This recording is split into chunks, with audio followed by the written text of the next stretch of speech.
Chapter 201 Group Owner. I'm such a smart guy. Shiyuiao was bored out of her mind when she unexpectedly discovered a transmigrator in Zhu Wuxi's world. Of course, whether he was truly a transmigrator required further investigation. However, it was highly likely. Because she was bored, Shiyuiao spent almost all her time in the City of All Heavens, except for her secluded cultivation. After all, she was the deputy city lord, and the immortal venerable barely interfered. Even his avatar remained in the boundless pavilion and never appeared. Therefore, Shiyuiao handled all the affairs of the City of All Heavens, with the help of other group members. Bai Yu delegated most of the authority to Shiyuiao, who in turn delegated some authority to the group members, allowing them to manage the entire City of All Heavens. Maintaining such a large trading city like the City of All Heavens was quite a challenge for Shiyuiao alone, but with the help of the group members, it was much easier. Of course, the main reason is that Bai Yu didn't set overly complex rules when he initially established the rules for the City of All Heavens, and most functions were concentrated on the All Heavens token, essentially allowing for multiple uses from a single card. Furthermore, the City of All Heavens is suppressed by the Great Dao of Spacetime origin, so security is not a concern. Therefore, Shiyuiao doesn't actually have many responsibilities, she's simply lazy, which is why she delegated some authority to group members. This is essentially a way of dividing the pie. Bai Yu only shares the pie because he doesn't care about it, he only wants the world coordinates. Therefore, he hasn't shared the world coordinates pie with anyone else. However, he will sell world tokens at the Boundless Pavilion. Selling world tokens is essentially selling world coordinates, which is also a form of dividing the pie. After all, world tokens have become the main source of income for group members. Plundering a world not only allows you to plunder cultivation resources and rare treasures, but most importantly, it allows you to seize the world's origin. These can be used to exchange for Holy Spirit stones. The importance of Holy Spirit stones is self-evident. Therefore, as soon as Bai Yu puts a new world token up for sale, it's instantly snapped up by the group members. Of course, only those at the 13th rank are eligible to share in the middle 1,000 worlds.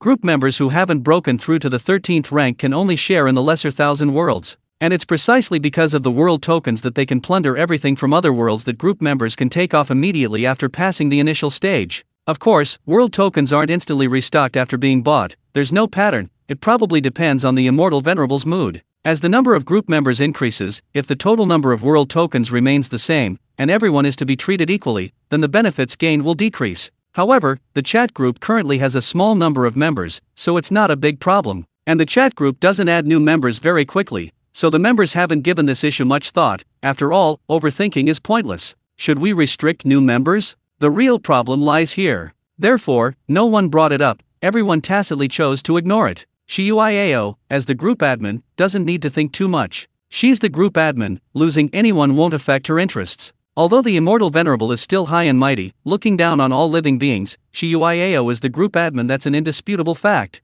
Joking around with the group admin is fine, it's just the group admin being approachable and down to earth. But on important matters, the group admin absolutely has veto power. No one would object to this. Of course, the immortal venerable is an exception. Although the immortal venerable is only an administrator, the immortal venerable also has veto power, and the immortal venerable's veto power is even higher than the group admin's. Yes, the immortal venerable's veto power can veto the group administration. Ahem. This is also an unspoken understanding. However, everyone in the group actually knows that the group admin will definitely side with the immortal venerable. They all know that the group admin has always coveted the immortal venerable. This is utterly audacious. Shiyuiao didn't return to the high martial world, but instead used the power of the Book of Destiny within the City of All Heavens. The City of All Heavens is a subordinate organization of the chat group. Although the Great Dao of Time and Space suppresses all other forces within the City of All Heavens, Shiyuiao is the deputy city lord and has received most of the authority delegated by Bai Yu. Therefore, Shiyuiao's use of the Book of Destiny's power within the City of All Heavens is unaffected. In fact, she can utilize the power of the Great Dao of Time and Space to use the power of the Book of Destiny more accurately and conveniently.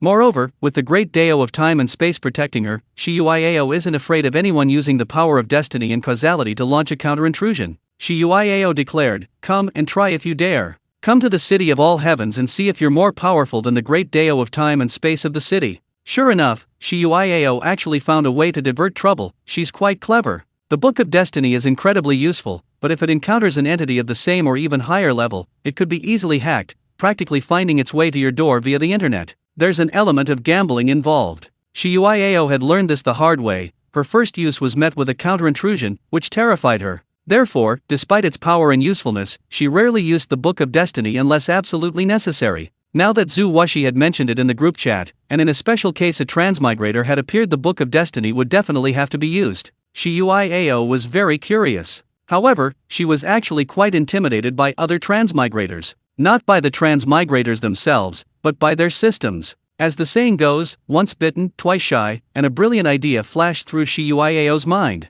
The biggest problem with using the Book of Destiny is that if you encounter a power of the same or higher level, you'll be counterinvaded. So, if I use the power of the Book of Destiny in the City of All Heavens, how will you deal with it? Follow fate and cause and effect to counterinvade?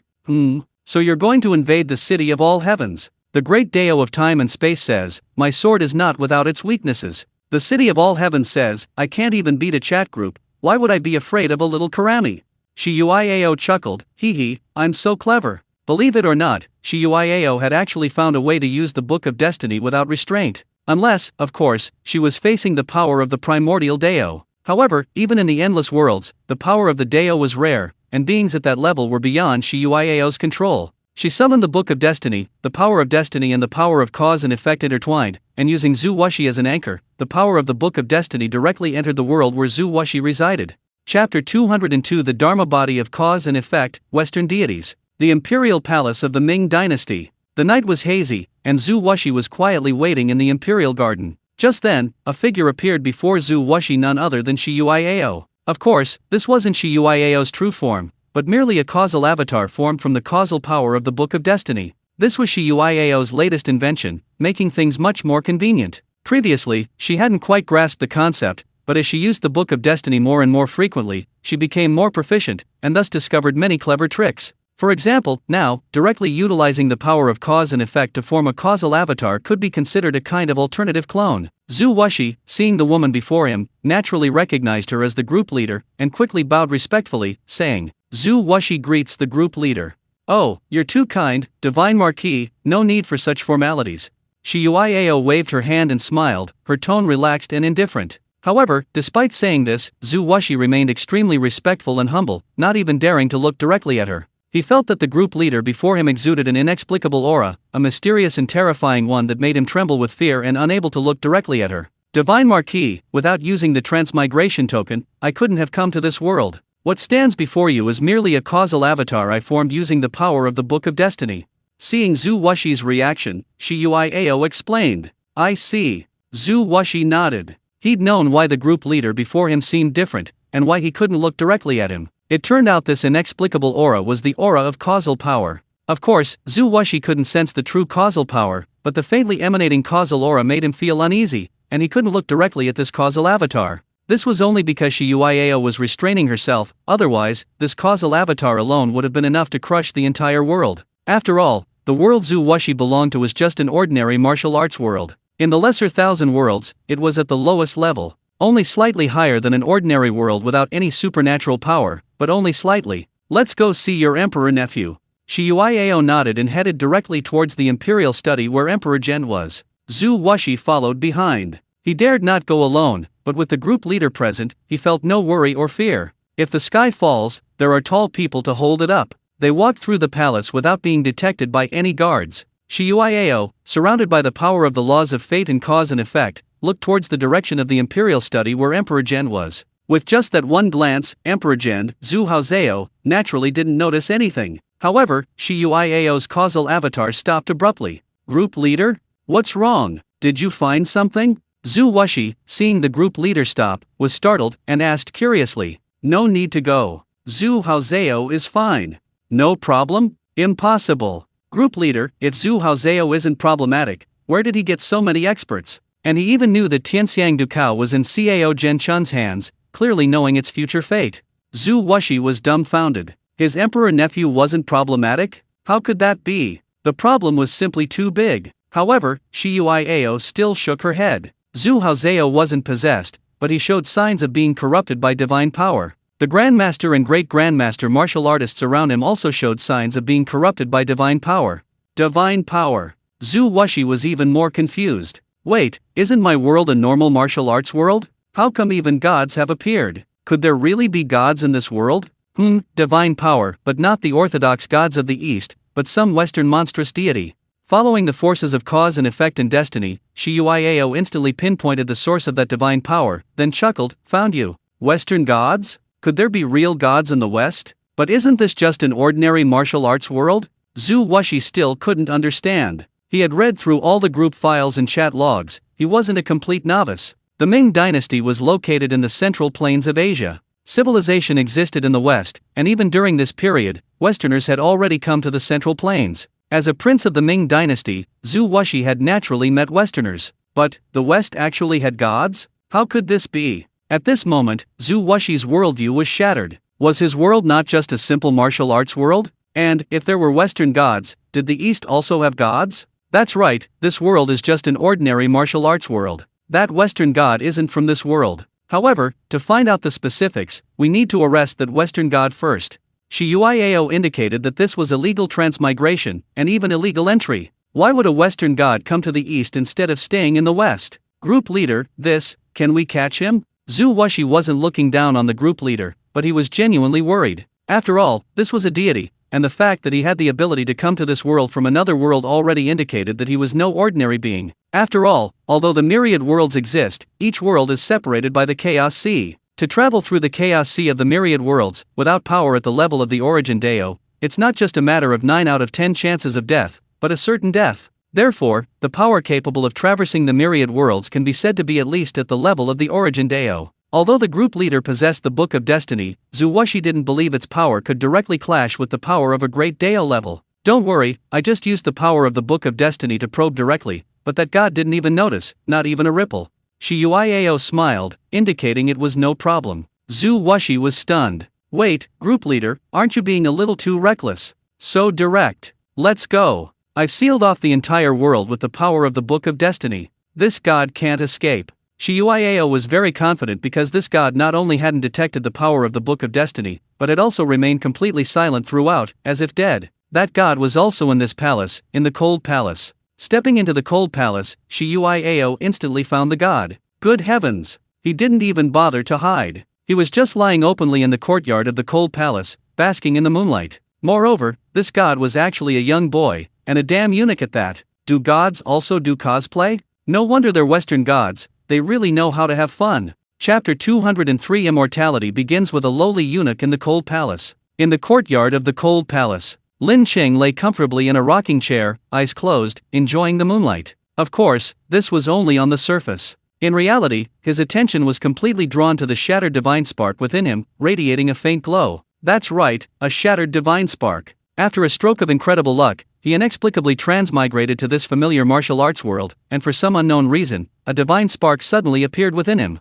However, this divine spark was utterly shattered. Lin Qing feared it would crumble into dust at any moment. This was his only protection in this world. Although this world was merely a martial arts world, its martial arts prowess was considerable. As a modern person who was lazy and unproductive, he had no confidence that he could safely live to old age. Most importantly, he had transmigrated through soul means, and specifically, into the body of a lowly eunuch in the Cold Palace. This was truly a death sentence. Eunuchs are inherently physically weaker than normal men, and this particular eunuch died of illness, leaving Lin Qing, who had just transmigrated, completely crippled. He was practically breathless after just a few steps. For Lin Qing, this was like the sky falling, who transmigrates into the body of a eunuch. Just as Lin Qing was contemplating suicide, the shattered divine spark within him began to glow, and then, through soul fusion, Lin Qing instantly became a god. However, because the divine spark was so severely damaged, Lin Qing did not become a complete god. Of course, if the divine spark hadn't been so severely damaged, Lin Qing probably wouldn't have been able to fully fuse with it either. In short, although Lin Qing became a god, only his soul showed signs of divinization. He hadn't yet completely transformed into a divine soul, let alone formed a divine body. With his divine spark severely damaged, he was powerless to act. Even his divine power was almost completely depleted, barely enough to maintain the basic structure of his divine core and prevent it from utterly shattering and annihilating. Therefore, the remaining divine power within his divine core couldn't be used lightly, as Lin Qing hadn't yet found a true way to replenish it. However, despite these unresolved problems, the good thing was that, being a god after all, his previously weak body had completely recovered, and the wound from the incision had even regrowed. This overjoyed Lin Qing. His suicidal thoughts were partly due to becoming a eunuch. After all, what normal man wants to be a eunuch? It was simply too shameful, a complete mental breakdown. Although his divine core was severely damaged, the power it contained couldn't completely deify Lin Qing's soul into a divine soul. There were only signs of deification. His body had only returned to normal, not transformed into a divine body, and even his divine power couldn't be easily used. But regardless, this was an incredibly lucky start. Having fused with a divine spark, even a severely damaged one, it was still a divine spark. Strictly speaking, Lin Qing was now a god. Therefore, as long as his divine spark didn't completely crumble, he wouldn't die. So, he directly achieved immortality. Good heavens, this overjoyed Lin Qing. Immortality starting as a lowly eunuch in the cold palace. Me, an eternally immortal lowly eunuch in the cold palace. Lin Qing's mind instantly conjured up images of numerous immortality-themed web novels he'd read. Don't be fooled, many immortality-themed web novels start with the protagonist being abandoned. Could I be an immortality-themed protagonist too? Lin Qing's thoughts began to wander, and then he burst into a silly grin. However, Lin Qing and Go Dao were utterly at odds. The day after becoming a god, he immediately slipped out of the cold palace and began exploring the imperial palace, completely unafraid of encountering any danger. Logically speaking, the imperial palace should be the safest and most dangerous place in the world. Of course, if this were a fantasy world. Unfortunately, this was just an ordinary martial arts world. However, Lin Qing initially had no idea that this was just an ordinary martial arts world, but he remained anything but cowardly. In fact, he was quite courageous. Therefore, he quickly discovered that this world was a familiar film and television world, because he saw Cao Zhengchun. Cao Zhengchun kept mentioning Zhu Wuxi, so when Lin Qing heard the name Iron-Blooded Marquis Zhu Wuxi again, he instantly knew which world he was in. This left Lin Qing speechless. Wait, I've become a god, and you're telling me this world is just a martial arts world? This completely bewildered Lin Qing. He thought he'd entered a fantasy world or a world of cultivation. Unexpectedly, he'd arrived in a martial arts world. So, Lin Qing completely let loose. However, he didn't lose his mind. After all, the most important thing was to repair his divine spark and find a way to replenish his depleted divine power. Otherwise, once his divine power was exhausted, his divine spark would likely shatter into dust. Then, he, fused with the divine spark, would die along with it. Therefore, Lin Qing first began researching how to replenish his divine power. Finally, he made a discovery: the dynasty's fortune could be absorbed and converted into divine power. Although the conversion efficiency was very low, at least it was useful. Lin Qing initially wanted to see if a martial artist's internal energy or true qi could be converted into divine power. However, he discovered that both internal energy and true qi were too low to be worthy of conversion into divine power. Fortunately, the dynasty's fortune could be barely converted into divine power. This world was just an ordinary martial arts world, so the quality of the dynasty's fortune was low. But even low quality is still fortune, so it could still be converted into divine power. This was the only energy Lin Qing found that could replenish his divine power. However, because Lin Qing was only a half-baked god, he couldn't easily use his divine power, otherwise, the conversion wouldn't be proportional, resulting in a huge loss. Therefore, he needed a medium. And the emperor, the ruler of a nation, was the best medium. As a modern person, Lin Qing had a brilliant idea. Using the divine kingdom that came with his divine status, he slightly modified it, transforming it into a fairyland. Well, although Lin Qing had absorbed the divine essence of a Western deity, he was fundamentally more inclined towards Eastern immortals, always feeling that Western gods were inferior. Therefore, he crafted his divine kingdom into a mystical, ethereal realm. Then, disguised as the great immortal Lin, he lured Emperor Zhen, Zhu Haozhou, into this celestial realm, leading Zhu Haozhou to mistakenly believe he had gained a divine destiny. Not only that, to further solidify his status as a great immortal Lin, he even directly spoiled the plot, stating that this immortal being could know the past and the future. The final result was that Zhu Haozhou unknowingly became the medium and anchor point for Lin Qing to steal the dynasty's fortune. Of course, Zhu Haozhou believed he had gained immortality and even fantasized about achieving immortality through cultivation. Chapter 204: Standing High in the Sky, Using the World as a Nursery. Because the Ming dynasty wasn't yet beyond saving, and Lin Qing had only found this one way to replenish his divine power. Furthermore, Lin Qing quite liked the Ming dynasty, a dynasty where the emperor guarded the nation's borders and the monarch died for the country. Therefore, Lin Qing decided to support the Ming dynasty from behind the scenes, allowing it to unify the world. In this way, he could gather the fortune of an entire world, ensuring a continuous flow of fortune and preventing the dynasty from collapsing instantly due to excessive theft. This was called sustainable development, like draining the pond to catch all the fish. Of course, Lin Qing knew very well that continuously stealing the dynasty's fortune would eventually cause problems. Even with his support, even after unifying the world, the dynasty would one day crumble due to the severe depletion of its fortune. When that day came, Lin Qing could only say it was fate. Then, Lin Qing would support a new dynasty. And so, the cycle would repeat. Furthermore, Lin Qing intends to limit technological development, keeping the world's technology at a level that barely maintains relative stability. Technology cannot be too weak, as he still wants to enjoy the conveniences of modern technology. But it also cannot be too strong. If it were, people's hearts would become restless, and technologies like those promoting equality for all would become unnecessary. In short, he will transform this world into a nursery for replenishing divine power.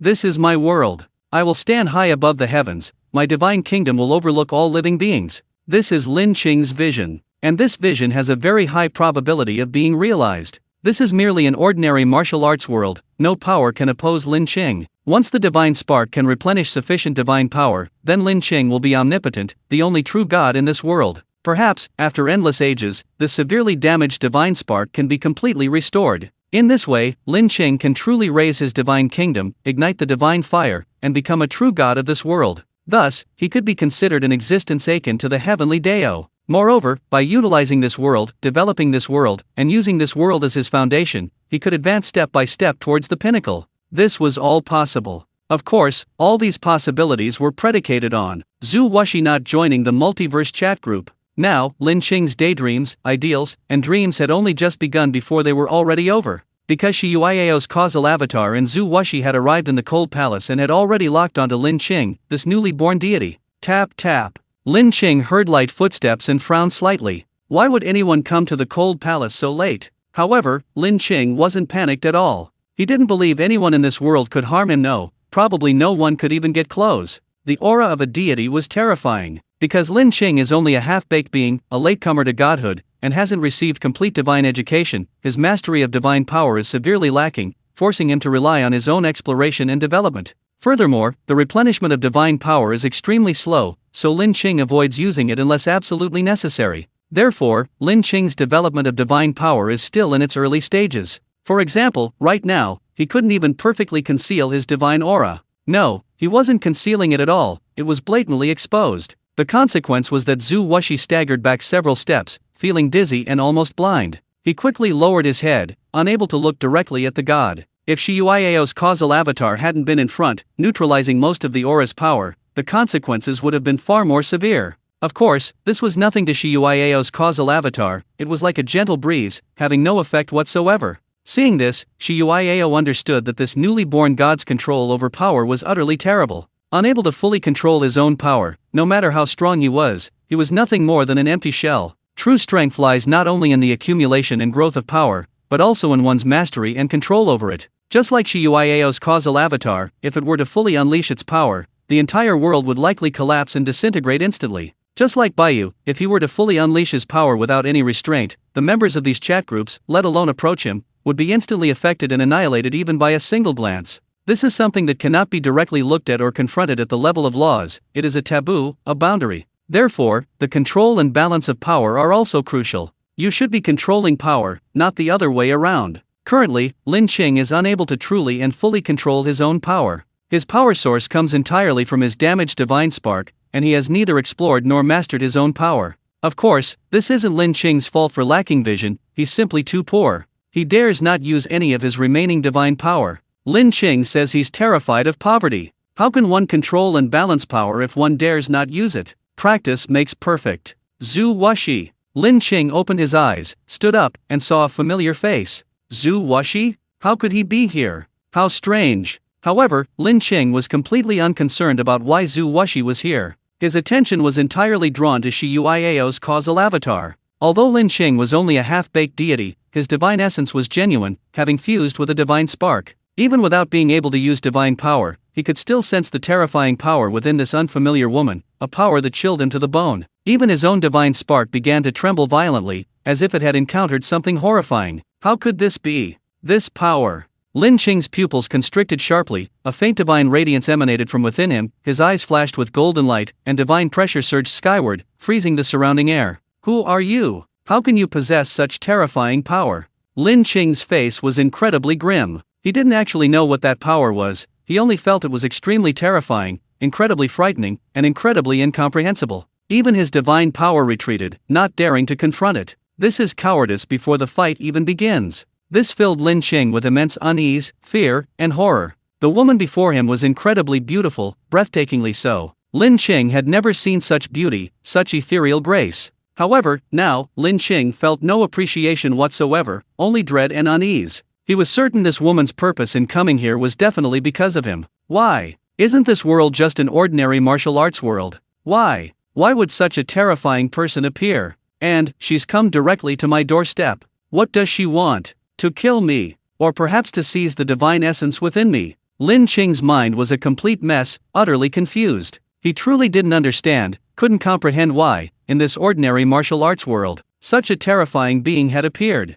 Chapter 205 Harvesting the Coordinates of the Vast World. Seeing Lin Qing's blustering yet cowardly demeanor, Shi Yuiao said nothing, simply observing him. In her eyes, the divine light of the laws of cause and effect and destiny intertwined, and then she saw the divine spark deep within Lin Qing's soul. The divine spark was riddled with cracks, radiating a faint golden glow, sacred and solemn, as if it had undergone countless ages of purification, carrying some ancient will. Yes, Shi Yuiao could clearly sense that within this divine spark, a will slumbered. This will, nourished by divine power, had not completely dissipated. Good heavens, there's a schemer behind this. Indeed, it's not impossible for good fortune to fall from the sky. After all, anything can happen in the endless world, but the probability is incredibly low. Clearly, Lin Qing before her was lucky, but not so lucky after all. The divine spark within him had an owner, or rather, the will of some being resided within it. In fact, this divine spark had been completely refined and indivisible by this will. Lin Qing had also completely fused with this divine spark, which was both a good thing and a bad thing. Because he had completely fused with it, Lin Qing was now under the control of that will. Even a single thought from that will could kill Lin Qing.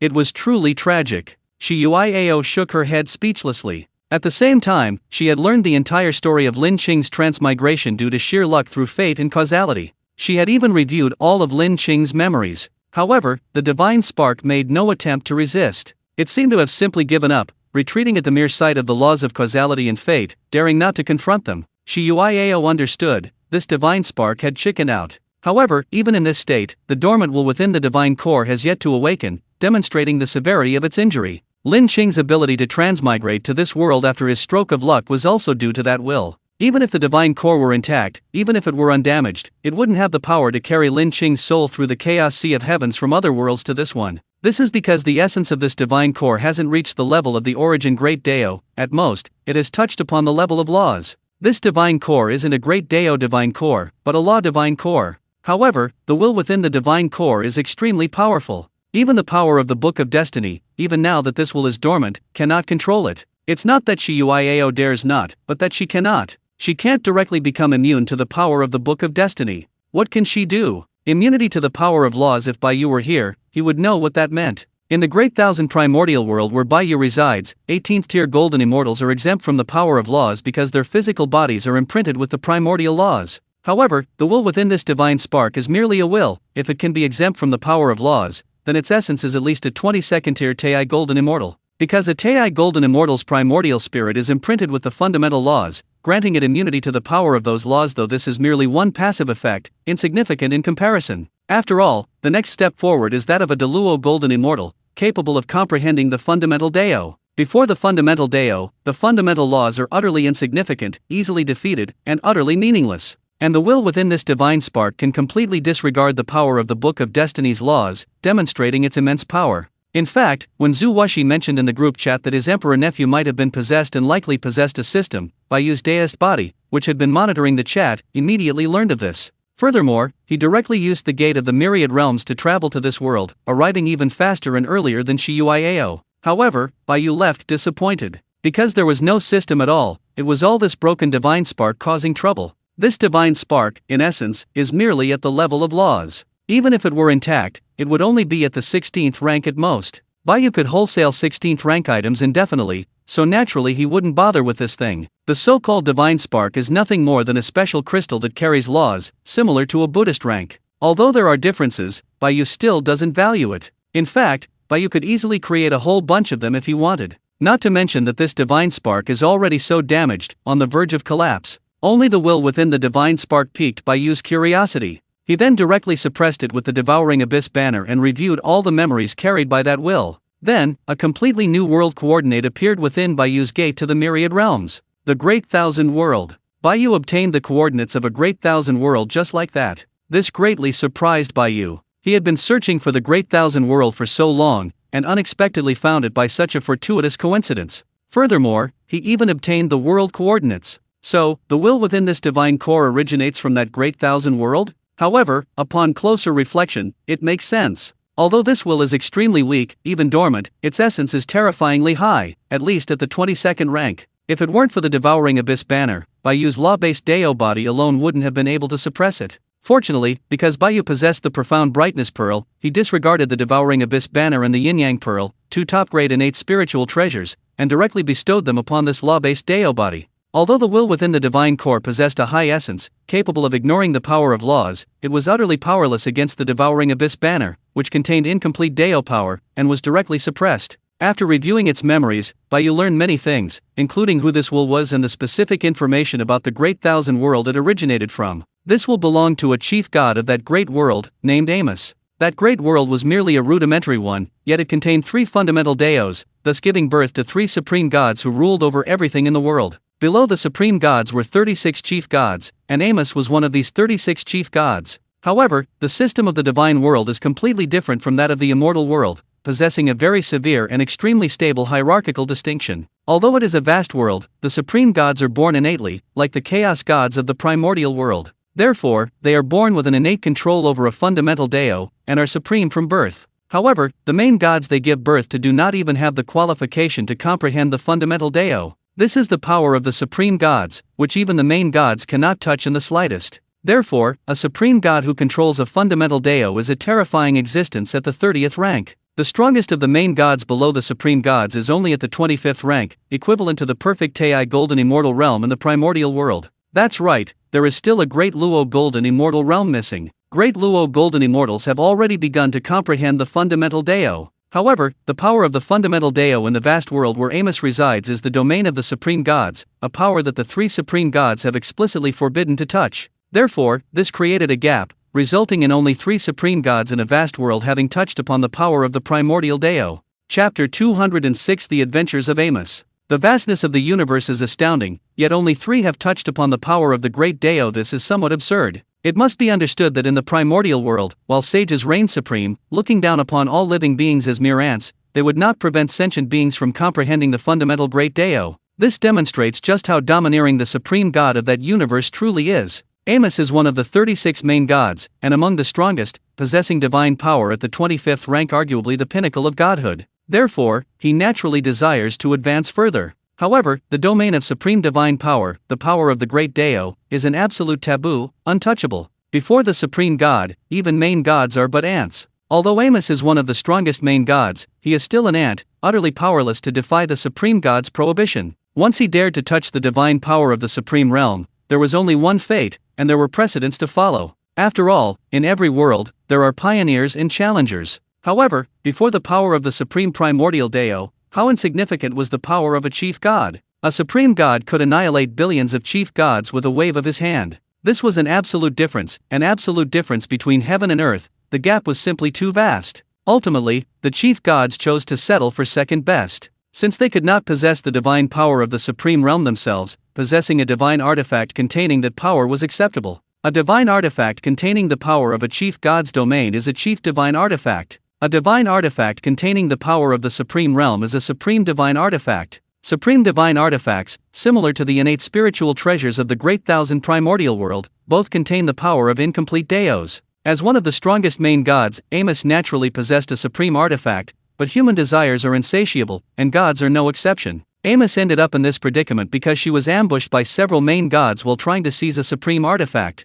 Ultimately, she could only self-destruct her supreme artifact and escape into the chaos to barely save her life. However, she suffered extremely severe injuries. The power of a supreme artifact's self-destruction was beyond the resistance of any main god. Had Amos not possessed a defensive supreme artifact, she would likely have perished on the spot. However, while Amos possessed a defensive supreme artifact, so did the other main gods. Therefore, Amos had no choice but to risk her life to escape into the chaos. However, even with a supreme artifact, the chaos sea of heaven was fraught with danger. Even a 30th tier supreme being who controlled the origin Dao had to be cautious, let alone a mere 25th tier being with a supreme artifact. The final result is what it is now. The supreme artifact is gone, and only a wisp of his will remains, barely clinging to life. Moreover, this severely damaged divine spark is not Amos's divine spark. Amos's divine spark had long since shattered and vanished, otherwise, only a wisp of will would remain. This divine spark is merely that of a high-ranking god. Because of its excellent compatibility with Amos's divine spark,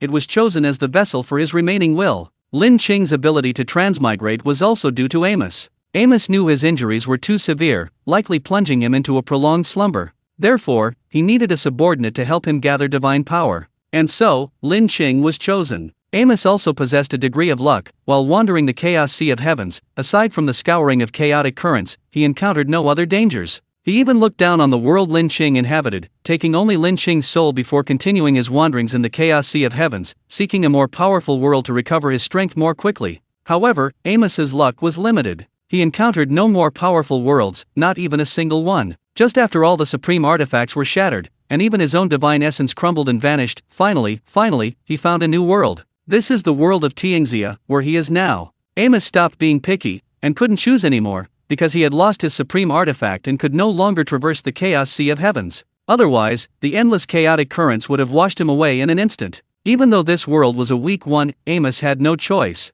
Amos's journey through the chaos sea of heavens came to a complete end. The story was that simple, without any twists or turns. However, Amos's luck surprised Bai Yu. This guy had wandered the chaos sea of heavens for so long with his supreme artifact, and hadn't encountered any danger other than the chaotic currents that permeated the entire sea. How lucky he was. However, the chaos sea of heavens was simply too vast. Amos had only found 2 worlds from beginning to end. It was also because Amos was too greedy. If he hadn't abandoned the world where Lin Qing was, his divine essence wouldn't have shattered and vanished, leaving not even a single supreme artifact behind. This was a complete disaster. It was all due to greed, the desire to find a more powerful world. Moreover, Amos was ignorant and reckless, unaware of the dangers of the chaos sea of heaven, rushing in headlong. Even Bai Yu was somewhat impressed by this guy. So, Amos is now penniless. Besides the coordinates of a great thousand world, Bai Yu gained nothing. He ignored Amos's remaining will and turned to leave. Although he didn't obtain any specific treasures or the system he had hoped for, he did gain the coordinates of a great thousand world, which could be considered a considerable gain.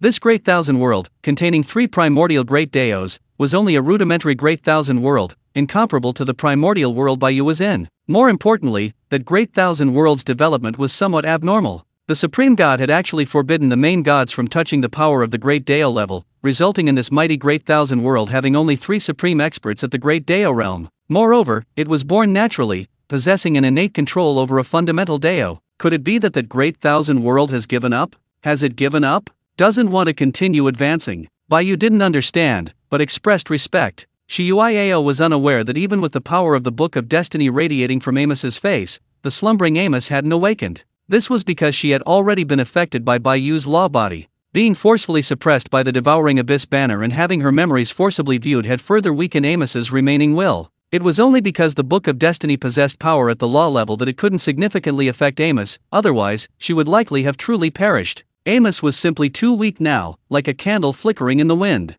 Chapter 207. Oh no! I've run into someone from my hometown. Seeing the stunningly beautiful woman before him remain silent, simply staring at him, Lin Qing felt a chill run down his spine, unsure whether to flee or surrender. Indeed, Lin Qing was prepared to surrender. Even with his divine power, he couldn't see through the woman before him. Lin Qing felt as if the woman was shrouded in a mist, a mysterious and unfathomable mist interwoven with an incomparably mysterious and terrifying power. He didn't understand what this power was, but he was certain that it was incredibly terrifying, incredibly powerful, and incredibly profound and mysterious. It seemed to transcend all living beings in the world. Even with Lin Qing's courageous nature, he simply didn't have the courage to attack. He feared that if he made a move, he would be suppressed and instantly killed. Xiuiao was observing the divine core within Lin Qing's body, especially the mysterious will dormant within it, while Lin Qing, anxious and uneasy, dared not move. The scene fell into an eerie stillness. However, this eerie calm didn't last long. Knowing she couldn't subdue the mysterious will, Xiuiao stopped observing. She and Bai Yu had the same thought. Since she couldn't solve it, she would take this divine spark to the city of all heavens and let its power suppress it. You see, the large orb of light Bai Yu obtained in the smiling proud wanderer world, which seemed to be related to the main god space, had always been hanging above the city of all heavens. Precisely because Bai Yu couldn't solve it, he placed it in the city of all heavens, letting its power suppress it. At the same time, he wasn't afraid that a mastermind similar to the main god space might come looking for it. If they did come looking for it, they would definitely confront the city of all heavens. And now, Shiyuiao had also thought of this. If I can't solve it, then I'll take it to the city of all heavens. No matter what you are, once you enter the city of all heavens, he. Don't even mention, the city of all heavens is practically a junkyard. The other group members weren't stupid either. When raiding worlds, if they encountered something they couldn't handle or couldn't figure out, they would bring it to the city of all heavens, store it in the shops, and wait to open it later. Once inside the city of all heavens, no matter what kind of demon or monster it was, as long as its power level wasn't at the level of the origin Deo, it would be completely suppressed. I'm observing the divine spark within you. What are you waiting for? Shiyuiao asked, somewhat speechless, seeing Lin Qing standing there silently. What's going on? Are all transmigrators this calm now? Knowing he can't win, why doesn't he run away? So brave. Just standing there waiting to die. Lin Qing was stunned, his face darkening. What was he waiting for? He was waiting for her to make him surrender, so he could just surrender then. But he hadn't expected this stunningly beautiful woman to act so unpredictably. And I knew why he was staring at me. He was observing the divine essence within me. Good grief, my only trump card was completely exposed. Lin Qing was exasperated. How could he possibly compete? The opponent was practically cheating. Shiyuiao didn't care what Lin Qing was thinking. Surrender? You're dreaming. You think this is child's play? You can just vote whenever you want. Shiyuiao thought of a popular group she'd seen in Zushan City not long ago, and a mischievous urge struck her. She stepped forward and, with an air of righteous indignation, immediately opened the microphone. You have violated the unforgivable crime of greed under the Zushan justice law. This city lord hereby declares you stripped of all your rights. Surrender. Such a childish statement left the other two present completely dumbfounded. Zhu Wuxi didn't understand the reference, so he was alright, but the group admin's sudden outburst caught him off guard. However, he had browsed through the chat history and knew that this group admin had a somewhat wicked personality, loved to joke, and had a terrible sense of humor. However, Lin Qing felt like the sky had fallen. Oh no! He'd run into a fellow townsman. He felt none of the usual heartwarming emotion of meeting a fellow townsman. He felt like everything was over. Emotion? He dared not move. One of the three great misfortunes in life is encountering someone from your hometown after transmigrating. This shows just how unwelcome people from your hometown are to transmigrators. Now, Lin Qing didn't even consider surrendering anymore, because there was no way. Didn't he hear this fellow villager say he would strip him of all his rights? And, if I remember correctly, wasn't there a line after that, and to seal and arrest you? Good grief, so they're not going to seal and arrest him at all? Lin Qing felt a chill run from the solace of his feet to the top of his head, and then he began frantically circulating the divine power within his body.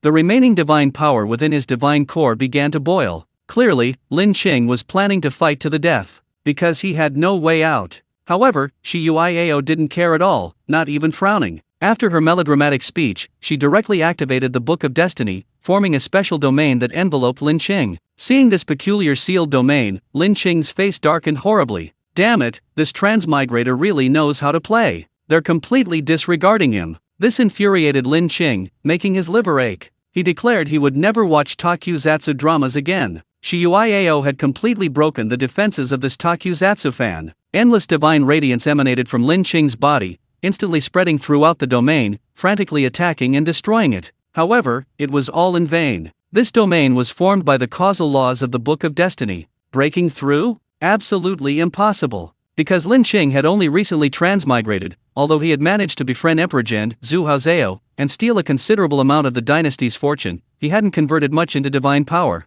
The quality of the dynasty's fortune in ordinary low-level martial arts worlds was too poor, and the conversion rate was too low. Therefore, Lin Qing was currently consuming his stored divine power. Unfortunately, there was still no sign of breaking through this special causal domain. Lin Qing's face grew increasingly grim and ashen. He then looked at Shiyuiao, hardened his heart, and directly unleashed all his remaining divine power. The divine power transformed into an extremely terrifying pillar of light, piercing through the air toward Shiyuiao. Not bad in power.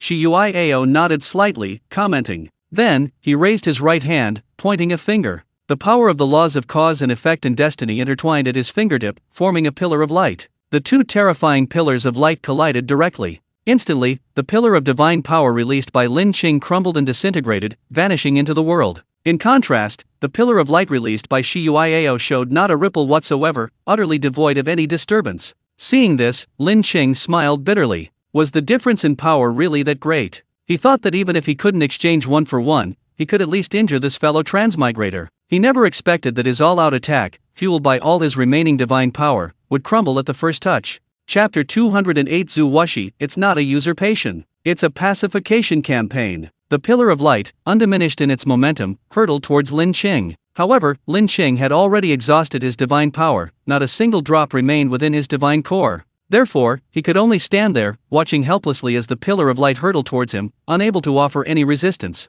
Lin Qing's eyes were filled with fear and terror, his entire body was tense, and his legs were trembling with fear. Fortunately, his terror didn't last long, because the Pillar of Light was incredibly fast, and in an instant, Lin Qing was obliterated by it. Only a cracked, teetering divine core remained. He was gone, but the divine core remained. The divine core hadn't completely shattered. This was intentional on Shi Yuiao's part. Otherwise, facing the attack of the Pillar of Light, the divine core would likely have instantly collapsed, obliterating Lin Qing along with him. The reason this divine core was left intact was because of the mysterious will dormant within it. Shi Yuiao was worried that damaging the divine spark would forcibly awaken that will. She couldn't see through that will at all, but she was certain it was definitely above the 16th rank. Because the Book of Destiny was a treasure of the 16th rank, and anything that even the Book of Destiny couldn't understand must be above the 16th rank. Faced with such an existence, Shi Yuiao couldn't be too cautious. Therefore, she only destroyed the useless fellow villager, leaving the divine spark intact. Fortunately, even so, the will still didn't awaken. Shi Yuiao couldn't help but breathe a sigh of relief, then was very surprised. Just how severely injured was this will? It still wouldn't wake up? Good heavens, would it never wake up? However, whether it woke up or not, Shi Yuiao would place this divine spark within the city of all heavens. Maybe she could even sell it for a good price. Shi Yuiao thought the moon worship cult leader would probably be very interested. He's a research fanatic. Let the moon worship cult leader study it. While thinking this, Shi Yuiao put away her special domain. Ahem, she just did a little cosplay on a whim. Unfortunately, she only met him once in the city of all heavens and didn't go up to talk to him or buy a set of armor to play with. Group leader, is that all? Seeing that only the group leader remained, Zhu Wuxi quickly stepped forward and asked in surprise. That's all. That was too fast. It seems this transmigrator isn't all that great. Perhaps it's because the group leader's Book of Destiny is too terrifying, no wonder it's a 16th tier treasure. He wanted one too, and the Immortal Venerable shop sells 16th tier treasures, but unfortunately, he can't afford it. He joined the group too late, he's missed out on several of the benefits. This has led to him now having to take out loans to cultivate immortality. It's resolved. As for your nephew, you can decide for yourself. Shi Yuiao nodded, smiling, clearly in a good mood. This was the first time she had personally dealt with a fellow transmigrator from her hometown. She couldn't be happier. Her sense of accomplishment was off the charts. Yes, I'll handle it. Zhu Wuxi nodded, glancing towards the imperial study. Oh, Divine Marquis, you're not going to sacrifice your own family for the greater good, are you? Shi Yuiao asked curiously, with a gossipy air. Zhu Wuxi shrugged. My nephew's already trying to harm me, so naturally I have to teach him a lesson. Just a lesson? Not planning to usurp the throne? Shi Yuiao shook her head. Warp the throne is definitely going to happen. No, this isn't usurpation, it's a campaign to quell a rebellion. Zhu Wuxi nodded first, then shook his head, smiling earnestly. That's fine, that's a tradition of your Zhu family. Shi Yuiao smiled, then briefly explained to Zhu Wuxi how Lin Qing had stolen the dynasty's fortune through Zhu Haozhao, indicating that this campaign to quell a rebellion was justified, and that Zhu Haozhao had committed a crime. You see, the dynasty's fortune is extremely important, encompassing virtually every aspect of the entire dynasty. Dynastic fortune? I didn't expect such a mysterious thing as dynastic fortune to exist in this world. Zhu Wuxi was also startled. Shouldn't such a high-level thing as fortune only exist in high martial arts worlds or fantasy worlds? How come even my ordinary, low martial power world has this? Dynastic fortune is different from other fortunes. Even in ordinary worlds without any supernatural powers, it exists, but it's unobservable, ethereal, and untouchable. Shi Yuiao shook her head, explaining that the reason high martial power worlds and fantasy/immortal worlds possess dynastic fortune is simply because it can be observed or sensed. Not sensing it doesn't mean it doesn't exist. I see. It seems the rise and fall of dynasties truly has a destiny to speak of, Zhu Wuxi pondered. So, Divine Marquis, why don't you establish a dynasty for fun? Shi Yuiao suddenly had a whimsical idea and couldn't help but ask. Zhu Wuxi was a member of the royal family and possessed dynastic fortune, so establishing a dynasty within his grasp would be easy. There were many methods and fortune-generating treasures for establishing dynasties within the city of all heavens. However, no group member tried it because it was too complicated and troublesome, far less easy and simple than creating a section. They simply didn't have the leisure or inclination. But Zhu Wuxi was clearly a perfect fit. A dynasty? Zhu Wuxi was taken aback, then his heart stirred. This was a possibility. Before joining the chat group, Zhu Wuxi's ambitions were considerable. It was impossible for him to say he had no thoughts of the throne. No prince truly didn't care about the throne. Even if they were self-aware or chose to forego the struggle for it for other reasons, it was impossible for them to have never thought about it or cared about it. That went against human nature. Seeing the obvious interest in Zhu Wuxi's eyes, Shi Yuiao smiled but remained silent. It was just a sudden whim. She didn't really care about such trivial matters. She wasn't particularly interested in establishing a dynasty either. She indicated that she was already busy enough. Although she was merely the behind-the-scenes boss in the high martial world, she still occasionally needed to manage things, most importantly the management of the city of all heavens. The immortal venerable didn't care about anything, so what could Shi Yuiao do? She could only spoil him. For the sake of the immortal venerable, she had to take on this responsibility. Divine Marquis, you handle it. The methods for establishing a dynasty are all available for purchase in the city of all heavens. After saying this, Shi Yuiao's causal avatar instantly disappeared from the spot, clearly having left. Seeing the group leader leave, Zhu Wuxi also left, but instead of leaving the palace, he headed towards the imperial study. Although the commotion in the cold palace was significant, it was confined within its walls, and no one noticed. After all, Shi Yuiao had resolved the situation quickly. The imperial study. Despite gaining a divine destiny, Zhu Haozhao remained cautious. 3 Grandmaster-level experts took turns protecting him, and 10 other Grandmaster-level experts guarded the surrounding area. Knowing the future, Zhu Haozhao had made a plan. His first step was to eliminate all threats to the Forbidden City. Now, the Eastern Depot was under his control, and Cao Zhengchun had submitted. The embroidered uniform guard was the first to be eliminated by Zhu Haozhao. One of the 3 Grandmaster-level experts had already been promoted to commander of the embroidered uniform guard. Next to deal with was his uncle, the iron-blooded Marquis Zhu Wuxi, who would one day plot a rebellion and usurp the throne. Chapter 209. The advantage lies with me. Punishment is also a reward. Entering a dreamlike realm and encountering celestial favors, Zhu Haozhao believed himself to be truly ordained by heaven. He was certain he would surpass even the founding emperor, and the Ming dynasty would far exceed the Han and Tang dynasties. The Ming dynasty would shine like the sun and moon in the sky, becoming the sole dynasty in this world. Not just the central plains, but all within the realm of heaven, was the territory of his great Ming. Under the whole heaven, all land belongs to the emperor. This was Zhu Haozhao's ambition and aspiration. Of course, if Zhu Wuxi hadn't joined the multiverse chat group, with the assistance of Lin Qing, the only deity of the era, Zhu Haozhao's ambitions and aspirations could have been fulfilled. Not just possible, but certain. Provided Lin Qing didn't change his mind and support another dynasty. However, now Lin Qing's ideas were meaningless, because Lin Qing was dead, and Zhu Haozhao could no longer dream of entering a celestial realm. In reality, the celestial favors Zhu Haozhao received were merely small trinkets created by Lin Qing using divine power. It was utterly insignificant. However, this trivial trinket, so insignificant to Lin Qing, excited Zhu Haozhao like a child, overjoyed beyond measure. At the same time, it also gave Zhu Haozhao 3 Grandmaster-level experts and 10 Grandmaster-level experts. Thus, he was directly invincible. Even Zhu Wuxi, who hadn't yet joined the chat group, would be utterly defeated by this lineup, even with his absorbing power technique. He couldn't win, he simply couldn't win. Unfortunately, there were no other possibilities, because Zhu Wuxi had already arrived. Right outside the imperial study, without any concealment, he appeared openly and brazenly. The 10 Grandmaster-level experts were hidden nearby, but they didn't stop him. Instead, they looked at Zhu Wuxi with mocking expressions. None of them expected that this world-renowned iron-blooded marquis would actually come to his death. His Majesty was just about to make his move when this divine marquis arrived, alone. Indeed, the entire Dragon Guard manor only had Zhu Wuxi as a Grandmaster. The other 3 secret agents were merely at the innate realm, utterly insignificant. These 10 Grandmasters inwardly sneered.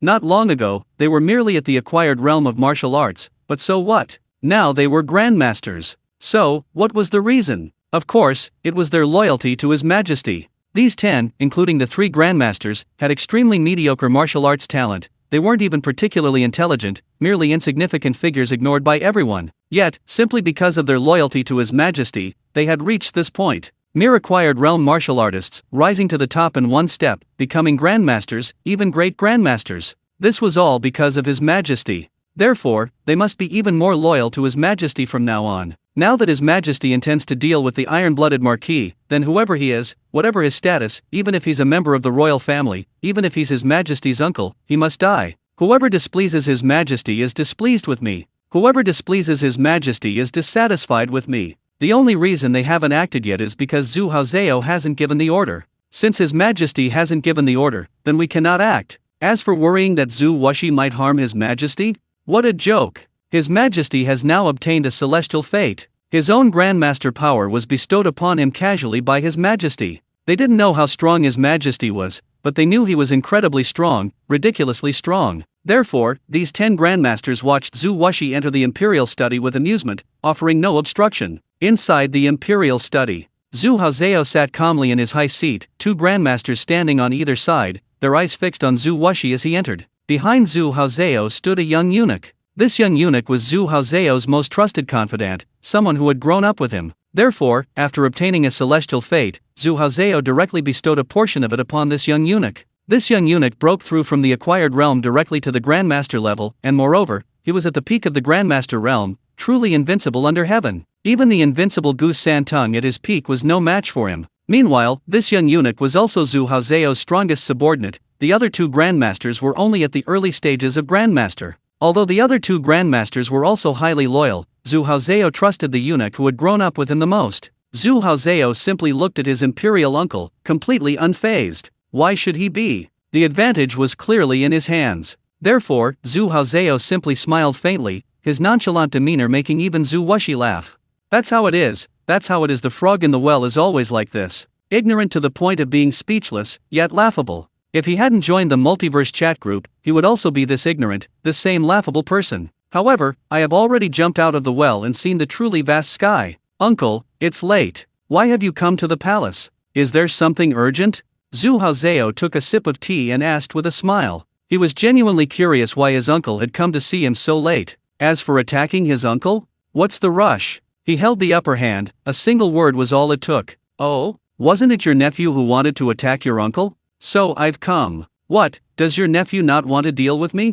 Zhu Wuxi simply looked at Zhu Haozhou, his expression calm and his tone perfectly composed. Hearing this, Zhu Haozhou was taken aback, put down his tea, and looked somewhat annoyed. Nephew? Although I am your nephew, I am now the emperor. Therefore, in front of me, you must address me as a plant. You must call me your majesty. You must call me emperor. And, you even dare to presumptuously refer to yourself as this prince? Outrageous. This is utterly outrageous. This shows a complete disregard for me. How could Zhu Haozhou not be furious? At the same time, he was also very puzzled. What was wrong with Zhu Wuxi today? What had he eaten that made him so angry? So arrogant and presumptuous. You know, this imperial uncle used to at least put on a show in front of him, never like this before, not even bothering to pretend anymore. And, he even knew that he was going to take action against him? How did he know? Cao Zhengchun? Zhu Haozhou instantly thought of Cao Zhengchun, the Grand Supervisor of the Eastern Depot, because his only suspicion was of Cao Zhengchun. So, Zhu Wuxi knew he was going to die and wanted to have one last crazy, unrestrained moment before he died. Very likely. What a pity, Imperial Uncle, you still have to die. Who told you to plot rebellion and usurp the throne in the future? Even if you haven't done it now, since you will in the future, that's still a crime. Zhu Haozhou declared, I am the emperor. Even if you are a prince, even if you are my imperial uncle, it doesn't change the fact that you are just a subject. Therefore, my reward to you is also punishment, and punishment is also reward. Chapter 210 I'm trembling with rage. I'm a body cultivator. Zhu Wuxi had no idea what Zhu Haozhou was thinking at that moment, otherwise, he would surely be laughing in anger. Alas, since my uncle has said so, I can only grant his wish. Zhu Haozhou sighed, then raised his hand and waved it down. You all heard it. How sensible and reasonable my uncle is. Since that's the case, then take him down. As soon as he finished speaking, the Grandmaster on the left front frantically circulated his inner energy and then threw a punch at Zhu Wuxi. Ha ha, since that's the case, then let me see how much the Divine Marquis is worth. This Grandmaster's tone was arrogant because he didn't believe that this iron-blooded Divine Marquis was his match. I'm a Grandmaster. Don't you understand the value of a Grandmaster? Zhu Wuxi indicated that he did understand. Zhu Wuxi remained calm, raising his hand as if swatting a fly. The Grandmaster was sent flying, his internal organs ruptured, his face contorted in a grimace, blood streaming from his 7 orifices, lying on the ground like a dead dog. He was beyond dead. The other 2 Grandmasters were dumbfounded, frozen in place, unable to recover for a long time. Even Zhu Haozhou was bewildered. Wait, what happened? How could my Grandmaster be lying on the ground in the blink of an eye? An eerie silence fell over the scene. The other 2 Grandmasters didn't remain stunned for long. Although terrified, they quickly recovered and looked at Zhu Wuxi with grave expressions. What's going on? Isn't Zhu Wuxi a grandmaster? How come he treated a grandmaster's full force attack like swatting a fly? Zhu Wuxi, the grandmaster, is completely unharmed, while the grandmaster is lying on the ground? Is this a grandmaster? You're telling me this is a grandmaster? Whose grandmaster is this? Terrifying. So, this isn't a grandmaster at all. It's definitely a great grandmaster.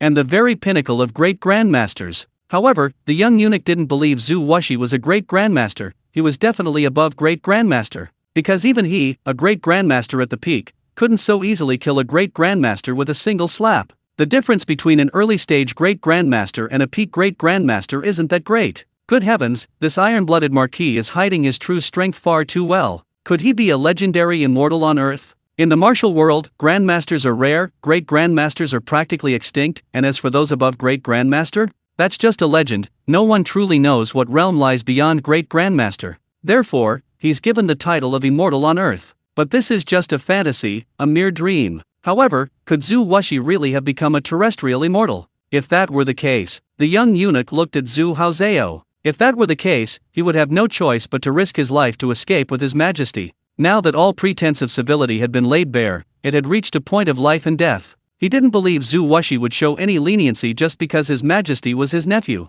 Uncle. Zhu Haozhao also looked at Zhu Wuxi with a complicated expression. He knew his uncle was hiding his strength, but he hadn't expected him to be hiding it so deeply. Damn it, he was clearly above the grandmaster level, yet he only presented himself as a grandmaster. Did he have to be so cautious? Fortunately, I still have the talisman. Uncle, you forced me to do this.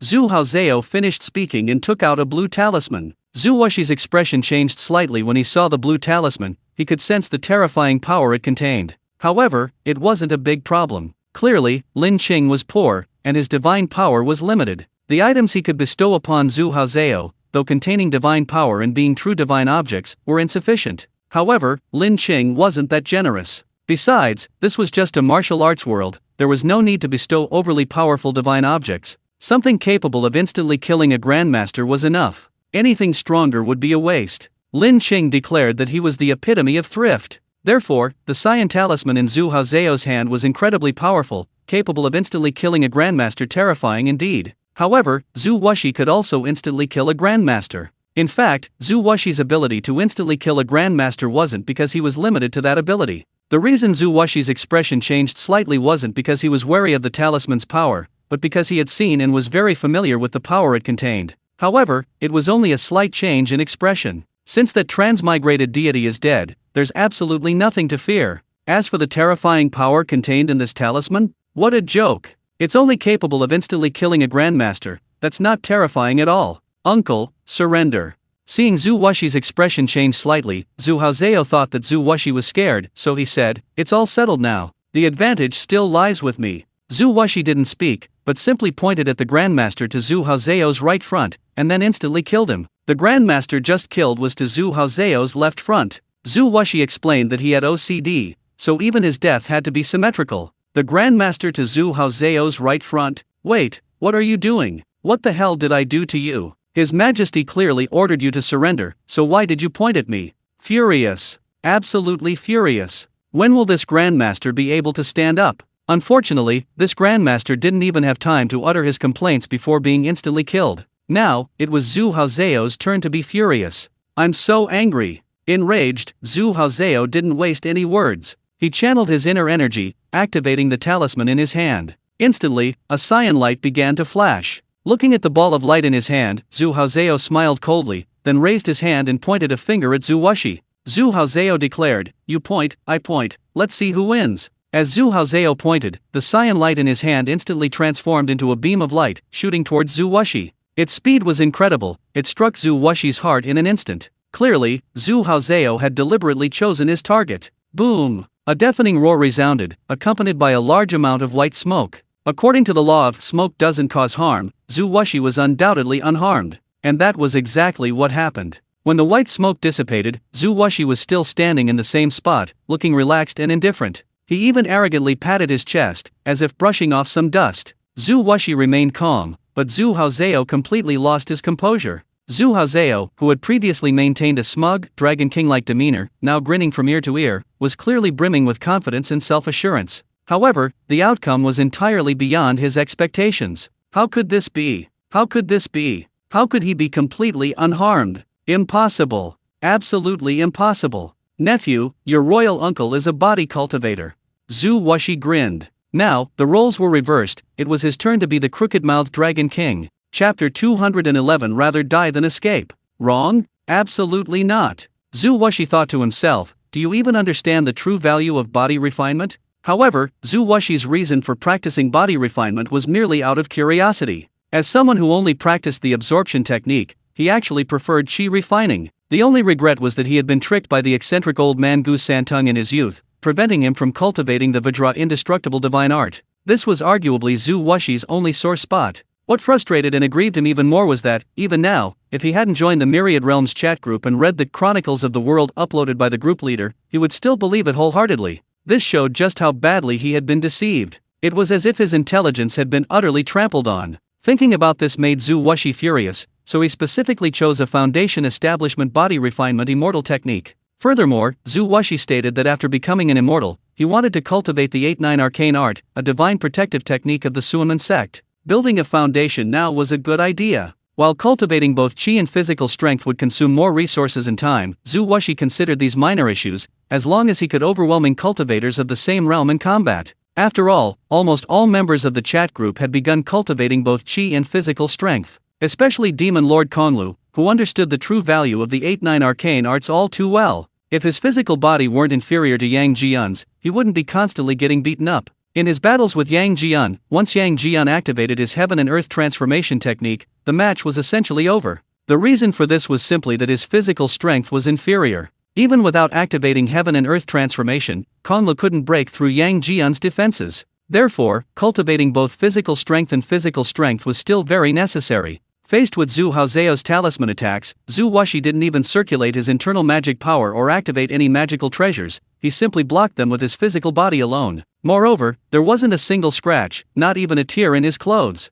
This was what truly broke Zhu Haozeo's defenses. He couldn't even tear his clothes. What a joke! Could the talisman the immortal master gave him be a fake? Or expired? But the power fluctuations were clearly terrifying. Zhu Haozeo wasn't some ordinary person without martial arts cultivation anymore, he was a grandmaster at his peak, even more powerful than that young eunuch. Therefore, he could clearly feel the terrifying power fluctuations emanating from the talisman in his hand, a power that made him tremble. Yet, such terrifying power couldn't even penetrate Zhu Wuxi's clothes. How could this not break his defenses? Actually, what Zhu Haozeo didn't know was that Zhu Wuxi wasn't wearing ordinary clothes, but a celestial artifact. That's right, it really was a celestial artifact. Although Zhu Wuxi is currently only at the foundation establishment stage, even with a celestial artifact, he cannot activate it, let alone refine it. However, Zhu Wuxi stated that these are minor issues, because he purchased this celestial robe from the True Lord's Lotus Pavilion. The True Lord's Lotus Pavilion is very generous, offering after-sales service, so it will help Zhu Wuxi with the initial refinement, at least enough to allow him to wear the celestial robe. That's sufficient. Clothes are meant to be worn, even celestial robes are no exception. Although Zhu Wuxi's cultivation level is currently too low to activate his immortal artifact, rendering many of the immortal robe's abilities unusable, it doesn't matter. As long as he can wear it, the immortal robe will automatically provide protection. That's exactly the automatic protection ability Zhu Wuxi needs. This makes his safety incredibly high. Actually, this is because Zhu Wuxi is being overly cautious. He could have used a spiritual artifact as a temporary measure. After all, immortal artifacts are magical treasures used by immortals. For a foundation establishment cultivator to use one is a waste. However, Zhu Wuxi has money. He'll have to buy it sooner or later anyway, so why not enjoy it sooner? The reason Zhu Haozeo's talisman power couldn't break through the defense is not only because Zhu Wuxi cultivates both magic and physical body, but also because of the immortal robe he's wearing. Even with only automatic protection, how could Zhu Haozeo possibly break through the defense of an immortal artifact with just this talisman? However, Zhu Haozeo was unaware of this, hence his ghostly expression. Even the young eunuch behind Zhu Haozeo was quite frightened. However, he quickly recovered and secretly transmitted his voice to Zhu Haozeo. Your Majesty, I will intervene to stop Zhu Wuxi. You should take this opportunity to escape the palace. The young eunuch had no choice. Although he didn't know what kind of fortuitous encounter Zhu Wuxi had received, the facts were undeniable, leaving him with only one option: escape. Moreover, the young eunuch had no confidence in whether he could actually escape. But he had no choice, he had to try. He couldn't just wait to die. Zhu Haozeo's face darkened upon hearing the young eunuch's secret message. He neither refused nor agreed. Clearly, he didn't want to escape. He was the emperor. He was the emperor of the Ming dynasty. Why should he escape? I would rather die than escape. Zhu Haozeo immediately raised his hand, stopping the young eunuch who was about to rush forward. Your Majesty! The young eunuch cried out anxiously, but before he could finish speaking, Zhu Haozeo interrupted him. Grand Eunuch, I am the emperor. These words left the young eunuch stunned. Yes, His Majesty is the emperor. What emperor in the world has ever fled the palace? But, it's not like there haven't been emperors who fled the palace throughout history. The young eunuch sighed inwardly, then his eyes hardened. He had already resolved to die alongside His Majesty. Zhu Wuxi was quite surprised by this, as if he were seeing his nephew for the first time. He hadn't expected that his nephew would be so fearless in the face of death. Not bad, he has backbone, worthy of being the emperor of the Great Ming. Even Zhu Wuxi acknowledged that Zhu Haozeo was qualified to be the emperor of the Great Ming. Unfortunately, despite their agreement, things had come to this point, and neither Zhu Wuxi nor Zhu Haozeo had a choice. Unless Zhu Wuxi abandoned this world. However, how could Zhu Wuxi abandon it? He still needed this world as his foundation. Therefore, this ending was actually predetermined. Zhu Wuxi didn't consider himself a good person, nor was he indecisive, so even if he admired and agreed with his nephew, he wouldn't let him go. Your Majesty, pass the throne to me, Zhu Wuxi said calmly. What if you don't pass the throne to someone else? Zhu Haozeo stared intently at Zhu Wuxi. Pass the throne to someone else? This is clearly usurpation. It's treason. It's rebellion. Then I'll have to purge the palace. To the outside world, I'll say it's the work of treacherous officials, then I'll enter the palace to quell the rebellion, and His Majesty will die in the chaos. Zhu Wuxi briefly explained the basic operation. It was absurd, but it didn't matter. As long as it wasn't weighed, it wouldn't be a big deal. Those who could enter the court were all fools. They all understood that as long as there was a way out, as long as they could save face, that was enough. History is often written by the victors. Zhu Wuxi didn't really care about any of this. If he weren't a prince of the Ming dynasty, he might not even bother with the Ming dynasty, and would simply emulate Xiong Ba, create a celestial sect, and then rule the world. Zhu Wuxi believed that he was helping the poor, that he was giving the Ming dynasty a hand. This was letting the Ming dynasty rise to power along with him. Wrong? Not a single bit wrong. I'm right. I'm not wrong. Chapter 212 Zhu Wuxi, you have really caused me great suffering. Hearing Zhu Wuxi's shameless words, Zhu Haozeo was naturally furious, his eyes wide with rage and his body trembling. After a long while, Zhu Haozeo finally calmed down slightly. Zhu Wuxi had been quietly watching Zhu Haozeo the whole time, showing little emotional fluctuation despite being about to ascend the throne. He was merely the ruler of a dynasty, why be so agitated?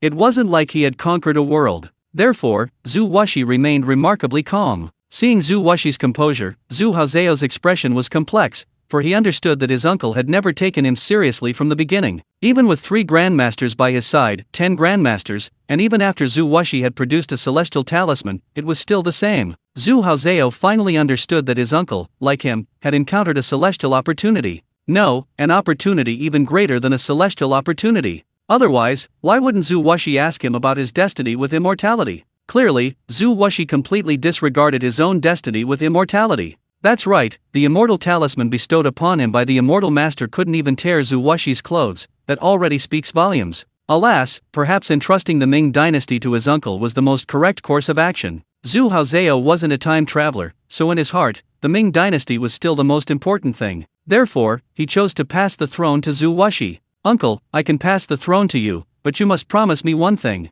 Zhu Haozeo sighed deeply, finally accepting his fate, then looked at Zhu Wuxi earnestly. Your Majesty, please speak. Zhu Wuxi nodded. May the Ming dynasty prosper forever. Zhu Haozeo slowly uttered these 4 words, then stared intently at Zhu Wuxi, trying to discern his expression and thoughts. Hearing Zhu Haozeo's words, Zhu Wuxi was stunned, then looked at Zhu Haozeo with an even more complex expression. Good. Zhu Wuxi nodded seriously, offering no further words, only a single good. This satisfied Zhu Haozeo. The rest was simple. Zhu Haozeo, well aware of his own limitations, ceased his resistance. Zhu Haozeo feigned a terminal illness. Having no son, he could only pass the throne to a member of the imperial clan. After several discussions among the imperial family and the cabinet, it was unanimously decided that the iron-blooded Marquis, Zhu Wuxi, would ascend the throne. Seeing this, Zhu Haozeo immediately understood that his uncle had seized control of the court, with the full support of the imperial family and the cabinet. The so-called several discussions were merely for show. Although several imperial relatives were listed as qualified to be emperor, it was only to maintain a semblance of fairness. Zhu Haozhou wasn't a fool. How could he not see through the scheme? His uncle truly possessed remarkable cunning. However, Zhu Haozhou guessed that this must have been due to some mysterious means used by his uncle. Otherwise, setting aside the numerous senior officials, even the cabinet, with its many self-serving members, couldn't possibly be so united. When did the cabinet become so united? Following the example set by the emperor, the whole world soon knew that Zhu Wuxi was destined to ascend the throne. After everything settled down, Zhu Haozhou died of illness.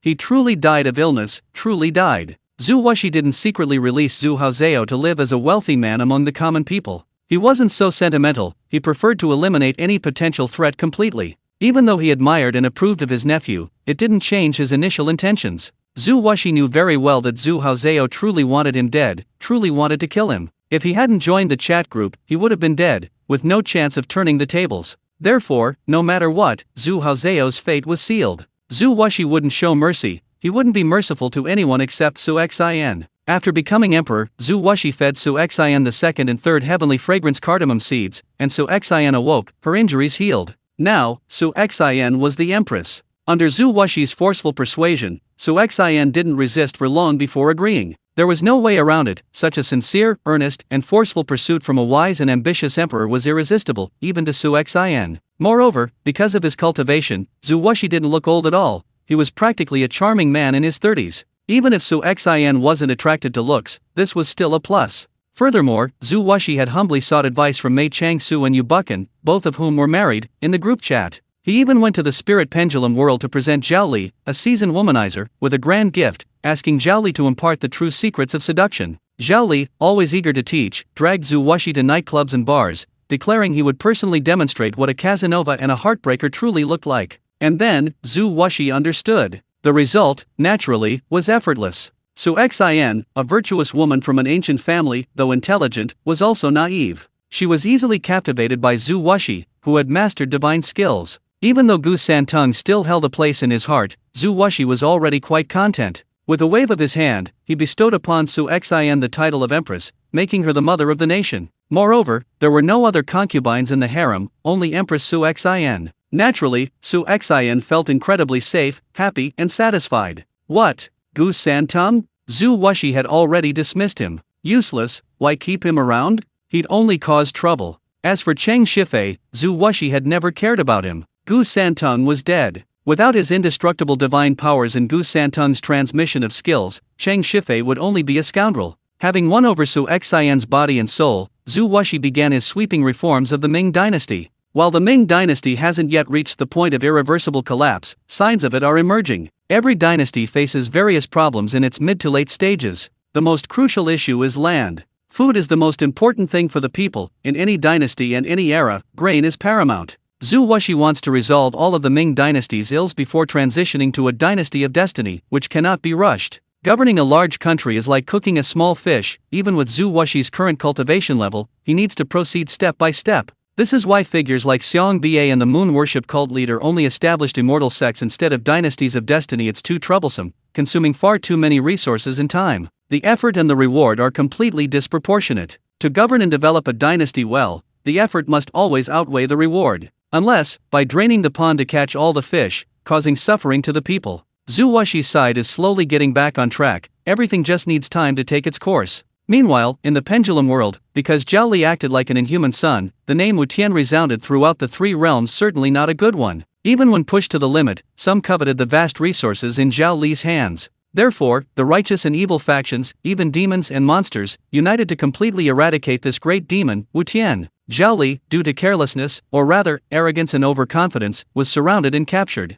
Chapter 213 Mountain Spirit, God of Faith. Of course, there were still several months until the new year, so Zhao Li obviously didn't let them eat dumplings. Originally, Zhao Li wanted to fight, but when he saw that among those surrounding him were actually 10th level beings, and more than one, good heavens! Even though Zhao Li had switched to demonic cultivation, resulting in his current state of being both Buddhist and demonic, his cultivation level was only 9th level. Although he possessed the Bodhisattva status, making him completely unafraid to face 10th level experts. But now, among those who came to surround him with dumplings, there was more than one 10th level being. Are there really so many old fogies in the mortal realm? This is truly terrifying. It seems I underestimated the mortal realm. So, Zhao Li declared, "I'm done playing. I'm leaving, okay." Then, under the watchful eyes of the righteous and evil factions, as well as demons and monsters, Zhao Li vanished from the spot. No matter what secret methods or means they used, they couldn't find any trace of Zhao Li. It was as if Zhao Li had vanished into thin air. It was even as if he had left this world.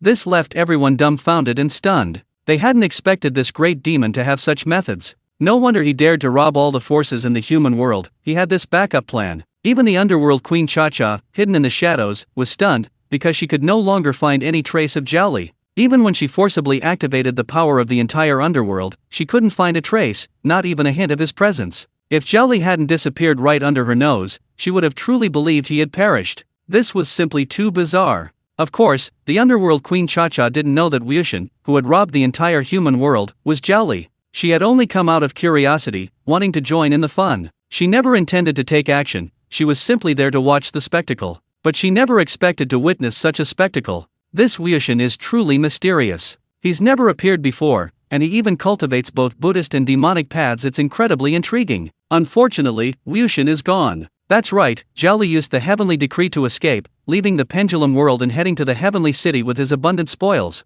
This trip was to avoid trouble and also to dispose of the stolen goods. If it weren't for the storage space in the chat group, he probably would have had to run back and forth to accommodate so many resources. They're incredibly wealthy. Zhao Li was also extremely shocked. He truly hadn't expected these extraordinary forces in the mortal realm to be so rich. Unbelievable. Are they all hamsters? How can they be so good at hoarding? Unfortunately, the saying goes, if my neighbor hoards grain, I hoard guns, and in the end, it all ended up in my hands, didn't it? A real windfall. A truly massive windfall. Zhao Li walked into the city of all heavens with a gleeful expression, thinking to himself, if the mortal realm is so prosperous, wouldn't the underworld in Kunlun be even more so? Should I go and rob the rich to help the poor? Zhao Li was somewhat eager to try. However, Zhao Li only thought about it, he didn't actually dare to go to the underworld or Kunlun to rob the rich to help the poor. You must know, this world is home to ancient gods. Ancient gods control the power of laws. You must understand, only those at the 13th rank can comprehend the fundamental laws. Therefore, the weakest of those ancient gods are at least at the 13th rank. The influence of the ancient gods on the underworld in Kunlun is immense, especially in the underworld. Having served as a ghost messenger in the underworld for over 1,000 years, how could Zhao Li not understand the depths of its influence? The underworld king, Cha-Cha, is ostensibly the ruler of the underworld, but the true ruler is actually the ancient god. If Zhao Li dared to rob the rich to help the poor in the underworld, the only outcome would likely be a one-way trip. Therefore, with his current cultivation level, Zhao Li dares not venture into the underworld to rob the rich and help the poor. As for Kunlun, the celestial maidens of Kunlun are no ordinary beings, and they were among the first beings created by the ancient gods. Zhao Li doesn't believe Kunlun isn't fraught with danger. Although he doesn't know much about Kunlun, he can guess a bit. Only in the mortal realm, while the ancient gods' influence exists, it's not as great or as deep, and it wouldn't manifest for trivial matters. Therefore, Zhao Li dared to rob the rich and help the poor from all the extraordinary forces in the mortal realm. Zushan City, core area. Zhao Li didn't sell the resources he obtained from robbing the rich to other shops, instead, he sold them in his own shop. His shop had been open for a long time. Although Zhao Li was only a ghost messenger in the underworld, with a low rank, he could freely enter and leave the underworld, which gave him a lot of room for manipulation. Even the underworld king Cha-Cha couldn't easily enter and leave the underworld freely, let alone other members of the underworld's official ranks. Therefore, although the ghost messenger's salary wasn't high, Zhao Li was very wealthy, and he had plenty of good stuff. Mountain Ghost, how is it? Has anything happened lately? Zhao Li walked to the counter, sat down, propped his chin up, and looked at the mountain ghost, who was constantly calculating accounts with his head down, and asked with a smile, "All is well. How did you manage to acquire so many resources? What, did you plunder the entire human realm?" The mountain spirit's voice was ethereal and pleasant. He glanced up at Zhao Li, then looked down at the shop's accounts. The sheer amount of resources Zhao Li had acquired startled the mountain spirit, so he asked jokingly, how do you know I plundered the entire human realm?" "No, how can this be called plundering? I'm robbing the rich to help the poor." Zhao Li was incredibly shameless, asserting that he was indeed robbing the rich to help the poor. The mountain spirit didn't speak, only rolling his eyes at Zhao Li. However, he was inwardly shocked. This Zhao Li actually dared to do such a thing. He was utterly audacious. Of course, the mountain spirit also knew that Zhao Li's confidence stemmed from thorough preparation. Although Zhao Li appeared carefree and irreverent, he was actually incredibly meticulous and intelligent. Therefore, the mountain spirit wasn't too worried. Besides, there's always the City of Heavens as a backup plan. The mountain spirit was very grateful to Zhao Li. It was originally a god of faith, a mountain god. However, with the arrival of the new era, people gradually stopped believing in deities. This caused the mountain spirit to grow increasingly weak. Although it was a god, it was merely a god of faith. A god of faith derives its power from people's faith. Once faith is gone, it will only slowly weaken and eventually disappear. Zhao Li had known the mountain spirit for hundreds of years, they were old acquaintances. In the original timeline, Zhao Li was merely a ghost messenger, powerless to save the mountain spirit, forced to watch it die. Now, having the power, Zhao Li naturally wouldn't let the mountain spirit perish without faith. He not only rescued it but also gave it a job. Now, the mountain spirit manages Zhao Li's shop. Furthermore, the mountain spirit's life form has transformed from one devoted to a deity to a ghost spirit, making it a ghost cultivator. Zhao Li paid a heavy price for this. The mountain spirit is now essentially working to pay off its debt. Chapter 214 The Three Flowers of Essence, Qi, and Spirit. The flower of Qi and the origin of the world. Everything was on track. Even Bai Yu had already broken through to the 22nd level of the Tei Golden Immortal Realm. It was a smooth, effortless breakthrough, without any setbacks or bottlenecks. Bai Yu's foundation was incredibly profound. He possessed all 3,000 fundamental laws, a truly terrifying foundation. Finally, I've broken through to the Tei Golden Immortal Realm. It wasn't easy. After emerging from seclusion, Bai Yu sighed softly, imprinting all 3,000 fundamental laws onto his physical body. This step had taken far too long. Most beings only comprehend and control one fundamental law, so they only need to imprint that one law onto their bodies. Of course, although it takes a long time, the gains are immense. Bai Yu's physical body could now completely ignore all law power. Even without using any power, his physical body alone could withstand any attack from the laws you couldn't break through his defenses. The Golden Immortal Realm represents the ultimate sublimation of the physical body, the ultimate tempering of the physique. The Tei Golden Immortal Realm, on the other hand, represents the ultimate sublimation of the soul, the ultimate tempering of the primordial spirit. Therefore, the cultivation of the Tei Golden Immortal is actually similar to that of the Golden Immortal Realm, namely, imprinting the 3,000 fundamental laws onto the primordial spirit. In this way, as long as the laws are indestructible, the primordial spirit will also be indestructible. The physical body is essence, the primordial spirit is spirit, and the source of energy is qi. Essence, qi, and spirit mutually nourish and support each other, none can be lacking. Those who lose essence die, those who lose qi die, and those who lose spirit die. Therefore, for a complete and normal living being, essence, qi, and spirit are the foundation of everything. It is said that heaven has three treasures, the sun, the moon, and the stars, earth has three treasures, water, fire, and wind, and humans have three treasures, essence, qi, and spirit. To break through to the great Luo Golden Immortal Realm, one must temper all three treasures, essence, qi, and spirit to their ultimate perfection. Only then can the three flowers of the crown be born. Only when the three flowers of essence, qi, and spirit converge at the crown can one unlock the gates of the great Dao. The Golden Immortal Realm focuses on tempering the physical body, preparing for the blossoming of the essence flower. The Tei Golden Immortal Realm focuses on tempering the primordial spirit, thus preparing for the blossoming of the divine flower. The flower of qi is the source of all energy, the root, much like the origin of the world. The origin of the world is the energy source of a particular world. Once depleted, the world will perish and return to chaos. The source of human energy is collectively called qi. Qi is magical power, but it is more than just magical power. Therefore, the birth of the flower of qi is both the simplest and the most difficult. It sounds a bit convoluted, but it's easy to explain. The three flowers also have ranks. The highest level of the three flowers is when all three bloom with 12 ranks, totaling 36 ranks. The 12 great essence, qi, and spirit flowers represent the pinnacle of talent in the great thousand primordial world, yet they are also forbidden by the heavenly Dao, as the blooming of 12 grades suggests the potential to transcend the heavenly Dao itself. How could the heavenly Dao possibly allow this? Bai Yu speculated that it was highly likely that Dao ancestor Hengjun possessed all three flowers at the 12 grade level, but there was a small probability that not. It depended on whether the heavenly Dao would interfere or restrict Hengjun. Given Dao ancestor Hengjun's inherent talent and background, it was possible, and quite likely, that all three flowers could bloom at the 12 grade level, given that Hengjun possessed the creation jade disc, a supreme treasure for enlightenment.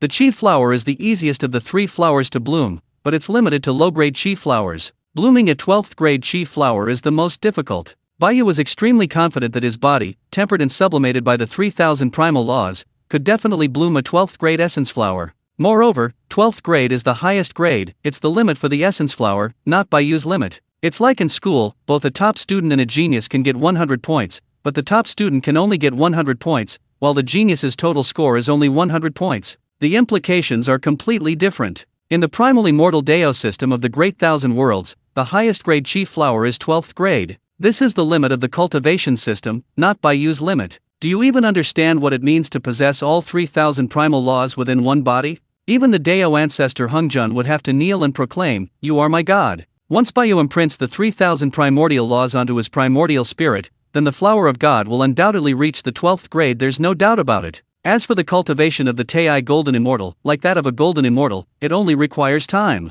Therefore, Bai Yu can now begin preparing for the 3 flowers gathering at the top. Bai Yu is absolutely confident that both the flower of essence and the flower of God will bloom to the 12th grade. This is the minimum guarantee. So, only the flower of Qi remains. While magical power cannot fully represent the flower of Qi, the connection is profound, because one's own magical power is the source that drives all power. Once magical power is exhausted, even with countless methods, one cannot unleash its full potential. However, magical power cannot be said to be the source of all energy. Even if magical power is exhausted, a person won't simply die. Therefore, magical power is not the source or root of all energy for living beings. Refining one's magical power might greatly help improve the grade of the Qi flower, but simply refining magical power is far from enough to open a 12th grade Qi flower. Bai Yu had actually planned for this long ago. It was the origin of the world. The Qi in essence, Qi, and spirit is, in a certain sense, the same as the origin of the world. The origin of the world is the energy source of a world, the energy source needed to operate the world, evolve all things, nurture all living beings, and construct the foundation of all matter and laws in the world. And the energy source of humans is collectively called Qi. Therefore, Qi and the origin of the world are definitely related in some way. Bai Yu's innate inheritance doesn't mention any connection between the origin of the world and Qi. Of course, it's also possible that Bai Yu is just an ordinary innate being, so his innate inheritance doesn't contain anything profound. But that's okay, there's still the chat group. The chat group knows a great deal, they're practically omniscient. So, Bai Yu contacted the chat group and briefly explained his guess. Now, the chat group was anything but aloof, instantly providing Bai Yu with an answer. And this answer didn't disappoint him. There was a connection, and a significant one. In a certain vast world known through the chat group, there existed a cultivation system whose core was using the world's origin to nurture and enhance one's essence, energy, and spirit, using the body as a seed, until one reached the heights of the heavens. In this way, one could more easily comprehend the fundamental Dao. Unfortunately, the chat group only knew that the cultivation system existed, but not the specific methods. Bai Yu guessed that it wasn't that they didn't know, but rather that it was missing, probably due to the loss of much data information when he was crippled. However, none of that mattered. Bai Yu just wanted a definitive answer. It seems the origin of the world is truly a valuable thing. That's right, the origin of the world is the energy source of an entire world. How could it be ordinary? Chapter 215, Planning for the Great World. Bai Yu has no shortage of world origin. Since the City of All Heavens opened the service of exchanging world origin for Holy Spirit stones, it's not just chat group members who are doing it. Other beings within the City of All Heavens are also exchanging them. Moreover, these beings are even more ruthless, like the primordial celestial venerable of the Lotus Lantern world, directly attacking their own worlds. Although the Wuji Pavilion sells world tokens, not everyone has the authority to purchase them. At least, currently, the authority to purchase them is not open to anyone other than chat group members. Selling world tokens is essentially selling world coordinates. Bai Yu is selling world coordinates, simply a different kind of distribution of benefits, a perk for the chat group. There aren't enough to go around in the chat group itself, so how could he let beings outside the chat group share? Chat group members are naturally aware of this and wholeheartedly support it. Ultimately, the City of All Heavens is merely a subordinate organization of the chat group. Everything serves the chat group. Therefore, purchasing world tokens naturally requires authorization, and this authorization is currently only available to chat group members. Even if other beings from all realms can enter the Boundless Pavilion, they cannot see the world tokens, let alone purchase them. Although Bai Yu did not explicitly require secrecy, all chat group members keep this a secret in private. After all, it's not scarcity that's the problem, but inequality. It's better for other beings from all realms within the heavenly city not to know about world tokens, otherwise, even if they don't say anything openly, they will always harbor resentment. That's human nature. Therefore, currently, apart from chat group members, other beings from all realms are unaware of the existence of world tokens. While chat group members can obtain Holy Spirit stones through group check-ins, beings from all realms within the heavenly city only have one channel, exchanging them using world origin. So, without other worlds to wreak havoc on, they can only wreak havoc on their own world. Currently, Bai Yu possesses a vast quantity of world origins. Unfortunately, the vast majority are world origins from lesser thousand worlds, with relatively few from middle thousand worlds. As for world origins from greater thousand worlds, Bai Yu had previously acquired some. Back then, his cultivation level was only at the profound immortal stage, so he felt world origins were somewhat unremarkable, neither particularly valuable nor easily discarded, and thus fed them all to the seed of the great Dao. Although the gains were enormous, obtaining the profound bright pearl containing 4 incomplete great Daos, the help the profound bright pearl provided to Bai Yu was self-evident. Even now, knowing the importance of world origins, Bai Yu has no regrets. The heavens contain countless worlds, so world origins are not lacking at all, and there's nothing to regret. Even if it's world origins from greater thousand worlds, so what? It's not like there's no way to obtain them. The coordinates of the greater thousand worlds are now available. Thinking of the coordinates of the greater thousand worlds he had just acquired, Bai Yu fell into deep thought. Although the world origins of the lesser and middle thousand worlds are also helpful for the advancement of his chi flower's rank, the effect is minimal, as it requires consuming too much world origin. The world essence currently stored in the city of all heavens is far from sufficient. Should all the lesser and middle thousand worlds be opened up? This method is feasible. In fact, it doesn't even require listing world tokens or having chat group members act. Bai Yu could simply send out his Law Dao body to quickly clear all existing worlds. Currently, the city of all heavens has already found over 1,000 worlds. Unfortunately, most are lesser thousand worlds, with less than 100 middle thousand worlds. As for greater thousand worlds, there aren't even a single one. Bai Yu obtained the coordinates of a greater thousand world in the world of heaven, but it was only a rudimentary greater thousand world. If all these thousand worlds in the city of all heavens were cleared, the world essence obtained should be enough for his chief flower to bloom to the 12th grade. Of course, this is only a possibility. Bai Yu's cultivation system is the primordial immortal system of the great thousand primordial world. Therefore, is it truly possible for the chief flower to bloom to the 12th grade with only the world essence of lesser and middle thousand worlds? Bai Yu couldn't be sure about this, he needed to test it out. However, once all the world coordinates obtained by the city of all heavens were cleared, it meant that all the beings in the city of all heavens would also be wiped out. This was somewhat terrifying. The entire chat group would probably be terrified. After all, this involved thousands of worlds. Although Bai Yu could choose not to completely drain all the world's essence, even just 90% would be acceptable. Ultimately, Bai Yu decided to first try and seize that great thousand world. If that failed, then clearing the world coordinates of the lesser and middle thousand worlds wouldn't be too late. It wasn't that Bai Yu had a change of heart, he'd simply become too greedy and looked down on these insignificant creatures. He was also lucky to have obtained the coordinates of a great thousand world. Otherwise, Bai Yu thought that while the small fry wouldn't fill his stomach, they would be acceptable. The main principle was fairness. To scheme for the origin of a great thousand world on his own was extremely difficult, almost impossible, even with the Shenming Pearl. After all, even if the great thousand world where Amos resided was only a rudimentary one, containing only 3 fundamental Daos, it was still a great thousand world. It also contained fundamental Daos. Those 3 supreme gods, in the primordial world, were equivalent to 30th tier heavenly Dao saints.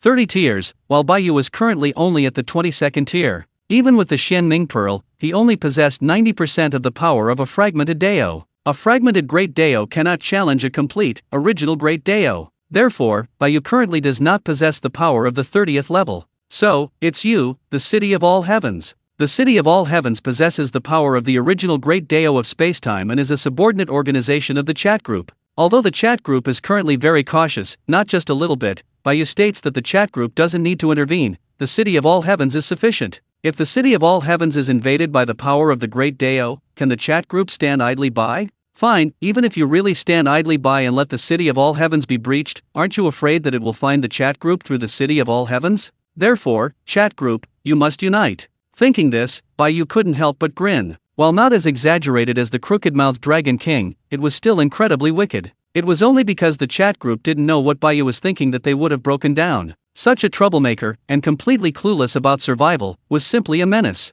You have to understand the essence of survival. Only by living can you have a future. Clearly, the chat group had understood it. Actually, Bai Yu understood it too, but the other side was only a rudimentary great thousand world containing 3 primordial great Daos. Bai Yu declared that there was no need to be cautious. Although, Bai Yu himself would definitely survive in the primordial world. After all, he still had the Law Dao body. Chapter 216 Laying the Bait. Fishing for the Supreme God. Zushan City. Top floor of the Wuji Pavilion. Bai Yu's Law Dao body suddenly opened its eyes. Clearly, Bai Yu had taken over this Law Dao body. The Great Thousand World where Amos resided was a world of swords and magic. It was called the Continent of God's Vet. The Continent of God's Vet was a standard Western fantasy world, with a comprehensive and diverse array of races including humans, dwarves, orcs, elves, undead, angels, and dragons. On the continent, there was the God realm, the abode of the gods, consisting of 3 realms: the celestial God realm, the main God realm, and the supreme God realm. Obviously, the celestial God realm was the abode of ordinary gods, while the main God realm was the abode of the main gods. As for the supreme God realm, that was naturally the territory of the supreme gods. Beneath the continent lies the slumbering realm of the dead. Some undead gods, unwilling to reside in the divine realm, even build temples and establish divine kingdoms underground. Personal preferences are inevitable. On the continent of God Swift, gods rule over everything, resulting in a clear and incredibly rigid hierarchy. Even if a being ignites a divine fire, establishes a divine kingdom, and becomes a god, they will quickly assimilate into it rather than choose to disrupt this order. It's not that they don't want to, but that they can't. There are countless lower, middle, and higher gods. Every branch of any law can give rise to multiple gods. But supreme gods are few and far between. The world of God Swift is a vast universe, yet it has only 36 supreme gods. The authority of a supreme god, like that of a supreme god, is unshareable, unique, and forbidden. Clearly, this is a top-down influence. The supreme god forbids the chief gods from comprehending the divine power of the supreme realm, meaning they are forbidden from comprehending the primal Deo. Therefore, the chief gods also forbid higher gods from comprehending the primal laws, allowing them only to comprehend branch laws. There are only 3,000 primal laws, while countless branch laws. However, branch laws are not primal laws, they can only be called laws, not primal. Mastering branch laws can reach the 16th rank, but it is not a perfect 16th rank, it has flaws, so further advancement is impossible unless one comprehends the primal laws through branch laws. Therefore, the strongest higher god in God Svet's realm is at the 16th rank, and they stop there, unable to advance further. Just as the supreme god forbids the chief gods from comprehending the primal Deo, the chief gods also forbid higher gods from comprehending the primal laws. And the chief gods, starting at the 16th rank, with the strongest, like Amos, reaching the 25th rank. It can be said that the social hierarchy in the world of Godswed is far too rigid. This applies not only to the various races on the continent of Godswed, but also to the gods of the divine realm. Such a world has no future, because miracles cannot be born. It's like a stagnant pool. This was started by the supreme gods to consolidate their own supreme position. The 3 supreme gods have already divided the spoils. There is no 4th place left. The world of Godswed has no future. However, now, Bai Yu declares, you do have a future, because I have arrived. Although, whether the future is good or bad is not up to you. Bai Yu provided the coordinates of the world of Godsvit to the city of all heavens, and then had the city of all heavens issue the heavenly decree to the world of Godsvit. This is a world ruled by gods, and incredibly strict. Even the slightest disturbance is enough to attract their attention. Therefore, even if just an ordinary being on the continent of Godsvit obtains the heavenly decree, it will likely quickly attract the attention of the gods. The continent of Godsvit is dotted with churches belonging to the gods, keeping a close watch on every corner of the continent. The heavenly decree has been issued. Now, all that's needed is time to wait. Everything will go as I wish. Bai Yu doesn't want to confront the 3 supreme gods head-on. If just one supreme god takes the bait, then the plan will be more than half complete. 1 against 1, or even 1 against 2, the city of all heavens is not afraid at all. The great Deo of time and space complement each other, and both of these fundamental Deos are extremely terrifying and unfathomably profound. Although there's no inherent hierarchy among the fundamental Deos, their focuses differ. Therefore, in a 2-on-1 situation, Bai Yu confidently stated that the city of all heavens was not intimidated. However, a 3-on-1 situation would be more troublesome. Unforeseen circumstances might arise. Furthermore, playing on home turf would undoubtedly provide an advantage. That's why Bai Yu considered luring the supreme god of the God-Spit world to the city of all heavens, hoping to trap him like a turtle in a jar. Of course, if the chat group were to intervene, this wouldn't be necessary. Unfortunately, the chat group completely ignored Bai Yu's attempts to contact them, refusing to attack the God-Spit world under any circumstances. Bai Yu understood, the chat group was always very cautious. The last time he managed to persuade them to attack the city of all heavens, it was only through Bai Yu's coercion and a willingness to fight to the death. Otherwise, the chat group definitely wouldn't have attacked the city of all heavens. This time, Bai Yu didn't threaten the chat group, not because he feared their anger and impulsiveness, but because he didn't need to. The city of all heavens was enough. After all, it possessed 2 fundamental Deos, time and space. The God-Spit world, however, only had 3 fundamental Deos. Bai Yu's Deo body of law waited for the fish to take the bait. Time passed slowly in the waiting, and finally, the float moved. A being from the God-Spit world had arrived at the city of all heavens. Bai Yu's Deo body of law opened its eyes and looked towards the outside of the city walls. It was actually an elf. With a thought, the elf vanished outside the city and reappeared before Bai Yu. Then, without a word, it pointed a finger, enveloping the elf in golden light and beginning its transformation. At the same time, Bai Yu also learned all of the elf's memories. To Bai Yu's great surprise, this elf was actually a member of the elven royal family, the 8th son of the elven king. The elf king is a demigod-level powerhouse. Although he hasn't yet ignited his divine flame, he is already terrifyingly powerful, placing him at the 12th rank according to the chat group's ranking system. On the continent of God's Vet, igniting the divine flame requires comprehending the laws, which is the 13th rank. The elven race also has gods, all of whom are based on the natural order, such as the god of abundance, the god of life, and the god of storms. The law of abundance is a branch of the fundamental laws of wood, and can be considered a lower-level law. Of course, there is another branch of the elven race, the fallen elves, also known as the night elves. The elf before Bai Yu is named Ariel, and her cultivation level is not low, at the 9th rank. However, bathed in golden light, her 9th rank cultivation began to increase rapidly. 10th rank, 12th rank, 14th rank, 16th rank. Ariel, originally at the 9th rank, broke through to the 16th rank. Furthermore, she directly mastered the fundamental law of wood. The elven race has a chief god who controls the fundamental law of wood. Chapter 217 1 for every one you receive. Bai Yu transformed Ariel into a 16th tier being and even gave her control over the fundamental laws of wood, all to lure the elven race's chief god. Previously, through Amos's memories, Bai Yu had gained a comprehensive understanding of the other chief gods of the Svet world. After all, Amos was one of the strongest chief gods. There were only 36 chief gods in total, a very small number. How could he not understand them? The reason the elven race had always maintained a place on the continent of Svet was because they had a chief god as their backer. All the races on the continent of Svet that hadn't been wiped out had a chief god supporting them. Those without a backer were long gone. Ariel greets Your Excellency.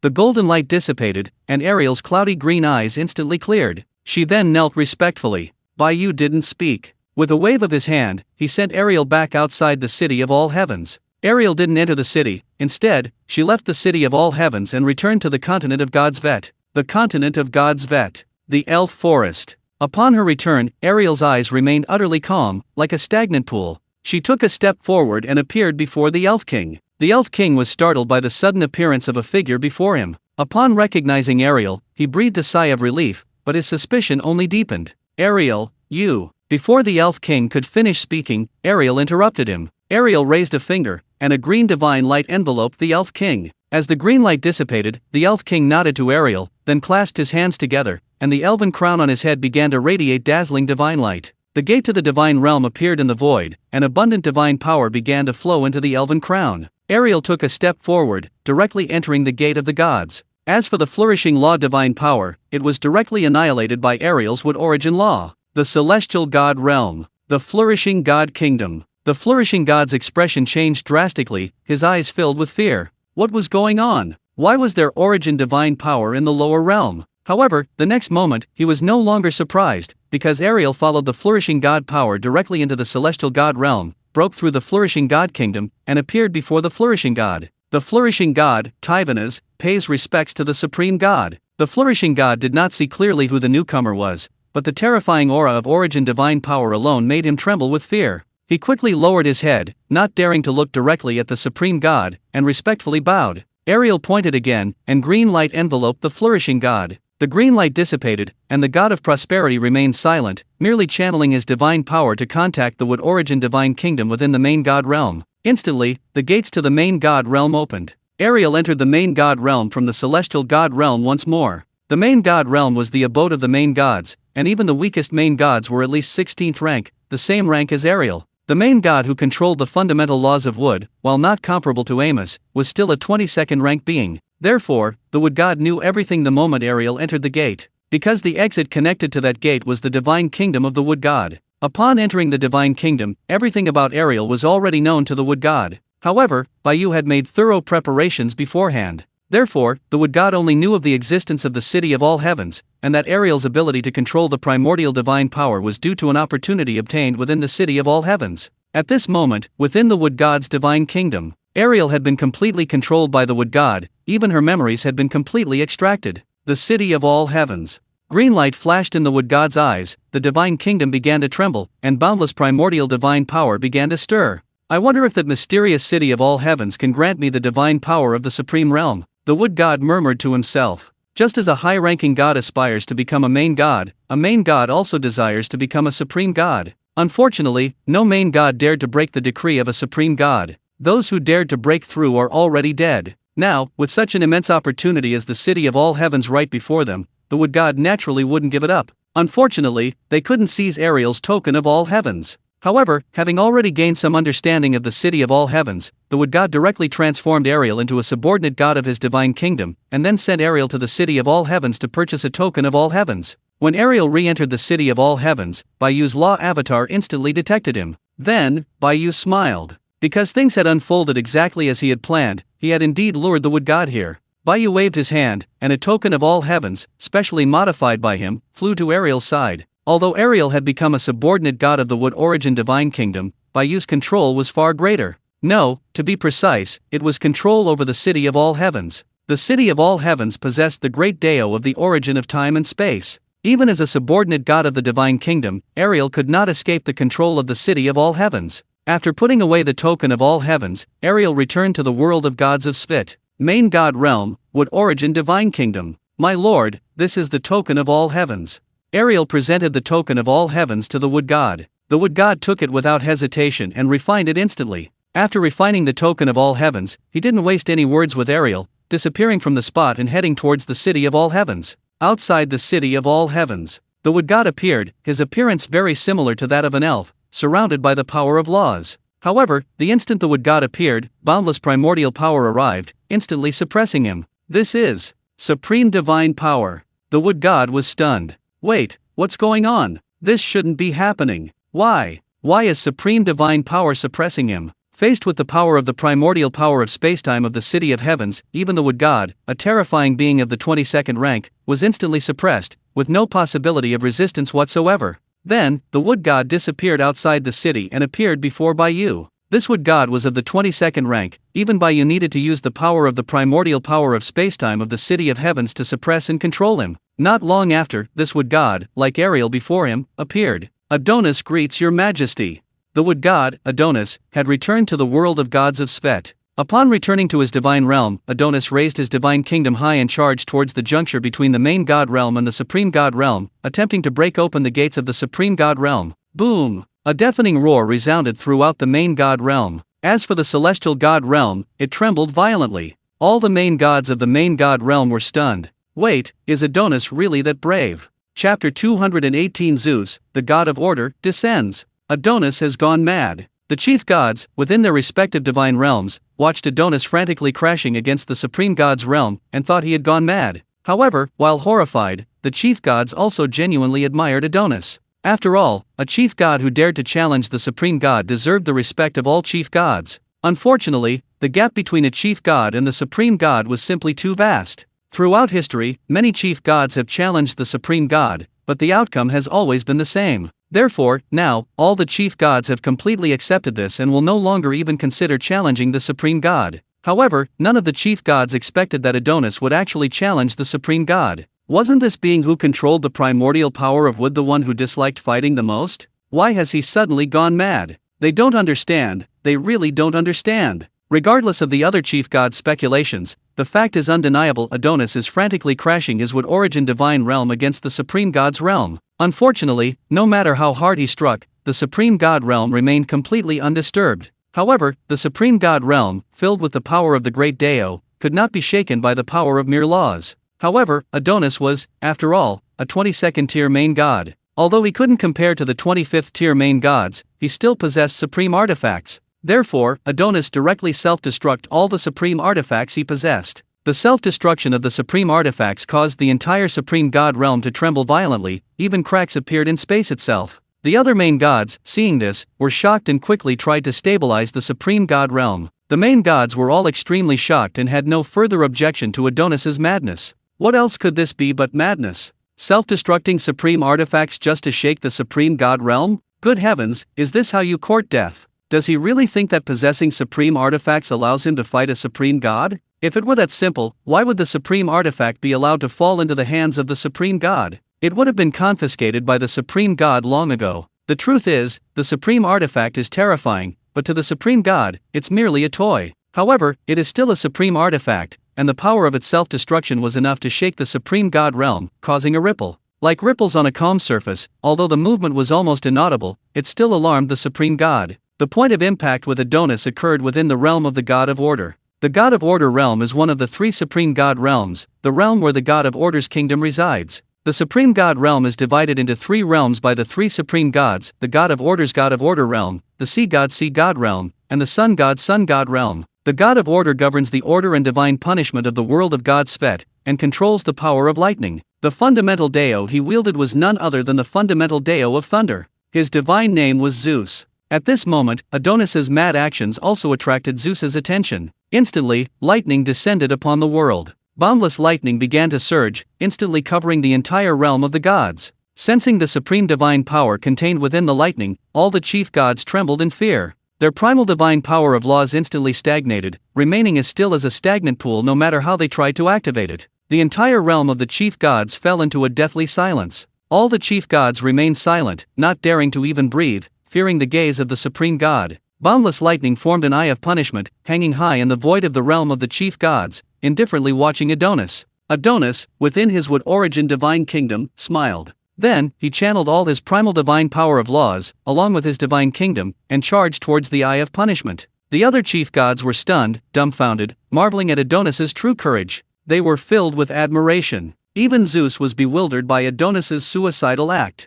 Are all the chief gods this brave now? He thought. However, Zeus sensed a different kind of power emanating from Adonis. It was the power of the supreme gods, and not the power of the world of the god Svet. This caused Zeus's divine eyes to narrow slightly, and he somewhat understood why Adonis would undertake such a suicidal act. He was being controlled. The eye of thunder focused, and then a terrifying bolt of divine lightning descended. Boom! The wood origin divine kingdom was directly cleaved in two, then collapsed and vanished without a trace. However, Adonis disappeared without a trace. The other chief gods all believed that Adonis had been struck down by lightning, that he had perished completely. They all sighed, and at the same time, were incredibly shocked. The power of the supreme gods was truly terrifying. In fact, Adonis had not perished, but had been captured by Zeus and taken to the kingdom of order. The supreme divine realm. The kingdom of order. Zeus, seated on his supreme throne, gazed upon the half-dead Adonis. With a wave of his hand, a token of the heavens manifested from Adonis's body. The token of the heavens contained the power of the fundamental Deo of spacetime. Therefore, the moment it appeared, boundless Deo energy swept across the entire kingdom of order.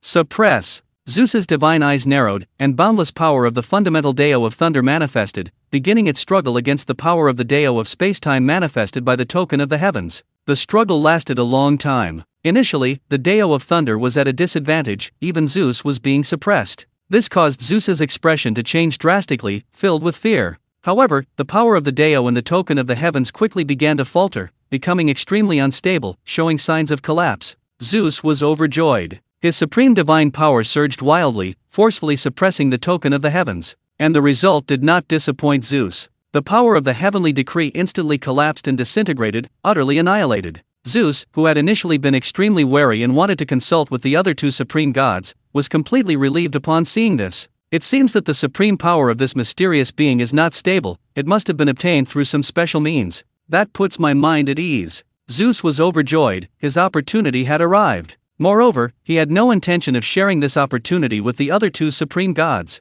This was his own opportunity, how could he possibly let the other two supreme gods share a piece of it? If he could seize this new supreme power, he could directly suppress the other two supreme gods, and from then on, the world of God Svet would only have him as the sole supreme god. With this thought in mind, Zeus, following the decree of the heavens and utilizing the power of the great Deo, directly came to their doorstep. In the endless void where the city of the heavens was located, boundless lightning manifested, enveloping the entire city. The power of the great Deo pressed down overwhelmingly, causing the entire city of the heavens to tremble. All the beings within the city of the heavens felt their scalps tingle, and boundless, bone-chilling cold spreading throughout their bodies. Red Pavilion. The city of the heavens has been invaded again. Lin Daiya was completely stunned, dumbfounded. The city of the heavens had been invaded again so quickly. Would they change the city lord again this time? No. Lin Daiya was extremely satisfied with the current state of Zushan city. The business environment was simply too good, and she had no intention of disrupting the existing system and order. If a different city lord were appointed, who knew if he would follow the same path of chaos and recklessness as the previous city lord Qin? Chapter 219 Zeus takes the bait. The power of the great Deo. Not only was Lin Daiya horrified that the city of all heavens had been invaded again, but even the chat group members were dumbfounded. The city of all heavens had been invaded. That boundless, terrifying power, like the end of the world, enveloped the entire city of all heavens in lightning. Looking up, all that remained was a crisscrossing network of silver-white lightning. The power of the great Dao was permeating the air. Although the space-time Dao power of the city of all heavens hadn't been breached, the chat group members within the city of all heavens still felt a chill run through them, especially those who hadn't yet broken through to the 13th rank and hadn't even touched the fundamental laws, were completely unable to comprehend or fathom the nature of this terrifying power. Even a single glance was enough to instantly silencing their entire being. It was as if they had encountered something too terrifying to behold. Furthermore, the chaotic void surrounding the city of all heavens was being torn apart by the power of the great Dao of lightning, its chaotic energy shattered and annihilated. The surrounding chaotic void seemed to have become a vacuum, all matter utterly annihilated. Only the power of the great Dao remained, sweeping and ravaging the endless void.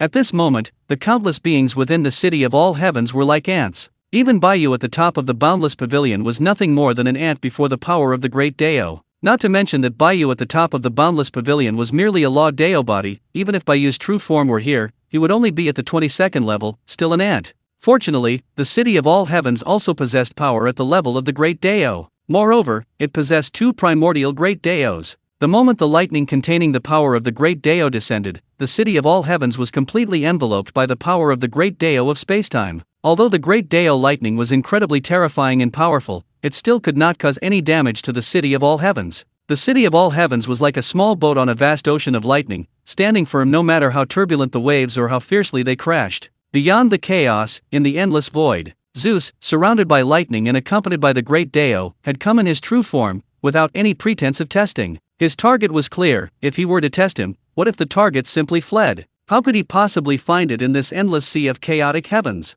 Therefore, Zeus came without hesitation. This so-called city of all heavens, while containing the power of a supreme realm, was problematic. Zeus suspected it had been obtained through some special means. Although Zeus didn't know what special means the city of all heavens had used to acquire such supreme power, the fact that the city of all heavens' supreme power was problematic was, to Zeus, incredibly good news. Zeus's purpose in coming was to obtain the supreme power of the city of all heavens. Zeus even wanted to know how the city of gods had obtained its supreme power. If he obtained the supreme power of the city of gods, then he, Zeus, would be the sole supreme god of the world of Sphet. Zeus had always been very displeased with the other two supreme gods. The other two supreme gods, the sea god and the sun god, one wielded the fundamental principle of water, and the other the fundamental principle of fire. The saying water and fire are incompatible aptly describes the relationship between these two supreme gods. Zeus only had minor disagreements with the sea god and the sun god, but they wouldn't necessarily fight every time they met. However, the sea god and the sun god were truly likely to clash upon first sight.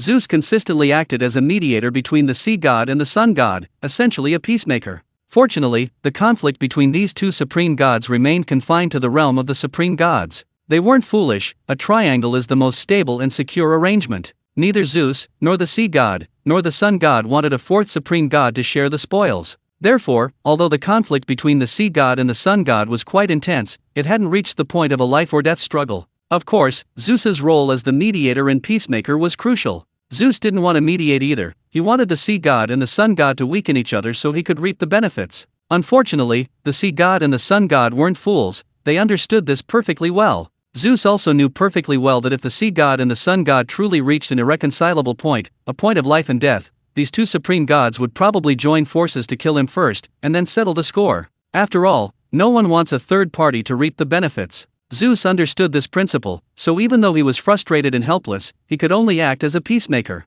However, now, Zeus declared, let whoever wants to be the peacemaker be it. You think being a mediator is easy. It's incredibly painful and frustrating. It's a story full of tears. Fortunately, the three supreme gods didn't have a good relationship, and Bai Yu had tampered with Ariel's all-heavens decree, making Zeus believe there was a problem with the power of the great Dao in the all-heaven city. In fact, before the all-heaven city became a subordinate organization of the chat group, its great Dao power was indeed problematic and extremely unstable. This is why it was so easily taken over by the chat group. But since the chat group took over the all-heaven city, this problem has been perfectly solved. The spacetime great Dao power of the all-heaven city is genuine, without any problems, and extremely stable. Bai Yu tampered with the all-heavens decree precisely to make Zeus believe there was a problem with the great Dao power of the all-heaven city, to make Zeus underestimate the all-heaven city, and thus prevent him from bringing the other two supreme gods along. Because of Amos's memories, Bai Yu had a very comprehensive understanding of the god Sphet world. However, Amos was only a chief god and had no idea about the relationship between the three supreme gods, whether it was good or bad.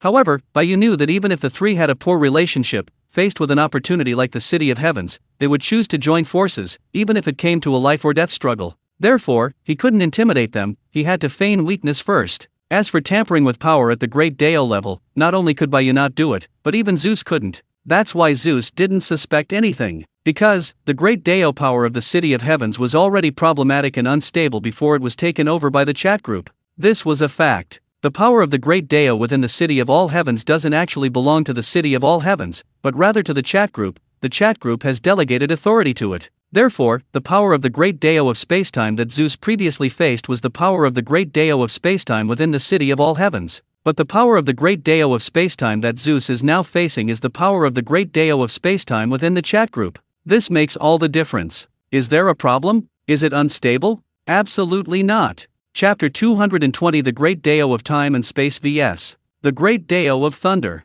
Top floor of the Wuji Pavilion. Bai Yu's Law Deo body smiled upon seeing that only one supreme god had arrived. Thus, the plan was perfectly executed. The plan was actually quite simple, but simplicity didn't equate to ease or success. Because if the three supreme gods were so close that they would share any opportunity, Bai Yu's plan would fail. While this possibility was small, it was still possible. The only thing Bai Yu could gamble on was that the three supreme gods weren't actually that close. A triangle, while stable, is only two-dimensional. How could it compare to the stability of a three-dimensional pyramid? At the top of a pyramid, there is only one position. Therefore, one supreme god is the most stable. Just like in the primordial world, Hongzhen Daezu, above the six sages and as high as the heavens, was the true supreme god, the only supreme god. Therefore, he could restrain the sages and decide the fate of the world with a single word. Similarly, in the Myriad Realms chat group, with Bai Yu as the sole supreme god, the atmosphere of the chat group was extremely harmonious and congenial. Bai Yu's plan had succeeded, so there was no need to hide anymore.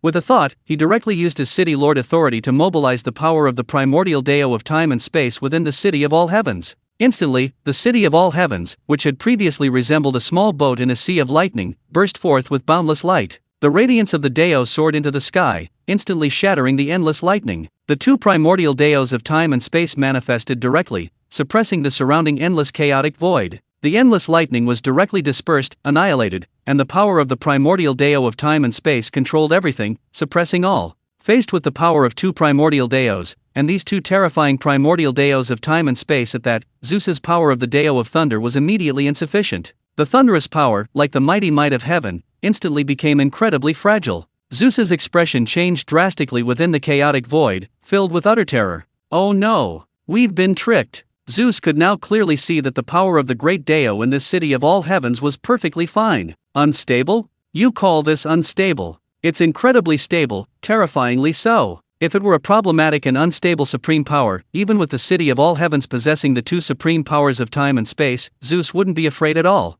That's why he dared to come alone. But now, the supreme power of the City of All Heavens was perfectly fine and extremely stable. This was doomed. Zeus immediately made his choice, to flee and return to the world of God Svet to seek help. Unfortunately, Bai Yu had gone to great lengths to lure Zeus here. How could he let him escape? When Zeus descended upon the City of All Heavens, all of spacetime around him had already been imprisoned. Without breaking through the power of the great Deo of spacetime, there was no way to escape. Boom! As Zeus tried to flee, he instantly sensed that the surrounding spacetime had been imprisoned, and the supreme divine power began to collide wildly. At the level of the great Deo, so-called magic and supernatural powers are nothing but trifles. The collision of Deos, overwhelming with sheer force, is the simplest and most effective method. Therefore, at this moment, the great Deo of thunder and the great Deo of spacetime began to collide violently. A deafening roar echoed throughout the chaotic void, as boundless chaotic currents began to rage wildly, then, accompanied by the power of the great Deo, swept outwards in all directions. Wherever they passed, like a whirlwind sweeping away clouds, all matter was instantly annihilated.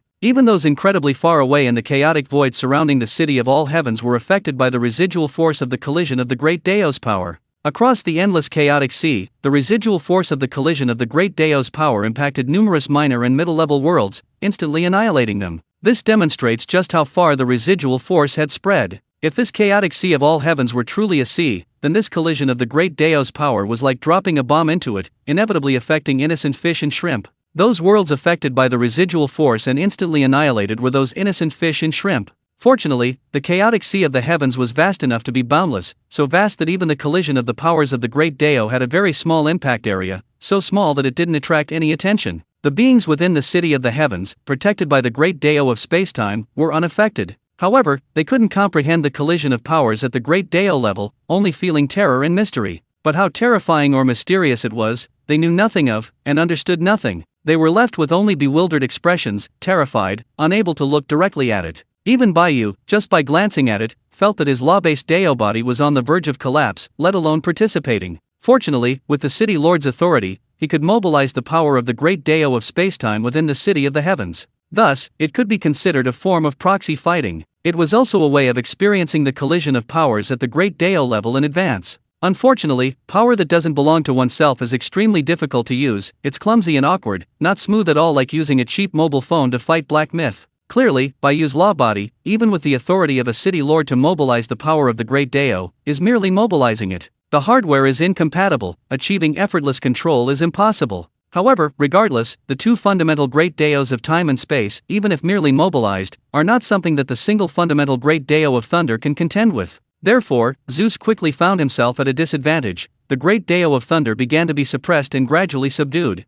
Zeus was extremely anxious upon seeing this, but there was nothing he could do. Unless he possessed a true supreme artifact containing complete supreme divine power. If it were the great thousand primordial world, then it would be an innate treasure. Unfortunately, Zeus did possess a true supreme artifact, his innate artifact, but the supreme divine power it contained was also the fundamental great Dao of thunder. This was largely useless, because Zeus already controlled the fundamental principle of thunder. This supreme artifact, containing the complete essence of thunder, was of little use, merely an embellishment. It was precisely because of this supreme artifact that Zeus wasn't instantly suppressed. Instead, he underwent a fierce clash and resistance before gradually becoming exhausted and weak. This filled Zeus with deep regret, regretting his carelessness in coming alone without consulting with the sea god Seth and the sun god Nos. This was driven by greed. Faced with such an immense opportunity, Zeus naturally wanted to monopolize it. Of course, it was also because Zeus's relationship with the two supreme gods, Seth and Nos, wasn't close enough to allow him to share such a tremendous opportunity. Moreover, Zeus believed this journey was without danger, unaware that it was all a conspiracy, a deception from beginning to end. The other party was merely bait, used to lure even the supreme god like himself. Zeus's wisdom needs no further explanation. Now, realizing the truth, he understood everything. Whether it was the elven Ariel, the god of abundance, or the god of wood, they were all just bait. The true target of the city of gods, from beginning to end, was only the supreme god. Whether it was Zeus, Seth, or Nos, any of them would have been acceptable, but Zeus was unlucky enough to be the first to take the bait. However, even if he understood now, what good did it do? Zeus knew that now, he had no chance left. There was only one outcome. Chapter 221 Suppression. Destroying the Great Dao. Stripping world authority. The ending was sealed the moment Zeus left the world of the gods sped alone and arrived at the city of all heavens. This supreme being, at the 30th rank and wielding the great Dao of thunder's origin, was now at his last gasp. The radiance of the great Dao enveloped the city of all heavens, which was now shrouded in silence. All the beings of the heavens were silent, awaiting their final judgment.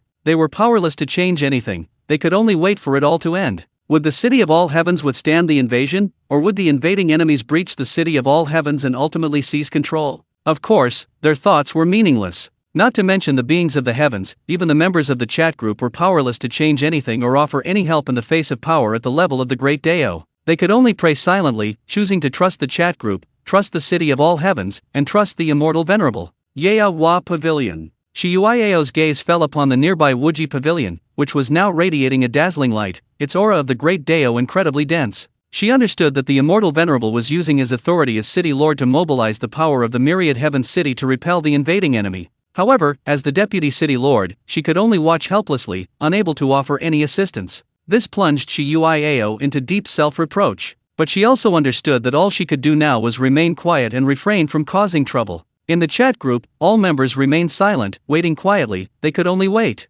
This was another invasion from the 30th level. Although the chat group hadn't issued any group tasks this time, the scale of the commotion was so great that even a fool could tell the seriousness of the situation. However, they all possessed an inexplicable confidence in the immortal venerable in the chat group, so while they were worried, they weren't as panicked as they had been during the previous invasions of the myriad heaven city. Especially the veteran members, having experienced several major events, had developed a remarkably stable mindset. Zhao Li, however, was quite frightened. When Zeus descended upon the city of all heavens, he was still chatting idly with the mountain spirit. It was his first time encountering something so terrifying, so naturally, he couldn't remain calm. Of course, no one knew that this invasion was actually orchestrated by the immortal Venerable. That terrifying 30th tier supreme expert was lured in by the immortal Venerable. Wuji Pavilion. It's over.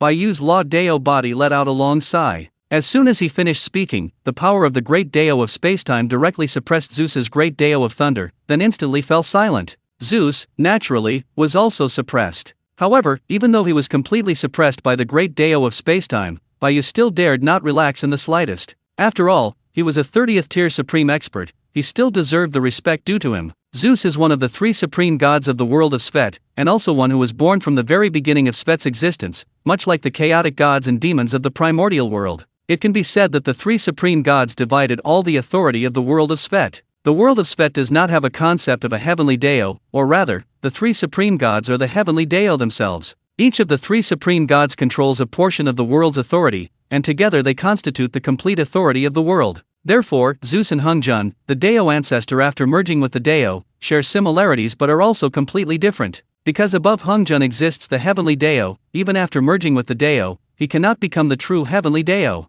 Hungjun is the heavenly Dao, but the heavenly Dao is not Hungjun. Although Hungjun merged with the Dao, he still prioritizes the heavenly Dao. Therefore, strictly speaking, the true pinnacle of the primordial world is not Hungjun, but the heavenly Dao itself. Hungjun is merely the representative of the heavenly Dao. Zeus, on the other hand, has no heavenly Dao above him, he truly and undeniably controls a portion of the world's authority. Therefore, now that Bai Yu possesses Zeus, it's equivalent to possessing a portion of the world's authority held by the god Svet. Bai Yu suppressed Zeus within the city of all heavens, then used the power of the great Dao of time and space to erode Zeus's thunder Dao origin until the origin of the god Svet's world's authority was stripped away. Zeus's Dao power wasn't something he comprehended step by step on his own, rather, it was born from the world, granting him innate control over a fundamental Dao, somewhat similar to the ancient gods of the pendulum world. It's an alternative heavenly Dao, essentially dividing heavenly Dao authority into three parts. Now, Bai Yu intends to extract and refine a portion of Zeus's heavenly Dao authority. Stripping him of world authority is tantamount to eroding and stripping Zeus of his fundamental Dao power. Once world authority is stripped away, Zeus loses his fundamental Dao. Moreover, because Zeus is a supreme god born from the world, he, like a heavenly Dao saint, is subject to the world's limitations. Although Zeus can leave the god Svet world and arrive at the city of all heavens, he can only leave the god Svet world temporarily, not permanently. This is because Zeus's Dao power, strictly speaking, is the power of the god Svet world, not truly belonging to Zeus. Zeus essentially only has the authority to use it. Unlike those great Dao realm experts who rise step by step from the ant realm to the top, the power of the origin great Dao truly belongs to oneself, allowing free and unrestricted travel through the endless worlds. Taking shortcuts may feel good for a while, and it may feel good to keep taking shortcuts, but any power that doesn't truly belong to you will always have corresponding limitations. The higher the level of power, the greater the limitations. Amos, as a chief god, can leave the world of god Svet at will. However, Zeus, as the supreme god, cannot truly leave the world of god Svet. Even across countless worlds, the world of god Svet can revoke its authority at any time. What Bai Yu needs to do now is to strip Zeus of his world authority before the time limit expires. Soon, under the great power of the great Dao of spacetime, Zeus's world authority was completely stripped away. Instantly, Zeus's origin great Dao of thunder was also eroded and stripped away. Thus, Bai Yu obtained Zeus's origin of the great Dao of thunder and his authority over the world. As for Zeus, having been completely stripped of his great Dao, his cultivation level is now only at the 25th rank. Zeus could only watch helplessly, no matter how mad or furious he became, it was all in vain. 25 ranks, and even without the power of the great Dao, he was still a treasure trove. Therefore, Bai Yu didn't waste any time. He directly used the power of the great Dao of time and space to completely refine and transform it into a puppet. This 25th tier puppet will serve as a security guard for the City of Heavens for now. We'll make further plans when it becomes useful. Security Captain Zeus is online. Chapter 222 Invading the Great Thousand Worlds.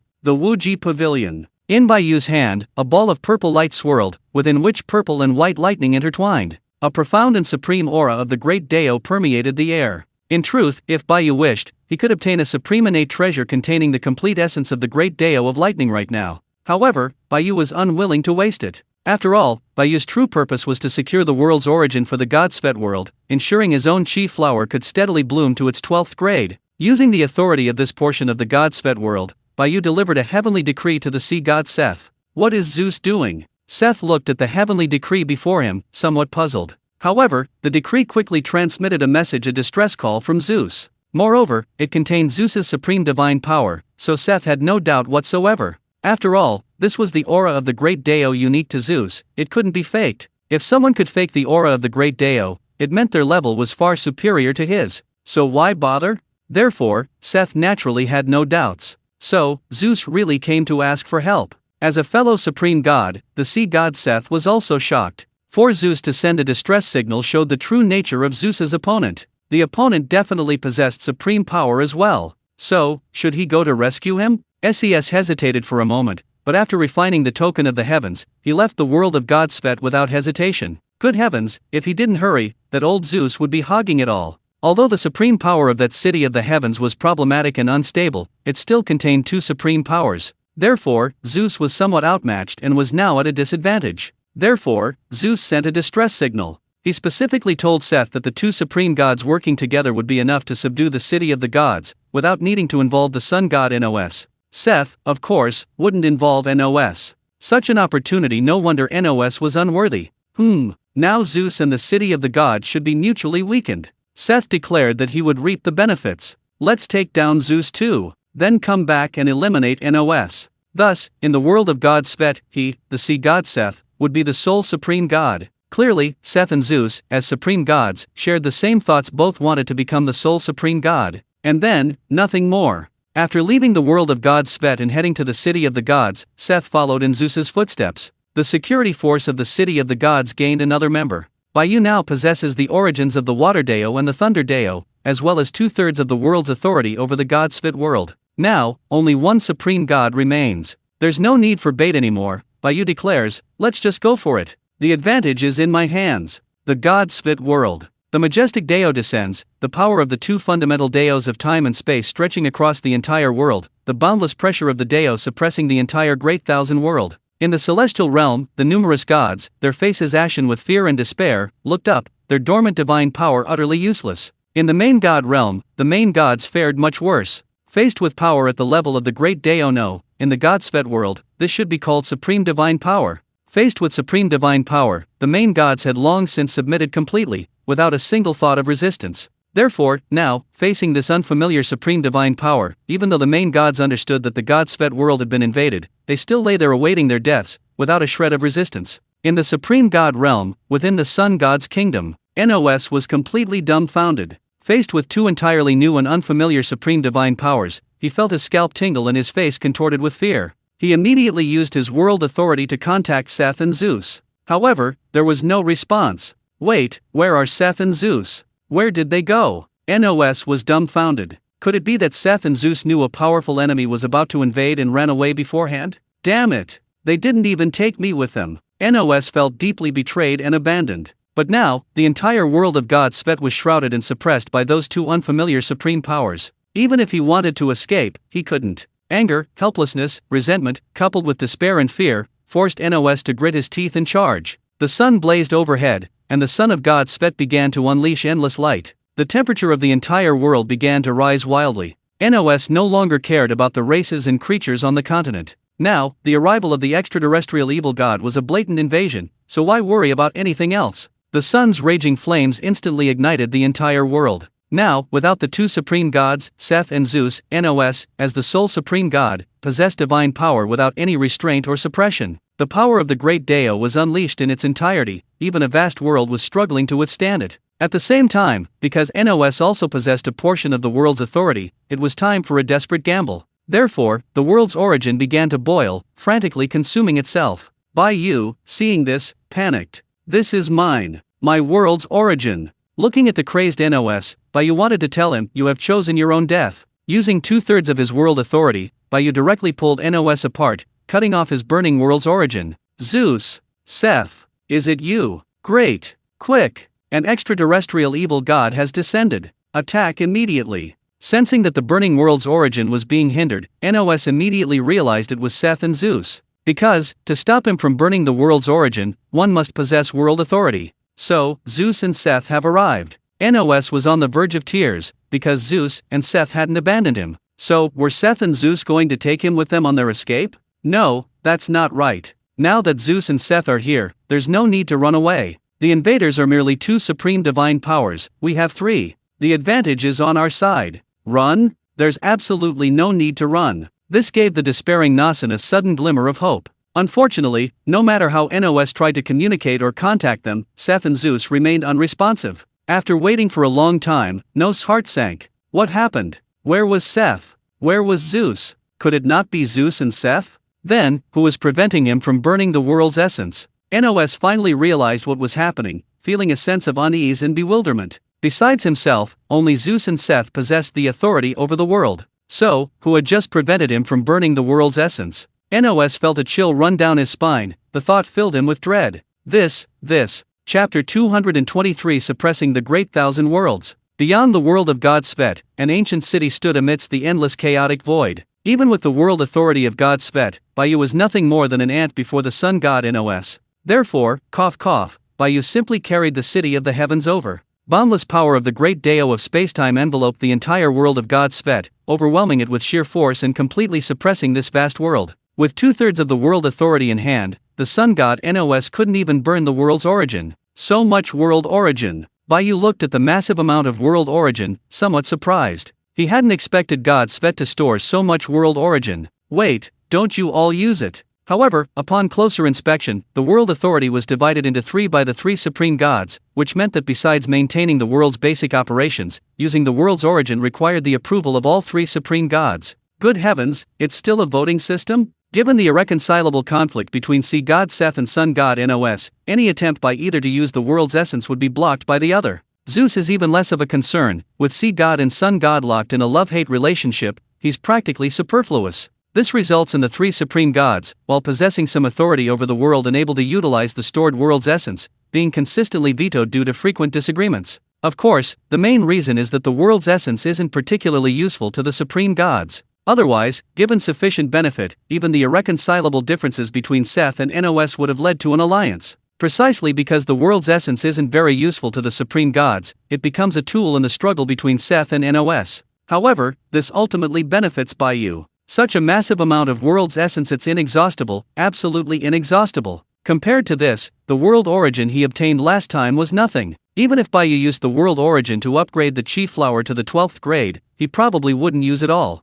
So, could he continue to irrigate the great Dao seeds, allowing the 4 Dao fruits to fully mature? This way, he could obtain 4 complete origin great Daos. Last time, because the world origin of the great thousand worlds wasn't enough for the 4 Dao fruits to fully mature, the Xianming Pearl's grade was only a top grade innate spiritual treasure. But once the 4 Dao fruits fully mature, the Xianming Pearl will become a true supreme treasure. Its grade will directly advance from a top grade innate spiritual treasure to an innate supreme treasure. Moreover, it will be an innate supreme treasure containing 4 complete origin great Daos. While contemplating this, he mobilized the power of the spacetime great Dao of the heavenly city to recklessly suppress the god Spit world and the sun god Nos. Faced with the power of the 2 fundamental principles of time and space, Nors's fire principle alone was clearly insufficient, far from sufficient. Therefore, in despair and madness, Nors was directly suppressed, and the sun of God Svet was extinguished. The world fell into an eternal winter. Not long after, the security force of the City of All Heavens gained another member.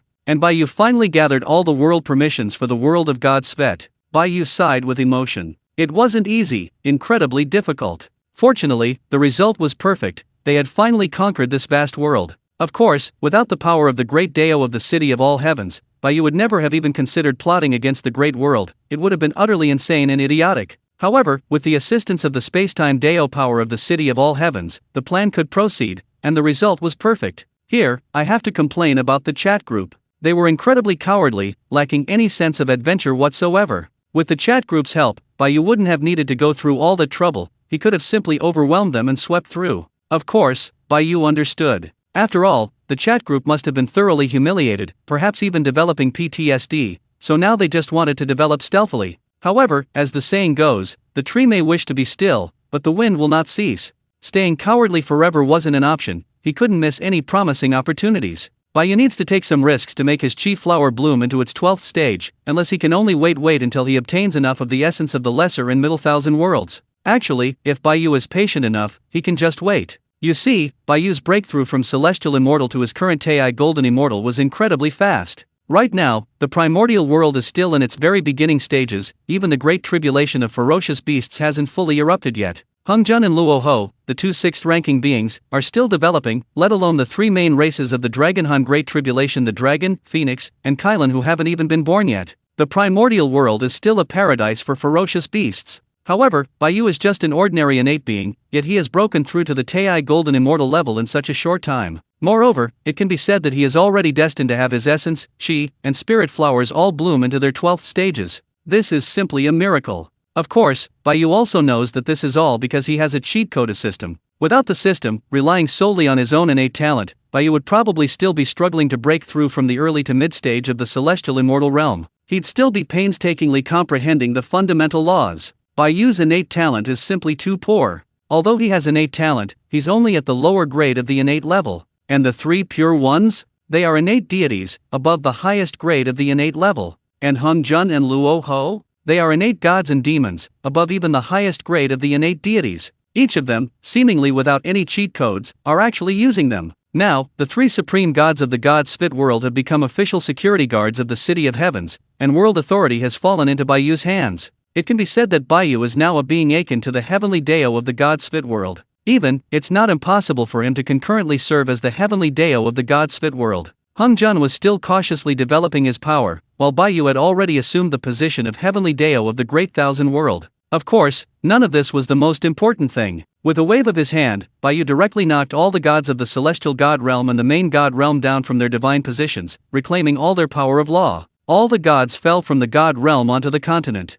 Their cultivation levels, whether lower-level gods, upper-level gods, or main gods, all regressed to the 12th rank. Afterwards, Bai Yu completely sealed off their authority over the laws and the Great Deo. From this point on, the beings of the God Spet world could no longer comprehend the laws and the Great Deo. This was forbidden and not permitted. Having done all this, Bai Yu directly extracted 90% of the world's origin from the God Spet world. However, the world remained remarkably stable, as there was still enough world origin to maintain its basic operations. Moreover, currently, the strongest beings in this Great Thousand world are only at the 12th rank, so even without 90% of the world's origin, there was no pressure whatsoever. Chapter 224: Reconstructing the Great Thousand World. The Great Luo Heaven. Having more powerful beings in the world is a good thing for the world as a whole, but it's also a kind of pressure. Just like a swimming pool, if there are too many swimmers, it will be crowded. Bai Yu defeated all the gods in the God realm so that even if he extracted 90% of the world's essence, the God Sweet world wouldn't have any problems. And things turned out exactly as Bai Yu expected.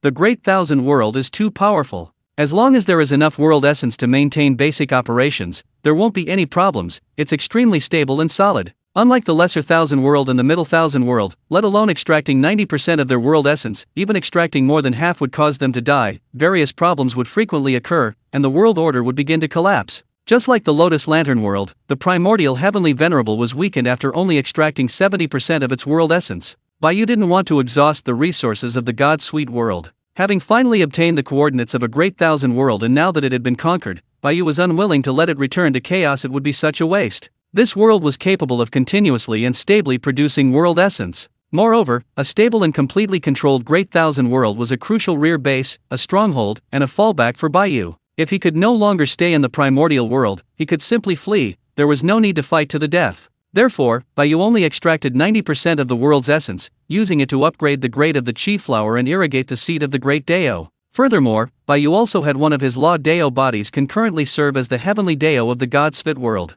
Thus, he completely and utterly controlled the God Spit world. Furthermore, Bai Yu placed the City of All Heavens in the chaotic void near the God Spit world, allowing them to support each other from both sides. After all, the God Spet world was a vast world with 3 primordial Deos, while the City of All Heavens possessed 2. Together, that made 5 primordial Deos. Thus, not only was the City of All Heavens safer, but the safety of the God Spet world would also be more guaranteed. With everything in place, Bai Yu began a large-scale transformation of the God Spet world. For example, Bai Yu disliked the world's name. Having a slight difficulty in naming things, Bai Yu didn't bother to think too much. Based on the name of the Boundless Pavilion, he simply renamed the God Spet world to Boundless World. The moment the world's name was changed, in the minds of all beings within the world, this world, from beginning to end, since ancient times, was called the Boundless World. Besides changing the world's name, Bai Yu also changed the world's energy system from the magic power of the Western fantasy side to the spiritual energy of the immortal path. Even the cultivation system was changed to the immortal path system.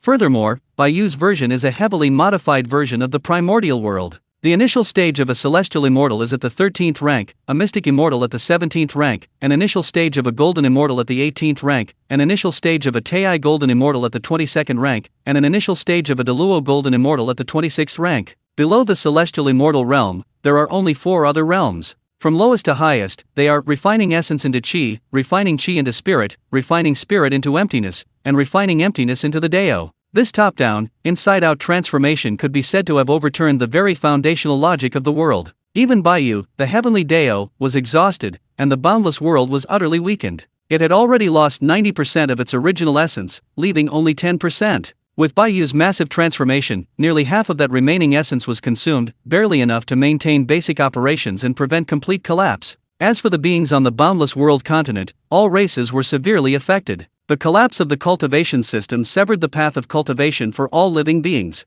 Even magic was no longer perceptible, as the world was devoid of magic, possessing only spiritual energy. Of course, the laws and the Great Dao remained unchanged, because the Great Dao adapts to any system in the heavens, leading to the same destination. The Great Dao is supreme. As for the laws of heaven and earth, they have no say before the Great Dao and can only obediently reshape themselves. In short, this large-scale transformation only left Bai Yu feeling a bit mentally exhausted. The difficulty wasn't great, and no unexpected incidents occurred. Ultimately, this vast world of the Western fantasy world was officially transformed into the immortal realm. The magic that originally permeated the entire world was transformed into spiritual energy. As for the God realm, Bai Yu also transformed it into the immortal realm. From now on, to ascend to the immortal realm, one would need to have a preliminary understanding of the fundamental laws. The authority to comprehend laws in the Great Dao was also relaxed. From now on, any being in the boundless world would have no restrictions on their comprehension of laws in the Great Dao. As for the races on the continent, they were all unique to the Western fantasy world, so Bai Yu thought it best to preserve them.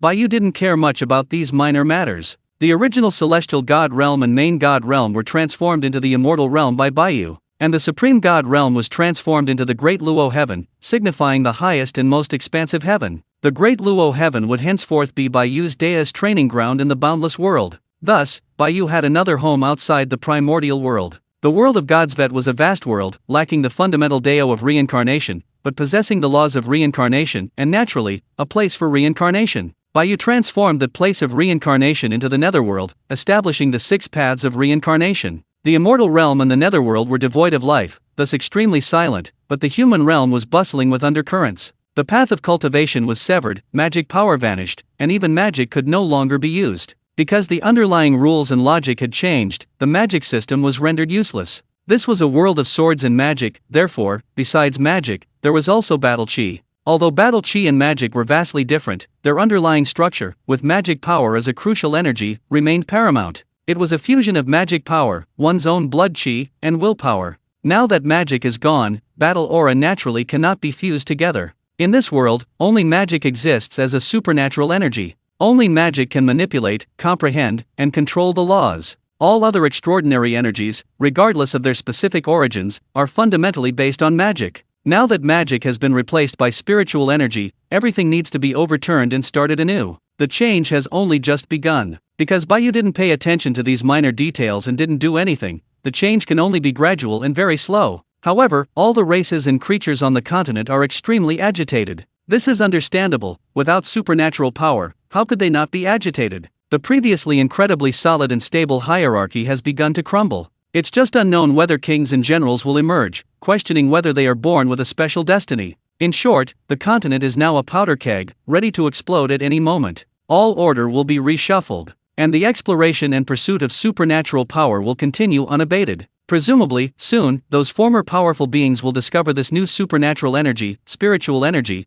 and then they will try every means to utilize and control it. Chapter 225 Chat Group, You Old Bastard. The end of an era and the arrival of a new one are always accompanied by a period of turmoil. Bai Yu, as the heavenly Dao of the boundless world, naturally witnessed the chaos and upheaval in the mortal realm. However, these were insignificant problems to Bai Yu, and he had no interest in them whatsoever. Not wiping out all the races and beings on the continent was already a great act of mercy from Bai Yu. Why would he expend so much energy and time to perfect it? In any case, the underlying logical framework had already been set. This was the inevitable trend, unchangeable unless one could transcend the heavenly Dao and transcend this world. Otherwise, one could only submit to the inevitable trend. The inevitable trend cannot be changed, but minor trends can. Bai Yu wouldn't care about changes to minor trends, but only minor trends could be changed. As for the inevitable trend, dare to try and change it? Now, all the beings in the boundless world have lost their supernatural powers and have become mortals. Even if mortals number in the billions or trillions, the damage they cause on the continent, no matter how much they wreak havoc, is extremely limited.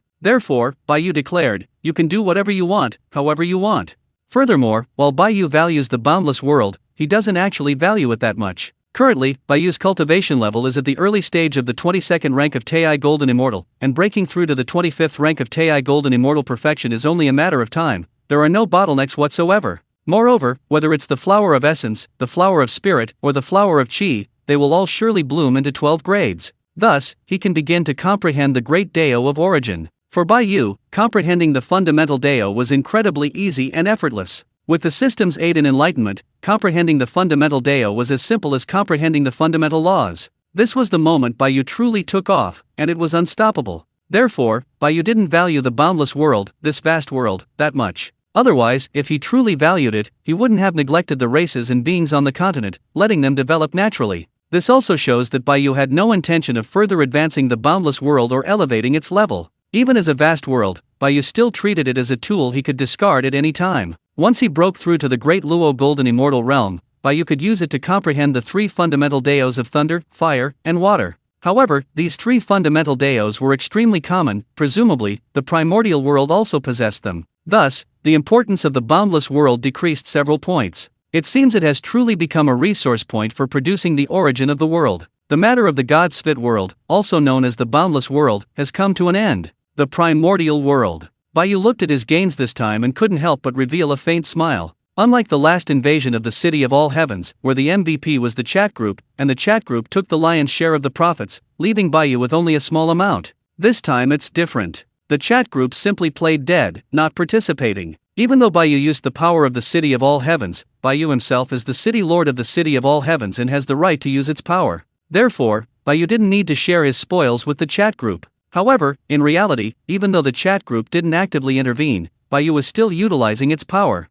This is undeniable. Moreover, the gains this time were extremely substantial. The world origin was inexhaustible, and the boundless world could continue to produce world origin indefinitely. Therefore, Bai Yu generously shared 1/10 of the world origin with the chat group. Bai Yu mainly wanted to make the chat group understand that caution is acceptable, but not excessive caution. When faced with a surefire opportunity, one shouldn't miss it. After receiving 1/10 of the world origin, the chat group didn't make any promises, not even a word, clearly intending to continue playing it safe. Bai Yu was somewhat surprised. What had the chat group gone through to become so timid? However, just as Bai Yu was feeling quite disappointed, the chat group suddenly granted Zushan City access to the primordial Dao of cause and effect. Good heavens! This is truly good heavens! I knew you, old sixth brother, had been hiding something good. As the city lord of Zushan City, Bai Yu could clearly sense that Zushan City now possessed another primordial Dao of cause and effect. Adding the two primordial Daos of time and space, Zushan City now has 3 primordial Daos. Not bad, not bad. Including the 3 primordial Daos of the boundless world,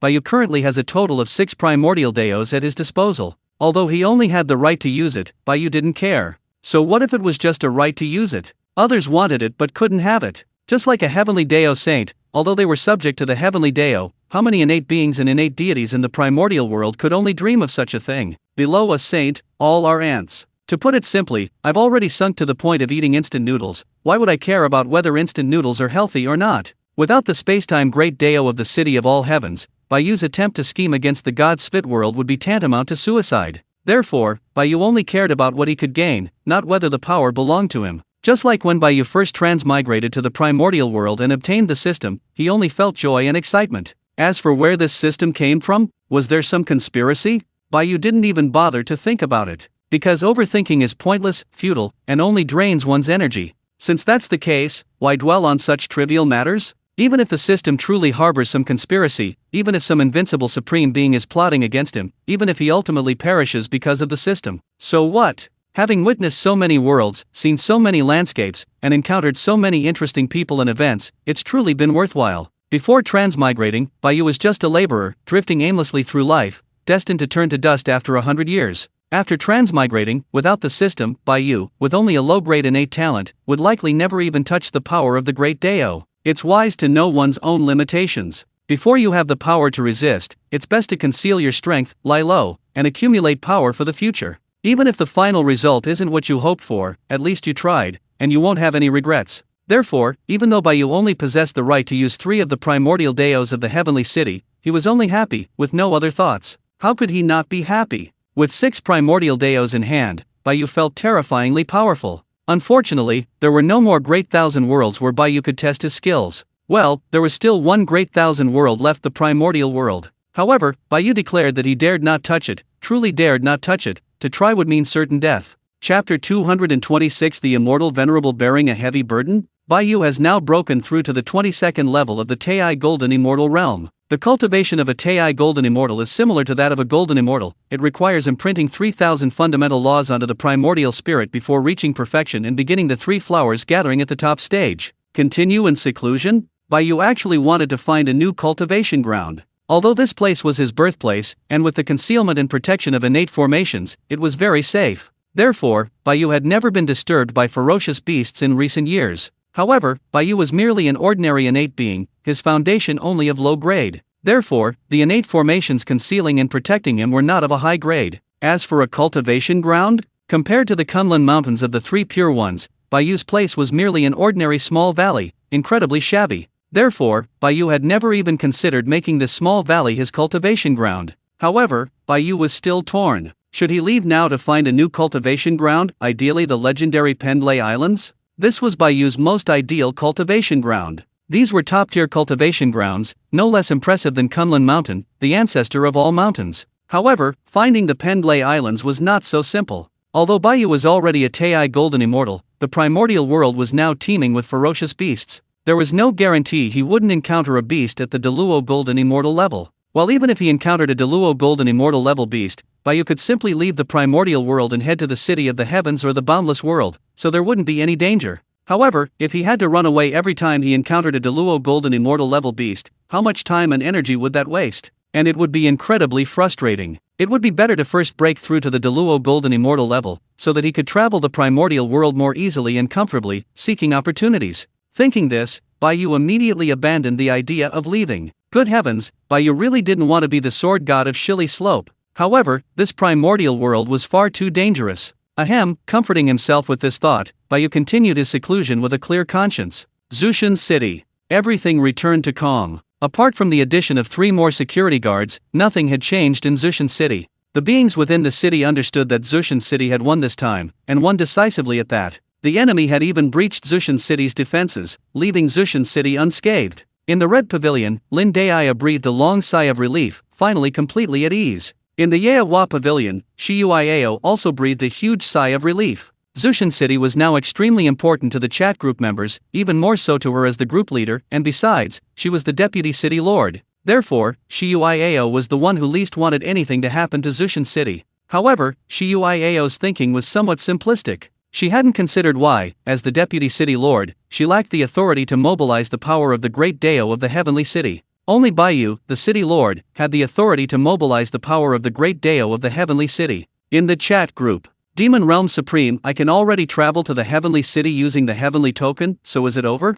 Prince Changkin, it should be over. When the city of all heavens was invaded, the heavenly decree didn't react at all. It was impossible to travel to the city of all heavens using the heavenly decree. Zhaoli, I was in the city of all heavens, it was terrifying. Luckily, the city of all heavens won. Yang Jian, the force of this invasion was definitely at the 30th tier. Even the city of all heavens was brought to a standstill. Clearly, all their resources were used to deal with the invasion. East Sea Dragon Girl, I was also in the city of all heavens, and I was terrified too. The entire city of all heavens was shaking violently, it was terrifying. My uncle was completely stunned. Call me group leader, it's all over. The city of all heavens won, and everything is fine now. Although the commotion was huge, the city of all heavens wasn't damaged. Com.jpg. Moon Worship Cult Leader, I was completely bewildered from beginning to end. I didn't know what happened. I wasn't in the city of all heavens, and no group tasks were posted in the chat group. Demon Realm Supreme, yeah, who exactly invaded the city of all heavens?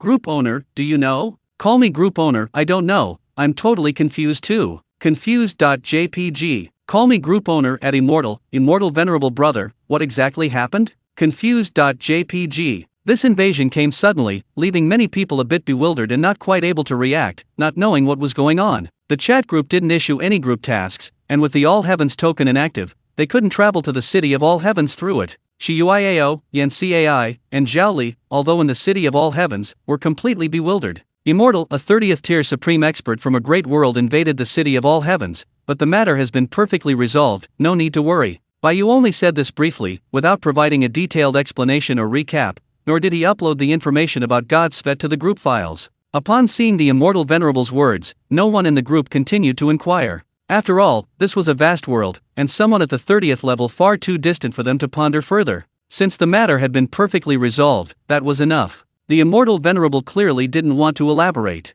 Perhaps there were some hidden reasons? For example, perhaps the city of All Heavens suffered losses in dealing with this crisis? After all, the opponent was a 30th level supreme expert from a vast world, undoubtedly a terrifying existence. Even if the Immortal Venerable could mobilize the power of the city of All Heavens, they would likely be somewhat overwhelmed. While the Immortal Venerable was also very strong, he was still a long way from reaching the 30th level. Thinking along these lines, everyone in the group fell silent. Shiyuiao and the other women, including Li Hanyi, began to worry about whether Bai Yu was injured. The atmosphere in the chat group suddenly became somber. Although it wasn't the first time, everyone was still deeply frustrated by their own weakness, unable to offer even the slightest help. It's always been the Immortal Venerable who's bearing the brunt of the burden. Everyone felt a stinging in their eyes, and then realized their efforts weren't enough, far from enough. Even Changkin, who always slacked off, started to work hard.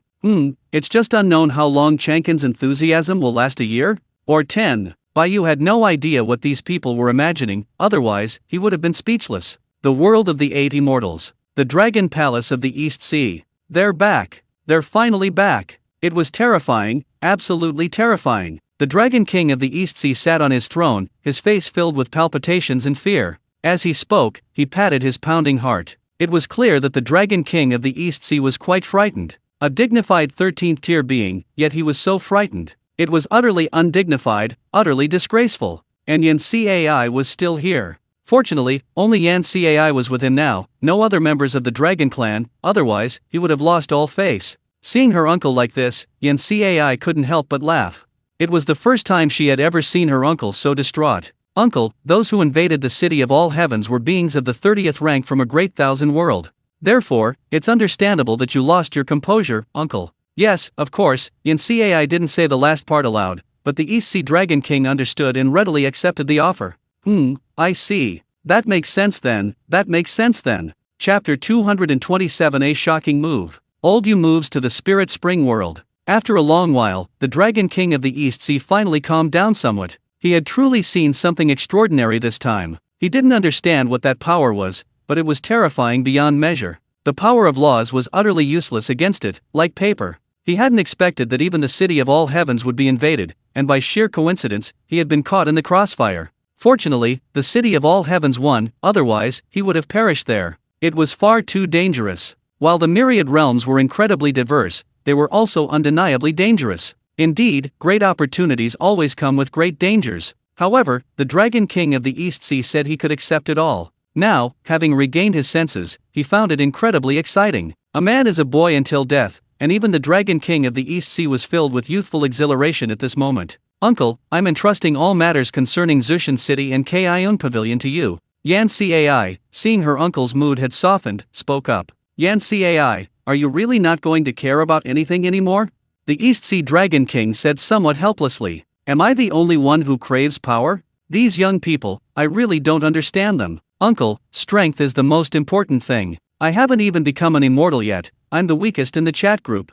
Yancai deeply understood the importance of strength. As for everything else, as long as you have the strength, you can easily obtain it. In that case, Yancai, go to Dragon Abyss for seclusion. It's the most suitable place for my dragon clan to cultivate. The East Sea Dragon King nodded. He naturally understood the importance of strength, otherwise, he wouldn't have been tempted and corrupted by the Black Dragon Pearl. Yancai's cultivation was indeed a bit low, she hadn't even become an immortal yet. Taking over the affairs of the Dragon Clan now was still too early. After Yancai went into seclusion, the Dragon King of the East Sea began to vigorously develop the Dragon Clan, enhancing its overall strength. Simultaneously, he arranged for Dragon Clan members to go to the City of All Heavens to manage and operate the Rainbow Cloud Pavilion in the core area. At the same time, he opened a shop in the mortal realm. As a shop in the core area, the Rainbow Cloud Pavilion had to maintain its high-end image, focusing on premium products. Therefore, the Dragon King of the East Sea decided that the Rainbow Cloud Pavilion would only sell goods of rank 9 and above. As for items below rank 9, they would be sold in the shop in the mortal realm, where low-level goods were the main market.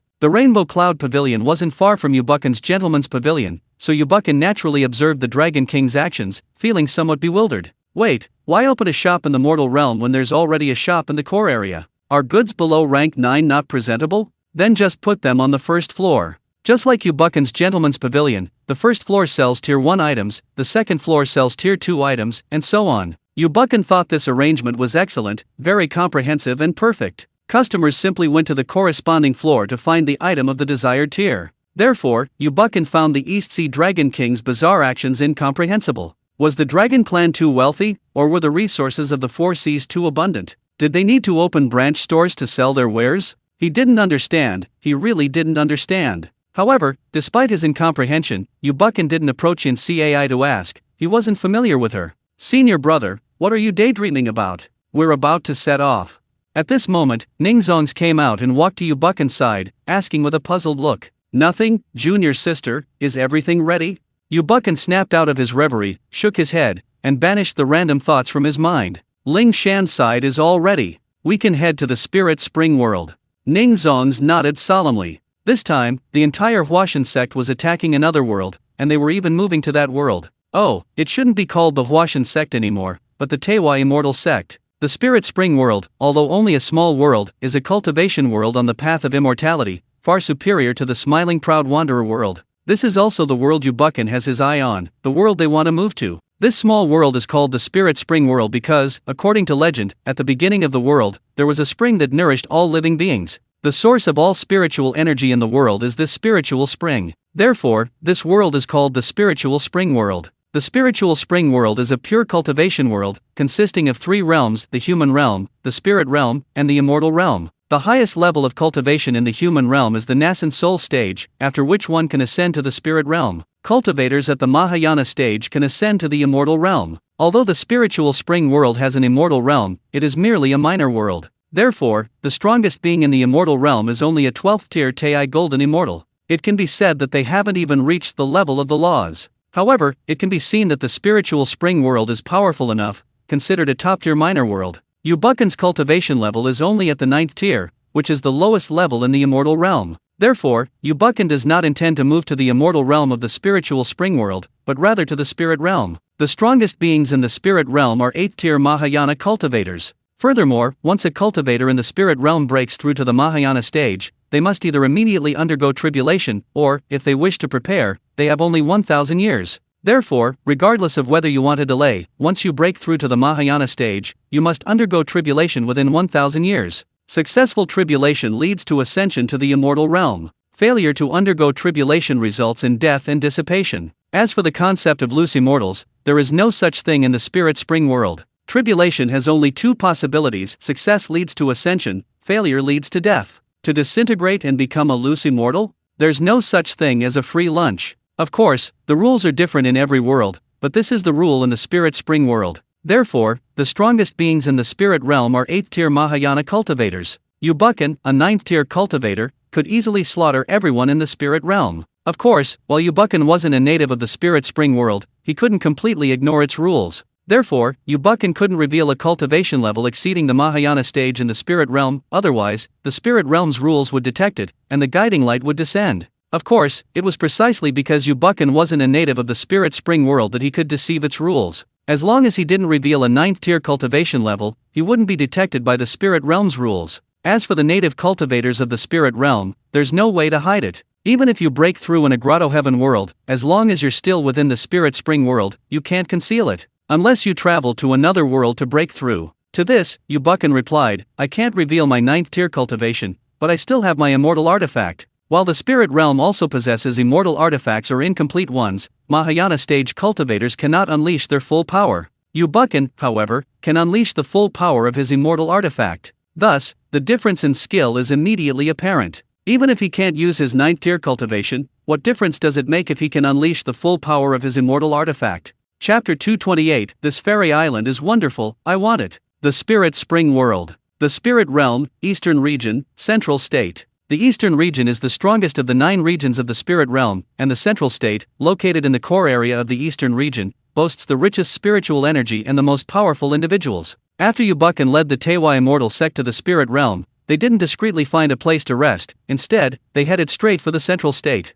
The overall strength of the Teiwai Immortal sect wasn't particularly impressive. Their strongest member was Yu Buchan, at the 9th level of cultivation. Below him, the strongest were Ning Zongs and her daughter Yu Lingshan, only at the 7th level. This was achieved by Yu Buchan using vast resources and significant financial investment. As for the disciples, they didn't receive such favorable treatment, so their cultivation levels were generally at the 1st, 2nd, or 3rd level. Even the strongest core disciple was only at the 4th level of the nascent soul stage. However, despite the Teiwai Immortal sect's generally weak strength, Yu Buchan still planned to relocate to the Central State. As the region with the richest spiritual energy in the Eastern Domain, Zhongzhou naturally boasts numerous sects, all of which are among the most powerful in the Spirit Realm. Without a Mahayana cultivator to oversee it, establishing a foothold in Zhongzhou is virtually impossible. Therefore, Yu Buchan's strategy is to directly seize power. Only through force can he truly establish himself in Zhongzhou. He gathered the members of the Teiwai Immortal sect into a pagoda. This pagoda was a 10th tier immortal artifact, possessing terrifying defensive and offensive capabilities.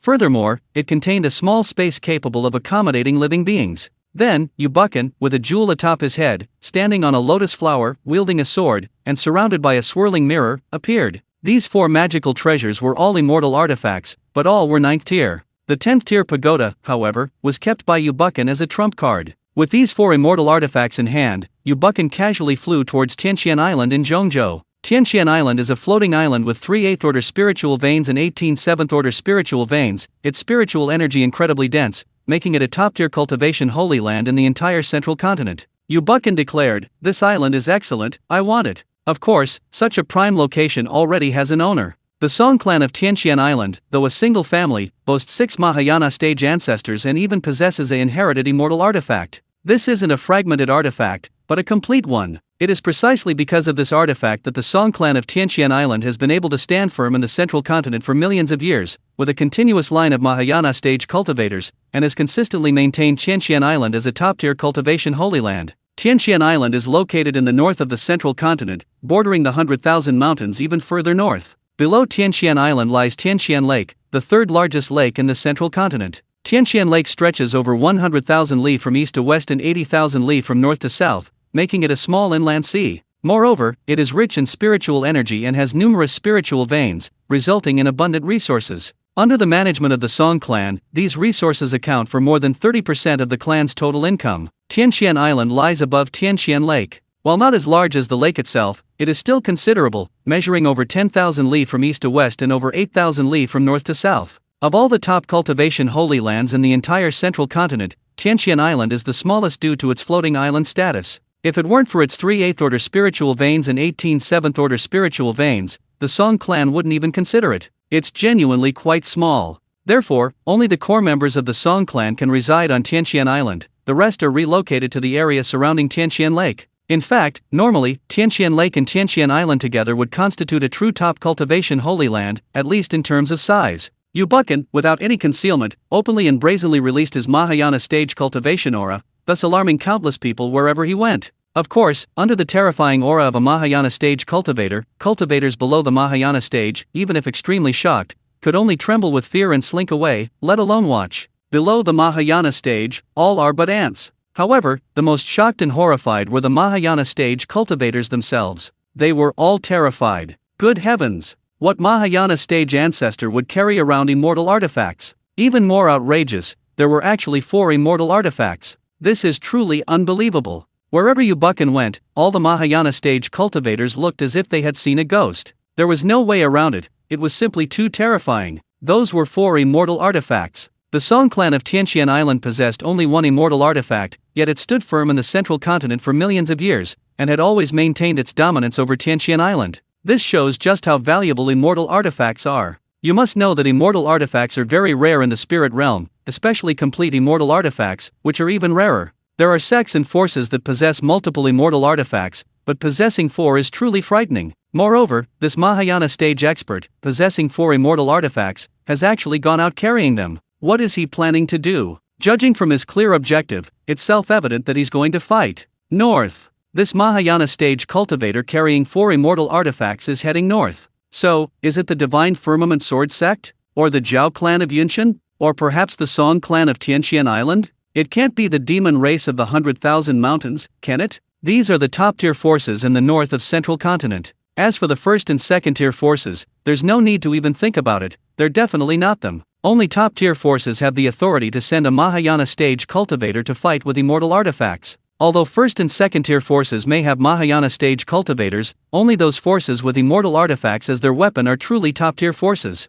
Many Mahayana cultivators were extremely curious and coveted the 4 immortal artifacts, so they followed Yubukan, hoping to reap the benefits. Among them were several Mahayana cultivators who possessed immortal artifacts themselves. After all, no one would complain about having more immortal artifacts. These were immortal artifacts, especially those first and second-rate forces, which couldn't become top-tier forces precisely because they lacked immortal artifacts. Now, a strange Mahayana cultivator had appeared in Zhongzhou and possessed 4 immortal artifacts, which made many Mahayana cultivators restless. However, cultivators who have reached the Mahayana stage are not fools. The power of immortal artifacts is terrifying, far beyond what quantity can compensate for, especially since the opponent possesses 4 immortal artifacts. Tisk. Therefore, they all followed closely behind, wanting to know the purpose of this Mahayana stage cultivator and whether there was an opportunity to reap the benefits. Central Continent is vast, extremely vast, but soon, before Yubukan even arrived at Tianqian Island, all the top forces in Central Continent learned through various means that a Mahayana stage cultivator was carrying 4 immortal artifacts and heading north with a clear objective.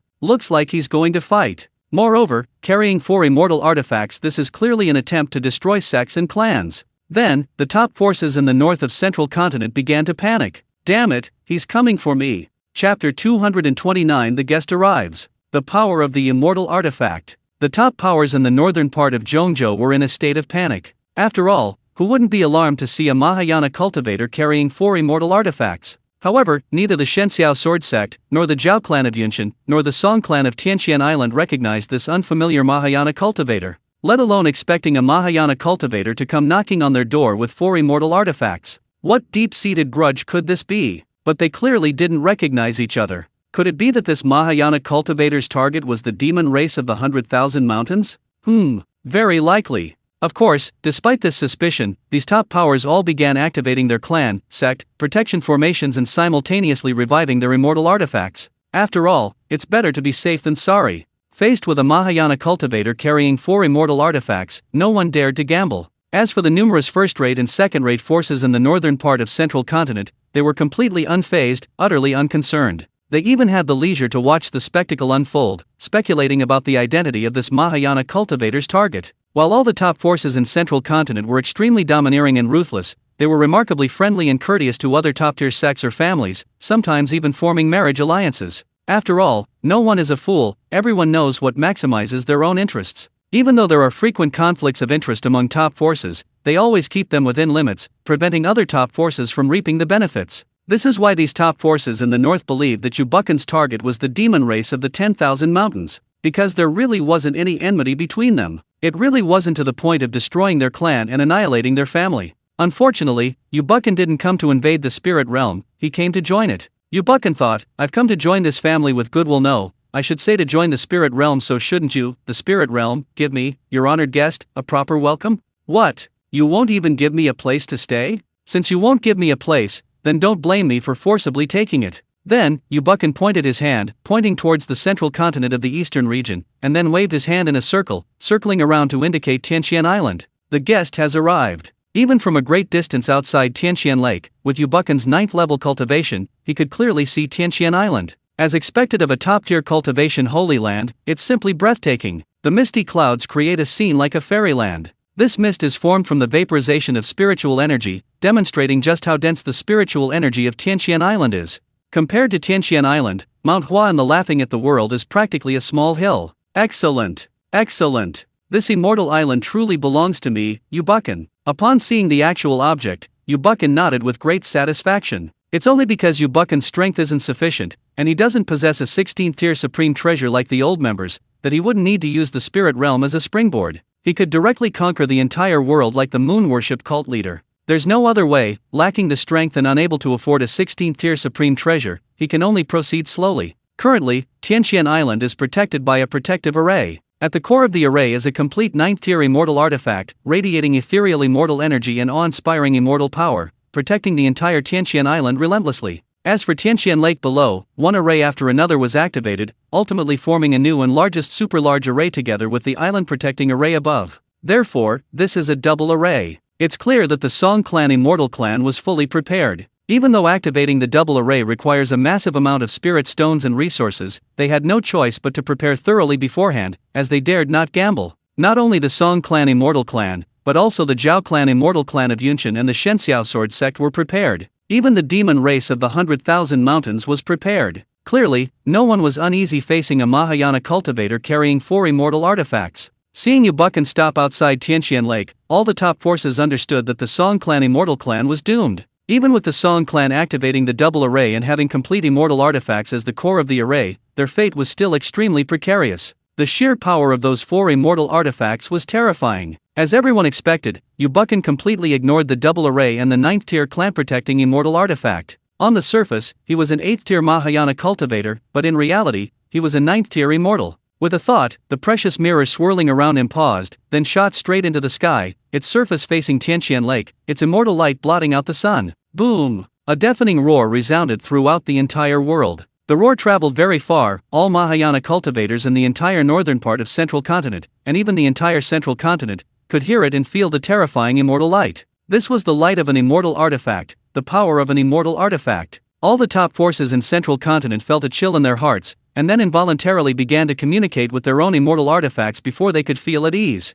The power of an immortal artifact was terrifying indeed. However, all the Mahayana cultivators in Zhongzhou who possessed immortal artifacts were somewhat surprised. Was the power of this immortal artifact a little too strong? Did they possess such terrifying power when they used immortal artifacts before? Probably, no, right? The first major array covering the entire Tianqian Lake began to tremble violently upon being illuminated by this mirror light. It actually began to disintegrate. On Tianqian Island, the 6 Mahayana patriarchs of the Song clan all paled in shock. What's going on? The first major array was broken just like that. No! Are immortal artifacts really that powerful? A large array formed by countless interconnected formations was actually disintegrated by the immortal light of that immortal artifact. Isn't that a bit too easy? Impossible. It's not like enemies at the Mahayana stage, wielding celestial artifacts, haven't come knocking before. But even those enemies, using celestial artifacts, managed to break through the first layer of this large-scale formation. However, nothing has ever been this easy. The formation was broken almost instantly. Keep in mind, the opponent has only used that mirror celestial artifact, they haven't even used any of the other celestial artifacts. Why is the power so strong? Not only were the 6 Mahayana stage cultivators from the Song clan of Tianqian Island extremely surprised, but all the other Mahayana stage cultivators were also incredibly astonished. While immortal artifacts are rare in the spirit realm, they are not non-existent. In the Central Continent alone, there are 13 complete immortal artifacts, not to mention incomplete ones. An incomplete immortal artifact is still an immortal artifact, and a force possessing one can barely be considered a top-tier force. Therefore, most cultivators in the spirit realm have witnessed the power of immortal artifacts, which is why they crave them so much. But this time, isn't the power of the immortal artifact a bit too terrifying? Are immortal artifacts really that strong? Why wasn't it this powerful when I used it? Could my immortal artifact be fake? The first major formation of Tianqian Lake, even if it can't withstand the power of an immortal artifact, shouldn't be this easily defeated, right? Last time, it clearly held out for a while. How come now, it can't even withstand a single attack? Could there be a traitor tampering with it? That shouldn't be possible. The immortal race is far more united and harmonious than any sect, and there are almost never any traitors or spies among them. This is especially true for immortals who possess immortal artifacts. Chapter 230. You're telling me this is a Mahayana stage cultivator? I don't understand. I really don't understand. Everyone was completely bewildered, some even doubting whether there was something wrong with their own immortal artifacts. Actually, it's quite normal. The power of an immortal artifact in the hands of a Mahayana cultivator is completely different from that in the hands of an immortal. Immortal artifacts are the magical treasures of immortals. Logically speaking, Mahayana cultivators are not qualified to possess immortal artifacts, nor can they unleash their true power. Immortal artifacts in the spirit realm are those from the caves of immortals who, after their fall, coincidentally fell into the spirit realm, and might even have fallen into the mortal realm. Almost all immortal artifacts and incomplete immortal artifacts in the spirit realm and the mortal realm come from this source. Therefore, immortal artifacts are also called rare treasures of immortal abodes. While Mahayana cultivators cannot unleash the true power of immortal artifacts, they can still use them with difficulty, but they cannot truly refine them. Yu Buchan, being a 9th-tier cultivator, was capable of fully refining a 9th-tier immortal artifact. Therefore, even using only the power of an 8th-tier Mahayana cultivator, he could still unleash the true power of the immortal artifact. Thus, he could easily break through the first layer of the formation. Even the second layer of the formation, protected by the immortal artifact, began to tremble violently, showing signs of collapse. It was only because of the immortal artifact that it didn't completely crumble. This was the reason why the 6 Mahayana stage Song clan patriarchs were so shocked and even terrified. They even suspected that this unknown Mahayana cultivator wasn't actually a Mahayana cultivator, but rather an immortal descended to earth, which allowed the immortal artifact to unleash such terrifying power. With just one strike, he broke through the first layer of the formation, and even the second layer, suppressed by the immortal artifact, was teetering on the brink of collapse. You're telling me, this is a Mahayana cultivator using an immortal artifact? When did immortal artifacts become so powerful? Other Mahayana cultivators probably couldn't comprehend the near collapse of the 6 Mahayana patriarchs of the Song clan. The other Mahayana cultivators only saw the first major formation of Tianqian Island breached in a single blow, unaware that even the second major formation, protected by immortal artifacts, was beginning to crumble. Otherwise, they would likely have been terrified. Immortal artifact against immortal artifact, it's almost a draw. Since both are Mahayana cultivators, neither can unleash the full power of their immortal artifacts, resulting in a stalemate. The reason everyone thought the Song clan was doomed was because Yu Buchan possessed 4 immortal artifacts. Even if he couldn't use all 4 simultaneously, the sheer number and equal quality of the artifacts made the outcome predictable. However, even knowing the Song clan was doomed, seeing Yu Buchan break through the first major formation of Tianqian Island with a single immortal artifact attack still left them utterly shocked. All the Mahayana cultivators who possessed immortal artifacts wore complex and varied expressions. As for those Mahayana cultivators without immortal artifacts, they didn't think much of it, they were simply shocked by the power of the immortal artifacts. Terrifying. Truly terrifying. Yu Buchan was unaware of the shock and complex expressions of others, and didn't care. With a thought, the immortal mirror once again emitted a dazzling immortal light. The overwhelming celestial light, obscuring the sky, could be felt and seen throughout the entire central continent, and even across several neighboring continents, even from an immeasurable distance. The radiance of the celestial artifact was utterly unstoppable. Moreover, this was without Yu Buchan unleashing the full power of the celestial artifact, otherwise, the rules of the spirit realm would likely have been thrown into turmoil. After all, the power of a celestial artifact was 9th tier, a power only the celestial realm could contain. Just now, under the celestial light of the celestial mirror, incredibly clear cracks began to appear in the surrounding tens of thousands of miles, and these cracks were spreading rapidly outwards, until they covered the entire central continent, and even several neighboring continents. Fortunately, they were instantly restored.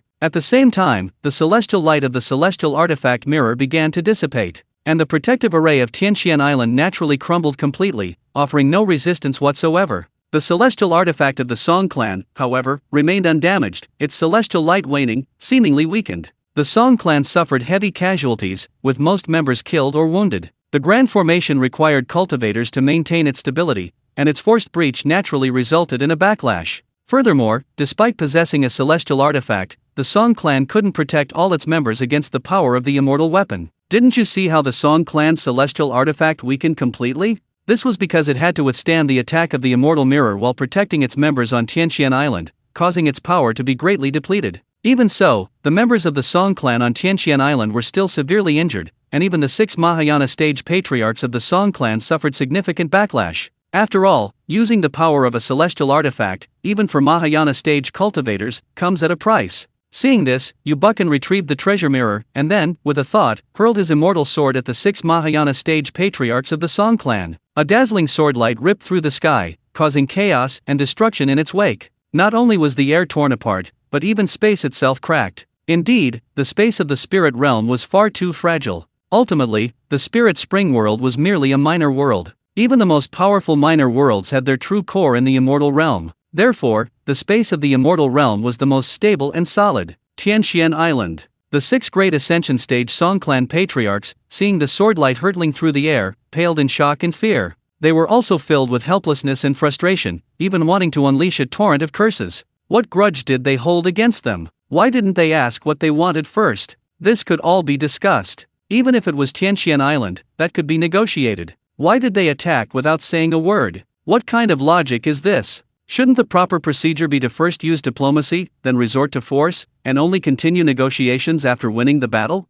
Even now, they still don't know who their opponent is, or what grudge they hold against the Song clan. In short, they know nothing and understand nothing. They wanted to ask, but they didn't even have a chance to speak. Their opponent immediately started fighting, showing no intention of communication whatsoever. Good heavens, this is the first time they've encountered something like this. Boom! A deafening bell tolled, the sound of the Song clan's immortal artifact, the precious bell. It was a defensive immortal artifact, but striking the bell also granted it considerable offensive power, making it a well-rounded artifact. The bell's tolling, accompanied by immortal light, rippled outwards, attempting to halt the immortal sword. However, it was utterly powerless to stop it, not even for a moment. It continued its unstoppable advance, tearing through the air towards Tianqian Island. Chapter 231 Yubukan, I'm a hypocrite. Seeing this, the 6 Mahayana stage patriarchs of the Song clan exchanged grim glances. Let's go all out.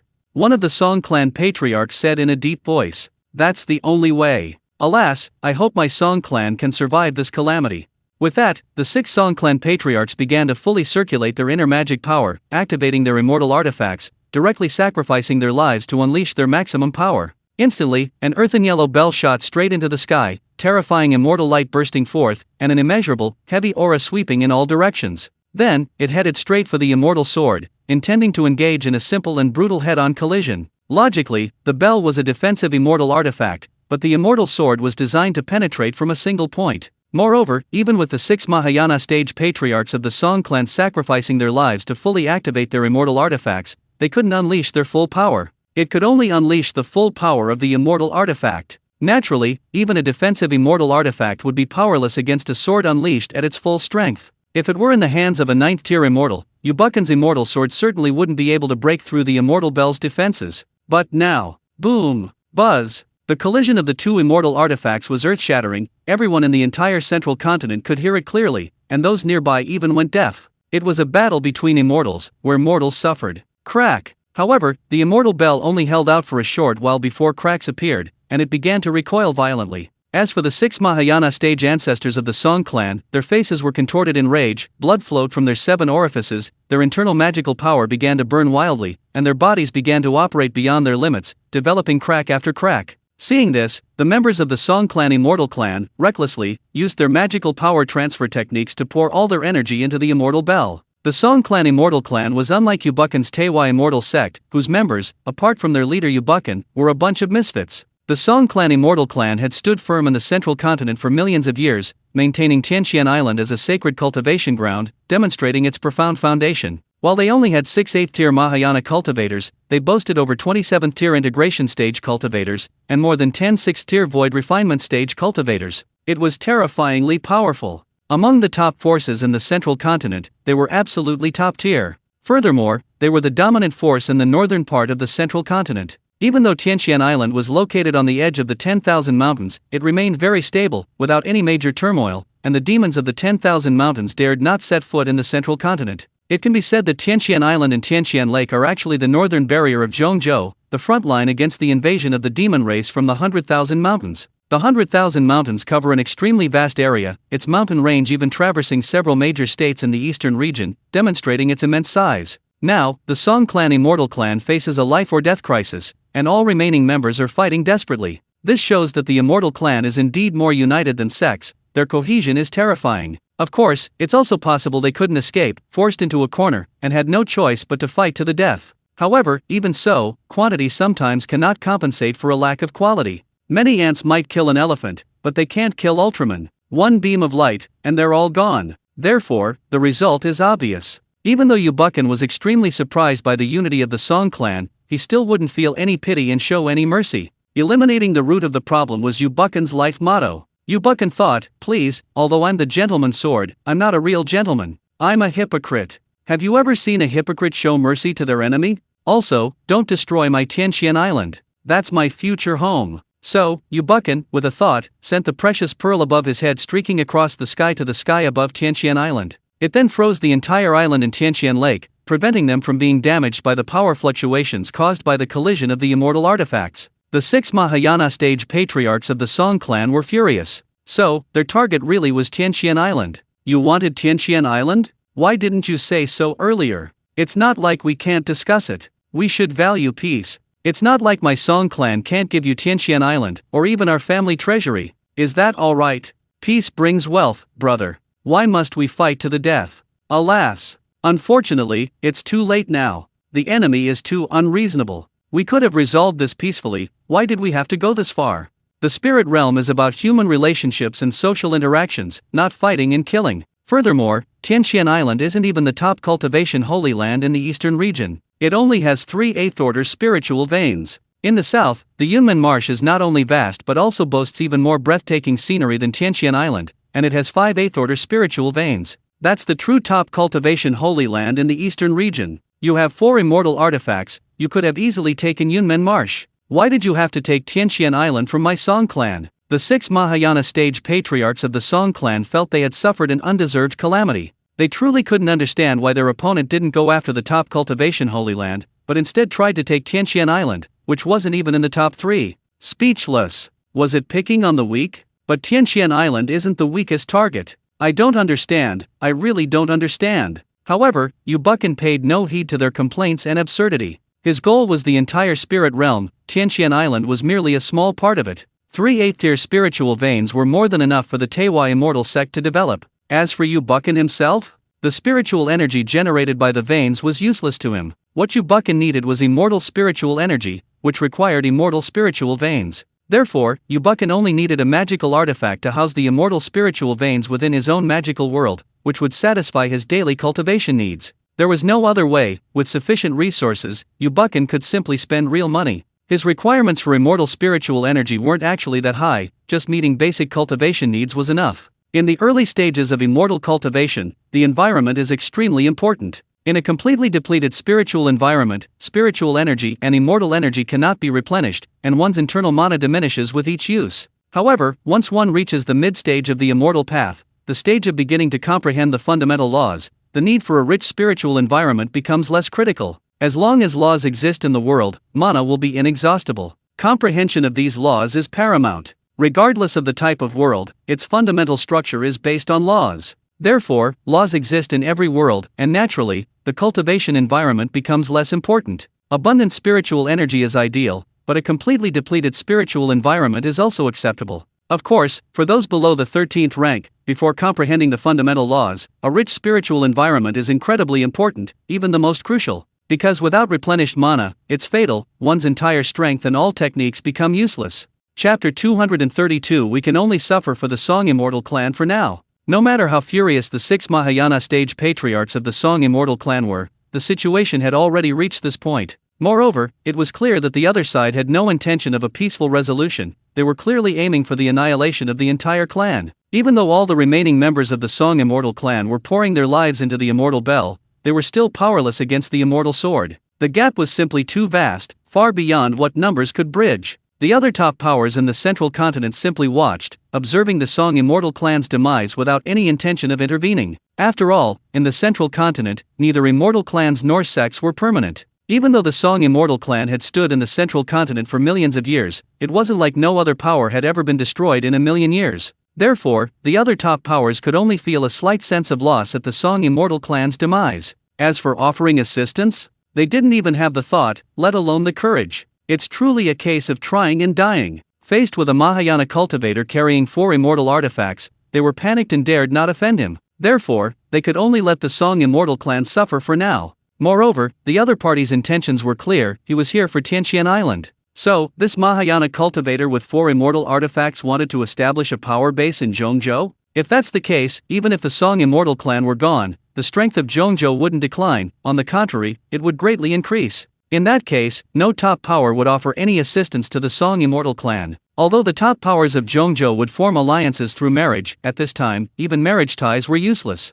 Therefore, the Song Immortal clan was now completely isolated and without support. Other top powers had even begun preparing lavish gifts. The establishment of a power base in the central continent by a Mahayana cultivator possessing 4 immortal artifacts will undoubtedly drastically alter the situation there, affecting all the top powers to varying degrees. Fortunately, the destruction of the Song Immortal clan allows them to share the spoils they've amassed, enough to satisfy the Song clan's appetite. At least in the short term, the situation in the central continent can be stabilized. So, for the sake of the stability of the entire central continent, the Song Immortal clan, you know what to do, right? Who told you to be so unlucky as to be targeted by them? Moreover, they're ruthless. They don't play the game of diplomacy before force, they just go straight for the kill. Some Mahayana cultivators who originally planned to reap the benefits have given up on that idea after seeing how easily the Song Immortal clan has crumbled. They never expected the Song Immortal clan to be so weak. Their double-layered island-protecting formation collapsed in a single blow. Even with the use of immortal artifacts and their desperate efforts,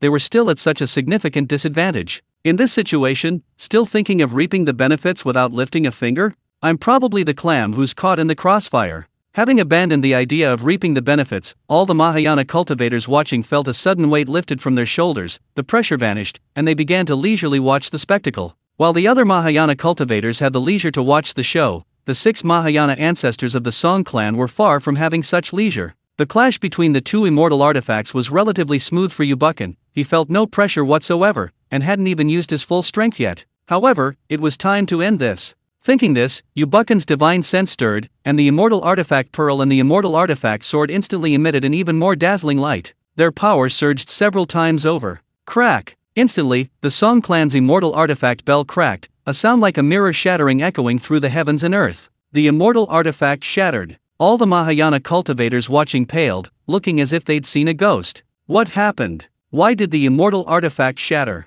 Could it be that the Song clan's immortal artifact was originally damaged? Or just appeared intact? Otherwise, even a Mahayana cultivator possessing an immortal artifact couldn't possibly destroy it. However, the immortal sword had clearly pierced through the Song clan's immortal bell, leaving its surface riddled with cracks. This made it hard not to suspect that the Song clan's immortal artifact was originally damaged, only to be repaired by the Song clan. However, repairing an immortal artifact is no simple task. So, this immortal bell was only superficially repaired by the Song clan. In reality, it was still damaged inside. Thinking this, all the onlookers at the Mahayana stage nodded in agreement that must be it. The 6 Mahayana stage patriarchs of the Song clan, however, looked utterly terrified, their faces filled with fear and horror. How could this be? Their own immortal artifact actually. However, before they could even process their thoughts, their fear, or their bewilderment, the very next instant after the immortal bell was riddled with cracks, it was pierced straight through by the immortal sword. Crack! Boom! The immortal artifact bell of the Song clan exploded, shattering into pieces. This immortal artifact was completely destroyed, shattered, and gone. The power of the immortal artifact's explosion was terrifying, causing cracks to appear in the heavens and earth. Fortunately, the immortal artifact pearl stabilized Tianqian Island and Tianqian Lake, otherwise, even Tianqian Island would likely have been destroyed. It wasn't that Tianqian Island was too fragile, it was simply that the power of the immortal artifact's explosion was too terrifying. The Mahayana cultivators who were watching, shocked, hurriedly retreated tens of thousands of miles, not daring to get too close. The power of the immortal artifact's explosion was unbearable, a slight misstep could lead to certain death. Yubukin only protected Tianqian Island, he didn't protect the Song clan on the island. Moreover, the explosion involved the Song clan's immortal artifact. It's important to understand that just now, all members of the Song clan had poured their entire magical power into the artifact. This explosion caused severe backlash against all members of the Song clan. Even a 7th-tier nascent soul cultivator was critically injured and on the verge of death under such a terrifying backlash, let alone cultivators below the nascent soul stage, who perished instantly. At this moment, only about 20 members of the Song clan remained alive on Tianqian Island. Only nascent soul and Mahayana stage cultivators survived, but they were barely alive. However, despite paying such a high price, they gained nothing. Their own immortal artifact had exploded, while the enemy? Completely unharmed. That immortal sword, its blade pointed directly at them, its incomparably cold and piercing swordlight blotting out the sky. Seeing this, the remaining nascent soul stage cultivators and Mahayana stage ancestor of the Song immortal clan could only watch in despair. Even their own immortal artifact was gone, there was no hope left. The other Mahayana stage cultivators watching remained silent, not believing that the Song immortal clan had any hope left. And indeed, that was the case. The Song immortal clan's nascent soul stage cultivators and Mahayana stage ancestor had no more tricks up their sleeves. Under the sword light of the immortal sword, escape artifacts like the Great Teleportation Talisman were completely useless, so Chapter 233 I'm determined to be friends with this person. Tianqian Island originally had only 3 8th-tier spiritual veins, but now, because the entire Song clan perished on Tianqian Island, including numerous void refinement stage cultivators, body integration stage cultivators, and even 6 Mahayana stage cultivators. With the cultivators' demise, all spiritual energy returned to heaven and earth. While Tianqian Island didn't receive a large amount of spiritual energy, it was enough to upgrade one 7th-tier spiritual vein to 8th tier. From then on, Tianqian Island had 4 8th-tier spiritual veins. As for the 7th-tier spiritual veins, they increased from 18 to 24. Yu Buchan nodded with satisfaction. The Song clan was truly benevolent. Although this was somewhat wasteful, since high-level cultivators were invaluable assets, once their spiritual energy returned to heaven and earth, they would have nothing left. Therefore, they couldn't even be used to refine human puppets. Therefore, using a massive number of cultivators to increase the spiritual veins of a spiritual land is not worthwhile, because the vast majority of spiritual energy will return to heaven and earth, while the spiritual land will only receive a small portion. However, Yu Buchan didn't care about this paltry gain. He figured this minor world would be his sooner or later anyway. Spiritual energy returning to heaven and earth? Ultimately, it would just come back into his hands anyway. After taking Tianqian Island, Yu Buchan waved his hand, and instantly, the entire island, including Tianqian Lake, was completely transformed, showing no trace of the war's devastation, becoming beautiful and magnificent once again, like a celestial island. Then, with another wave of his hand, a top-grade 8th-order array landed on Tianqian Island, using the island's 4 8th-order spiritual veins as its core, transforming into a protective array. Subsequently, Yu Buchan used the immortal-grade treasure mirror as the array's core. The mirror emitted dazzling immortal light, enveloping the entire Tianqian Island, and simultaneously, immortal light descended, sweeping across the entire Tianqian Lake. Thus, the entire Tianqian Lake came into view within the celestial mirror. By the way, although the Song clan's celestial artifact exploded, shattering into numerous fragments, its essence as a celestial artifact remained unchanged. Yu Buchan decided this couldn't be wasted, it had to be put to good use. Therefore, he collected all the fragments and began refining them. Of course, for someone at the 8th-tier Mahayana stage, refining even fragments of a celestial artifact would be extremely difficult, requiring a vast amount of time and effort, and also necessitating the assistance of 8th-tier spiritual fire. In short, incredibly troublesome. But Yu Buchan wasn't 8th tier, he was a genuine 9th-tier cultivator. Therefore, he easily refined the artifact fragments into 108 flags and flagpoles. Then, with a wave of his hand, all 108 flags landed at the base points of various spiritual veins in Tianqian Lake. He then produced a top-grade 8th-order array, forming a super-large formation with the 108 flags as its core. Thus, the ultimate enhanced version of the 2-tiered array reappeared on Tianqian Island. Unfortunately, the Song clan of Tianqian Island had been completely wiped out. Perhaps many clansmen remained scattered in various places, but Yu Buchan didn't care. As for the appearance of some chosen one or some protagonist, leaving aside the probability, even if it did appear, Yu Buchan would only be happy and excited. Yu Buchan declared, although I'm the villain, not just any protagonist can act arrogantly in front of me. Everyone has a powerful backer, right? In this world, background matters. Yu Buchan believed that when it came to background and connections, the entire Spirit Spring world combined couldn't match his power. Therefore, Yu Buchan truly didn't care if the scattered members of the Song clan came seeking revenge. Seeing Tianqian Island redeploy its grand formation, and even a double-layered one, the onlookers at the Mahayana stage understood that the battle was over. The Song Immortal clan had been wiped out. Although they still didn't know who the Mahayana cultivator carrying 4 immortal artifacts was, it didn't matter. Since he wanted to establish influence in Zhongzhou, he would definitely want to integrate. Naturally, interaction was inevitable, and he would learn what he needed to learn. Now, the most important thing was to prepare generous gifts and await the moment Tianqian Island reopened. They all declared, "This is a friend I'm definitely making." It would be best to arrange a marriage alliance, which would further strengthen the relationship. They had a beautiful plan, but unfortunately, Yu Buchan had no interest in such meaningless socializing. If the overall strength of the Teiwai Immortal sect weren't insufficient, he would have already conquered the entire central continent in one fell swoop. His goal was to conquer the entire spirit realm, and then use it as a base to conquer the immortal realm, until he eventually conquered the entire Spirit Spring world. A small Tianqian Island was far from satisfying Yu Buchan's appetite. Of course, the overall strength of the Teiwai Immortal sect was still too weak. Even if Yu Buchan alone could conquer the entire central continent, to maintain a certain level of rule, he would still need subordinates,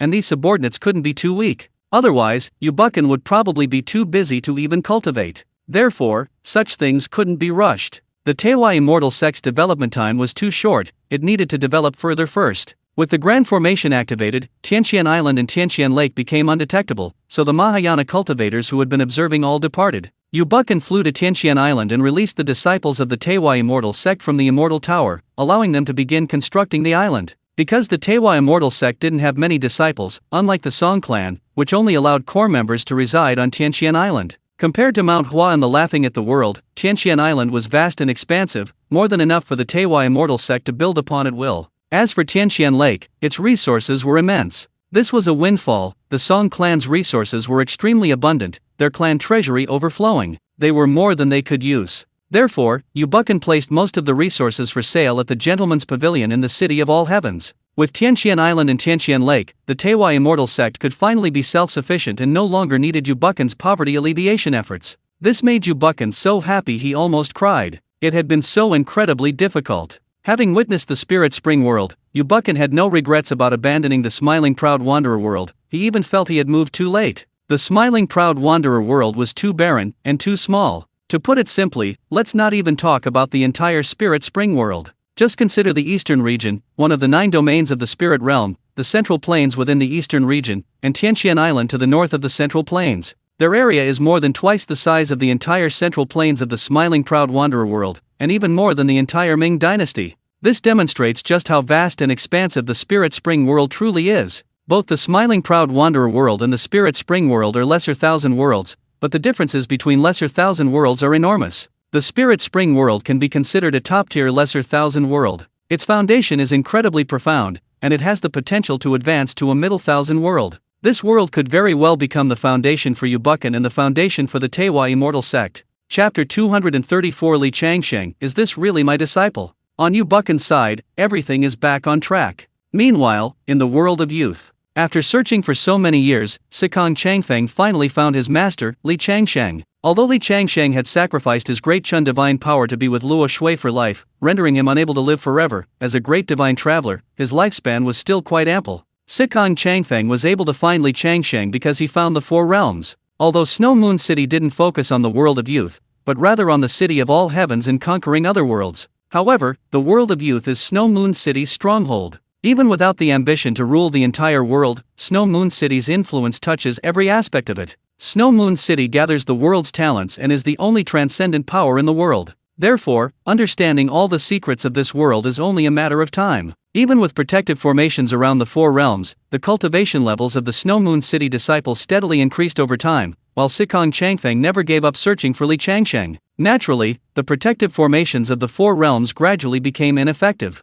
Even ordinary disciples of Snow Moon City could see through and break the formations, thus revealing the secrets of the 4 realms. Through layers of reporting, Sikong Changfeng, the 3rd city lord, naturally learned of this. Li Changsheng hadn't told Sikong Changfeng and the others about the 4 realms, so Sikong Changfeng was naturally very curious after learning about them and even went there himself. Now, although Sikong Changfeng still manages Snow Moon City, with Tang Lian's assistance, he has delegated most of the less important city affairs to her, only handling urgent and important matters. Therefore, Sikong Changfeng is no longer so busy and has ample time for cultivation. With abundant resources and exceptional talent, Sikong Changfeng's cultivation level improved rapidly. He has now become an immortal. Although only a 9th-tier celestial immortal, not yet catching up to Bailey Dongjun and Li Hanyi, Sikong Changfeng is extremely satisfied. Indeed, having Tang Lian help manage Snow Moon City's affairs was the wisest decision he ever made. This freed him from the heavy burden of city duties. Although this meant Tang Lian had less time to cultivate, Sikong Changfeng declared it was his duty as the eldest disciple of Snow Moon City. He could only let Tang Lian suffer for now. Faced with Sikong Changfeng, a 9th-tier celestial immortal, the so-called 4 Realms Guardian formation was practically worthless. Even the weakest of the 4 Realms Guardians was at the Divine Travel Profound Realm, and there were even great divine travel experts like Li Changsheng, but they were still utterly helpless before Sikong Changfeng, a true immortal. Therefore, Sikong Changfeng learned the ultimate secret of the 4 Realms world and saw Li Changsheng in the far north ice plains, also known as the Northern Realm. Sikong Changfeng suddenly realized that his master and mistress hadn't gone into seclusion, but had come to the far north ice plains to guard the Northern Realm. However, the most surprised person wasn't Sikong Changfeng, but Li Changsheng. The other guardians of the 4 realms didn't recognize Sikong Changfeng, only shocked by his power and terror. After all, even a mere wisp of his aura had suppressed them, all at the Divine Ascension Realm and Great Divine Ascension Realm. This showed just how terrifying his strength was. When did such a formidable expert appear in the martial world? Why hadn't they sensed him before? They knew that breaking through to the divine ascension realm was a very significant event, absolutely detectable by those at the same realm. Faced with absolute power, even the guardians at the divine ascension realm and great divine ascension realm had no choice but to surrender. Northern Territory, the far north ice plains. Li Changsheng looked at Sikong Changfeng, his last disciple, practically his closed-door disciple, his heart filled with mixed emotions, his expression incredibly complex. Sensing the terrifying aura emanating from Sikong Changfeng, even a mere wisp of it was enough to suppress Li Changsheng, a great divine realm cultivator, rendering him immobile. He felt as if he were standing on the edge of an abyss. Terrifying. Too terrifying. Extremely frightening. Li Changsheng had lived for over 180 years and had never seen such terrifying power. Even his master, Su Bai, wasn't this strong. He was practically inhumanly strong. Is this really my disciple? Could he be some thousand-year-old monster in disguise? Li Changsheng began to doubt his own existence, utterly bewildered as to why Sikong Changfeng had become so powerful. This far surpassed the great divine realm. Could there be a realm above the great divine realm? That shouldn't be possible. The great divine realm was already the limit this world could contain. Anything beyond that was forbidden. But what was going on? The northern border has always been guarded by the Su family. Li Changsheng's master is Su Bai of the Su family, making Li Changsheng a member of the Su family's power, which is why he's here to guard the northern border. Now, naturally, Li Changsheng isn't the only one guarding the northern border. Other divine realm and great divine realm experts from the Su family's power are also there. At this moment, within the northern border, all the divine realm and great divine realm experts from the Su family's power are being suppressed to the ground by Sikong Changfeng's aura, except for Li Changsheng, who remains standing. This leaves the divine realm experts from the Su family's power completely bewildered. Wait, why isn't Li Changsheng suppressed? Shouldn't everyone be treated equally? What, is Li Changsheng only handsome? Does being handsome give him special privileges? They're trembling with anger. They're truly trembling with anger. Li Changsheng sensed the resentment in the others and smiled awkwardly. However, none of that mattered. What mattered was Sikong Changfeng. Changfeng, you. Li Changsheng looked at Sikong Changfeng, now a middle-aged man, more composed and steady than in his youth, and sighed softly with a complex expression. The suppressed Su family forces, comprised of experts at the divine travel realm, were stunned, their faces filled with astonishment and doubt. Did Li Changsheng know this terrifyingly powerful figure? So, this is one of their own. It's alright, one of their own, one of their own. Everyone, whose hearts had been in their throats, finally breathed a sigh of relief. That was truly terrifying. This terrifyingly powerful figure suddenly appeared and suppressed them without a word. His terrifying aura was utterly frightening. This silenced even these experts at the divine travel level and great divine travel level, leaving them speechless. They dared not even breathe loudly. Of course, even if they dared, they couldn't utter a sound. Those suppressed were not only unable to move, but also deprived of their right to speak. Master, so you and Mistress were guarding the northern border? I was wondering why I couldn't find you. Sikong Changfeng looked at Li Changsheng with a hint of resentment and said speechlessly. After searching for so many years without a single trace, Sikong Changfeng had even thought something had happened to his master. Even if they were in seclusion, they shouldn't have disappeared without a trace. Really? Chapter 235, The Immortal's Pointless Moans. The experts at the divine realm and great divine realm levels from the Su family were completely stunned, their eyes filled with astonishment and shock. What? This terrifyingly powerful expert is actually Li Changsheng's disciple. No, could Li Changsheng really teach such a powerful disciple? Wait, this is Li Changsheng's disciple, so this terrifyingly powerful expert is also considered a member of the Su family's forces? Holy crap! My god! The big boss is one of our own. What a surprise! What an incredible surprise! This is truly a windfall. Now, everyone was completely relieved. It's alright, he's one of our own. To be accepted as a disciple by Li Changsheng, even if he's not a great philanthropist, he certainly isn't a villain, that's a given. Therefore, the members of the Su family's forces naturally weren't worried about their own safety.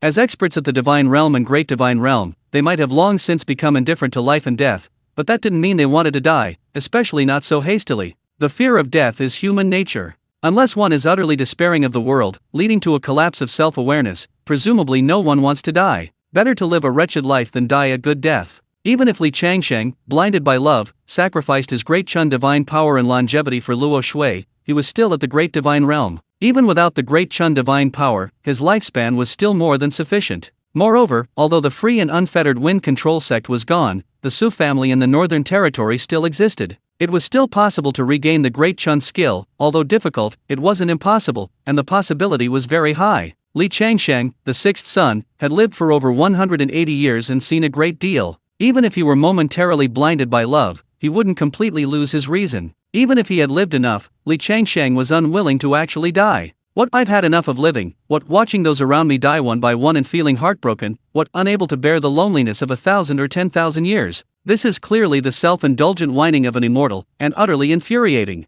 If your immortality were truly taken away, then you wouldn't be happy about it. Furthermore, the longer one lives, the more one fears death. If you truly couldn't bear the loneliness of millions of years and gave up immortality to choose death, then it only shows that there's something wrong with your mind. Loneliness? Why don't you find something to do? Look at Indra in the world of Fen Jian, how extravagant his life is. Living for too long has caused mental problems. It means your state of mind isn't up to par, leading to psychological issues. The gods and immortals in myths and legends lived for tens of thousands, hundreds of thousands, millions, even billions of years. Why didn't they ever consider giving up immortality? You've only lived a few hundred years, and you can't stand the loneliness? You don't just sit around doing nothing all day, do you? Otherwise, with the world so vibrant and diverse, how could you be lonely? This is utterly speechless. It's true that the well-fed don't know the hunger of the starving. How many people in the world desire immortality but cannot attain it? Don't want to watch those around you pass away one by one? Then find a way to help those around you achieve immortality too.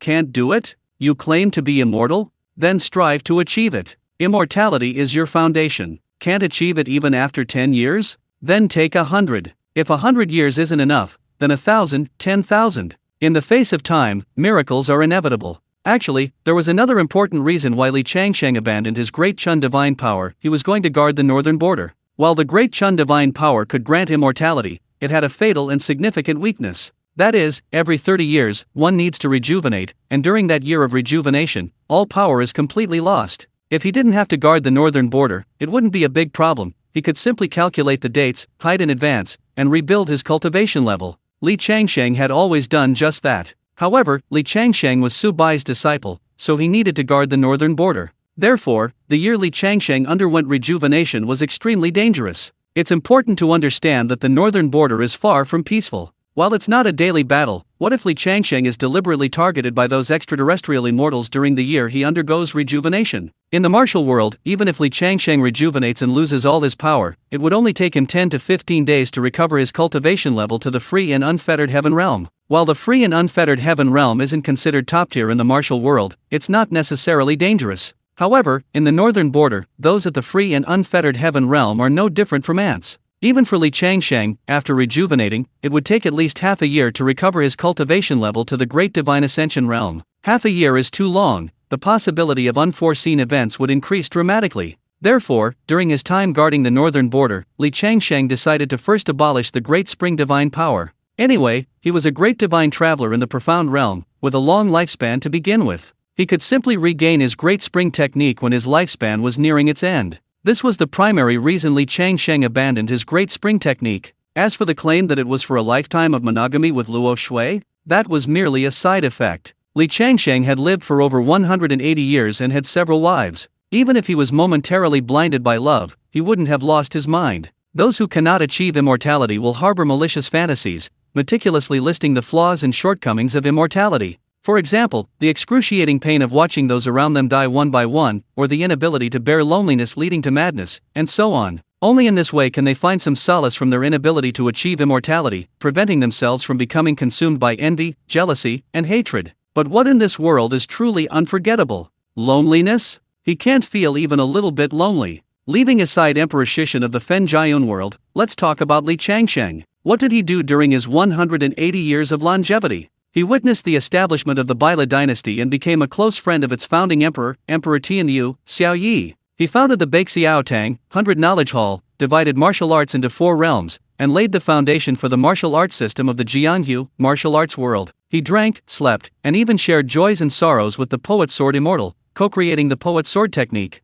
As for his actions such as thwarting the demonic sect's Eastern expedition, adopting the alias Kunlun Sword Immortal, founding the Jixia Academy to cultivate the 8 young masters of Bailey, and becoming the undisputed #1 in the world, these will not be listed in detail. Good heavens, this is absolutely amazing. This is just too carefree and unrestrained. You tell me, loneliness? Loneliness my foot. If he didn't have to guard the northern border, Li Changsheng could probably have lived a carefree life for hundreds, thousands, even tens of thousands of years without a moment's rest. Why would he easily abandon Changsheng for a woman? While the world of teenagers is rife with love-struck fools, and even Li Changsheng has his moments of being head over heels in love, he'd never completely lose his mind. Because there's a difference between being love-struck and being brain-dead. Chapter 236 The World of Extraterrestrial Immortals? Mine. Seeing the resentful look in Sikong Changfeng's eyes, Li Changsheng gave an awkward, dry laugh. He had actually prepared himself for never seeing these disciples again. After all, he was to guard the northern border for at least 100 years, a period during which he couldn't leave. 100 years was nothing to Li Changsheng, but for his disciples like Bai Dongjun and Sikong Changfeng, who couldn't achieve immortality, it was a lifetime. Even at the half-step divine travel realm, lifespan didn't increase much, making them no different from ordinary people. Only by breaking through to the divine travel profound realm would lifespan begin to increase significantly. Although Bai Dongjun, Li Hanyi, and Sikong Changfeng all possessed the potential for divine travel, their fates were unfortunately fraught with hardship. And that was indeed the case. Bai Dongjun, having accidentally killed his beloved, suffered a mental deficiency that prevented him from breaking through to the divine ascension realm. It wasn't until his time with Xiao Ji, thanks to the Meng Po soup, that he finally awakened and directly entered the divine ascension realm. Sikong Changfeng, on the other hand, lost his wife Feng Kaiyu in childbirth, causing his heart to die as well. Furthermore, with only himself as the third city lord managing Snow Moon City, he had little time or energy to practice martial arts. Even so, he remained the only spear immortal in the world, demonstrating his terrifying martial arts talent. Li Hanyi's situation was far worse than Bai Dongjun's and Sikong Changfeng's. Ultimately, of Li Changshen's 3 disciples, only Bai Dongjun reached the divine ascension realm. Li Changsheng had foreseen this from the beginning. However, Li Changsheng could never have predicted that Li Hanyi would join the Myriad Realms chat group, completely altering the fate of this world. Li Changsheng never expected to see Sikong Changfeng in the Northern Territory, and even more so, that his little disciple had become so powerful. A mere wisp of his aura had suppressed him, a grand divine realm cultivator, rendering him completely immobile. Moreover, it was obvious that Sikong Changfeng was holding back. Didn't he see other grand divine realm and divine profound realm cultivators being suppressed to the ground, unable to even utter a sound? This shocked and horrified Li Changsheng. What's going on? Even if Sikong Changfeng had overcome his mental tribulation, he had only broken through to the divine profound realm, right? As for the grand divine profound realm, that realm is extremely rare even among the 4th realm cultivators. Bai Dongjun might have the aptitude and potential, but Sikong Changfeng definitely didn't. Li Changsheng was certain of that. But what was happening now? Grand divine profound realm? Far beyond. Li Changsheng himself was already at the great divine realm, and even at its peak. If it weren't for the limitations of this world, he could probably have reached even higher. In the Northern Territory, facing the attacks of the extraterrestrial immortals, Li Changsheng was an indispensable force. Therefore, even though Li Changsheng wasn't a member of the Su family, and didn't even bear the surname Suja Su Bai's disciple, his status in the Northern Territory was extremely high. He was an absolute high-ranking figure with decision-making power. Might makes right. Li Changsheng knew very well that Sikong Changfeng was definitely not just a great divine realm cultivator, he was countless times more terrifying. How did his little disciple cultivate? In this world, wasn't the pinnacle of martial arts the great divine realm? Why is Sikong Changfeng so terrifying? He couldn't understand it, he couldn't comprehend it at all. Changfeng, my master is Subai of the Su family in the Northern Territory, so I also need to guard the Northern Territory. Li Changsheng briefly explained to Sikong Changfeng the matter of guarding the 4 realms and the extraterrestrial immortals. This could be considered the most secretive matter in this world, something only those in the divine travel realm were qualified to know. Sikong Changfeng's first destination wasn't the Northern Territory, but rather Penglai Immortal Mountain in the Eastern Territory, where he encountered Moe, who had fallen from a Earth Immortal to a Ghost Immortal. The Mo family in the Eastern Territory now only has Moe left, and only Moe guards Penglai Immortal Mountain in the Eastern Territory. Clearly, the Eastern Territory is far less bustling than the Northern Territory. However, the number of guardians of the 4 realms is actually not large. After all, with the decline of the martial world, the divine travel realm and the great divine travel realm are becoming increasingly rare. Moreover, not all those at the divine realm and great divine realm are willing to protect the 4 realms. Some have even defected to beyond the realms. After removing Moe's inner demons, Moe returned from Ghost Immortal to Earth Immortal, and his strength recovered from the divine realm to the great divine realm. Naturally, he also learned about the 4 realms from Moe. Master, I will discuss the matter of the extraterrestrial immortals with Han Yi.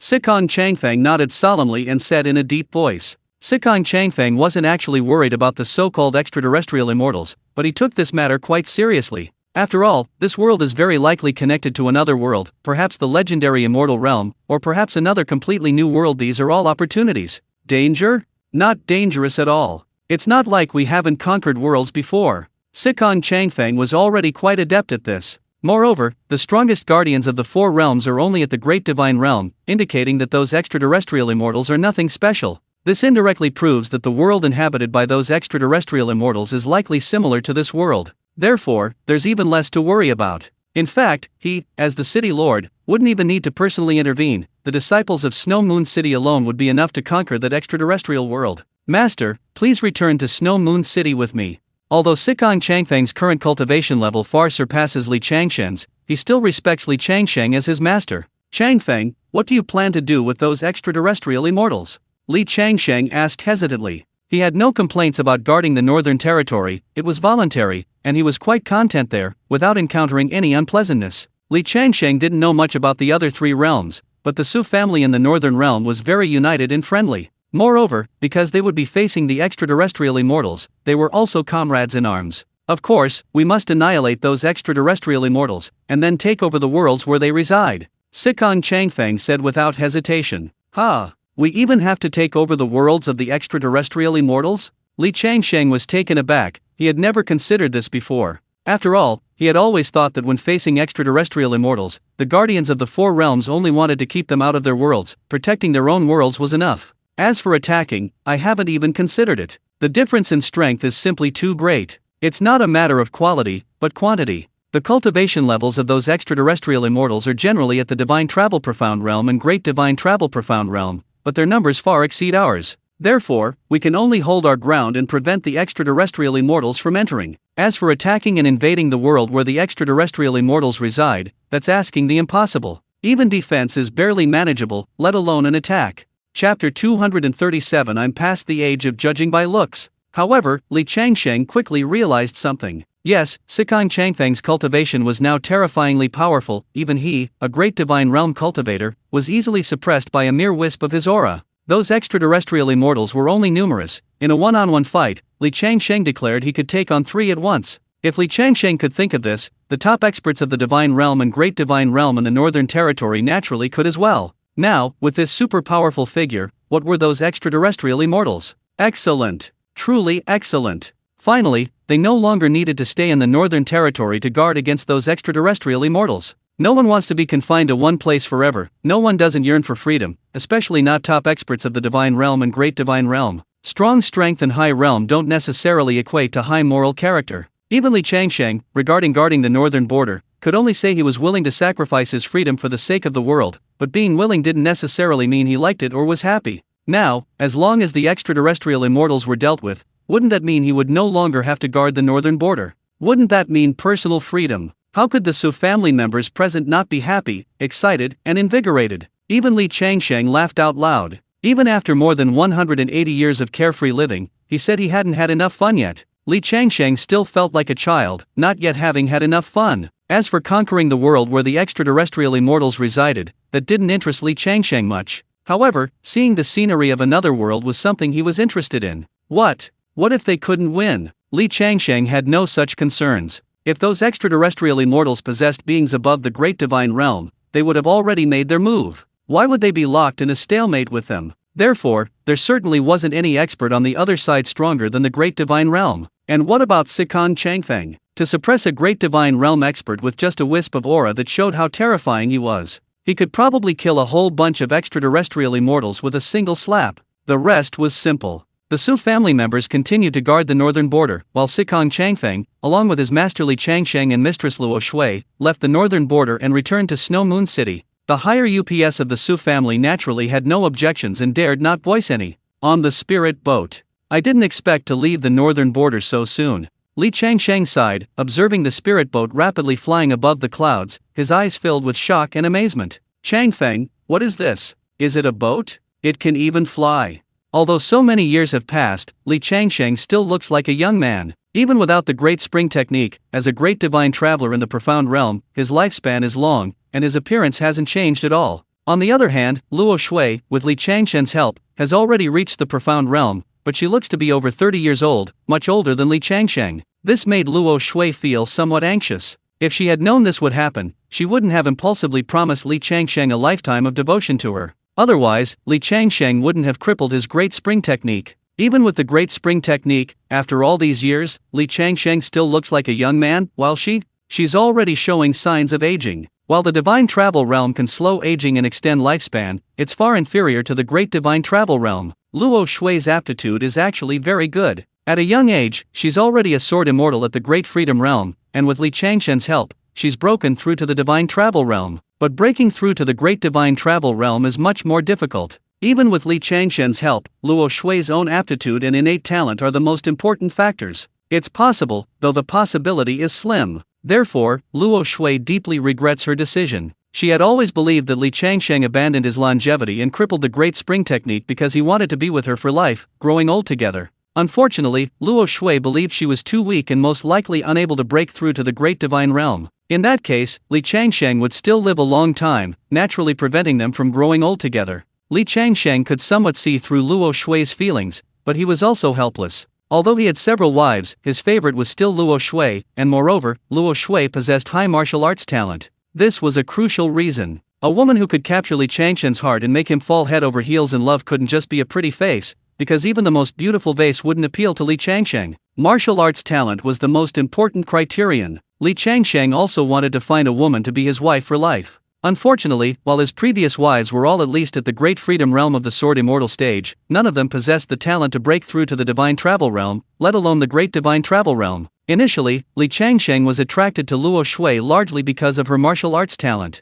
As for looks and figure, well, they were secondary considerations. Of course, even if martial arts talent was paramount, she still had to be beautiful. Li Changsheng stated that his standards were very high. However, not only did she have to be beautiful, but her martial arts talent also had to be top-notch. Such a woman was practically one in a million. It's clear that even though Li Changsheng is easily swayed by love, his extremely strict requirements for a partner show that his marriage wasn't purely platonic. He probably just wanted someone to spend his life with. Unfortunately, Li Changshen's talent was simply too extraordinary. His cultivation at the great divine realm meant that even without the great spring technique, his lifespan would be incredibly long. For someone like him, finding a lifelong partner was extremely difficult. It's like a blind date. The requirements are numerous, the standards are extremely high, and if even one requirement isn't met, he's rejected. If she can't even catch his eye, there's no way he'd be smitten. After all, being smitten requires having a target, right? Unlike Bailey Dongjun, who was purely based on looks, Li Changsheng was past the age of judging solely by appearance. Perhaps when he married his first wife, her good looks were the most important factor. After all, back then, Li Changsheng was just a young man venturing into the martial world. It must be said, being good-looking is a huge advantage, especially for a naive young man just starting out in the world. Otherwise, the 100 Knowledge Hall wouldn't have created a Autumn Water Beauty ranking. During Xiao Bai's time, the number one on the Autumn Water Beauty ranking was Yi Wenjun of the Shadow Sect. However, Li Changsheng didn't even consider Yi Wenjun worthy of his attention. She was purely a pretty face. Besides her looks, there was nothing else about her that caught his eye. Otherwise, with Li Changshen's strength, would Yi Wenjun's unattainable freedom even be a problem? Even if he ultimately couldn't win Yi Wenjun's heart, Li Changsheng, easily swayed by love, would probably be completely controlled by her. While he wouldn't be entirely at Yi Wenjun's beck and call, he certainly wouldn't let her become a caged bird, wallowing in self-pity and pitiful. After all, granting Yi Wenjun freedom was no big deal for Li Changsheng. Unfortunately, Yi Wenjun did not catch Li Changshen's eye. Chapter 238 Li Changsheng, Disciple, Teach your master a lesson. Li Changsheng was extremely interested in the spirit boat. It was a novel contraption he had never seen before. Moreover, it could fly. It could even carry people. This was simply amazing. You see, even if one could meditate in the divine travel realm and close their eyes, allowing their thoughts to roam thousands of miles, it was still just their thoughts. By the way, Changfeng, what's going on with your cultivation level? Although he was very curious about the flying boat, what intrigued Li Changsheng the most was Sikong Changfeng's cultivation level. It was just too strange. If Sikong Changfeng were in the divine travel realm, Li Changsheng would be surprised, but only surprised, not terrified like he was now. His worldview shattered. Luo Shui beside him also came to her senses, looking at Sikong Changfeng with a mixture of doubt and curiosity. Master, I've abandoned martial arts and switched to cultivating the immortal path. Not only me, but Dongjun and Hanyi have too, and they're even more powerful than me. What? Abandoned martial arts? The immortal path? What's that? Cultivating immortality? Do immortals really exist? Could it be related to those extraterrestrial immortals? No, that's not right. Those extraterrestrial immortals, though they are immortals, are nothing special. Li Changsheng was extremely shocked to hear that Sikong Changfeng had abandoned martial arts and switched to cultivating the immortal path. Moreover, the immortal path? The immortal path exists in this world? How could this old relic, who has lived for over 180 years, not know about the immortal path? His master is Su Bai, a member of the Su family of the Northern Territory, and the 4 territories' guardians are the guardians of the entire world. What secrets of this world wouldn't the 4 territories' guardians know? Therefore, there is definitely no immortal path in this world, only martial arts. So, Li Changsheng thought it was related to those extraterrestrial immortals. They assumed that some extraterrestrial immortal had used some trickery to bypass the 4 realms guardians and arrive in the mortal realm, even spreading the Dao of immortality. Li Changsheng had some understanding of these extraterrestrial immortals. The term immortal wasn't without reason. They were called extraterrestrial immortals because they claimed to be immortals from the immortal realm. At that time, the newly established 4 realms guardians, tasked with protecting the world, were terrified. After all, it was a legendary immortal invading their world. How could they possibly fight? They might as well just surrender. However, the 4 realms guardians quickly discovered that this so-called immortal, despite his claim, wasn't stronger than them. They were basically on the same level. This left the 4 realms guardians dumbfounded. Seriously, buddy, you have the nerve to call yourself an immortal? Are immortals really that weak? This is terrifying. I laughed in exasperation. Li Changsheng assumed that Sikong Changfeng's talk of immortality was related to extraterrestrial immortals, implying that these immortals were imparting their teachings on cultivation. What was their purpose? Of course, it was to better infiltrate the world and cultivate more internal agents. However, this idea was quickly dismissed by Li Changsheng. Li Changsheng was very clear about the strength of those extraterrestrial immortals. He knew the basic information. Among the extraterrestrial immortals, there were 3 levels: ordinary immortals, immortal lords, and immortal emperors. Among them, ordinary immortals are at the half-step divine ascension level, or pseudo-divine ascension, possessing the power of the divine ascension profound realm through some special means, likely the power of destiny. Immortal lords, on the other hand, are truly at the divine ascension profound realm level, though some are deeply influenced by destiny.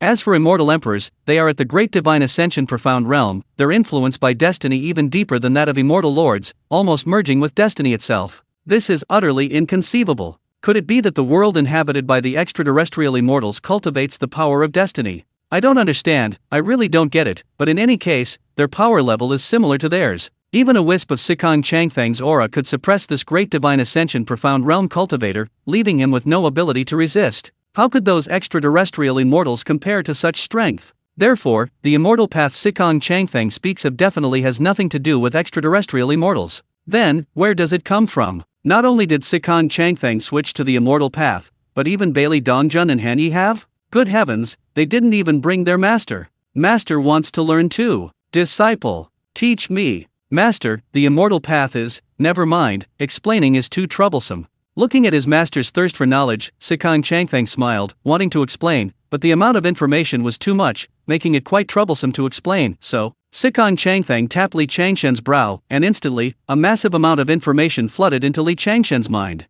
After a long while, Li Changsheng finally came to his senses, then looked at Sikong Changfeng with an extremely complicated expression. Phew, I didn't expect so many things to have happened these past few years. Li Changsheng had always stayed in the Northern Territory, never expecting so many things to happen so soon after he left. This made Li Changsheng regretful. He should have left later. When Li Hanyi joined the multiverse chat group, Li Changsheng had only been gone for a few years. If he hadn't left so early, he might already be an immortal. A 9th-order celestial immortal. Not some laughable immortal like those extraterrestrial immortals. A true immortal. Li Changsheng also understood why Sikong Changfeng was so terrifying and powerful. It turned out Sikong Changfeng was already an immortal. No wonder he could suppress him, a great divine realm cultivator, with just a wisp of aura. No wonder Sikong Changfeng wanted to invade that extraterrestrial immortal's world. That was a completely new world. Once conquered, the world's essence obtained would be incredibly valuable. Not only could it be exchanged for Holy Spirit stones, but it could also enhance the foundation of the youth world and advance its level. Now that he knew everything, Li Changshen's vision instantly broadened infinitely. He was no longer limited to one world, but looked towards all the myriad realms. Naturally, Li Changsheng was incredibly conflicted at this moment, his heart churning with turbulent emotions and a flurry of thoughts. Master, the disciples of Snow Moon City have been searching for you and your wife, but they haven't found them yet. Sikong Changfeng shook his head, utterly helpless and speechless. The 4 realms are protected by arrays. Those below the divine travel profound realm can't detect anything at all. At this, Li Changsheng was also speechless, offering a bitter smile, utterly resigned. It was also his fault for not informing his 3 disciples about the 4 realms guardianship, otherwise, he would already be cultivating the immortal path and having become an immortal. Fortunately, it's not too late. Li Changsheng was still very confident in himself. Even if he abandoned martial arts and switched to the immortal path, he would definitely be a genius. Li Changsheng had always been a proud person, and of course, he had the right to be proud. His talent and innate constitution for the immortal path were still unclear, but in terms of martial arts talent, even Bai Dongjun and Sikong Changfeng combined couldn't compare to Li Changsheng. After all, Bai Dongjun was born with a martial vein. However, Li Changsheng thought, what's this about a natural martial vein? It's all just fancy talk. Chapter 239 Bai Dongjun gets a critical blow. The flying boat was incredibly fast. Li Changsheng and Sikong Changfeng hadn't even finished their conversation when they returned to Snow Moon City from the far north. Since their master had finally been found, Sikong Changfeng informed Bai Dongjun, Li Hanyi, and, well, Lei Menxia. Lei Menxia was also Li Changshen's disciple. The 8 young masters of Baili, except for the Prime Minister Xia Xian, were all Li Changshen's disciples. Now, all 8 young masters of Baili had joined Snow Moon City. After all, to cultivate immortality, one had to join Snow Moon City, and even fellow disciples couldn't just eat and stay for free, they had to work. To obtain cultivation resources, one also needed to contribute. They couldn't just take them for free. This was the rule, the system. For a faction to develop stably, a well-established system that everyone adhered to was extremely important. Therefore, apart from the 3 city lords, everyone else, even Lei Menxia, needed to exchange contribution points for cultivation resources. Of course, these are all rules that need to be followed and maintained on the surface. Privately, well, everyone knows the unspoken rules. After all, contribution points are tradable. Sikong Changfeng, referencing the Heavenly Decree, created the Snow Moon Decree. The Snow Moon Decree serves as the ID card for Snow Moon City disciples and displays their contribution point balance. Within Snow Moon City, a single Snow Moon Decree allows for unrestricted access to purchase any item. You can simply swipe your Snow Moon Decree to buy whatever you want. As for transferring contribution points, that's naturally possible too. It's not just Snow Moon City that does this, almost all members of chat groups that have established factions do it. After all, the Heavenly Decree is incredibly convenient. Naturally, it's something to learn from. Since contribution points are tradable, there are many ways to manipulate them. For example, Li Hanyi could secretly transfer massive amounts of contribution points to Lei Menxia, and Sikong Changfeng and Bai Dongjun wouldn't say a word. In fact, they even followed suit, transferring contribution points to their daughters and disciples. It's fair to say that if the upper beam is crooked, the lower beam will be crooked too. However, well, this kind of thing is quite normal. After all, the entire Snow Moon City belongs to them, and they can naturally mobilize its resources at will. As long as they outwardly abide by and maintain the rules and regulations, and put on a good show, that's enough. No one really thinks, ahem. The adult world, those who understand, understand.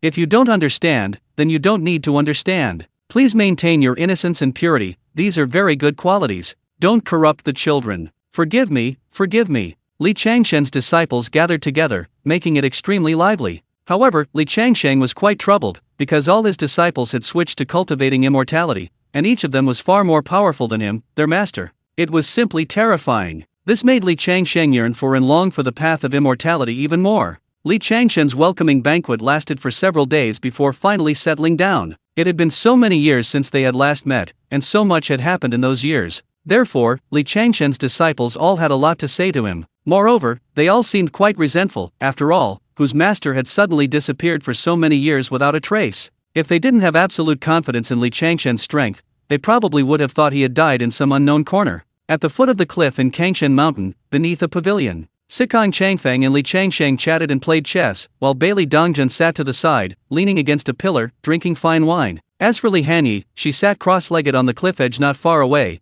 gazing blankly at the clouds and mist above Kangshan Mountain, lost in thought. Changfeng, when do you plan to conquer the world where the extraterrestrial immortals reside? Hearing Sikong Changfeng and Li Changsheng discuss the extraterrestrial immortals, Bai Dongjun asked curiously. Li Hanyi also snapped out of her reverie, but her expression remained calm, without the slightest ripple. With Snow Moon City's current strength, conquering the world where the extraterrestrial immortals reside would be incredibly easy, so Li Hanyi had no interest whatsoever. Over the years, Snow Moon City had already conquered several worlds, and Li Hanyi hadn't even lifted a finger, leaving her unsure whether to be happy or helpless. Her subordinates were too capable, she didn't need to worry about anything. She practically reaped the world's essence while lying down. Li Changsheng, on the other hand, looked quite solemn. However, upon reflection, he realized that with Snow Moon City's current overall strength, there was nothing to worry about. This made Li Changsheng chuckle self-deprecatingly. It seemed his mindset and perspective hadn't been completely adjusted yet. I've already sent Tang Lian to handle it. This time, let those young people handle it. Sikong Changfeng looked at the chessboard before him, picked up a piece, pondered for a moment, and then placed it. Oh, Lei Wujia and the others have had their fun? Bailey Dongjun asked with a smile. They're all getting married, they must have had their fill of fun. Sikong Changfeng shook his head with a smile. These brats were indeed a headache. Oh, Changfeng, are you really willing to let Qinluo marry that brat Xiao Se? Bailey Dongjun teased. What can I do if I can't? My daughter just likes that brat Xiao Se. Sikong Changfeng glared at Bailey Dongjun with considerable annoyance, then sighed helplessly. Sigh. Daughters grow up and leave home. After sighing, he looked at Li Hanyi, who had remained silent. Hanyi, Lei Wujia told you too, right? Yes, he did. That Lei Wujia's really something. He actually won over General Yes' daughter, Tisk Tisk.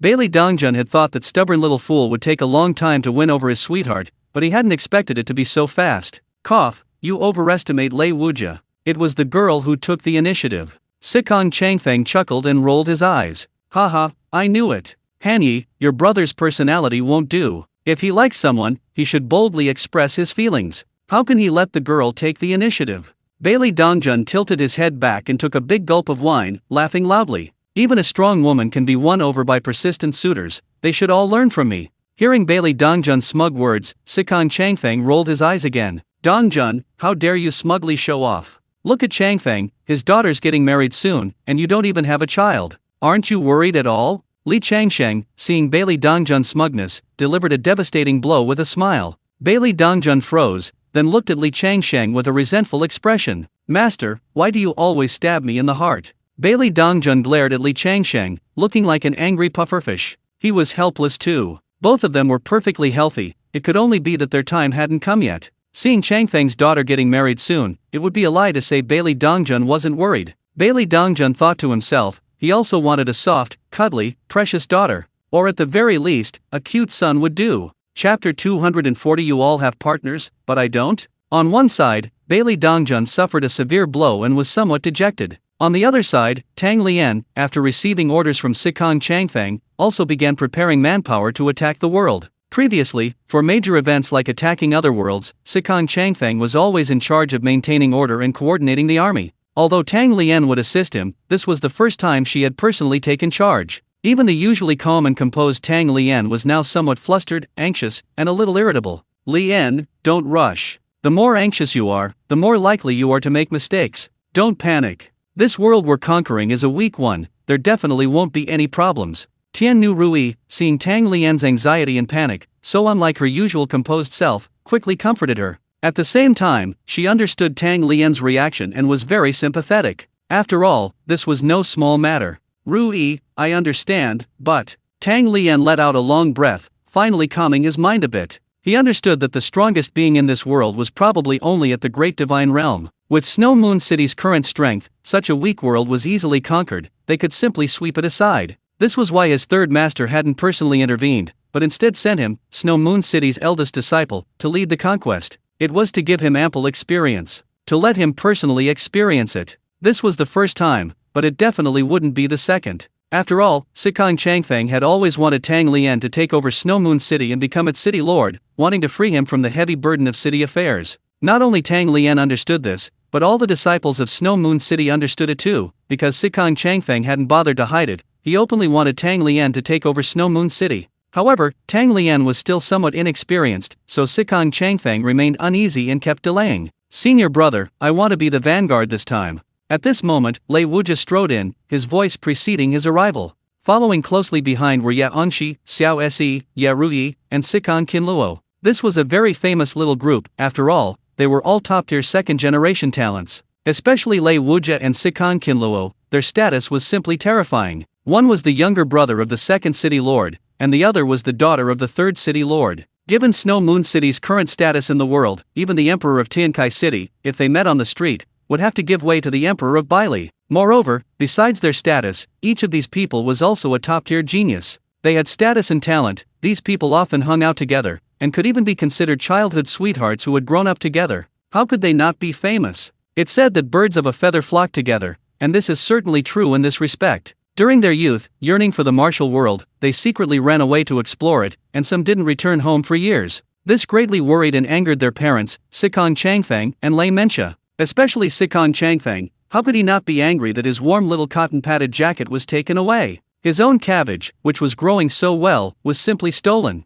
This angered Sikong Changfeng and ran directly to Tiankai City and beat Xiao Ruojin severely. Ming Emperor Xiao Ruojin was not dead. At first, Li Hanyi only crippled Xiao Ruojin's cultivation and limbs, leaving him seriously injured and dying. However, he did not die in the end and was rescued, although he became a cripple and could only lie in bed for the rest of his life. However, since the popularization of immortality, it is nothing to have only a few limbs disabled. Xiao Ruojin is now as good as ever. Although he was completely recovered, Xiao Ruofeng did not think about giving up the throne to Xiao Ruojin again. Of course, if Xiao Ruofeng dared to give it, Xiao Ruojin would not dare to take it. Now Xiao Ruojin is lying flat and in ruins, living every day with ease and becoming a happy prince. Xiao Ruofeng was naturally very kind to this brother. Xiao Ruojin was quite content with this kind of life, and the fact that she could cultivate immortality made it even better. However, one day, she was suddenly beaten up. Xiao Ruojin was completely stunned. Wait, what's going on? Why are they beating me up? Just as she was about to fight back, she saw that it was actually the third city lord of Snow Moon City. Well, putting aside whether she could win, she didn't dare to fight back at all, she could only take the beating. By the time Xiao Ruofeng arrived, Sikong Changfeng had already left, and Xiao Ruojin was completely bruised and battered, her body covered in bruises. This was already because Sikong Changfeng had held back and hadn't lost his temper, otherwise, it wouldn't just be bruises, but rather a whole bunch of marks. Of course, the main reason was that Sikong Changfeng was quite satisfied with Xiao Se, that is, Xiao Chuhe, and knew him well, so he wasn't so opposed to Xiao Se becoming his son-in-law. After all, a daughter has to get married. However, Sikong Changfeng declared that he still needed to beat Xiao Ruojin up to vent his anger. Humph. Xiao Ruojin accepted this undeserved misfortune. Afterwards, he learned the reason, and while feeling helpless and frustrated, he couldn't help but laugh out loud. Son, well done. As expected of his favorite son, truly inheriting his father's spirit. He. Xiao Ruofeng looked at his grinning brother and shook his head. Ever since his brother recovered from his injuries, he didn't know what had happened. He seemed like a completely different person, spending his days walking his birdcage and completely giving up. Xiao Ruofeng was quite happy that his brother had come to this realization, but wasn't he perhaps a little too carefree? Really completely giving up? Tisk, I'm envious. Looking at Lei Wujia's group of 5, Tang Lian nodded with a rather indulgent smile. However, Tang Lian glanced at Ye Onshi and felt that this guy was a bit superfluous. After all, they were all a couple, and he was just a single dog. How could he even stand in their way? Ye Onshi naturally noticed Tang Lian's gaze and understood what she meant. He awkwardly touched his nose and chuckled dryly. He was saying, I feel awkward too. It was alright when they were kids, but it's really frustrating now that they're older. Although sometimes he, Xiao Se, and Lei Wujia were the best and most compatible trio, while Ye Rui and Sikong Qinluo were the ones who were superfluous. But more often than not, Ye Onshi could see that he was the superfluous one. You all have partners, but I don't? Ye Onshi saw Tianin V. Rui next to Tang Lian and naturally understood that this was his senior brother's partner. So, I'm the most superfluous one. No, what about me? Where's my partner? Where did they go? What? Lost. Even at home, with his father and mother's cheesy atmosphere, he, their precious son, was completely superfluous.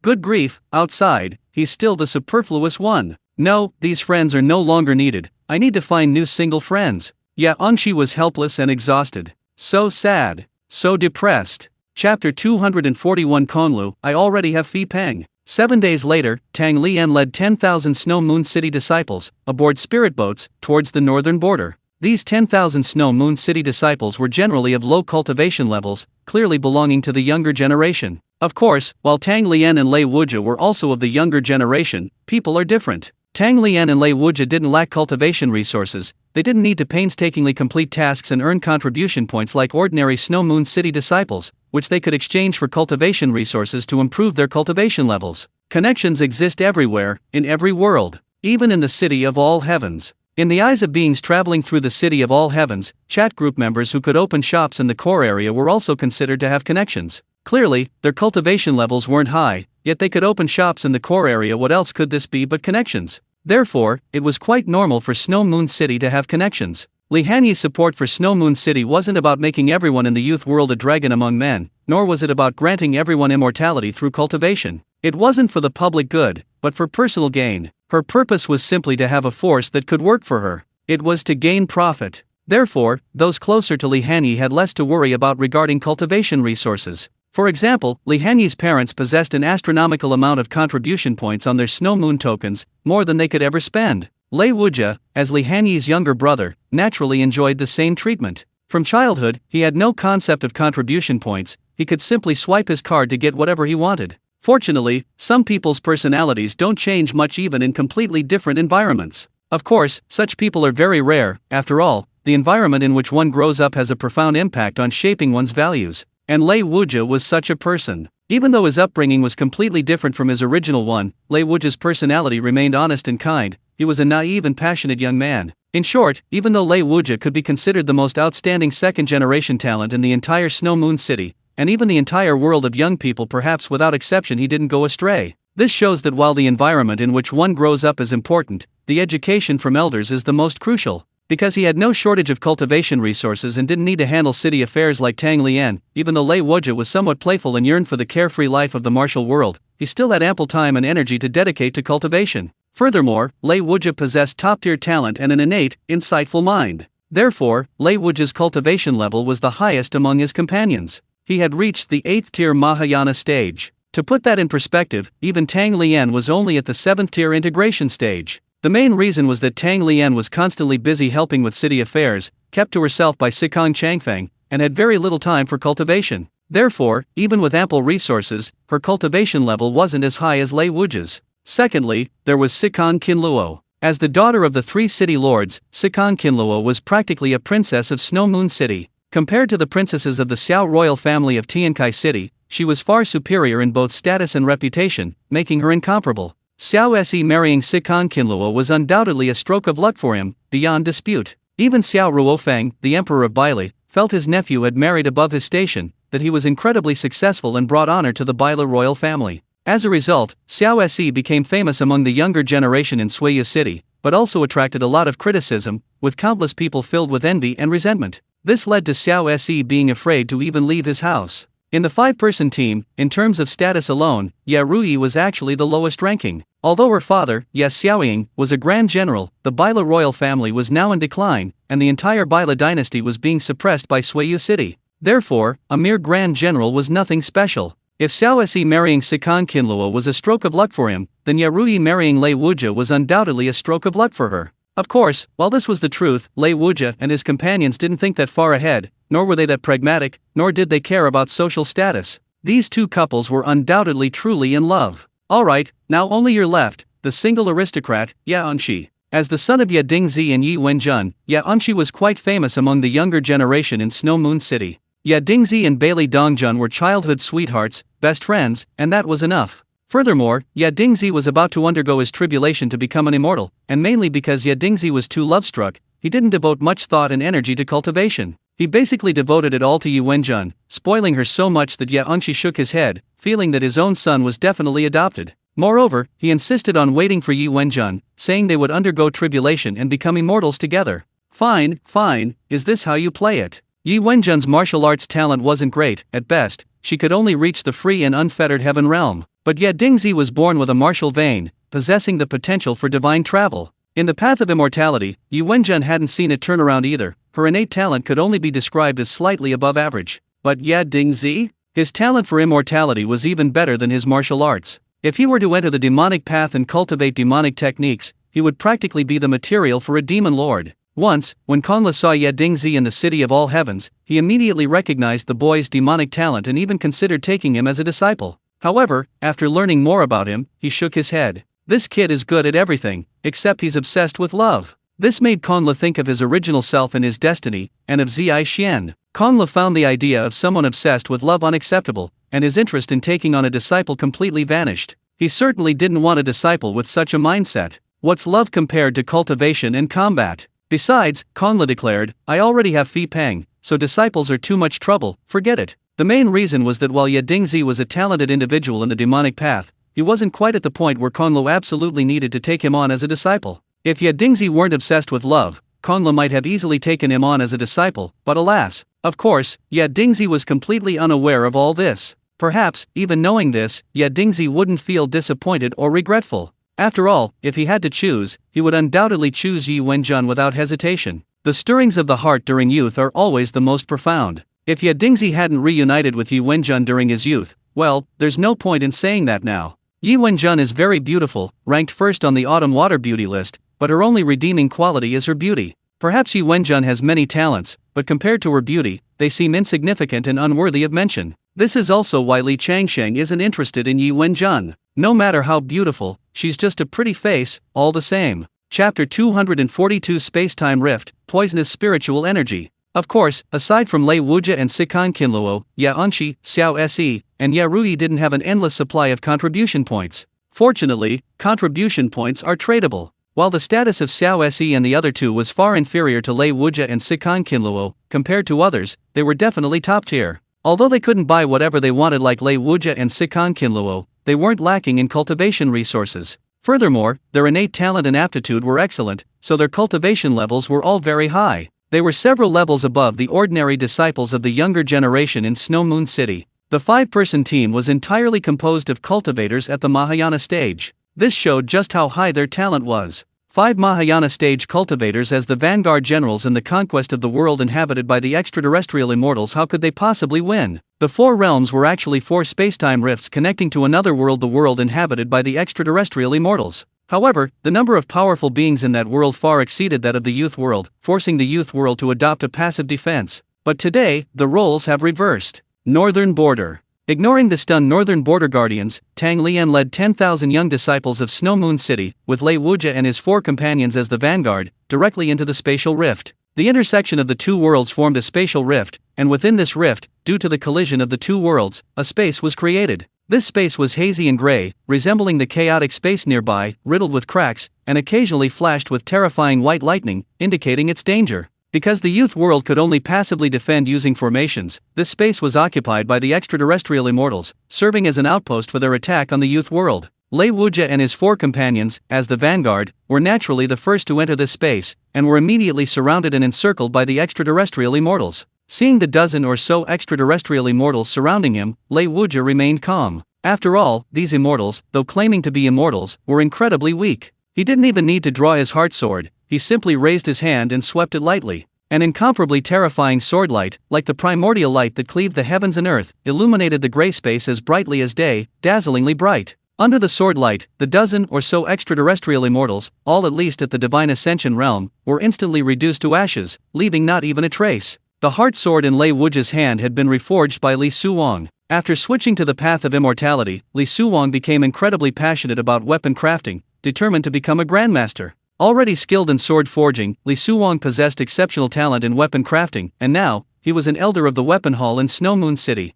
In terms of weapon crafting alone, Li Suwang was undoubtedly the number 1 in Snow Moon City. Unfortunately, due to his cultivation level, Li Suwang was unable to forge a celestial artifact. Therefore, the heart sword in Lei Wuja's hand was not a celestial artifact. However, even though Lei Wuja already possessed several celestial artifacts, he still cherished this heart sword the most. Xiao Se, what do you think of the world of those extraterrestrial immortals? The sword light dissipated, and Lei Wuja smiled at Xiao Se beside him, clearly very interested. It should be similar to our world.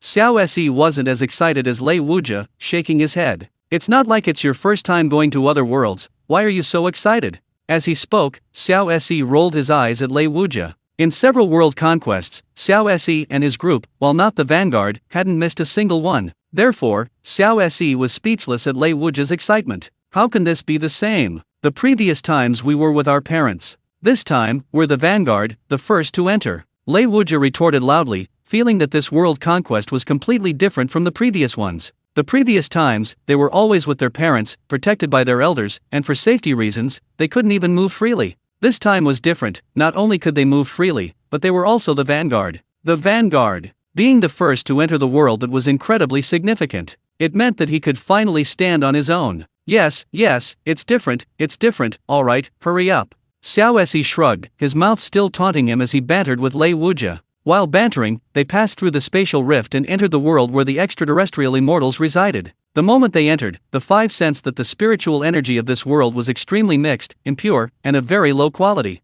This caused Lei Wuja and the others to frown, their displeasure rising. After careful analysis, they quickly discovered that the spiritual energy of this world not only contained the power of fortune but also bloodthirsty resentment. Good heavens! The spiritual energy of this world is truly incredibly mixed. And, it's practically poisonous. The spiritual energy formed by the fusion of spiritual energy, the power of destiny, and the bloodlust and resentment was so potent that Lei Wuja and the others dared not directly absorb it. They had to completely separate the power of destiny and the bloodlust and resentment first, absorbing only pure spiritual energy. This greatly reduced the speed of spiritual energy recovery, making prolonged combat impossible. Indeed, the advantage of fighting on home ground was significant. Unfortunately, this advantage only held true at equal power levels. Faced with an absolute power difference, the speed of energy recovery was negligible. This should be the abode of the immortals of this world, a small grotto heaven. Yet Anshi's eyes emitted a faint golden light, each pupil containing a halo, mysterious and profound. He scanned the entire grotto heaven.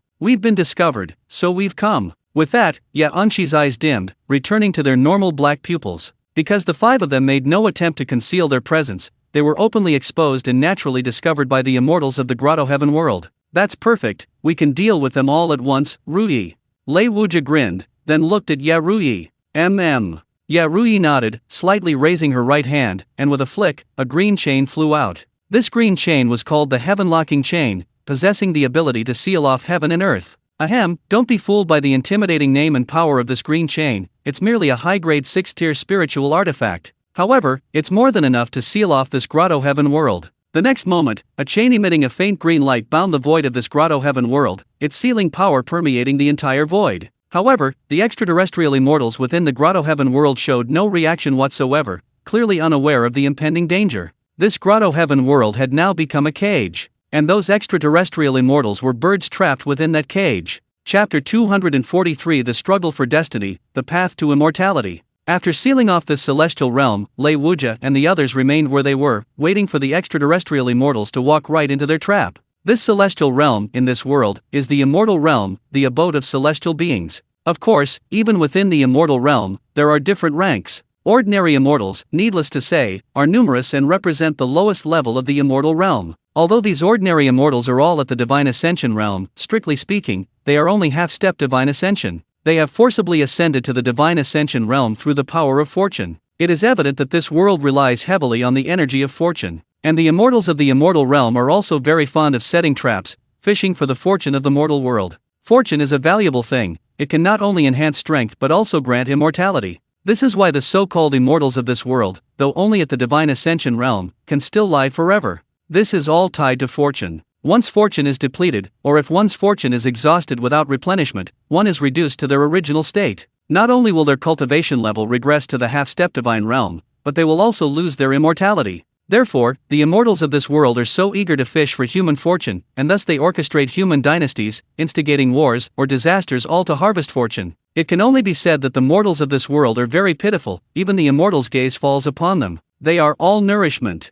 These immortals also understand the meaning of sustainable exploitation. Fortune is indeed very suitable for sustainable exploitation because it is a renewable energy source. As long as the world doesn't have problems, as long as there are still living beings, then fortune will be inexhaustible and ever-renewing. However, its total amount remains unchanged, it is directly linked to the world. No matter how you divide and harvest it, the total amount of fortune in the entire world is finite. To increase the total amount of fortune in a world, its level needs to be raised, requiring it to advance. Therefore, even among immortals, there is a struggle for fortune. Ordinary immortals are numerous and extremely dependent on fortune, it is indispensable to them. Above ordinary immortals are immortal lords. Immortal lords are actually within the Divine Ascension realm in terms of power, but they are mostly in the mid to late stages of the Divine Ascension realm. As for immortal emperors, who are above immortal lords, they are the true rulers of this world, beings of the great Divine Ascension realm. Moreover, immortal emperors are extremely special, essentially free from dependence on fortune. Of course, this doesn't mean immortal emperors don't need fortune.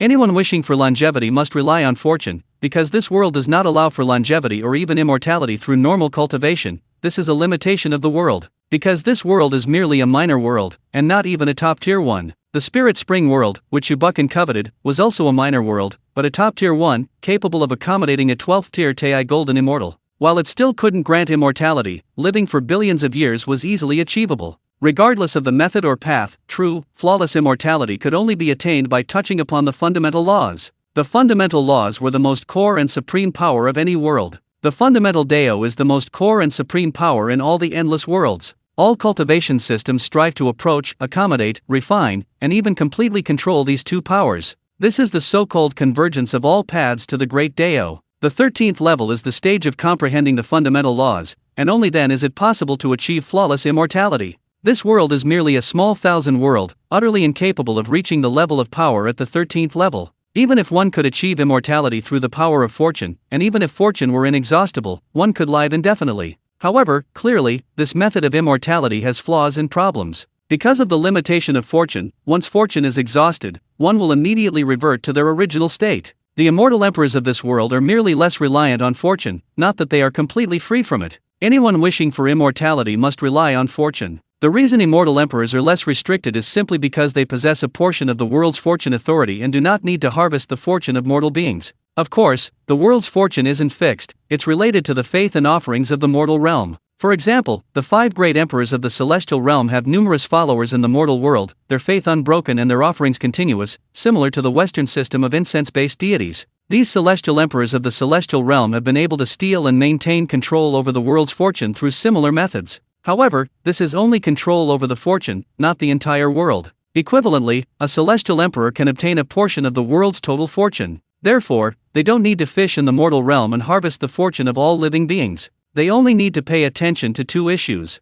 First, their own faith in the mortal realm cannot be compromised. Second, the total amount of the world's fortune cannot be compromised. This means that celestial emperors need to maintain and stabilize the world's order, and that the mortal realm cannot experience major unrest. For example, ordinary immortals and celestial lords can fish in the mortal realm and harvest fortune, but there must be a limit. The number of living beings in the mortal realm, primarily humans, cannot be reduced too much. It's possible to instigate wars between dynasties and create chaos in the mortal realm, but the world cannot be perpetually embroiled in bloodshed and warfare, as this would severely devastate the population. A balance must be maintained, with fluctuations and ups and downs. This is the essence of sustainable exploitation. In this process, the celestial emperors can also seize the opportunity to be for followers, expanding their faith and thereby gaining more authority and fortune. Therefore, among the celestial emperors, there is a hierarchy. Among them, the most powerful are 5 emperors, each ruling one of the 5 directions of the celestial realm, known as the 5 heavenly emperors. These are the Azure Emperor of the East, the Crimson Emperor of the South, the Yellow Emperor of the Center, the White Emperor of the West, and the Black Emperor of the North. The Black Emperor of the North is also known as the True Martial Emperor, the True Martial Sovereign. Lei Wuja and his group of 5 entered through a spatial rift in the northern realm, which connects to the northern part of the celestial realm, the Black Emperor's territory. However, the Black Emperor, also known as the True Martial Emperor, is not currently in the immortal realm, he is still reincarnated in the mortal realm. Therefore, if Lei Wuja and his group hadn't made no attempt to conceal their presence after entering, they might not have been discovered by the immortals of the immortal realm. Not only the Black Emperor, but also the Azure Emperor and White Emperor among the 5 heavenly emperors are no longer in the immortal realm, they have both descended to the mortal realm and reincarnated. It's clear that the emperors of the immortal realm really enjoy descending to the mortal world. This is understandable, given that the immortal realm is too small. Though called the immortal realm, it's essentially just a grotto heaven. Furthermore, the number of ordinary immortals is far too large, making it somewhat crowded, and the immortal realm isn't as interesting as the mortal world. Of course, this is only one aspect. The emperors descend to the mortal realm for reincarnation isn't just because they're bored,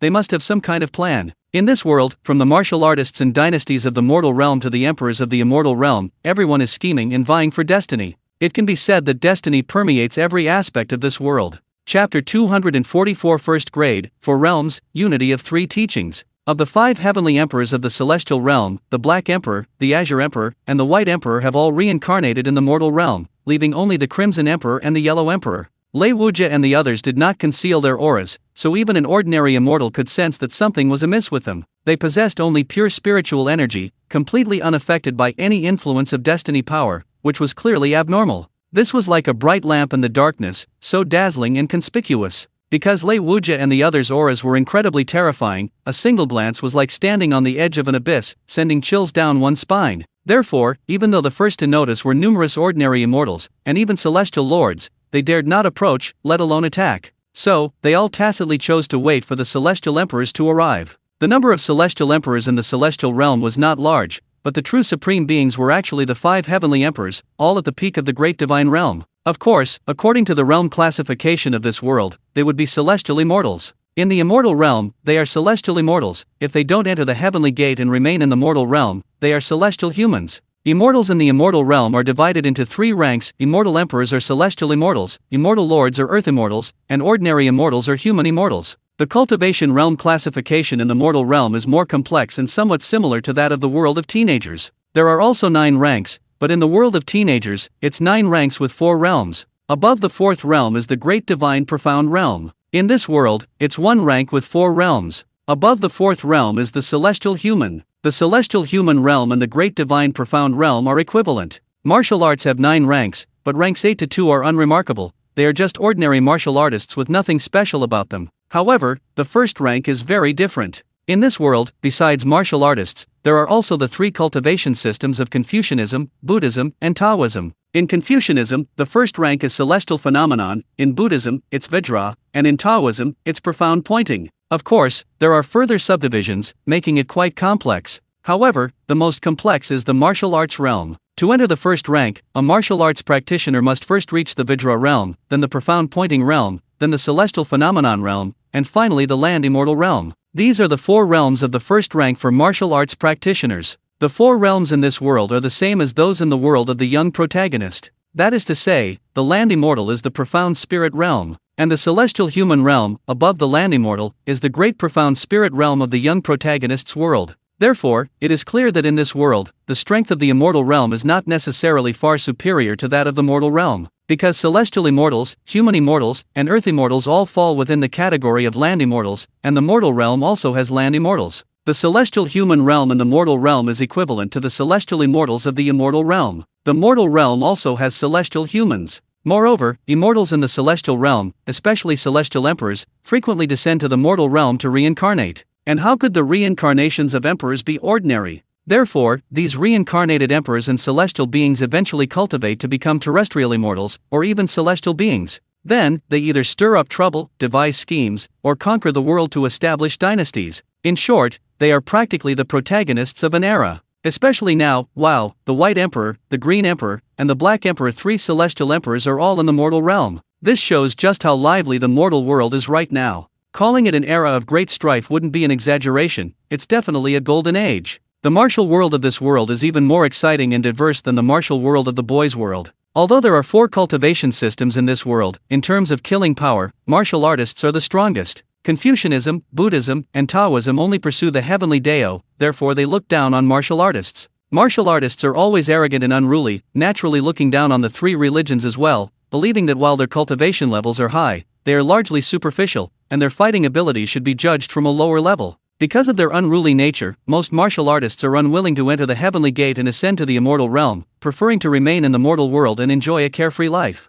Therefore, nearly 90% of the immortals in the immortal realm are members of the 3 religions, and even the 5 heavenly emperors are Taoists. However, precisely because of this, it is quite common for mortal martial artists to kill so-called immortals in the immortal realm. It is not unusual. These immortals are simply too superficial, and they are afraid of death, lacking the unwavering and reckless courage of martial artists. Of course, those emperors and celestial emperors aren't entirely without merit, they're incredibly powerful. After all, since martial arts are the strongest, and the 3 religions each have their advantages, why not just have them all? The path of martial arts combining the 3 religions isn't impossible. The 5 heavenly emperors of the immortal realm, although they adhered to Taoism, ultimately pursued the path of martial arts combining the 3 religions to reach the pinnacle of power. Because that path was truly powerful. Ultimately, might makes right. Even the 5 heavenly emperors, even those possessing the power to control the world's destiny, can live forever as long as their faith remains unbroken. But immortality doesn't mean invincibility. If one's strength is insufficient and they are killed, wouldn't that be incredibly unjust? Therefore, to maintain immortality, strength is paramount. Naturally, one should choose the path that is strongest. As the heavenly emperor of the celestial realm, his aptitude and talent are undoubtedly top tier. While pursuing the path of a martial artist embodying the 3 religions is incredibly difficult, time makes all difficulties insignificant. That's how immortality is used. Even a pig, after 10,000 years of cultivation, can become a celestial pig, then be made into a delicacy and served on the Jade Emperor's table, cough cough. Therefore, while the ordinary immortals in the celestial realm might have a lot of hype, the celestial lords and celestial emperors are far from incompetent. Knowing that martial arts are the most powerful means of killing, they naturally won't neglect training them. No matter how much the members of the 3 religions look down on martial artists, try looking down on them when a martial artist holds a sword to your throat. The 5 heavenly emperors have essentially reached the end of their cultivation path. To further enhance their strength, they will naturally choose other cultivation paths. As the saying goes, a skill is never a burden. Since you've already achieved immortality and have nothing better to do, learning more skills is always a good thing. At least it will increase your margin for error. The Crimson Emperor and the Yellow Emperor were finally alerted and appeared. The immortals of the celestial realm finally had someone to rely on and breathed a sigh of relief. Although the celestial realm has more than just the 5 heavenly emperors, faced with the terrifying aura of Lei Wuja and his group of 5, even they, as celestials, dared not utter a sound. Moreover, the celestials seriously doubted whether the Crimson Emperor and the Yellow Emperor could be a match for these 5. The aura they faintly exuded was simply too terrifying, too chilling, too horrifying. Even the 5 emperors didn't possess such a terrifying aura. However, as the saying goes, when the sky falls, the tall ones hold it up, so they all said they'd wait for the Red Emperor and the Yellow Emperor to arrive before making a move. For now, well, it's best to keep quiet. Some of the more astute among them quietly shielded everyone in front of them, even considering leaving the immortal realm and going to the mortal world to hide for a while. Chapter 245. Don't panic. The advantage is in my hands. The Crimson Emperor and the Yellow Emperor arrived together. Mainly because they could both sense the terrifying aura emanating from the other, aura as if gazing into an abyss, neither dared to underestimate them. However, due to their low level of cultivation, the Crimson Emperor and the Yellow Emperor could only know that their opponent was incredibly strong, ridiculously strong, far stronger than themselves, but they didn't know the exact extent of that strength. The opponent emerged from a spatial rift, therefore, it must be the unfamiliar world they had been conquering. Because those 4 spatial rifts were all located in the immortal realm, only the immortals of the immortal realm knew about them. Mortals in the mortal world were unaware of the existence of another world. Both the Crimson Emperor and the Yellow Emperor forbade the immortals of the immortal realm from revealing the existence of the spatial rifts. Because if another world existed, then there must also be another mortal realm. Since there was another mortal realm, wouldn't that be another fishing ground? For those immortals eager to fish in the mortal realm and reap its fortune, that was absolutely fantastic news. Even the Crimson Emperor and the Yellow Emperor were incredibly excited, because the merging of the 2 worlds meant a significant increase in the total fortune of the world. These immortals of the celestial realm were the ones who most hoped for and wanted the 2 worlds to merge completely as soon as possible. They even considered completely ruling that world before merging, bringing it under their control,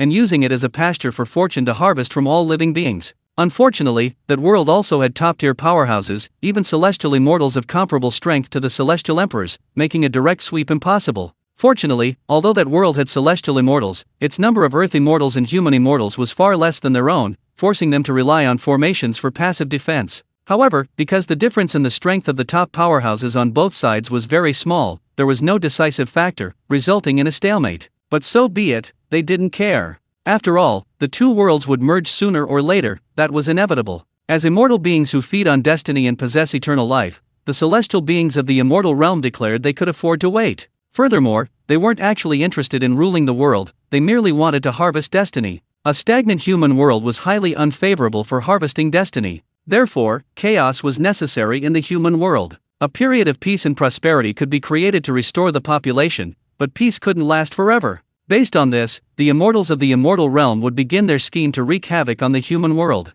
The thought of the Black Emperor, Green Emperor, and White Emperor reincarnated in the mortal realm made the Red Emperor and Yellow Emperor want to laugh, because the Black Emperor and the others were currently unaware of the space-time rift. Because when the Black Emperor and the others reincarnated, the space-time rift hadn't yet appeared. The Red Emperor and Yellow Emperor, for the sake of the faith of another human realm, hadn't let the Black Emperor and the others know. Although the Crimson Emperor and the Yellow Emperor couldn't prevent the Black Emperor and his companions from returning to the immortal realm, they could delay as long as possible. Once they divided up the faith and incense offerings of the other human realm, and the 2 worlds merged, increasing the total world fortune, the Crimson Emperor and the Yellow Emperor would possess far more fortune and authority than the Black Emperor and his companions. This was the Crimson Emperor and the Yellow Emperor's plan. They wanted to seize the faith and incense offerings of the other human realm for themselves. Who could blame them when the immortal realm only has the Crimson Emperor and the Yellow Emperor as heavenly emperors? Neither the Crimson Emperor nor the Yellow Emperor expected that a powerful figure from another world would actually dare to come. Weren't they always hiding in their shells?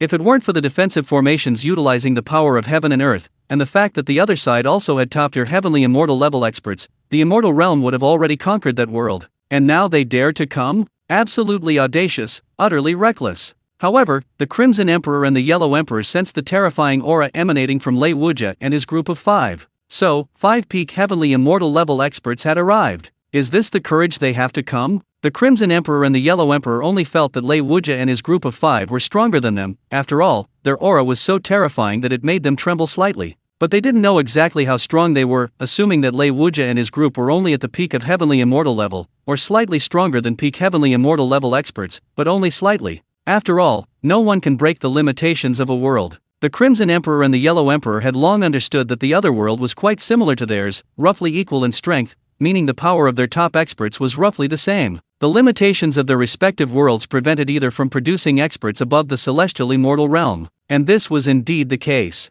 In the youth world, the peak of the great divine travel profound realm was the ultimate level. Further advancement was impossible unless the world's level increased, allowing for the emergence of higher level experts. However, this was the normal situation. Lei Wuja and his group were clearly different. Their strength had nothing to do with the world couldn't control them. Moreover, the youth world's level had already risen several levels thanks to the support of Snow Moon City. Although it hadn't yet reached the top-tier lesser thousand world level, it could at least accommodate 10th-order beings. However, because this advancement occurred in a very short time, the Crimson Emperor and the Yellow Emperor were unaware of it. After all, immortals in the celestial realm, who attain longevity through fortune, are naturally not in a hurry. They prefer long-term planning, planting the seeds first and then letting time take its course. Therefore, although the Crimson Emperor and the Yellow Emperor sensed that Lei Wuja and his group of 5 were extremely powerful, they were not flustered at all. No matter how strong they were only at the peak of the celestial immortal realm. Even if they could take a half step forward, so what? The celestial realm was their territory. In the celestial realm, the Crimson Emperor and the Yellow Emperor, as the 5 heavenly emperors, could wield the power of heaven and earth. Although the Crimson Emperor and the Yellow Emperor did not have the authority over the world, they possessed the authority over this grotto heaven world within the celestial realm. In the celestial realm, they were invincible. They could use the power of the grotto heaven for both attack and defense. Therefore, the Crimson Emperor and the Yellow Emperor leisurely flew to the front of Lei Wuja and his group of 5, their expressions extremely calm and composed, their eyes utterly undisturbed. The advantage is mine. Lei Wuja, Xiao Se, and the others exchanged bewildered glances, somewhat confused. Wait, are they really that confident? This is truly unbelievable. Have you come to surrender? The Crimson Emperor looked at the bewildered Lei Wuja and his group, especially noticing their lack of intention to attack and the absence of even killing intent, leading him to guess that they had come to surrender. After all, this wasn't the first time. However, the Crimson Emperor hadn't expected that such top-tier powerhouses would actually surrender. Previously, only human immortals or earth immortals came to surrender, not a single celestial immortal had ever done so. After all, celestial immortals in the immortal realm were considered great divine realm cultivators in the youth world, and such powerful beings naturally wouldn't surrender. Even if they did, the Crimson Emperor and the others wouldn't dare accept them. After all, are you sure a celestial immortal would surrender to become your subordinate? Like these 5 people before them, they were even more terrifying and powerful than him and the Yellow Emperor. Were they surrendering not to steal the positions of the 5 heavenly emperors? After all, there are 5 heavenly emperors, and the other side has 5 people. Good heavens, your little scheme is quite shrewd. Too bad, humph. The Crimson Emperor declared, I've seen through everything. Surrender? Dream on. Chapter 246 One sword to open the heavenly gate? Not even a little bit. The Yellow Emperor was unaware of the Red Emperor's complex inner thoughts. He didn't believe the Red Emperor had come to surrender. Even as one of the 5 heavenly emperors, he couldn't offer enough benefits to persuade such a powerful being to submit. Moreover, these 5 were all so young, they certainly weren't here out of fear of death or seeking immortality. Therefore, the Yellow Emperor knew very well that it was indeed people from the other world who had attacked. Good heavens, what a grand gesture. 5 peak-level celestial immortals in one fell swoop. It seems they came prepared. Fortunately, the spatial rift appeared in the immortal realm, which was itself a grotto heaven world. The authority over grotto heaven's worlds rested with the 5 heavenly emperors. It was precisely because of this authority over grotto heaven's worlds that the Black Emperor, Green Emperor, and White Emperor were so fearless, descending to the mortal realm for reincarnation without any worry about not being able to return. This is why the Yellow Emperor was so fearless in the face of Lei Wuja and his group of 5. So what if they were at the peak of the celestial immortal realm? So what if they were stronger than the 5 heavenly emperors? No matter how strong they would still be limited by the world. Therefore, before the power of the cave heaven, they had to obediently be suppressed. Ha! Surrender? Are you all right? Hearing the Crimson Emperor's words, Lei Wuja was completely dumbfounded, and Xiao Se and the others were also speechless, looking at the Crimson Emperor as if he were an idiot. If you're all right, then eat some more plums. Seeing Lei Wuja and the others looking at him like he was an idiot, the Crimson Emperor finally realized how brain-dead his words had been. Even the Yellow Emperor couldn't bear to look at him anymore. He used to think the Crimson Emperor was just a simple-minded, straightforward, and impulsive man, but now it seemed this man was just a complete idiot. Kill! The Yellow Emperor, no longer bothering with the Crimson Emperor, spoke in a deep voice, his voice echoing throughout the entire immortal realm. Although reluctant to face it, the Heavenly Emperor had spoken, and they dared not disobey. Therefore, the immortals of the immortal realm charged towards Lei Wuja and his group. As for the Crimson Emperor and the Yellow Emperor, they retreated behind the crowd, intending to first assess the background of these 5 individuals. The Crimson Emperor didn't say anything, he was reckless, not truly stupid. What are you looking at? Seeing the Yellow Emperor's surprised expression, the Crimson Emperor was displeased, glaring at him and letting out a cold snort. I thought you were going to charge in, the Yellow Emperor said with a smile. Why don't you go in? The Crimson Emperor rolled his eyes. Although the two were bickering, their attention remained focused on Lei Wuja and his group of 5. Faced with the attack of the immortals, Xiao Se and the others remained unmoved, their gaze fixed on Lei Wuja. Don't you dare make a move, let me warm up first. Lei Wuja grinned, his blood boiling. Xiao Se rolled his eyes. I wasn't planning on making a move anyway, okay? He knew this idiot wouldn't be able to resist, so he simply let him do it. They're all just ants anyway, there's no need for them to lift a finger. Let Lei Wuja have some fun. Yet Anshi smiled indulgently, shook his head, and remained silent. The heart sword was drawn. A sword light shot straight into the sky, eclipsing all other colors, leaving only that one sword, only the dazzling sword light. Even the Crimson Emperor and the Yellow Emperor paled, filled with utter terror. This sword strike was far too terrifying. Although they couldn't comprehend its full horror, they were utterly terrified, for beneath the sword's light, all the immortals had been reduced to ashes, leaving not even a trace. The entire world was illuminated by the sword's light, thus, all the immortals within the immortal realm perished under this single strike. Only the Crimson Emperor and the Yellow Emperor remained, dumbfounded, trembling, and speechless. This was only because Lei Wuja had spared them, otherwise, the entire immortal realm would likely have been annihilated. Lei Wuja reasoned that the immortal realm, being a celestial realm, should still be of some use, so he decided to leave it for his senior brother to handle. One sword strike, annihilating all immortals.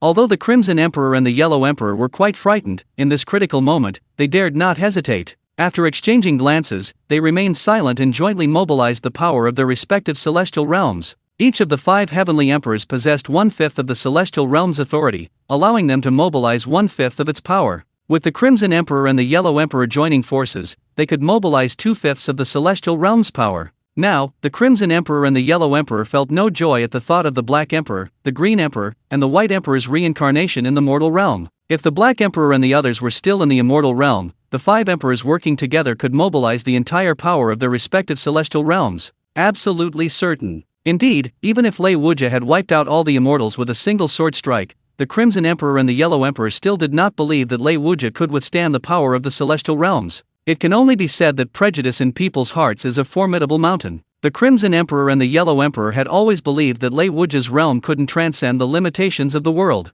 Well, how to put it? Normally, that's indeed the case. Even those chosen by fate or destiny cannot transcend the limitations of the world, unless the world grants them special privileges. Because everything in the world, everything in heaven and earth, is within the world. Therefore, what can transcend the world? Unless your power doesn't originate from this world. Like Lei Wuja and the others. Now, having witnessed the power of Lei Wuja's sword strike, the Crimson Emperor and the Yellow Emperor felt that 2/5 of the power of the Grotto Heaven world wasn't enough. Unfortunately, the Black Emperor and the others were still in the mortal realm. Using the power of the Grotto Heaven world, the Crimson Emperor and the Yellow Emperor didn't directly attack Lei Wuja, but instead began contacting the 3 emperors in the mortal realm. However, the Crimson Emperor and the Yellow Emperor discovered that green chains had directly bound the Grotto Heaven world, like a cage, tightly imprisoning and shrouding it. Even using the privileges of the celestial realm, they couldn't make contact. The immortal realm was completely isolated from the mortal world. Even if a mortal warrior were to attempt to open the heavenly gate with a single sword strike, the gate wouldn't budge an inch. The heavenly locking chains indicated that the gate was closed.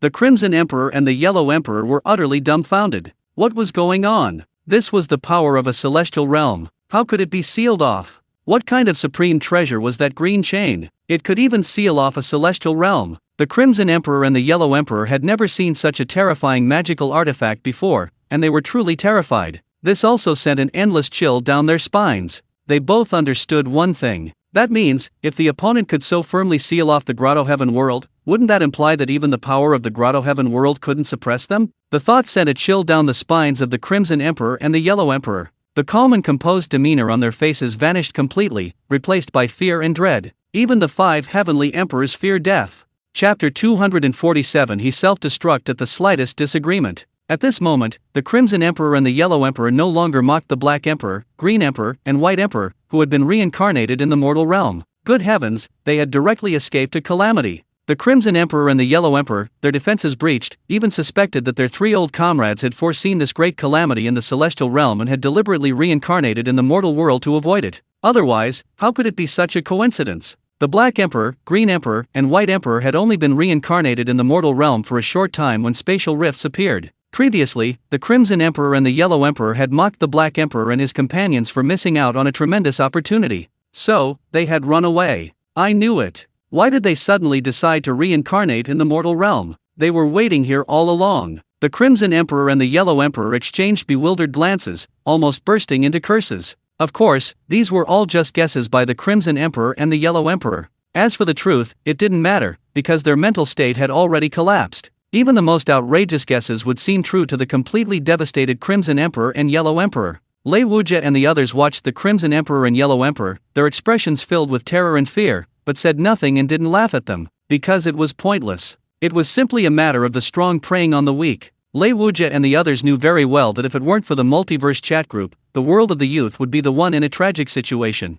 Once the 2 worlds completely merged, the world of the youth would have no power to resist. Right now, they could barely defend themselves with the help of the formation because the 2 worlds were still merging. Once the worlds merged, they would truly become lambs to the slaughter. The Crimson Emperor and Yellow Emperor, both former 5 heavenly emperors, were mentally broken. Now, facing certain death and with no chance of survival, they decided to fight to the death. The 2 heavenly emperors joined forces, channeling the power of their grotto heavens. They exchanged a resolute glance and nodded heavily. They sacrificed themselves to heaven and earth, becoming the very essence of their grotto heavens, and then, exploded. Yes, literally exploded. The Crimson Emperor and Yellow Emperor, trapped in a desperate situation, declared, "We're done. We'll die together. Even if we don't die, we'll make sure these invaders are badly injured." Lei Wuji and the other 4 were somewhat surprised and taken aback by the 2 heavenly emperors' decisiveness. They thought the Crimson Emperor and Yellow Emperor would surrender, but instead, they self-destruct. Good heavens, so violent.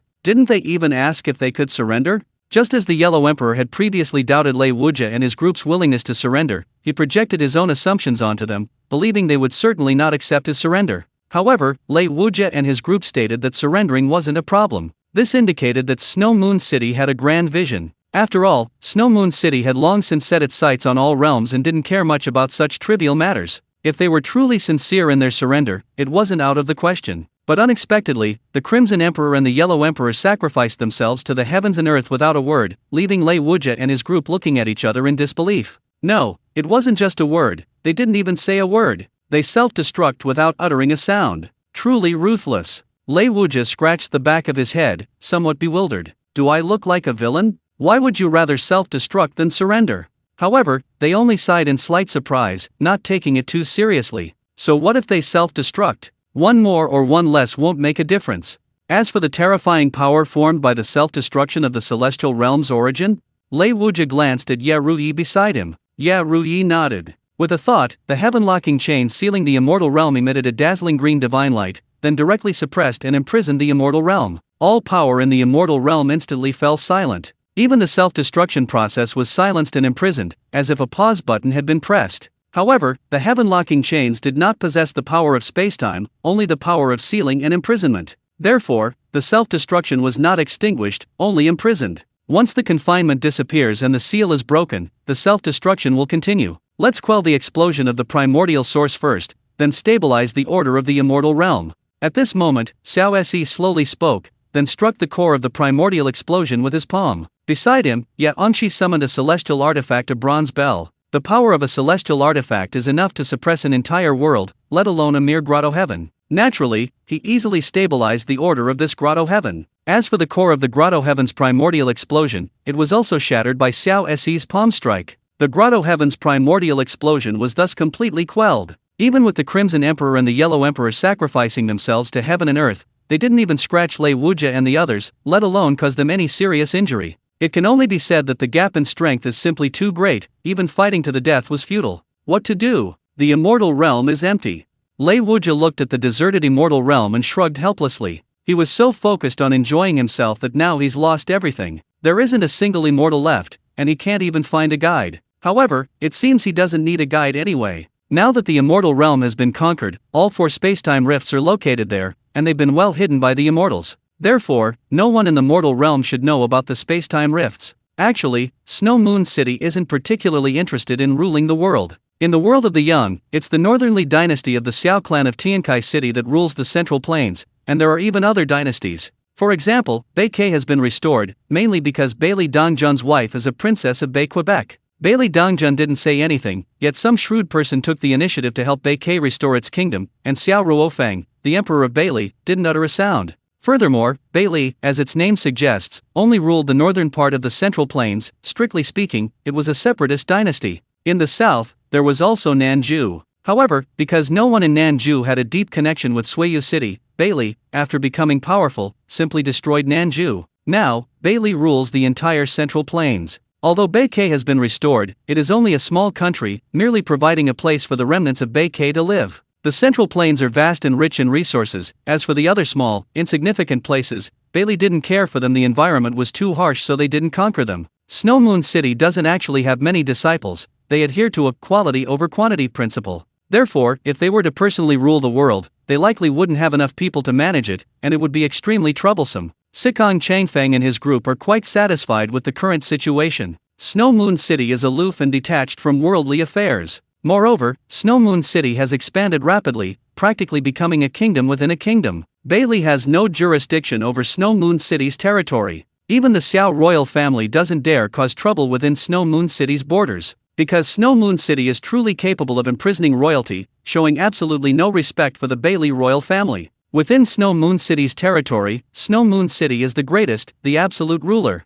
Therefore, regarding this world that is currently merging with the youth world, Snow Moon City still doesn't intend to directly rule it. Instead, it will support proxies and then widely recruit the talented individuals of this world into Snow Moon City. Snow Moon City said that they only need laborers. No, they only need disciples. Chapter 248 Golden Lotus of Fortune, main account online. What can we do? Let it be. Lei Wuja, we don't need to worry about this. Let our senior brother handle it. Xiao Se shrugged, speaking lazily. That's right, let's let our senior brother handle it. Come on, there's something good. You've all probably found it, right? Lei Wuja didn't think much of it, grinned, and waved to the 4 of them as they sped towards the center of the immortal realm. At the center of the immortal realm, there was a lotus pond 10 miles in size, radiating a faint golden light. Even the water in the pond was golden, quite mysterious. And in the center of the lotus pond floated a golden lotus, already at the 8th level of bloom. Xiao Se, that golden lotus contained such a rich power of fortune. Could it be the golden lotus of fortune?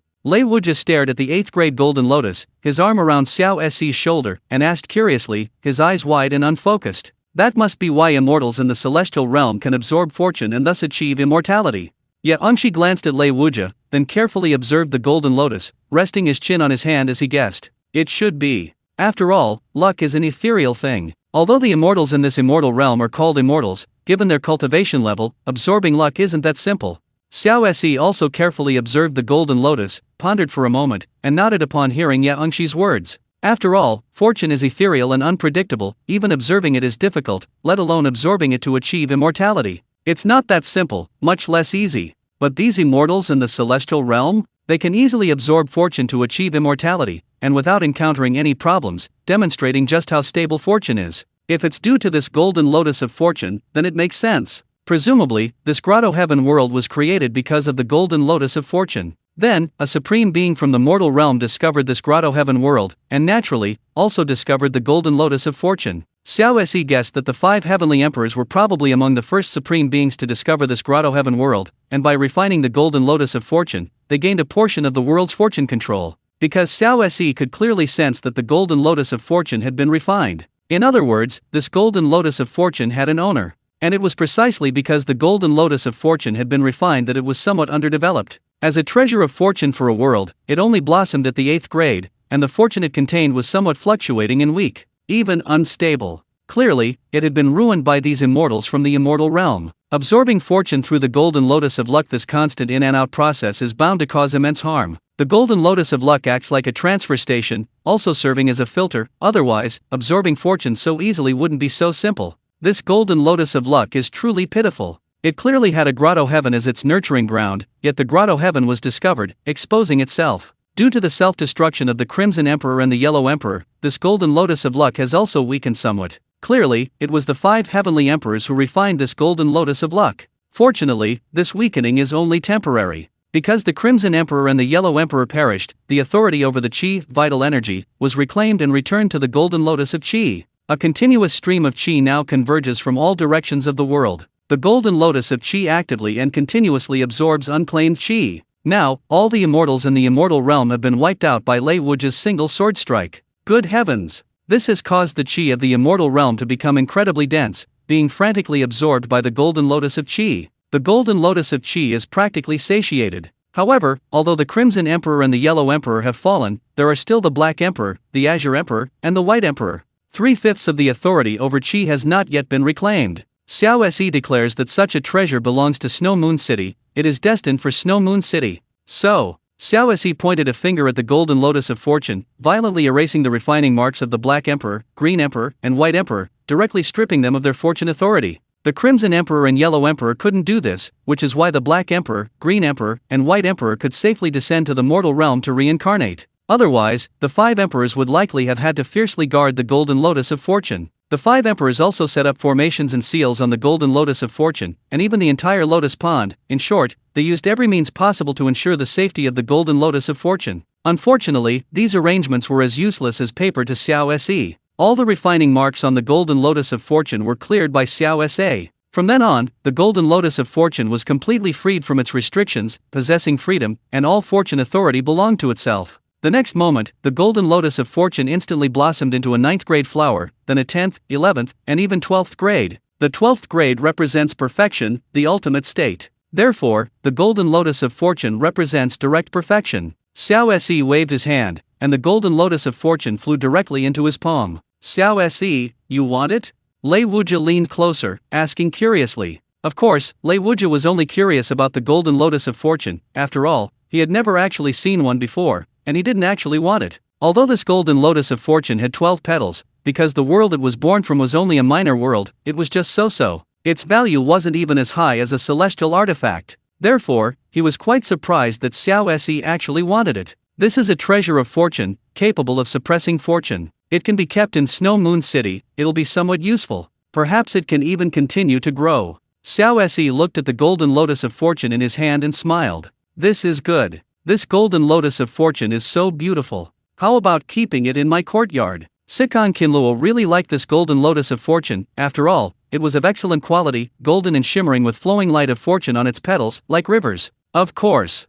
Xiao Se smiled and nodded, looking at Sikon Kinluo with eyes full of doting affection. The others had no objections either. Since the young lady of Snow Moon City liked it, then so be it. Then let's put away this lotus pond as well. It's quite a magical treasure.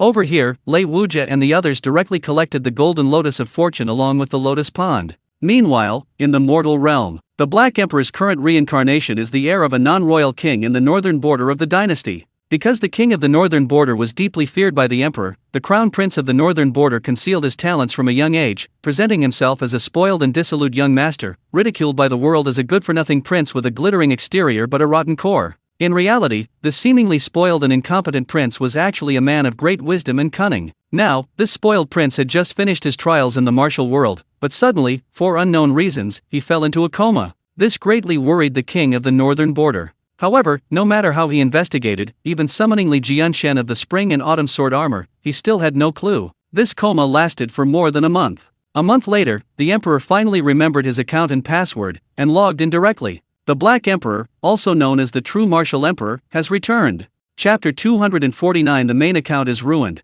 and the Black Emperor is dumbfounded. The Black Emperor's sudden return was due to the problem with the golden lotus of fortune. Not only the Black Emperor, but also the Azure Emperor and the White Emperor have now returned one after another. Xiao Se forcibly removed the refining mark from the golden lotus of fortune, even taking back its authority over fortune. What difference is there between this and being robbed? Originally, even if the Black Emperor returned, he should have returned to the immortal realm, reappearing within the golden lotus of fortune, and reclaiming his position as heavenly emperor. Even the 5 heavenly emperors, if they were to reincarnate in the mortal realm, could only have their souls reincarnate. Their physical bodies could not be reincarnated along with them. Therefore, the Black Emperor placed his physical body within the golden lotus of fortune. The golden lotus of fortune bears the Black Emperor's refining mark, and given that it is a supreme treasure of fortune, placing his physical body within it is the safest option. Furthermore, it allows the power of fortune to constantly temper his body. This is truly killing two birds with one stone. Not only the Black Emperor, but the Green Emperor and White Emperor also placed their physical bodies within the golden lotus of fortune, while their souls were reincarnated in the mortal realm. Now, the golden lotus of fortune has been seized by Xiao Sa. As for the three heavenly emperor bodies within it, Xiao Se completely disregarded them, turning them to ashes with a wave of his hand. Good heavens! Not only was his home stolen, but his access to his fortune was taken away, and even his physical body is gone. This means that even if the Black Emperor logs back in, he can't access the immortal realm. Originally, if his physical body were still there, the Black Emperor could have summoned back the heavenly emperor bodies even if he returned in this spoiled young master's body. If the Black Emperor didn't have a body within the golden lotus of fortune, Xiao Se might not have bothered looking for it, but there are no ifs. This means that although the Black Emperor returned and logged back in, his cultivation level immediately returned to the heavenly immortal realm. No, this is the mortal realm, not the immortal realm, so strictly speaking, he should be called a celestial being. Moreover, he was only at the late stage of the celestial realm, not yet at his peak. The forcibly removed refining mark on the golden lotus of fortune would naturally cause severe backlash, but that was bad enough. The loss of his authority over his fortune was the most serious consequence. It should be noted that the 5 heavenly emperors were the most deeply and severely affected by the influence of fortune. Previously, possessing the golden lotus of fortune, a supreme treasure of fortune, wouldn't have been a problem, but now, the consequences were evident. This resulted in the Black Emperor, even after returning, only recovering to the late stage of the celestial realm, and even then, his state was extremely unstable, unable to unleash his full power. More importantly, because the heavenly emperor's physical body couldn't be recalled and fused, although the Black Emperor now possessed the late stage of the celestial realm, his physique was not that of a celestial realm being. This severely impacted the Black Emperor's combat strength. Therefore, upon his return, the Black Emperor, feeling the power within his body and his own physique, had an extremely gloomy expression, his eyes filled with murderous intent. At the same time, he was also completely bewildered. He couldn't understand why he had suddenly returned, and shouldn't he be returning to the immortal realm? Why had he returned to this reincarnated body? And what about my celestial immortal physique? What about my physical body? Why can't I contact it? No! Why can't I contact the golden lotus of fortune either? The Black Emperor was completely dumbfounded, his face deathly pale, filled with anger and rage, his expression ferocious, the pressure around him extremely low, even his terrifying power as a late-stage celestial being was somewhat uncontrollable. A celestial aura spread outwards, sweeping in all directions. The terrifying power enveloped the area, forcing the servants outside the room to prostrate themselves on the ground. Unable to withstand the immense pressure, they exploded and died instantly. Not only these ordinary servants with no martial arts skills, but even the experts within the palace felt their scalps tingle with fear, their faces filled with terror as they fled the palace, lest they be crushed by the aura. Even the sword godly, sensing this aura, paled in shock, grabbed Su Xiao by the shoulder, and flew away from the palace on his sword. At the same time, he was filled with shock and confusion. What was happening? Whose aura was that? Too terrifying. Too terrifying. A terrestrial immortal? No, terrestrial immortals aren't this terrifying. Li Jianshen was once a land-based sword immortal, so how could he not understand the power of a land-based immortal? That aura of power was countless times more terrifying than that of a land-based immortal. Even he felt as if he were standing on the edge of an abyss, utterly terrified. Therefore, it must be a celestial being. Only a celestial being could possess such a terrifying aura. But why would a celestial being appear in the royal palace? Moreover, why was they releasing their power so recklessly? The pressure alone made him tremble with fear. Ordinary people without martial arts skills were directly crushed and exploded. It was truly, even martial artists, even if they weren't crushed and exploded, would likely suffer terribly, suffering severe injuries and near death. Only a first-rank martial artist could barely resist. While Su Xiao was the king of the northern border, his martial arts realm was only that of a second-rank minor grandmaster. That's why Li Jianshen dragged him away. As for the servants and guards within the prince's mansion, Li Jianshen admitted he was willing but unable to help. After leaving the prince's mansion, Li Jianshen finally breathed a sigh of relief, then looked back at the mansion with an extremely solemn expression, his heart churning with turmoil. How could he remain calm? Good heavens, a celestial being suddenly appeared. It was terrifying. He no longer possessed the realm of a land sword immortal. 20 years of self-imposed confinement had caused his cultivation level to plummet to the finger-profound realm. Even without the decline, as a land sword immortal, Li Jianshen knew he couldn't win. While swordsmen were the most lethal in combat, they were nothing under the absolute crushing power of a higher realm. Li Jianshen, what on earth is going on? The Northern King, Su Xiao, naturally sensed the terrifying aura of power. Even this butcher was terrified. He had never felt such a terrifying aura before. "Oh no! My son!" Su Xiao snapped out of his daze, his face instantly turning deathly pale. His precious son was still in the prince's manor. Sword Godly. Su Xiao turned to stare at Sword Godly, his meaning clear. "It's too late. That aura spread too quickly. Your precious son hasn't practiced martial arts, I'm afraid." Sword Godly frowned, shook his head, and sighed deeply. The consequences for an ordinary person facing this power were clear. They would be instantly crushed and explode. Su Xiao's face was ashen, his fists clenched, his eyes wide with rage and bloodshot veins, his expression ferocious. Whether from overwhelming anger or deep sorrow, his body trembled uncontrollably. He was like a raging lion, his murderous aura so intense that even Li Jianshen beside him had to give him a wide berth. Good heavens, no wonder he's known as the Butcher. This murderous aura, this chilling presence, is truly terrifying. Chapter 250. How did Playboy become a celestial being? Even though he couldn't accept it, even though he didn't want to accept it, everyone in the royal palace could die, but his son couldn't die. However, no matter how much he tried to deceive himself, Su Xiao had no choice but to accept this reality. Like a lion past its prime, a tear of blood streamed down Su Xiao's ferocious face. He collapsed to the ground, his fists still clenched tightly. Kill! Kill! 300,000 Northern Iron Cavalry. Kill them all! His son was dead, and Su Xiao had completely gone mad. Even if it meant paying with human lives, even if 300,000 Iron Cavalry died here today, he would make the person who killed his son pay with their life. No matter who it was. No matter who it was. They all had to die. Now, Su Xiao was completely reckless. His son was dead, so everything else was meaningless. The entire royal palace, the entire northern border, were all meaningless now. He only wanted revenge now, and anyone who stood in his way would die. Li Jianshen, standing to the side, understood perfectly this northern king had gone mad. Indeed, those with no attachments are the most terrifying, especially since this person wields considerable military power and is extremely bloodthirsty. Li Jianshen shook his head. What a tragedy. The world is about to change. However, Li Jianshen didn't believe Su Xiao could avenge this. Even if Su Xiao was the northern king, even with 300,000 iron cavalry, killing a celestial being was probably impossible. In fact, there was absolutely no possibility. Of course, Li Jianshen was previously only a land-based sword immortal and didn't know just how strong celestial beings truly were. However, even a land-based sword immortal, if they didn't want to die, 300,000 iron cavalry couldn't kill them. After all, even if they couldn't win, they could still run. A land-based sword immortal trying to escape couldn't be surrounded by 300,000 iron cavalry, even in a flat plain, unless another powerful being at the land immortal level helps to hold off the opponent and prevent their escape. In the current martial world, let alone celestials, who knows if even a land immortal exists? Even if one did, what qualifications would you have to ask them to help you deal with another land immortal?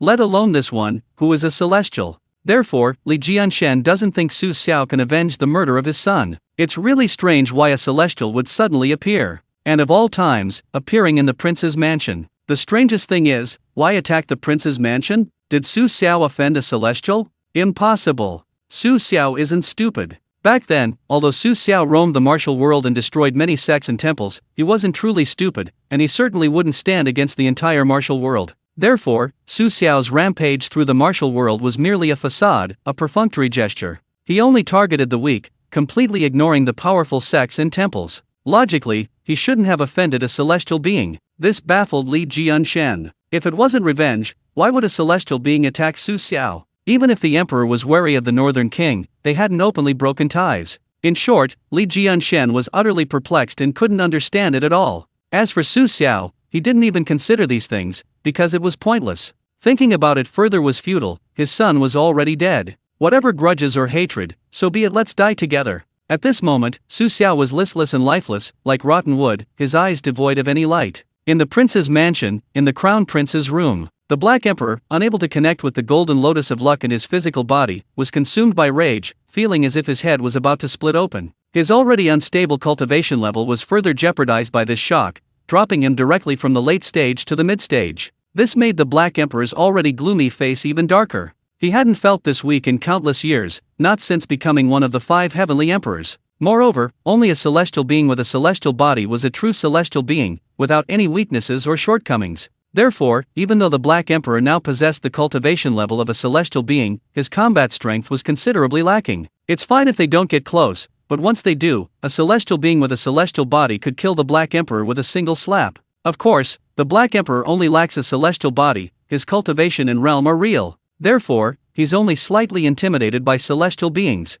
Against a land immortal, it would be a one-sided, complete defeat. In today's martial world, land immortals certainly exist, but celestial beings are a different story. Therefore, the Black Emperor isn't worried about his own safety. At the celestial being level, self-preservation isn't a problem. Right now, the most important things are the Golden Lotus of Luck and his physical body. The Black Emperor doesn't know what happened, but he's certain that something is wrong in the immortal realm. Boom! Without further thought, the Black Emperor soared into the sky, flying high above. That's young Master Su. Li Jianshan saw the white light shooting straight into the sky, his expression slightly hardening, then his face widened in shock. He actually saw that the figure was Su Xiao's son, that Wan Kushi Zi, a spoiled young master. Good heavens! This is truly good heavens! So that celestial being was actually that Wan Ku, a spoiled, dissolute young master, prince. Li Jianshan was utterly dumbfounded. What was going on? He had been imprisoned in the prince's mansion for 20 years. He had practically watched this prince grow up, so he naturally knew the prince was deliberately feigning a Wan Ku, a spoiled, dissolute young master, persona.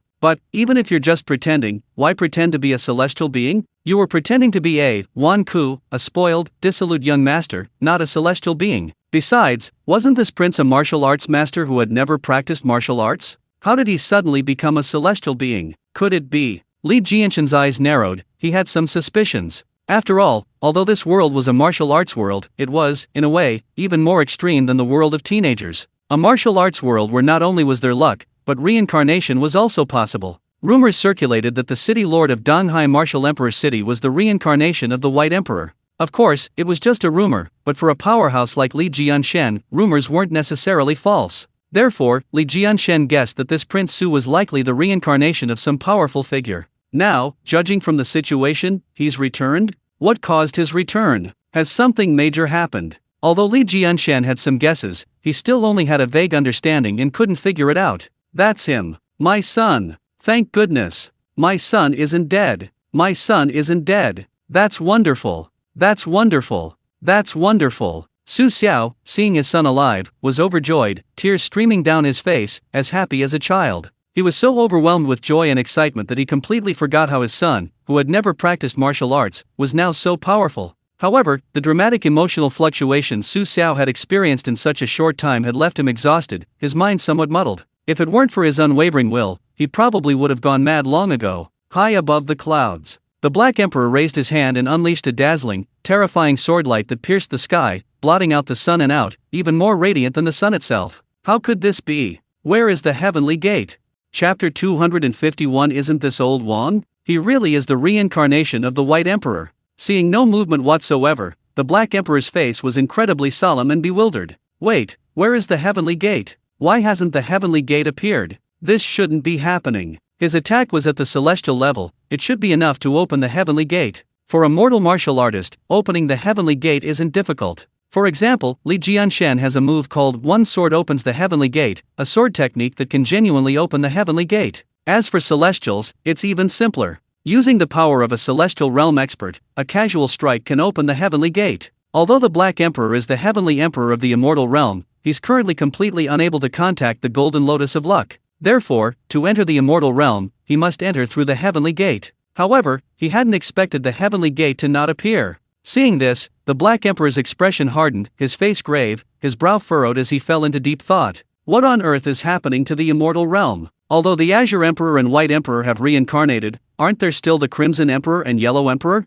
Moreover, with the Golden Lotus of Fortune suppressing the fortune of the immortal realm, and with the 5 emperors having laid countless precautions on the Golden Lotus of Fortune, there shouldn't be any problems. This is truly strange. Even now, the Black Emperor is extremely puzzled and confused, because he has absolutely no idea what happened. Now, even the heavenly gate cannot be opened. If something truly unexpected has happened in the immortal realm, and even the Golden Lotus of Fortune has malfunctioned, then, should he really enter the immortal realm? The Black Emperor is clearly hesitant about entering the immortal realm, fearing he might be walking into a trap. While the Black Emperor is still pondering, Li Jianshan below is watching the brilliance of that sword strike with piercing eyes. It's simply too beautiful, too terrifying. This sword strike was like a mayfly seeing the blue sky for Li Jianshan. it even nearly broke through the limitations of his inner realm, almost propelling him directly into the realm of a terrestrial sword immortal. Clearly, this sword strike had greatly benefited Li Jianshan. Is this the sword strike of a celestial being? Too terrifying. Li Jianshan's eyes were filled with longing and shock, his heart rippled with waves of emotion, unable to remain calm.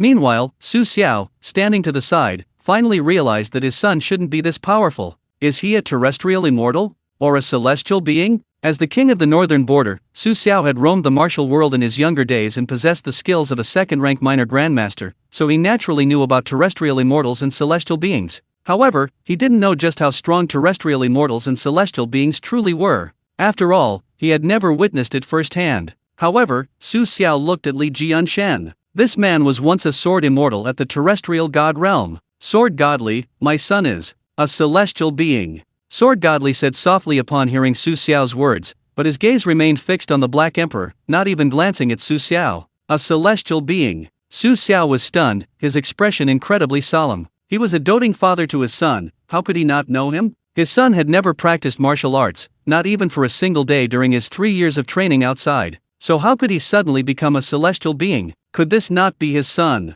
Su Xiao stared at the Black Emperor in the air, his face incredibly grim. Aside from his face, nothing about him resembled his son, not even his demeanor or mannerisms. Possessed. Even though Su Xiao thought this guess was absurd, given the current situation, anything was possible. Su Xiao, who had initially been overjoyed and excited that his son was alive, was now depressed again, his face ashen, his eyes filled with murderous intent. Your son is probably the reincarnation of some great figure, and he's suddenly returned for some unknown reason. Li Jianshan explained, watching Su Xiao, who was about to go into a frenzy again. Reincarnation? Su Xiao was taken aback, looking at Li Jianshan with some confusion and doubt, but mostly utter bewilderment. Su Xiao had heard of reincarnation before. For example, the #1 martial artist in Danhai Martial Emperor's city was rumored to be the reincarnation of the White Emperor. As for whether he was truly the reincarnation of the White Emperor, Su Xiao wasn't entirely sure. Now, you're telling me my precious son is also the reincarnation of some great figure?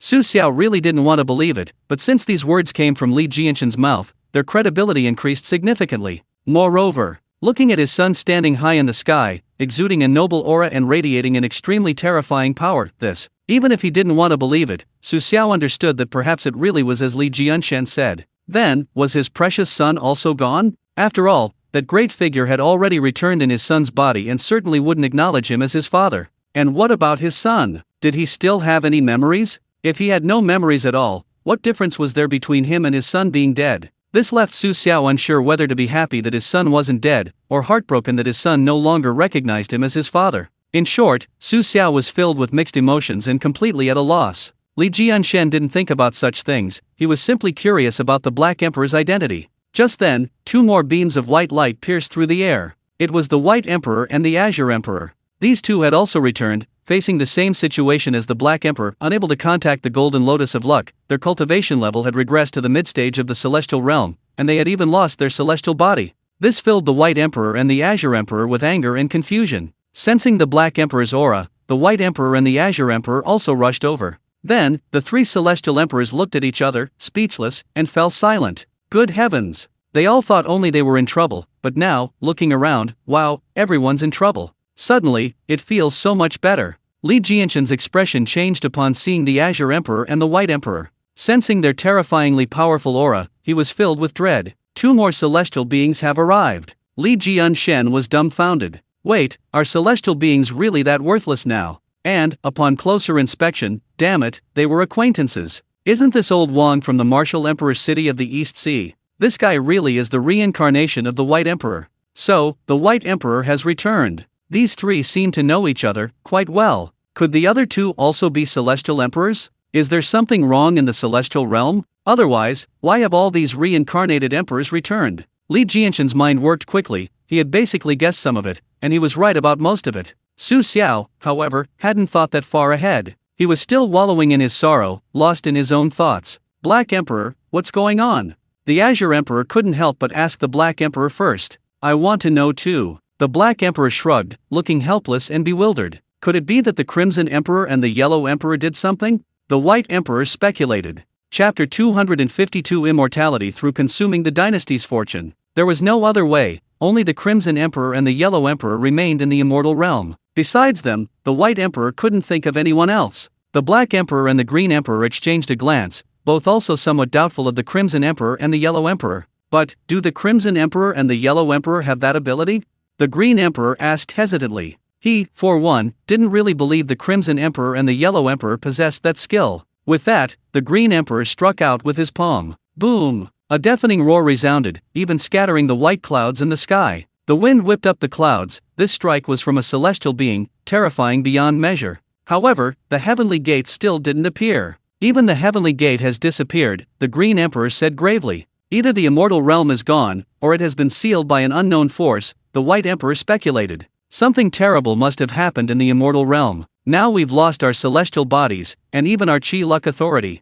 The Black Emperor sighed deeply, his expression complex, somewhat bewildered and at a loss. Losing the celestial bodies was one thing, but with time, they could be cultivated back. The chi luck golden lotus was the most important. Without the chi luck authority, even they, as celestials, could no longer live indefinitely. Although celestials have very long lifespans, even the longest will eventually end. They were originally heavenly emperors, and should have lived forever, coexisting with heaven and earth, aging with the sun and moon. Now, without immortality, even they, as heavenly emperors, were filled with immense panic and fear. No one wants to die, everyone desires eternal life, especially those who have already experienced the taste of immortality. Having seen the light, how can one continue to endure darkness? However, the current situation isn't a matter of willingness. The three heavenly emperors exchanged speechless glances, somewhat at a loss. After all, they couldn't even enter the gates of the immortal realm now. No matter how unwilling or confused they were, there was nothing they could do. Moreover, in truth, the three emperors were all somewhat reluctant to return to the immortal realm.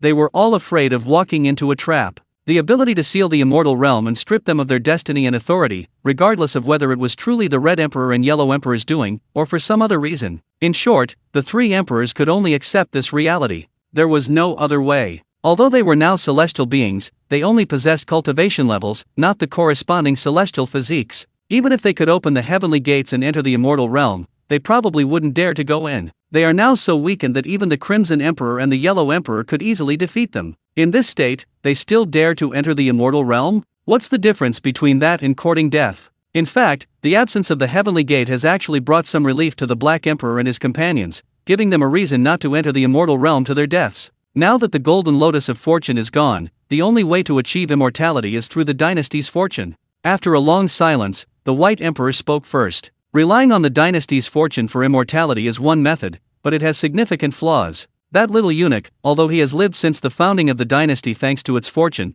has been unable to leave the dynasty's territory. Hearing the White Emperor's words, the Black Emperor thought of the little eunuch, then shook his head, feeling that this method of achieving immortality through fortune had too many limitations and too many problems. Without the golden lotus of fortune, what flawless method of immortality is there? The Azure Emperor rolled his eyes at the Black Emperor, thinking he was too picky. Without the golden lotus of fortune, relying on the dynasty's fortune for immortality was the best method. Even if it meant sharing the fate of the dynasty, could a dynasty with three celestial realm experts like them perish? Even if it came to the point where even the three celestial realm experts couldn't save it, there were always ways to cut their losses and save the king. As celestial emperors of the immortal realm, they had learned and seen countless techniques and secret arts. How could they be bound by the dynasty's fortune and share its fate? I understand, I'm just a little unwilling. The Black Emperor felt he had sighed all the sighs of his life today. It was too helpless, too frustrating, too painful. The White Emperor and the Green Emperor empathized, so they didn't object. They both sighed, lamenting how things had changed so drastically. My reincarnation is the heir apparent of the Northern King. Let's use this as a foundation to create a new dynasty. The Black Emperor said to the White Emperor and the Green Emperor. After all, with such a strong foundation, it would be a waste not to use it. Yes, my reincarnation is the city lord of the martial emperor city of the East Sea, and the undisputed #1 in the world. I can command many people.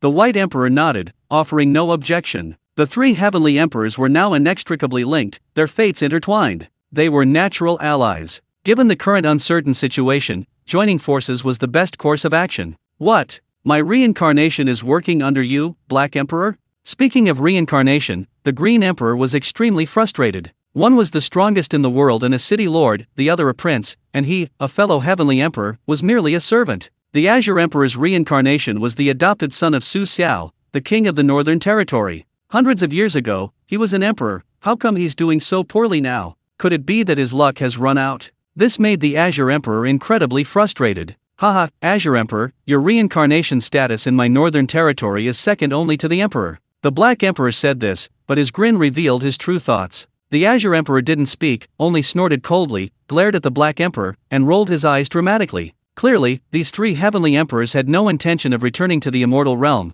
They planned to establish a new dynasty and use its fortune to achieve immortality. A dynasty with three celestial beings in charge is simply terrifying. Moreover, the Black Emperor is now the heir apparent of the king of the Northern Territory, which boasts 300,000 iron cavalry. It can be said that three celestial beings, plus these 300,000 iron cavalry, are enough to sweep across the world. Moreover, the reincarnation of the White Emperor is the city lord of Martial Emperor City in the East Sea. As the undisputed number one in the world for many years, the White Emperor's influence is undeniable. Otherwise, do you think it's a joke that Martial Emperor City can be named after Martial Emperor? The aura of one person guarding an entire city is not just a matter of aura. As for the Azure Emperor, he's a bit less powerful, but his influence within the Northern Army is still considerable, and he possesses the talent of a great commander. What happened next was simple. The White Emperor returned to Martial Emperor City, began taking stock of his assets, gathering his subordinates, and contacting the powerful figures he owed favors to. The Black Emperor, however, had a proper talk with Su Xiao, the king of the northern border.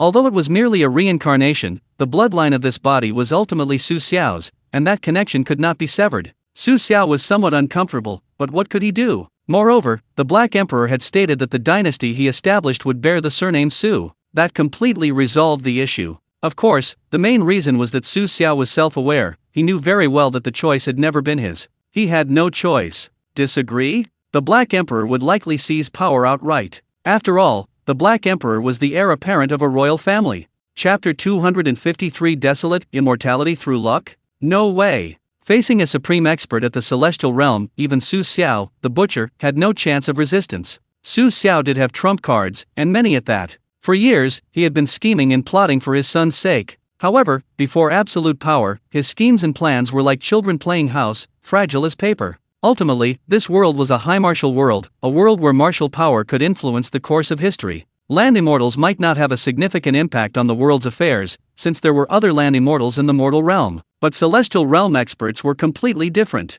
Moreover, there were three celestial realm experts. How could anyone compete with that? Of course, Su Xiao didn't know that the Black Emperor and his companions didn't possess celestial realm bodies, so they couldn't be considered true celestial realm experts. But, what could they do when celestial realm experts were extinct in the mortal realm? Even if celestial realm experts truly existed in the mortal realm, the Black Emperor and his companions had three. The Black Emperor was pleased with Su Xiao's self-awareness, though he didn't particularly care for Su Xiao. If Su Xiao refused, he could simply seize power by force. This reincarnated body was that of a prince, naturally legitimate and possessing the moral high ground. Seizing power by force would be easy. Moreover, the Azure Emperor was also among the Northern Iron Cavalry. Currently, the Northern Army had three factions: the Royalists, the Neutral Faction, and the faction of the Azure Emperor's reincarnation, known as the Little Butcher. The Royalists were absolutely loyal to the Su family, while the Neutral Faction refused to get involved in factional struggles, directly obeying the royal banner and protecting the borders and people. This was actually biased towards the Su family. After all, the Su family was the Northern King. What difference was there between obeying the royal banner and obeying the Su family? As long as the Su family's royal banner remained standing, these neutral factions would naturally side with the Su family. Therefore, the reason the Azure Emperor's reincarnation, who was also Su Xiao's adopted son, formed a faction was because they didn't want a spoiled young master to inherit the throne, but rather wanted the innate Vajra realm expert Su Xiao's youngest son to inherit it. Logically, someone with an innate Vajra realm talent should be a prodigy, but unfortunately, they have intellectual disabilities. Letting such a person inherit the throne is undoubtedly malicious and harbors ulterior motives. Su Xiao wasn't stupid, so he sent his youngest son to Wudang Mountain to become a Taoist priest early on, the meaning of which was clear. Of course, the Azure Emperor's reincarnations faction only outwardly supported the youngest son. Secretly, they supported the Azure Emperor's reincarnation. Su Xiao naturally understood this, but for the sake of the northern border's stability, and given his adopted son's immense prestige and cautious nature, even knowing his adopted son's ambitions, he couldn't do anything about it for the time being. Ultimately, the old butcher was getting old, and the crown prince was a spoiled brat, unpopular with the army, so naturally he would side with the cunning butcher. Moreover, if it weren't for this cunning butcher commanding the army might have already run into trouble. The royal family was simply too wary of the northern king. A king of a different surname, and 300,000 iron cavalry. Such power was terrifying. The royal family's wariness was perfectly understandable. After all, this has been the way of things throughout history. there's nothing new under the sun. Given the Azure Emperor's reincarnation's prestige within the Northern Army, and with the Black Emperor being the rightful heir, even without including Su Xiao or even using force, they could easily seize power. Su Xiao naturally understood this and felt utterly powerless. He had just witnessed the Azure Emperor firsthand. Good heavens, he hadn't expected his adopted son to have such a powerful background. One possessed righteousness and legitimacy, the other prestige. How could they possibly compete? Even Su Xiao couldn't manage it. Besides, was he really going to let his intellectually disabled son inherit the throne? Ultimately, the Black Emperor's reincarnation was Su Xiao's bloodline, something that couldn't be severed. Even the Black Emperor, having lost his celestial body, couldn't abandon this body. Having understood this, Su Xiao stopped struggling. The dynasty I've established bears the surname Su, is of my blood, and that's enough. Since resistance is impossible, let's just start the feast. Su Xiao declared, I've fought so many wars, can't I enjoy myself a little? The Black Emperor was unaware that Su Xiao was already preparing to start the feast. He was currently discussing life and ideals with Sword Godly, hoping to recruit him. The Black Emperor valued Sword Godly highly, as he possessed extraordinary talent. That alone was enough for the Black Emperor to invest some time and effort. Even if he didn't eventually break through to the celestial level, he would at least become a land sword immortal. A land sword immortal would suffice. In the end, Sword Godly only agreed to become a revered figure, with the freedom to come and go as he pleased. While this result wasn't perfect, the Black Emperor was still satisfied. After all, the strong always have privileges. Over here, the Black Emperor, the Azure Emperor, and the White Emperor are preparing for their rebellion with great fanfare, aiming to establish a new dynasty based in the Northern Territory. Meanwhile, in the Immortal Realm, Tang Lian has already led a group of young disciples from Snow Moon City to the Immortal Realm. Looking at the empty Immortal Realm, Tang Lian was somewhat bewildered. However, after Xiao Se and the others explained, he couldn't help but roll his eyes at Lei Wujia.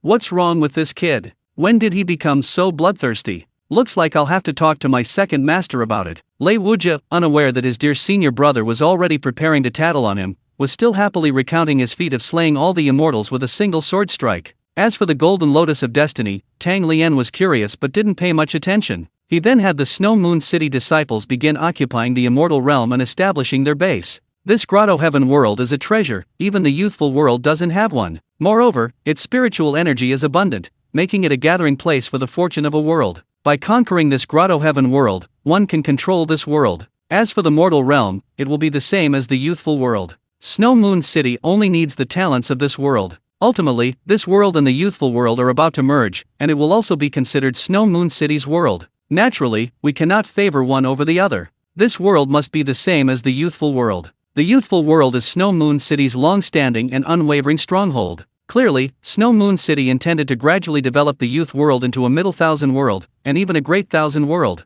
Although this was difficult, extremely difficult, Snow Moon City ultimately made this decision. Senior brother, this Golden Lotus of Fortune possesses the authority over the fortune of this world. At this moment, Xiao Se walked over, took out the Golden Lotus of Fortune, and said to Tang Lian, What's wrong? Tang Lian asked, somewhat puzzled. He saw that Xiao Se seemed hesitant to speak, and was filled with doubt and curiosity. Lei Wujia and the others also looked at Xiao Se, not understanding why he had taken out the Golden Lotus of Fortune. Wasn't it agreed that this Golden Lotus of Fortune would be kept in Snow Moon City? Did Xiao Se come up with some ideas? Senior brother, I think the fortune of this world is being abused a bit and needs to be restricted. For example, consuming fortune to gain immortality. Chapter 254 The luck stagnates, heaven and earth are sealed. The meaning behind Xiao Se's words is actually quite simple and obvious. Obtaining immortality in this world is far too easy. Previously, relying on the Golden Lotus of Fortune, immortals in the celestial realm could achieve immortality simply by working hard, easily, and conveniently reaping fortune from the mortal world. This made immortality seem cheap. Moreover, the immortals enjoyed the benefits, while the common people suffered. To reap fortune, immortals manipulated the mortal world, stirring up dynasties, leading to frequent wars and endless conflict, causing immense suffering for the people. All of this stemmed from greed, from the desire for immortality. Even though the immortals in the celestial realm are now gone, this is only a temporary solution. As long as fortune remains unchecked and unrestricted, there will always be those driven by greed, those who crave eternal life, to reap fortune from the mortal world. Even with Snow Moon City's lofty and aloof existence, it cannot completely eradicate this practice. In fact, it's even possible that the disciples of Snow Moon City will fall into depravity. Luck is a good thing, but unfortunately, not everyone who possesses it is a good person. The immortal path can lead to longevity, even immortality. This is the true path. Luck-based immortality is merely a minor path, and it will still have an impact on Snow Moon City. Although it's not a huge problem, since this problem can be solved from the beginning, why not? Through Lei Wuji and the others, Tang Lian has gained some understanding of the immortal realm and the concept of luck-based immortality in this world. She also strongly agrees with Xiao Si's words. In this world, immortality is far too cheap. Even now, without the golden lotus of luck, the flaws of luck-based immortality are amplified. With various limitations, it's still a problem. The immortal path can grant immortality. Snow Moon City disciples only need to follow the righteous path of immortalism. If one can achieve immortality by absorbing luck, wouldn't those Snow Moon City disciples who struggle to become immortals due to lower aptitude and talent become unwilling to strive? If one can achieve immortality by absorbing luck, then why bother cultivating immortality? In any case, cultivating immortality is ultimately for the sake of longevity.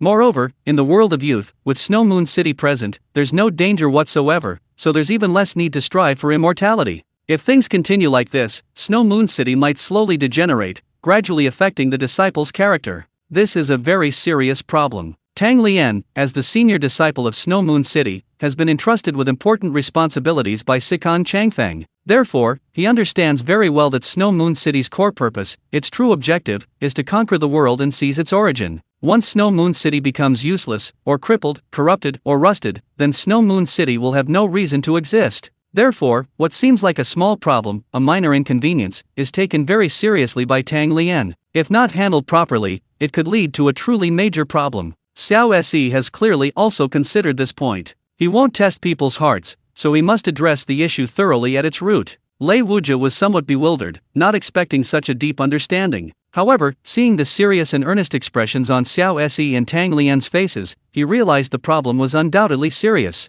Xiao Si is right, senior brother. This problem cannot be allowed to fester, not even in its initial stages. However, with the golden lotus of luck, this problem is easily solved.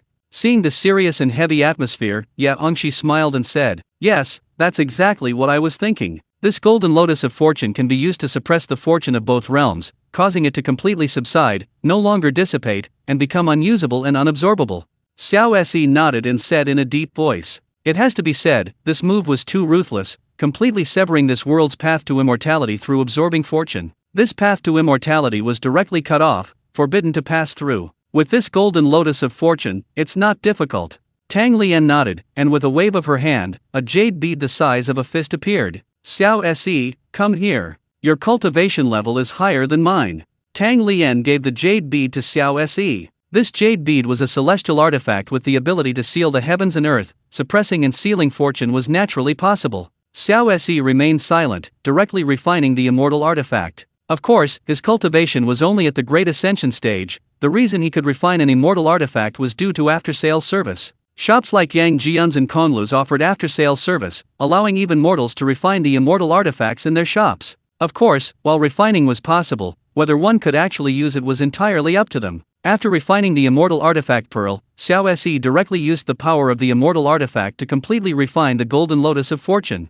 Then, using the golden lotus of fortune's authority, he completely gathered all the unclaimed fortune in the world. This fortune permeated every corner of the world, drifting aimlessly because it was unclaimed. This fortune might be waiting for a chosen one, or it might be collected and absorbed by powerful individuals, but now, it had all been gathered back by the golden lotus of fortune. Furthermore, the golden lotus of fortune had previously gathered the fortune of the entire immortal realm, as well as the fortune of the immortals themselves. Therefore, most of the world's fortune is now contained within the golden lotus of fortune. The remaining fortune is scattered throughout the mortal realm. The golden lotus of fortune has neither touched nor gathered this fortune back. Fortune is extremely important to the mortal realm, to humanity, and to dynasties. It wouldn't be an exaggeration to say that this fortune is predetermined. Everyone is born with a share of fortune, some more, some less, all according to a fixed amount. However, the so-called immortals can harvest it at will. Even some mortal techniques can observe, collect, and indirectly seize fortune. It can only be said that anyone can easily manipulate the fortune of this world. It's truly a pushover.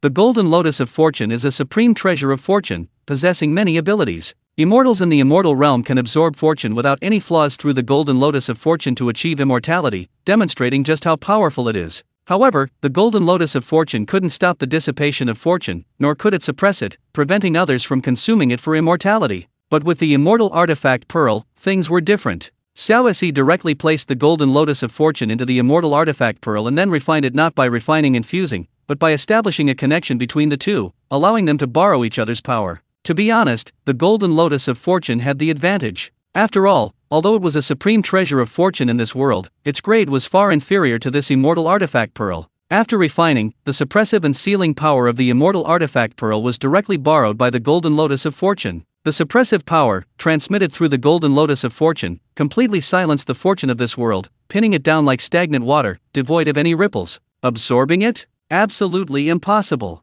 Unless you can break through this suppressive power. But this suppressive power originates from a celestial artifact. Furthermore, the sealing power of the celestial artifact's pearl prevents the fortune from dissipating, so even using the art of observing fortune, it's impossible to detect a person's fortune. In this world, fortune cannot be observed, much less harvested and absorbed. Chapter 255. His entrepreneurial venture collapsed before it was halfway through. The mortal realm. All those skilled in the art of observing chi were dumbfounded, utterly bewildered. Chi, it was gone. Originally, using the art of observing chi, they could easily discern the chi of an individual, even a powerful sect, or a dynasty. Then, they could easily devise plans and schemes. Having chi by one side was no joke, it truly made one invincible. In truth, while martial artists and members of the three religions in the mortal realm could easily see through chi using the art of observing chi, harvesting and transferring it was extremely difficult. Don't be fooled by the ease with which immortals in the celestial realm could harvest and absorb chi, that's because they possessed the Golden Lotus of Chi, a supreme treasure.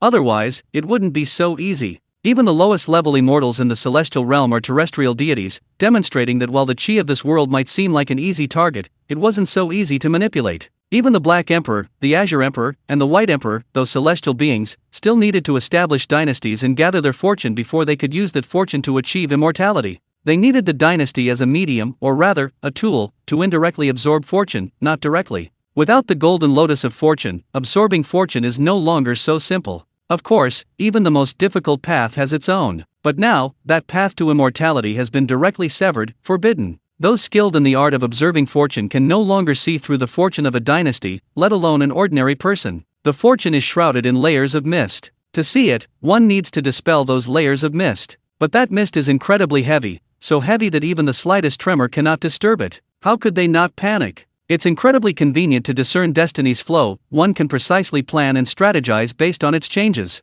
Therefore, in this world, everyone who is the sixth prince is proficient in the art of observing destiny. Northern Royal Palace. As one of the 5 heavenly emperors, the Black Emperor had even refined the Golden Lotus of Destiny, making him extremely skilled in observing destiny. His ability to perceive changes in destiny was almost instinctive. The Black Emperor sensed the moment destiny subsided. Then, he was stunned, bewildered, and at a loss. Destiny was gone. He couldn't sense it at all. Even using the most powerful techniques of observing destiny, he couldn't sense it at all, let alone discern it. Destiny. It no longer exists. The Black Emperor reached this conclusion. However, the Black Emperor knew very well that destiny couldn't possibly cease to exist. When the immortal realm encountered problems and the Golden Lotus of Destiny lost contact, destiny didn't disappear or cease to exist. Therefore, there's only one possibility. That is, he can no longer observe the chi of destiny. And that's the only possibility. However, the Black Emperor still couldn't accept it. Please, I am the Heavenly Emperor.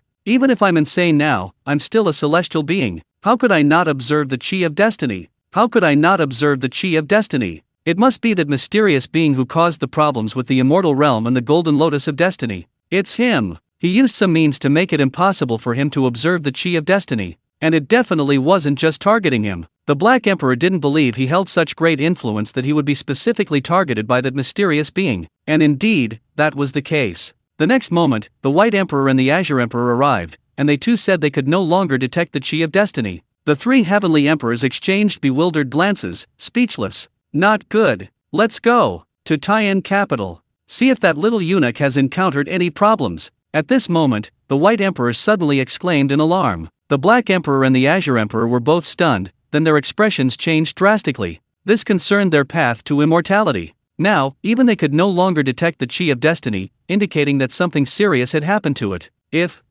they dared not think about it. They simply dared not think about it. The celestial beings moved swiftly. With the Black Emperor and the other 2 flying at full speed, they arrived at Taiyan capital in just a few breaths. They did not enter the city, but simply stood on the clouds outside the city, gazing down and observing. They could no longer perceive the dynasty's aura, but they could clearly see the young eunuch, the one who had lived forever since the dynasty's founding, by absorbing its aura. Now, this young eunuch had gone mad. because he could no longer sense the aura, let alone absorb it. He couldn't absorb it, he simply couldn't. His immortality had been severed. Without the nourishment of the aura, this young eunuch was aging at an extremely rapid pace, and irreversible aging. Even if this young eunuch used every means at his disposal, even if he consumed herbs that were thousands of years old, it was all in vain. In the time it takes to drink a cup of tea, he had become frail and old, his life force as weak as a candle flickering in the wind. Finally, under the watchful eyes of the three black emperors, the old eunuch breathed his last and died. The three black emperors remained silent, their faces deathly pale and gloomy, their eyes bloodshot, their expressions twisted and terrifying.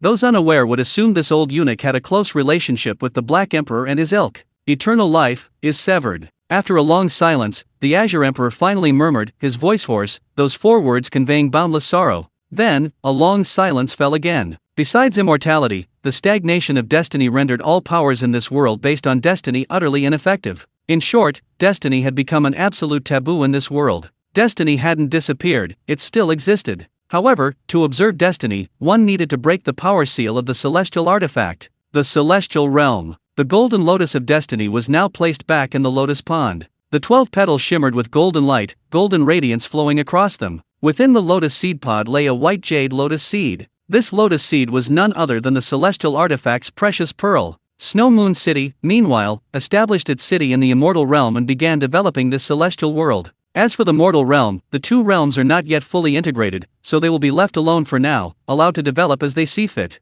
After all, the purpose of this trip is not to plunder the world's origin, the mortal realm. The Black Emperor and his two companions could truly be described as having perished before even completing their undertaking. Now, they no longer possessed the drive to build a dynasty. Nothing is more sorrowful than a broken heart. The three Black Emperors were filled with utter terror and dread. They feared death, they were terrified of death. They did not want to die. However, now it wasn't a question of whether they wanted to, but whether they could. They had no way to achieve immortality now, because all immortality is based on destiny. Now, they couldn't even observe destiny. How could they absorb it? Didn't they see that the little eunuch who absorbed the dynasty's destiny died? This was a lesson from the past. Clearly, the path to immortality by absorbing the dynasty's destiny was closed. Chapter 256. This is the fortune of my Snow Moon City. What right do you have to absorb it? Other paths to immortality exist, too. The reason the Black Emperor and his companions chose the path of absorbing the dynasty's fortune for immortality was simply because it had the fewest flaws and limitations. However, regardless of the method of immortality, its foundation is fortune. Fortune. Fortune. Fortune. Now, even observing fortune is impossible. So, what use are all the other methods? Ultimately, this world is merely a minor world, and not even a top-tier one, so immortality is inherently a pipe dream. Finding the path of immortality through fortune is already a miracle. Perhaps this world itself has a problem, allowing people to observe fortune so easily, and even absorb it. It's probably the problem with that golden lotus of fortune. A minor world giving birth to a golden lotus of fortune is inherently illogical. The appearance of the golden lotus of fortune causing instability in this world's fortune makes sense. Perhaps it was because the golden lotus of fortune was discovered by powerful figures in the mortal realm before it could fully mature, and that's how it ended. If the golden lotus of fortune had been fully matured, perhaps the fortune of this world would have stabilized, becoming even more stable, more ethereal, and more elusive. Unfortunately, there are no ifs. Now, it's simply back on track. Tang Lian was unaware that the mortal realm was currently in a state of utter despair, with turmoil and chaos beginning to emerge,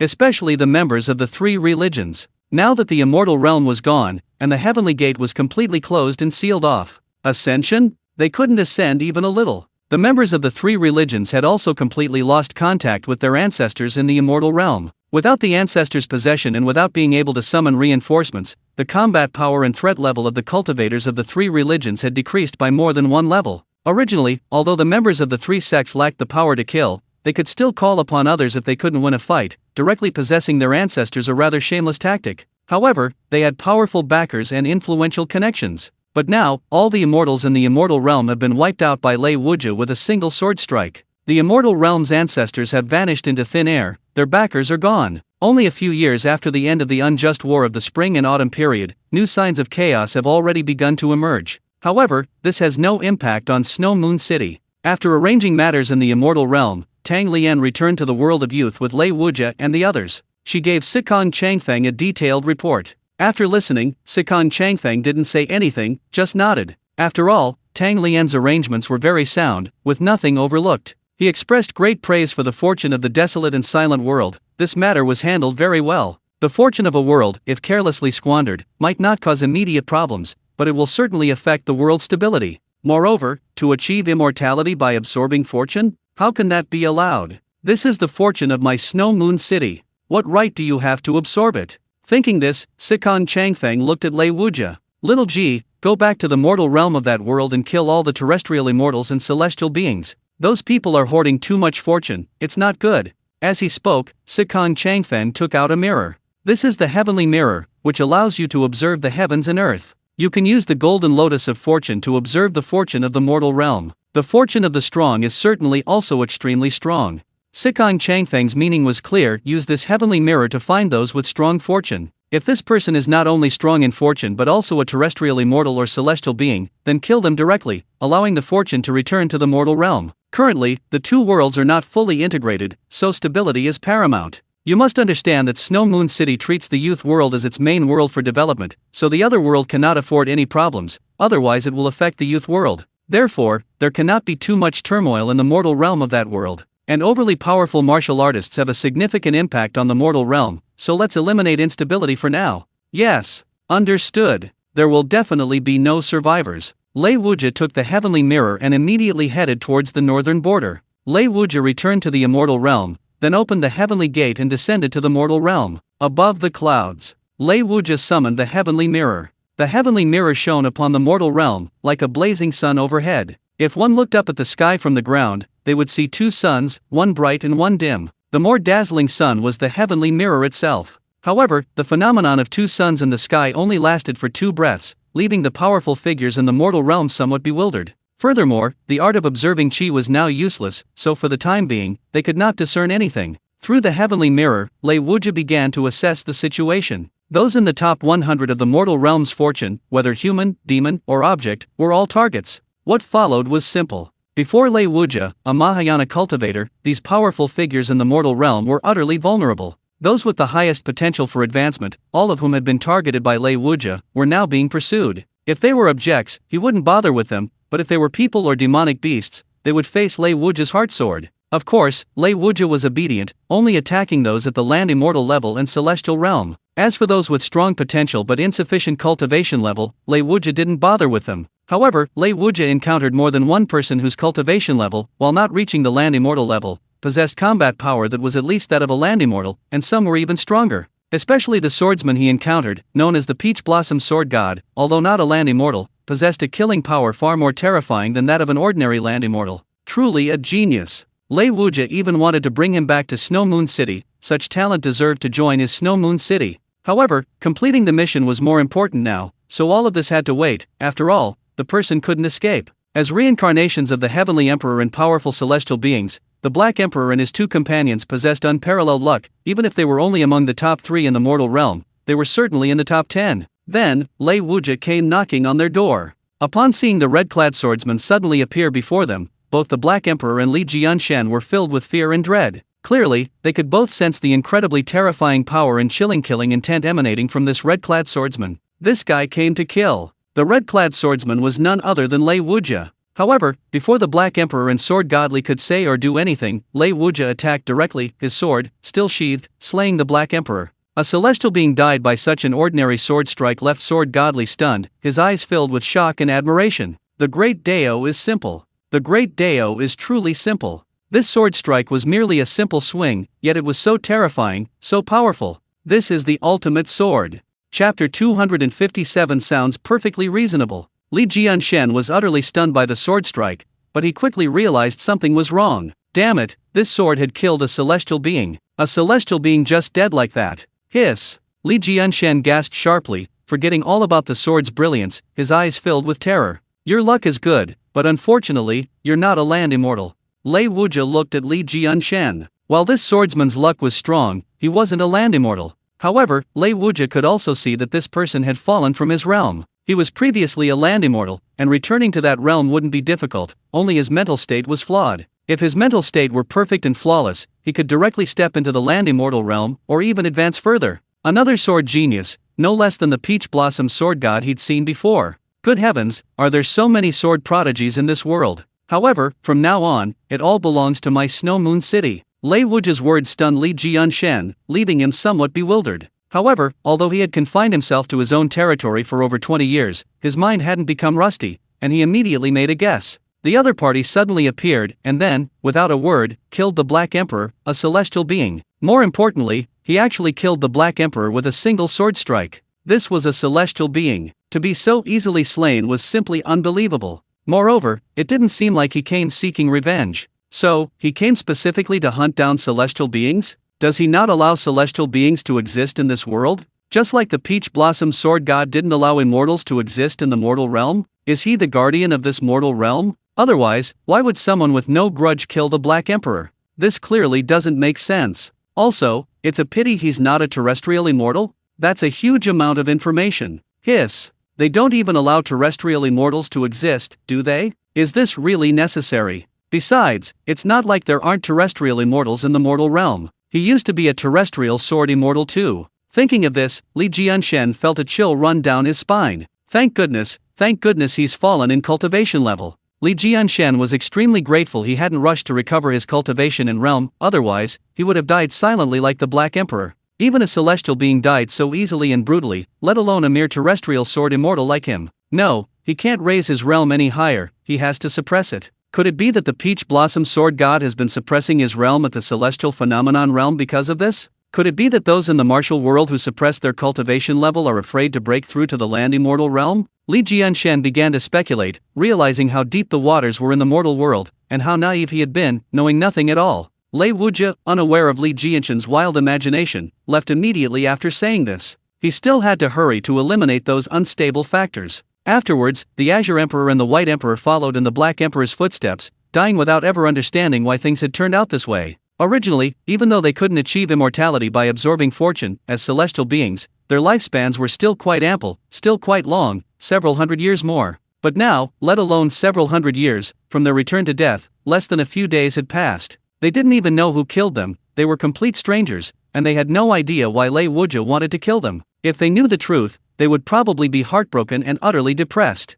So what if their luck is strong? Did they eat your food? Did they use your things? However, Sikong Changfeng declared that this was the luck of Snow Moon City wasn't that eating my food and using my things. Not to mention, that sounds quite reasonable. Time flew by like water. Perhaps because of the existence of the City of All Heavens, the chat group was reluctant to send out invitations easily, giving all the found world coordinates to the City of All Heavens. It's true that the chat group is a bit unreliable. So much time has passed since Yan Cai, Zhao Li, and Zhu Wuxi joined the group, and yet no new members have joined. However, it seems that with the City of All Heavens, whether or not new members join is somewhat irrelevant. After all, even the group's marketplace has merged with the City of All Heavens. The Immortal Venerable's Boundless Pavilion also sells world tokens, so group members are even less likely to scheme against other group members' worlds. Cultivation resources are readily available, and with initial capital, things can take off quickly. After all, since Linju introduced angel investment, other veteran group members have been eager to try it out. Therefore, newcomers shouldn't have to worry about starting capital anymore. With the City of All Heavens, everything has become clear. It's like giving the chat group wings. The chat group members have entered a phase of rapid development. Not to mention anything else, their cultivation levels are improving at an extremely rapid pace. Of course, the one whose cultivation level is improving the fastest is Bai Yu. The cultivation process for a Tei Golden Immortal is similar to that of a Golden Immortal, so Bai Yu has become quite proficient, and the speed at which his primordial spirit imprints the fundamental laws is extremely fast. This is several times faster than the speed at which the physical body imprints the origin laws during the Golden Immortal stage. Of course, besides practice makes perfect, it's also because the physical body has completely adapted to the power of the origin laws. Furthermore, essence, chi, and spirit are interconnected and influence each other. Therefore, while the physical body is imprinting the origin laws, the primordial spirit is also adapting and being tempered. This is the real reason why the primordial spirit imprints the origin laws so quickly. Moreover, Bai Yu is multitasking, simultaneously imprinting the origin laws on his primordial spirit and using the world origin of the Great Thousand Worlds to temper his chi flower.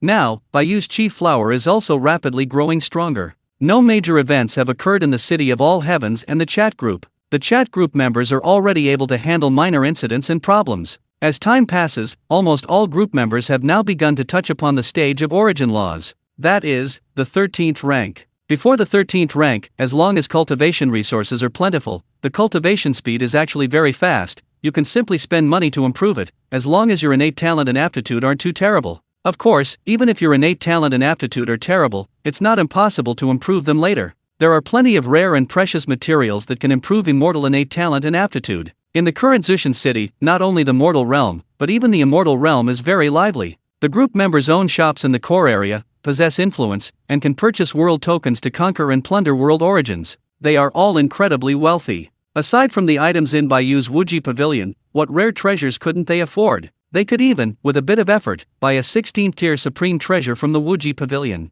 Therefore, if innate talent is lacking, they can compensate through hard work. Chapter 258. If you have a cheat code, then use it. The primordial celestial venerable, drenched in sweat. Before the 13th rank, as long as cultivation resources are plentiful, advancement in cultivation level is extremely rapid. However, after the 13th rank begins to comprehend the fundamental laws, it's no longer a matter of cultivation resources. It depends on comprehension, and the required comprehension is extremely high. Although there are rare and precious materials that can temporarily or permanently enhance comprehension, these are extremely scarce, even in the city of all heavens. Moreover, even if they exist, they won't be easily sold. Not to mention, how much comprehension they can actually enhance. Even a 10% increase in comprehension would be considered a top-tier rare and precious material. However, a 10% increase in comprehension is useful, but not much, and depends entirely on your initial comprehension level. Higher comprehension naturally leads to a greater increase. But once comprehension reaches a certain level, the effect of further enhancement will likely diminish significantly.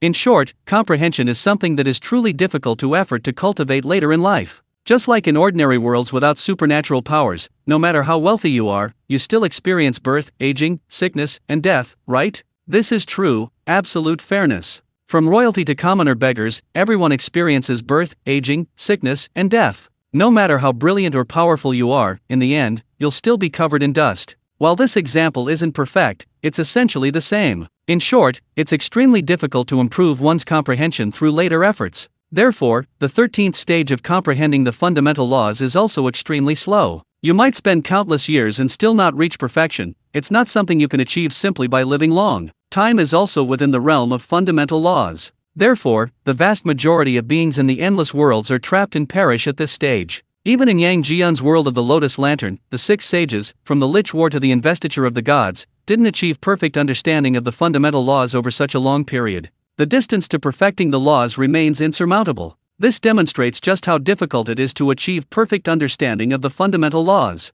Of course, this is the normal situation. There's also the abnormal situation, which is cheating. Luckily, the City of All Heavens has such a cheat. That is, Holy Spirit Stones. Low-grade Holy Spirit Stones can quickly allow one to comprehend 30% of the fundamental laws. Then there are mid-grade, high-grade, and top-grade Holy Spirit Stones. As long as there are enough Holy Spirit Stones, one can quickly achieve perfect understanding of the fundamental laws. Difficult to comprehend? A wasted life? Absolutely not. Learn about Holy Spirit Stones. Previously, those below the 13th rank could spend money. Now, Holy Spirit Stones will tell you that even the 13th rank can spend money. Although the exchange rate between Holy Spirit Stones of each grade is 1:100, it takes 100 lesser thousand worlds world origin to exchange for one low-grade Holy Spirit Stone. This shows how high the price and how terrifying the value of Holy Spirit Stones are. However, compared to the effects of Holy Spirit Stones, what does this matter? Now, Yang Jian and Konglu are using the profits from their shop and the gains from conquering worlds and plundering world origin to acquire Holy Spirit Stones.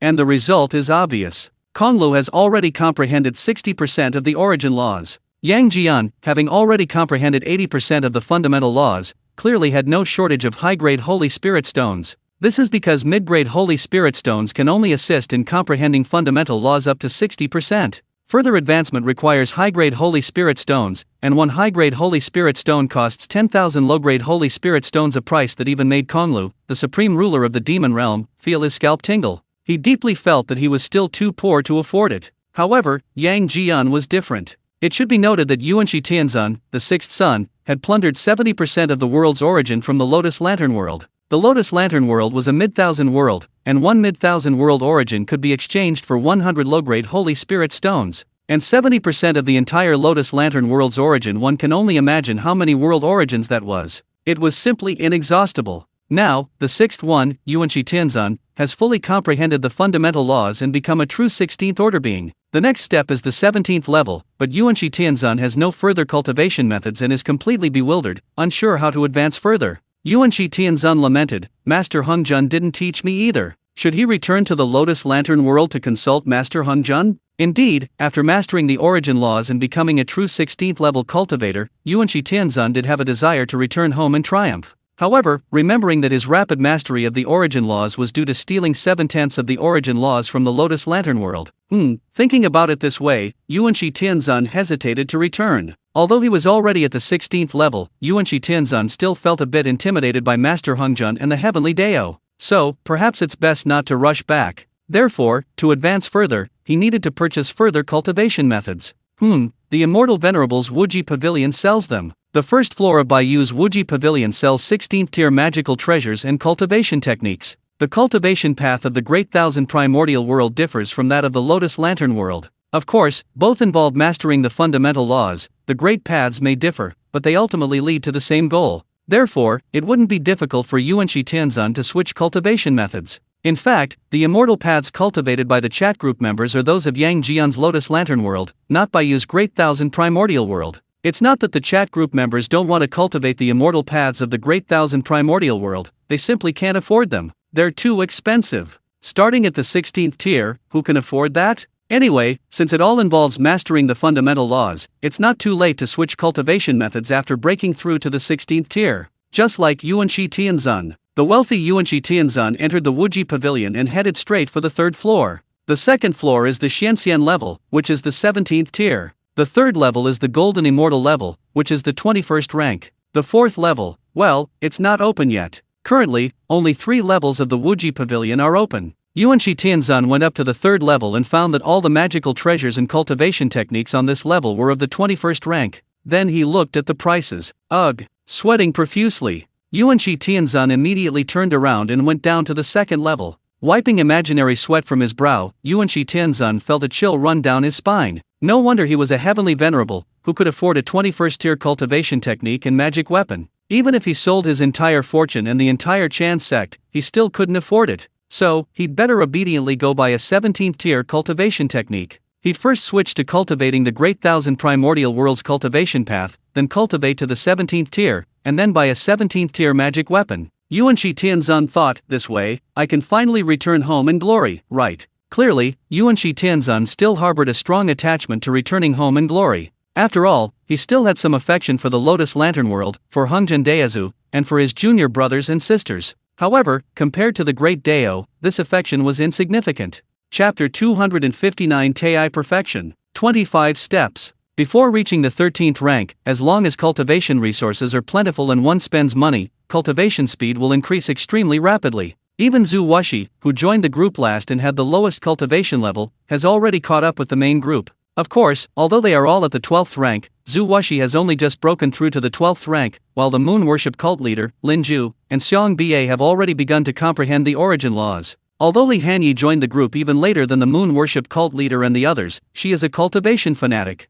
Moreover, while Xiang Ba and the others spend time and energy managing the world and sect, Li Hanyi completely ignores Snow Moon City, delegating all management authority to Sikang Changfeng. Therefore, Li Hanyi devotes almost all her time to cultivation, directly catching up and showing signs of progress in comprehending the origin laws. She will likely break through to the 13th rank before Xiang Ba and the others. Li Hanyi's comprehension of the fundamental law was still the law of destruction, a fundamental law of extreme killing and destruction, which was somewhat surprising and unexpected. As for Zhu Wuxi, he hadn't changed his idea of establishing a dynasty of destiny. Now, he had transformed the Great Ming dynasty into a true dynasty of destiny, and had completely taken control of the entire world. Even without a 16th tier supreme treasure, Zhu Wuxi still used the dynasty of destiny to control the entire world, and even went so far as to establish the Great Ming court in one fell swoop. By replacing the heavenly Dao with a dynasty, the Great Ming court now reigns supreme in the heavens, overlooking all living beings. Of course, because the world of the world was only a low-level minor world, strictly speaking, just a martial arts world, it was possible to use a dynasty of destiny to replace the heavenly Dao.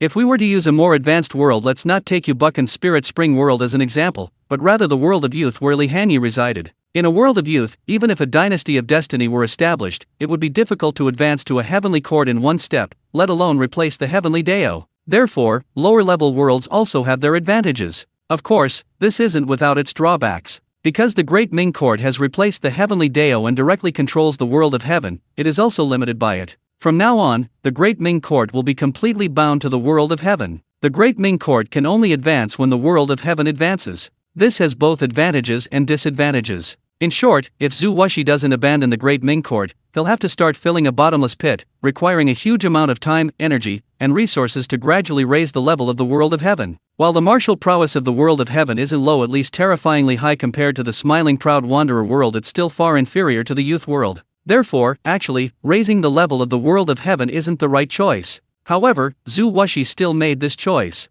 The people in the group didn't say much about it, in fact, they didn't care. The pendulum world. Because there are ancient gods above them, even though Zhao Li has already reached the 12th rank, he can only lie low and dare not cause trouble. Moreover, he has to avoid the ancient gods. The ancient gods will not allow a 12th rank being to exist in the world. If Zhao Li wants to live freely and unrestrained in the pendulum world, or rather, if he wants to control the pendulum world, he'd probably need to be at least at the 13th rank. Or perhaps, even the 13th rank wouldn't be enough. While the ancient gods' power of law comes from world authority and doesn't truly belong to them, that power is undeniably real. In a one-on-one fight, Zhao Li might not be afraid, but if the ancient gods were to disregard martial ethics and gang up on him, then there's no choice but to run. Zhao Li is also the second member in the chat group, besides Bai Yu, who hasn't truly gained control of his own world. That's right, the 8 Immortals world where Yan Cai resides has already been conquered by the 4 Seas Dragon Clan. Even the world's name has been changed to the Rainbow Cloud World. Although this name made Yan Cai so embarrassed she practically dug out a 4-bedroom, 2-living-room house, the East Sea Dragon King said it was fitting and immediately approved it. Clearly, the East Sea Dragon King understands human relationships. However, it was only because Yan Cai was his niece that this flattery backfired so spectacularly. The Dragon King of the East Sea still thought himself incredibly clever. Because Yan Cai joined the multiverse chat group, the original fate and plot had completely changed. Now, even the Heavenly Court had been overthrown by the Dragon Clan. Now, the gods of the Heavenly Court had all been stripped of their celestial positions by the Dragon King of the East Sea, their cultivation levels crippled, euphemistically called reincarnation training, with the possibility of them returning to the ranks of immortals. However, both sides knew very well that this possibility was extremely low. The number of dragons in the 4 seas was enormous, and besides the Dragon Clan, there were other sea creatures, making their numbers even greater. Therefore, the Dragon Clan had no shortage of subordinates and didn't need these gods to help manage the 3 realms. Who knew if they might rebel? To eliminate future troubles, the Dragon King of the East Sea simply wiped them all out at once. Of course, the main reason was that the Dragon King of the East Sea wanted to make room for the dragons of the other 4 seas. The pie was only so big, there wasn't enough for his own clan, so why share it with outsiders? No one's importance is unique, at least not the gods of heaven. Even the Jade Emperor of Heaven was overthrown. Now, the Dragon King of the East Sea sits on the Jade Emperor's throne. Clearly, Yan Cai had also relinquished power to the Dragon King of the East Sea. Yan Cai understood very well that cultivation level was the most important thing. Since her uncle craved power, wasn't that perfect? She wasn't afraid her uncle would outwardly comply but inwardly defy her, because her trump card in backing wasn't the Dragon Clan, but the chat group. As long as she remained a member of the chat group, her uncle would absolutely not harbor any disloyalty. Even if he did, it wouldn't matter. If he disobeyed, just replace him. Yan Cai had been a member of the chat group for a long time, and her personality had been somewhat influenced by it. The chat group members were all at the 12th rank, let alone Bai Yu, who had been in seclusion. The primordial world. Because nothing major happened in the chat group or the City of Heavens, Bai Yu was not forced to emerge from seclusion. This time in seclusion, he imprinted all 3,000 primordial laws onto his primordial spirit. From then on, he cultivated the Tei Golden Immortal Realm to its perfection. Thus, as long as the laws are indestructible, the primordial spirit is indestructible. Like his physical body, Bai Yu's primordial spirit had reached its limit, achieving true perfection and flawlessness within this realm. Moreover, this was the limit of the realm itself, not the limit of his primordial spirit. In these endless worlds, how many beings could, like Bai Yu, imprint the 3,000 fundamental laws upon their physical body and primordial spirit before even mastering the fundamental Dao? At least in the Great Thousand Primordial World, Bai Yu was absolutely the first and only one. Even the Dao ancestor Hung Jun didn't possess this foundation, this Dao base. Keep in mind, the world Bai Yu inhabited was a top-tier Great Thousand world. This demonstrates just how terrifying and formidable Bai Yu's foundation and resources were. Chapter 260 The 3 Flowers of Essence, Qi, and Spirit, blooming with 12 grades. Now, Bai Yu has reached the pinnacle of the Tei Golden Immortal Realm, his cultivation level at the 25th stage. This speed is beyond description, even divine speed is too slow. It's simply unimaginable. The next step is to gather the 3 flowers at the top, refining the 3 flowers of essence, chi, and spirit. In this way, he can infinitely sublimate, escape the mire, ascend to the heavens, and overlook all things and beings. The flower of essence, represented by the physical body, and the flower of spirit, represented by the primordial spirit, because they are imbued with the 3,000 fundamental laws, can definitely bloom into 12 stages. This is the ultimate perfection of the Great Thousand primordial cultivation system, but it's not actually Bai Yu's limit. As for the flower of Qi, under the tempering and enhancement of the Great Thousand World's origin, Bai Yu is absolutely confident that it can bloom into 12 stages. Thus, with the 3 flowers of essence, Qi, and spirit all blooming into 12 stages, his foundation and roots are already flawless and complete, possessing a trace of the essence of a great Luo golden immortal. All that's missing is to comprehend the great Dao of origin. With a systematic enlightenment function, Bai Yu's comprehension of the fundamental Dao would be as simple and easy as his comprehension of the fundamental laws. Bai Yu let out a long sigh. The great Dao was right before him. Although he had already reached the pinnacle of the Tei golden immortal realm, Bai Yu did not leave seclusion. He wanted to continue refining the 3 flowers of essence, Qi, and spirit simultaneously. As he spoke, Bai Yu's body radiated an incomparably dazzling golden light. This was the light of immortality. The golden nature is immortal. Bai Yu's physical body seemed to be transforming into this immortal golden light, even his flesh and blood seemed to be being obliterated by it. The immortal golden light grew brighter and stronger until it soared into the sky, as if trying to break free from all the constraints of heaven and earth. This phenomenon was too striking, the golden light too dazzling. This small valley was Bai Yu's birthplace, so it was protected and concealed by innate formations. However, now, those innate formations were completely unable to conceal or restrain this immortal light. Boom! The innate formation shattered instantly, and the immortal golden light officially appeared before the primordial world. Instantly, it attracted a vast number of ferocious beasts from the surrounding area. Perhaps because the golden light was too dazzling, the surrounding beasts roared angrily and charged towards Bai Yu. However, the beasts were instantly annihilated upon contact with the golden light, offering no resistance whatsoever. Despite this, the beasts continued their relentless assault without hesitation. The golden light not only did not weaken but grew even stronger, sweeping outwards in all directions. In just a few breaths, it completely enveloped the small canyon, tens of thousands of feet deep and stretching for hundreds of millions of miles, and continued to expand wildly outwards. As for the ferocious beasts along the way, they were naturally annihilated under the golden light. While there were ferocious beasts at the Great Luo Golden Immortal level, they were extremely rare. Because the level of a Grand Luo Golden Immortal is entirely different from anything below it. Ferocious beasts are born from the resentment of the Chaos Demon God. Although they are born with an immortal physical body, meaning they are at least an 18th level Golden Immortal from birth, there is a trade-off: their success is due to resentment, and so is their downfall.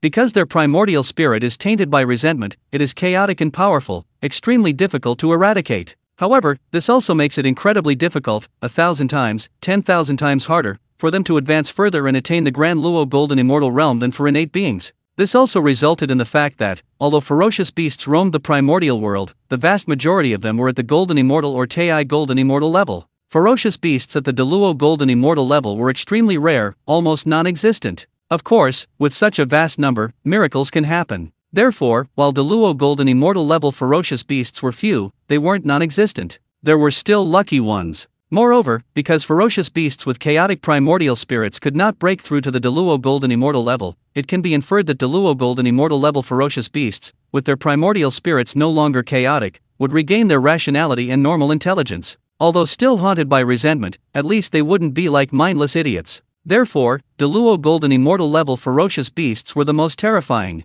Fortunately, there were no Deluo Golden Immortal level ferocious beasts near Bai Yu. Although the golden light phenomenon was incredibly conspicuous, the primordial world was simply too vast. Compared to the vastness of the primordial world, this phenomenon was like throwing a small stone into the ocean. It created ripples, but no echo, utterly inconspicuous. The golden light continued to spread, billions of miles, tens of billions of miles, hundreds of billions of miles. It spread to billions of miles before seemingly reaching its limit. Even within this billions of miles, the golden light hadn't reached the East Sea. Keep in mind, the small canyon where Bai Yu was located was on the shores of the East Sea. The shores of the East Sea, near the East Sea, but this proximity was far greater than billions of miles. This clearly demonstrates just how vast this primordial continent truly was. Of course, at the level of a great thousand world, simply discussing the size of a world is meaningless, because it can be as large as desired. Didn't you see that even the city of all heavens, in a sense, is infinitely large? Not to mention the great Dao of space, even the fundamental laws of space could create an infinitely large space.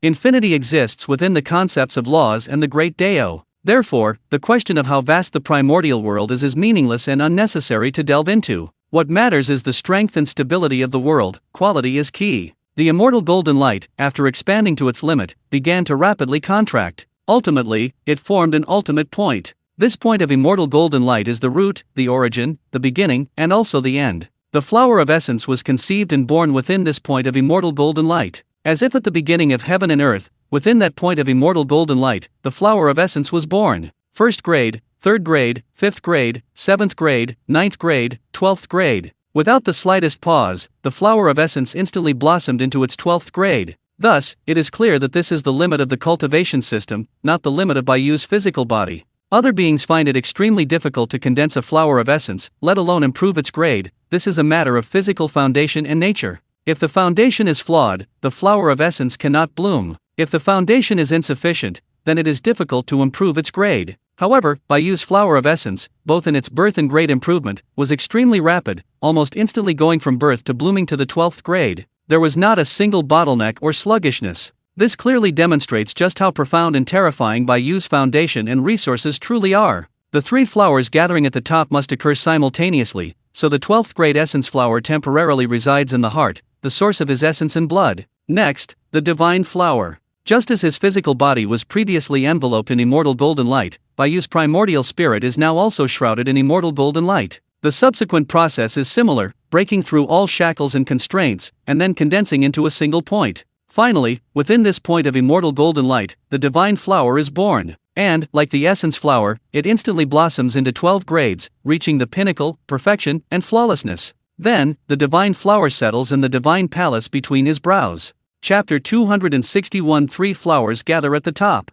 Gathering all. True spirit returns to one. The divine palace deep within the brow is the abode of the primordial spirit and the dwelling place of the soul. The divine flower landed in the divine palace, blooming with boundless radiance, cleansing away dust and bringing forth pure light, purifying the spirit. Next came the flower of Qi. The flower of Qi was the most special. Both the physical body and the primordial spirit influenced its condensation. Therefore, the flower of Qi served as a linchpin, tightly connecting the flower of essence and the flower of spirit, making them inseparable. Under the tempering and enhancement of the origin of the great thousand worlds, Bai Yu's flower of Qi unsurprisingly blossomed into its 12th stage. From then on, the three flowers of essence, Qi, and spirit all blossomed into their 12th stages: ultimate, perfect, flawless. The three flowers gathered at the pinnacle. When could they wait any longer? After the flower of Qi blossomed into its 12th stage, the flower of essence and the flower of spirit immediately burst forth with boundless radiance. This light was immortal, eternal, supreme. Only this supreme, immortal light could bear the great Dao. After all, the great Dao is supreme, and not everything can bear its weight.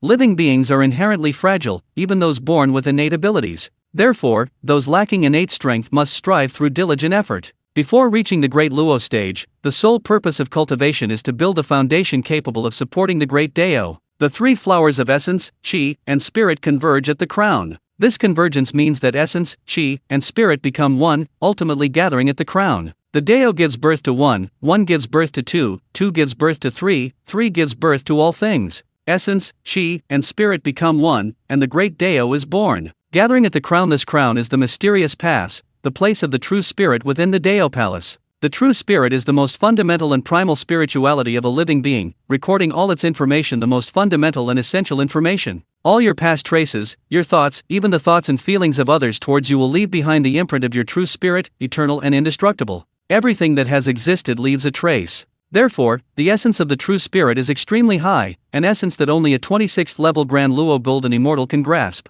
Only a Grand Luo Golden Immortal can gather all of their own essence, thus unifying the true spirit and achieving true perfection, flawless completeness, and eternal proof. The three flowers gather at the crown, the great Dao is born, the true spirit returns to one, bearing the great Dao. Bai Yu's body began to radiate the light of the great Dao, and then he began to gather all of himself, past, present, and future. The true spirit imprint of the primordial world returned to the true spirit. Beyond the primordial world, in other worlds Bai Yu had visited, in worlds where beings who knew Bai Yu resided, and in the endless chaos sea of heavens, the true spirit imprint formed by all the traces of the past, present, and future returned to the true spirit at this moment. Under the power of the great Dao's light, all was gathered, and the true spirit returned to one. From this point on, any attempt to use these traces to scheme against Bai Yu would be impossible. The past cannot be changed, the future is unpredictable, but the present is eternally unified. This is the great Luo golden immortal. The light of the great Dao illuminates all heavens. Bai Yu has now achieved the 3 flowers gathering at the crown, and his true spirit has become one. However, his true spirit has not yet born the great Dao, therefore, he is not yet a true great Luo golden immortal. This is normal, because only when the 3 flowers gather at the crown can the light of the great Dao be generated, and then everything can be gathered together, and the true spirit can become one. Only then can the dust be cleared and the light be born, allowing one to comprehend the great Dao. Previously, Bai Yu could utilize the authority of the city lord of the myriad heaven city to access its great Dao power. However, regarding the great Dao power, he only knew how to use it, not why. He couldn't see or touch it. Truly mysterious and profoundly enigmatic. But now, Bai Yu not only sees it, he touches it. A corner of the veil of mystery has been lifted. However, it's only a corner, the whole picture remains unseen. If the fundamental laws are shrouded in layers of mist, ethereal and elusive, then the fundamental great Dao stands openly before you, truly undisguised. Yet, even so, you simply cannot understand it, you cannot see through it. This feeling is far too unbearable, far too painful. Bai Yu is now experiencing this pain as well, it's utterly torturous. However, this is the normal phenomenon. Although Bai Yu's innate foundation was poor, merely at the lower grade of the innate level, he had been tempered and refined by the golden immortal and Tai golden immortal realms, and further refined and sublimated by the origin of the great thousand world. His essence, chi, and spirit had even blossomed into 12 stages. With this foundation, this base, the so-called innate foundation was actually negligible. Of course, this was an exception. Bai Yu was cheating, so he could ignore the limitations of his innate foundation. Therefore, open. Bai Yu directly activated the system's assisted enlightenment function. Instantly, the light of the great Dao burst forth with boundless brilliance. The veil of mystery that had only been partially lifted was now completely unveiled. The entirety of the great Dao was before him, clearly, plainly, and utterly revealed. Under the system's immense power, all the primordial great Daos of the primordial world were now completely visible to Bai Yu, and what he saw was their entirety. Time, space, cause and effect, destiny, yin and yang, destruction, the 5 elements. Bai Yu counted them, exactly 49.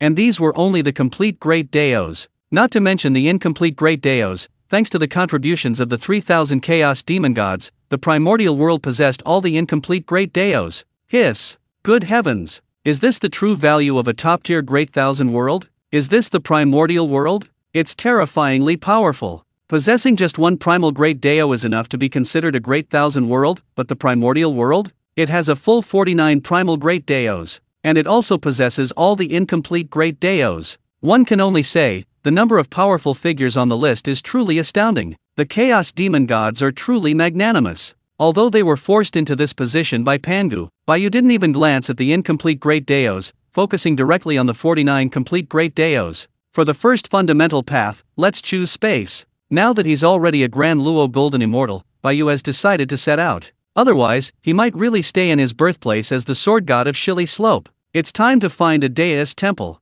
It's too shameful for a dignified grand Luo golden immortal to sleep on the streets. Therefore, he'll first comprehend the Dao of space, that way, it'll be easier to travel. As long as he can bear the Dao, he can break through to the grand Luo golden immortal realm. And bearing the Dao doesn't require much comprehension, one achievement is enough. This is the foundation, the bottom line, of bearing the Dao. Comprehending the fundamental Dao is extremely difficult even for innate deities like the 3 pure ones. Even reaching just 1/10 of the initial stage requires an immense amount of time. But Bai Yu didn't need to, because he had already awakened it. Since he had awakened it, he might as well awaken it completely. The supreme fundamental Dao began to embrace Bai Yu actively, showing no aloofness whatsoever. In fact, it even tried to feed him. Having it practically offered itself to him, what could Bai Yu do? He could only reluctantly open his mouth.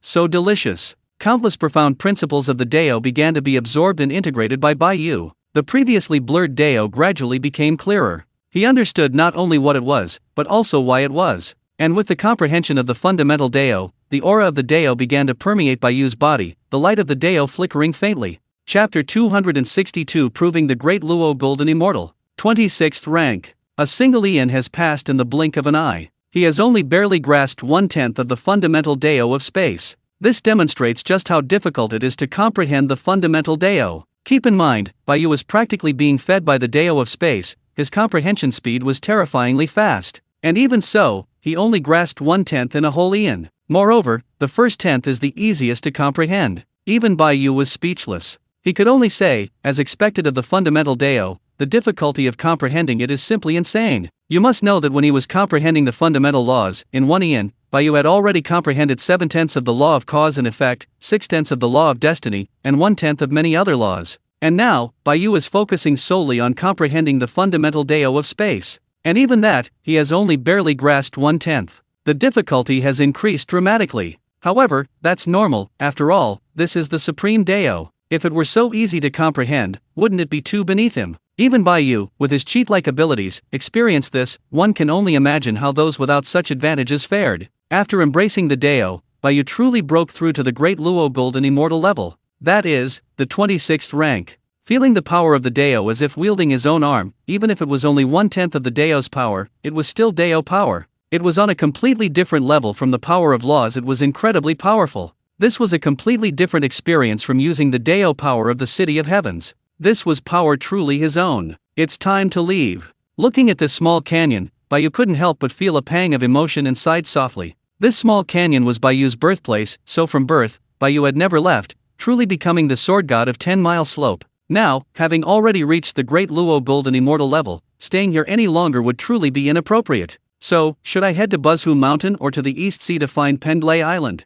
Bai Yu was somewhat conflicted. Should he travel the prehistoric world, or find a new home first? Ultimately, Bai Yu decided that finding a top-tier cultivation center was the most important thing, and Bai Yu's target was naturally Pendlay Island. Ideally, he could also find Fangzhong Island and Yingzhou Island. These 3 immortal islands were all top-tier cultivation centers in the prehistoric world, and moreover, they were unclaimed. Wasn't this exactly the kind of cultivation center Bai Yu desired? Having made his decision, Bai Yu stopped hesitating, looked towards the East Sea, and with a single step, appeared on its shore. The great Dao of space is truly convenient. No matter how fast flying is, can it be faster than spatial teleportation? Looking at the boundless ocean, even with Bai Yu's current cultivation level, he couldn't see its end. Finding Pendlay Island in such a vast and boundless sea was incredibly difficult. However, Bai Yu had already prepared himself mentally and didn't expect to find Pendlay Island anytime soon. He would treat it as a journey through the East Sea. It was only the beginning of creation, with ferocious beasts roaming freely and the dragon race yet to emerge.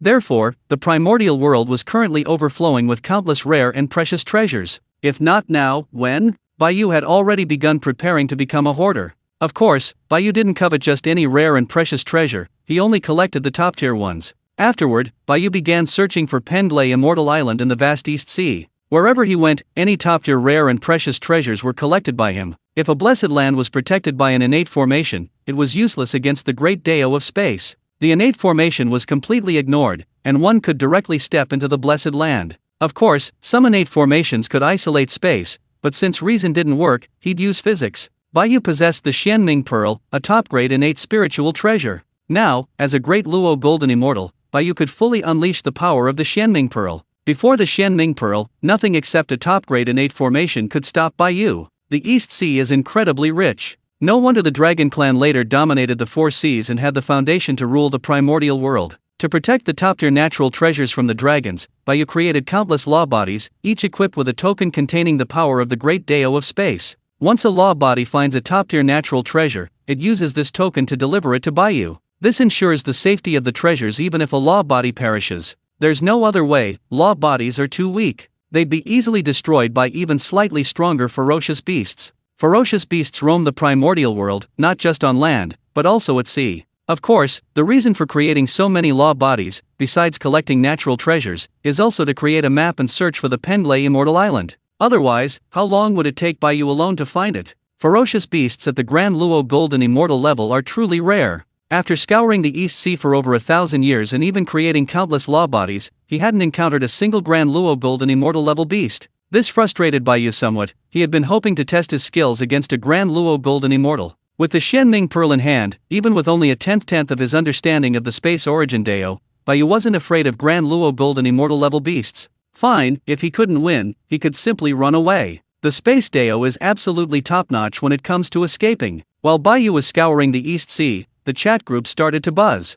After so many years, the chat group finally had new members. It wasn't easy. Even Bai Yu was quite surprised by these 3 newcomers. Of course, Bai Yu wasn't surprised by the high level of the worlds these 3 newcomers belonged to. On the contrary, their worlds were only minor thousand worlds. Good grief! The chat group had been holding back for so long. Bai Yu thought something big was brewing, like a newcomer from a vast world was joining, and this is it? And what kind of mess did they stir up? How come these three newcomers are all so ruthless and insane? So, chat group, was this intentional or accidental? Ding, Zhang Yuyan's legend has joined the multiverse chat group. Ding, folk paper cutting artist has joined the multiverse chat group. Ding, the princess who goes crazy every day has joined the multiverse chat group. Just from the group name, Shiyuiao already had a guess. After checking the basic information of the three newcomers, she immediately confirmed their identities. Good heavens, a group of wicked women joining the group? Can you even do this? Shiyuiao seriously suspected that the chat group was doing this on purpose. Of course, Shiyuiao didn't hate or discriminate against wicked women, she just found the chat group's move somewhat baffling. Besides, when it comes to evil and ruthlessness, compared to the chat group members who frequently raid and destroy worlds, well, they're practically innocent. Indeed, everything is relative. Chapter 263. You need to put in more effort in the chat group. Bai Yu had already given up hope on the chat group. After all, he'd been holding back for so long, and the result was far from satisfactory. Not only were there no newcomers from a great thousand world, but good heavens, there wasn't even a single newcomer from a middle thousand world this time. All three newcomers were from lesser thousand worlds. Fortunately, there was still the City of All Heavens. The City of All Heavens was incredibly efficient at acquiring world coordinates, otherwise, Bai Yu wouldn't have been able to sell world tokens so frequently within the Boundless Pavilion. Moreover, the City of All Heavens was now extremely bustling, with a massive influx of beings from all realms. Naturally, the acquired world coordinates were in the tens of thousands. He even acquired several coordinates from great thousand worlds, and one of them was a familiar world that he remembered very well. However, Bai Yu didn't make any plans for it, he simply left it for now. Bai Yu no longer needed the world essence of great thousand worlds. The world essence he had previously obtained in the God Spit world was more than enough for the chief flower to bloom at the 12th level. Therefore, breaking through to the great Luo Golden Immortal Realm is naturally the most important thing. Everything else has to wait. However, the chat group isn't entirely useless. After all, without it, Bai Yu would be completely helpless against the City of All Heavens. Before mastering the Origin Deo and reaching the 30th level, the chat group is a significant aid. Furthermore, Bai Yu has experienced firsthand just how difficult it is to comprehend the Origin Deo. Even for someone like him with cheat-like abilities, comprehending even 1/10 of the Space Deo took a whole eon. And that was just the initial 10th, it would definitely become increasingly difficult afterward. Of course, Bai Yu also knows that creating something from nothing is the most difficult. Therefore, expending a whole eon to comprehend 1/10 of the Space Deo from nothing is already terrifyingly fast. Even Hungjun, who possesses the Jade Disc of Creation, would probably be terrified and have his Deo heart shattered if he knew. The effects of the Jade Disc of Creation in assisting enlightenment are far inferior to those of the system's enlightenment assisting function. After all, Bai Yu was being fed by the Great Deo. Hungjun, on the other hand, was chasing after the Great Deo to steal its food. The difference between the two is self-evident. Actually, Bai Yu had somewhat misunderstood the chat group. Because the City of All Heavens had become a subordinate organization of the chat group, the world coordinates found by the chat group and the Chaos Sea of All Heavens were all delegated to the City of All Heavens. Otherwise, even if the City of All Heavens was incredibly fast at finding world coordinates, it couldn't possibly find tens of thousands of worlds in such a short time. Moreover, the coordinates of those few great thousand worlds were actually found by the chat group. However, the chat group dared not send out the heavenly decrees or invitations to the great thousand worlds. No, not that they dared not, but rather that they didn't want to. The chat group was too cautious, always feeling that its own foundation was far from sufficient, so it didn't want to touch the great thousand worlds so quickly. That's perfectly normal and reasonable. The chat group has actually grown extremely rapidly. After all, a top-tier being from a vast world unexpectedly joined. Bai Yu's entry into the group was completely unexpected. Even if the chat group found the vast world and obtained its coordinates, it wouldn't send out an invitation. Bai Yu's invitation was stolen. Originally, the invitation was only sent to an ordinary minor world. Who knew that a 17th level being would suddenly appear? When Bai Yu joined the group, it terrified them quite a bit. They even considered abandoning Shiyuiao, the group admin, and running away. Of course, the group wasn't afraid of Bai Yu. After all, a mere 17th level being was beneath their notice. What the group feared was the vast world behind Bai Yu. In truth, the group also possessed power at the level of the Origin Great Deo, so theoretically they shouldn't be afraid of a vast world. But the group was too cautious, and perhaps due to some past experiences, they were a bit PTSD. In short, the group genuinely dared not touch the vast world. At least, not for now. Therefore, they delegated the coordinates of the vast worlds they had found to the City of All Heavens. In reality, they gave them to Bai Yu, allowing him to handle everything. Although Bai Yu knew the chat group was treacherous, he hadn't expected it to be this treacherous. Even after finding the Great Thousand World, he dared not send out invitations to the chat group, allowing its inhabitants to join. Therefore, Bai Yu was somewhat disappointed with the 3 newcomers who joined this time. Of course, not much. Or rather, Bai Yu didn't care. In fact, at Bai Yu's current cultivation level, he no longer cared about or valued this chat group as much as before. As Bai Yu began to comprehend the primal Dao, even the system's gates of the heavens were no longer so important. Whether it was the chat group or the gates of the heavens, the power they possessed and used was nothing more than the primal Dao.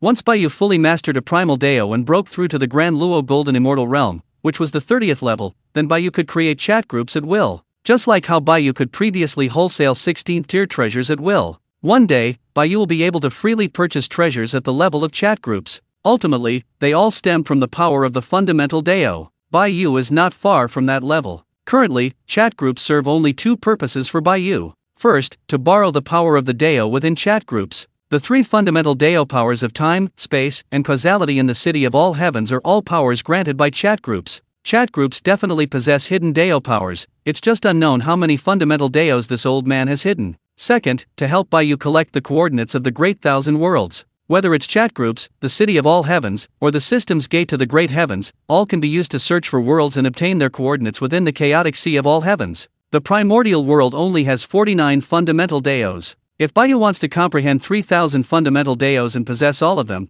the primordial world alone is far from sufficient. Therefore, other vast worlds and other fundamental Daos are needed for Bai Yu to comprehend. Thus, the chat group isn't entirely useless. In fact, the chat group has developed extremely rapidly, yet Bai Yu's cultivation level has improved even faster. This is the real reason why the chat group is becoming less and less important to Bai Yu. Yes, so it's all because Bai Yu's progress is too fast. The chat group was getting a bit slow, but could Bai Yu be blamed? Bai Yu felt wronged. While he found the 3 newcomers somewhat interesting, he wasn't particularly interested and therefore didn't have much passion for them. He continued his search of the East Sea. After searching for over 1,000 years, he hadn't even fully explored the map of the entire East Sea, let alone found Pendlay Island. This showed just how vast the East Sea was. Of course, the main reason was that Bai Yu's search speed was a bit slow. His focus was still on finding Pendlay Island, so he was searching very carefully. He had to stop and explore any blessed lands he encountered. Naturally, this slowed down his pace.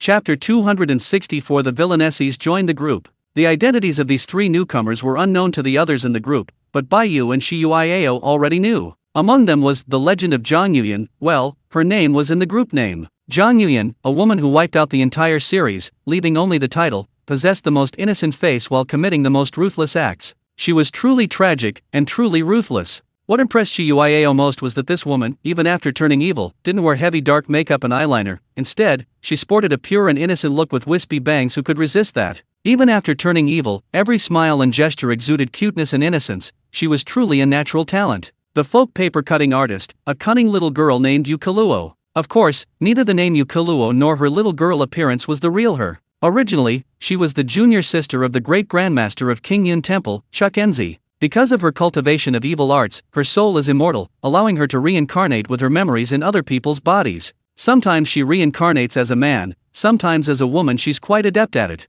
Yukaluo's body is merely her current incarnation. Shi Yuiao actually quite likes this seemingly innocent and cute, yet cunning and manipulative, young girl. When she was watching the drama, Yukaluo was her favorite female character. Of course, don't be fooled by Yukaluo's appearance and disguise. Beneath this seemingly delicate and cute exterior lies a cold and ruthless heart. Cruel, obsessive, insane, evil, and ruthless in achieving her goals. This is a very dangerous little girl. Zhang Yuyan's ruthlessness is utterly insignificant compared to Yukaluo's. But this doesn't diminish Shi Yuiao's liking for Yukaluo. Well, not for her personality, but purely for her looks. Her values definitely follow her physical appearance. As for this last newcomer, one word sums it up: madness. That's right, madness. Shi Yuiao believes that ruthlessness, mental illness, and viciousness are all insignificant compared to her madness. The group name is truly fitting, it really reflects her daily madness. Li Yunrui, as the emperor's sister and the eldest princess of Qing Kingdom, enjoyed a childhood showered with love and affection.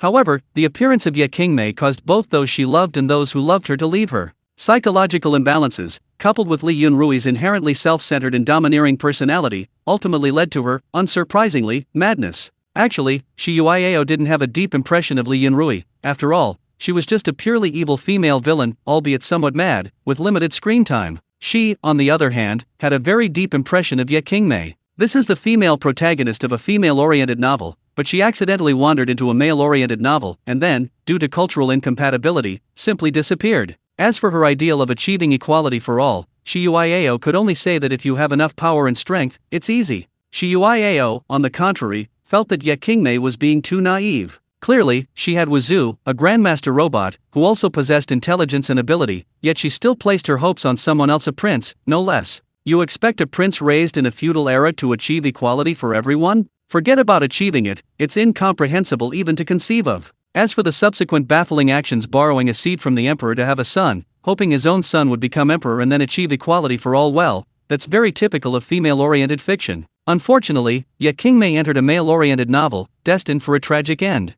Actually, Shiyuiao thought that if Ye Qingmei hadn't given away the Grandmaster's cultivation technique, then Wuzu would have been the only Grandmaster in the world. And Ye Qingmei possessed the immense wealth of the 3 major workshops. Good heavens, with money and a Grandmaster, she could easily have raised an army and conquered the world. Great chaos leads to great order. Breaking down the existing feudal system and achieving equality for all is definitely impossible through peace. As a modern person, doesn't Ye Qingmei understand this basic principle? She actually wanted to rely on the emperor to implement reforms from the top down. But the emperor was the biggest beneficiary of this era. He was too busy consolidating his power to personally break it down. What difference was there between this and the emperor leading a rebellion? In short, Shiyuiao couldn't understand it, making it difficult to judge, which is why she had such a deep impression of the character Ye Qingmei. However, the person who joined the group wasn't Ye Qingmei, but rather the eldest princess, Li Yunrui, who was insanely envious and jealous of Ye Qingmei. Well, okay, Shiyuiao didn't feel much about it. Once they were in the group, they were one of her own.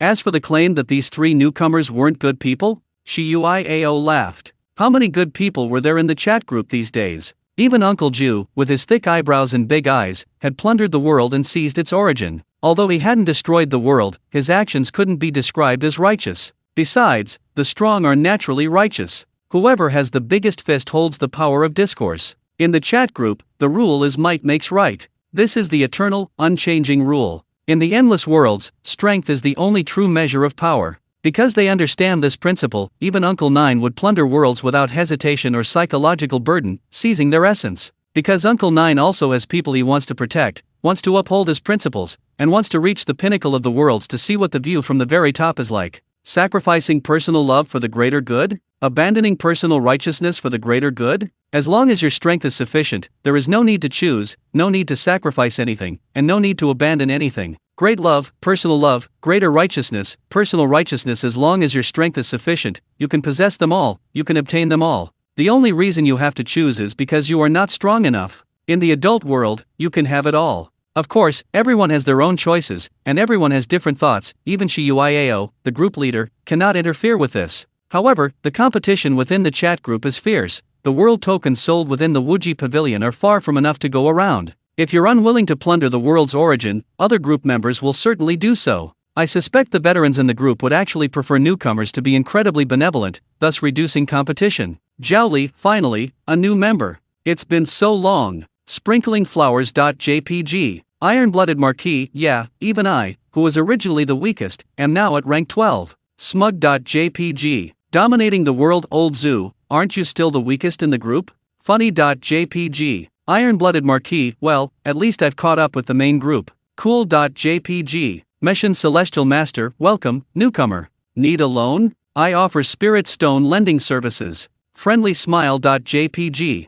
Dominating the world, welcome, newcomer. I also offer Spirit Stone lending services. Raising Hand.jpg. Chapter 265. You buckin', you won't even call me Headmaster you. Lin Ju announced a Spirit Stone loan program in the group chat, and Xiong Ba immediately joined without hesitation. After all, this was a loan based on gratitude. Last time, because Lin Ju was the first to propose the program, everyone in the group tacitly refrained from competing for it. But this time, the situation was different. As soon as Lin Ju finished speaking, Xiong Ba immediately followed suit. Of course, not only Xiong Ba, but even the moon worship cult leader and Prince Changkin joined in the fun. Mission Celestial Master, wait, Prince Changkin, why are you doing this too? Prince Changkin, I can't help it, I'm poor. Crying.jpg. Moon worship cult leader, Prince Changkin, are you serious? Rolling eyes.jpg. Xiang Ba Tianxia, exactly, only the three of you great Luo golden immortals and the group leader got the most world orders, and most of them were from the middle thousand worlds.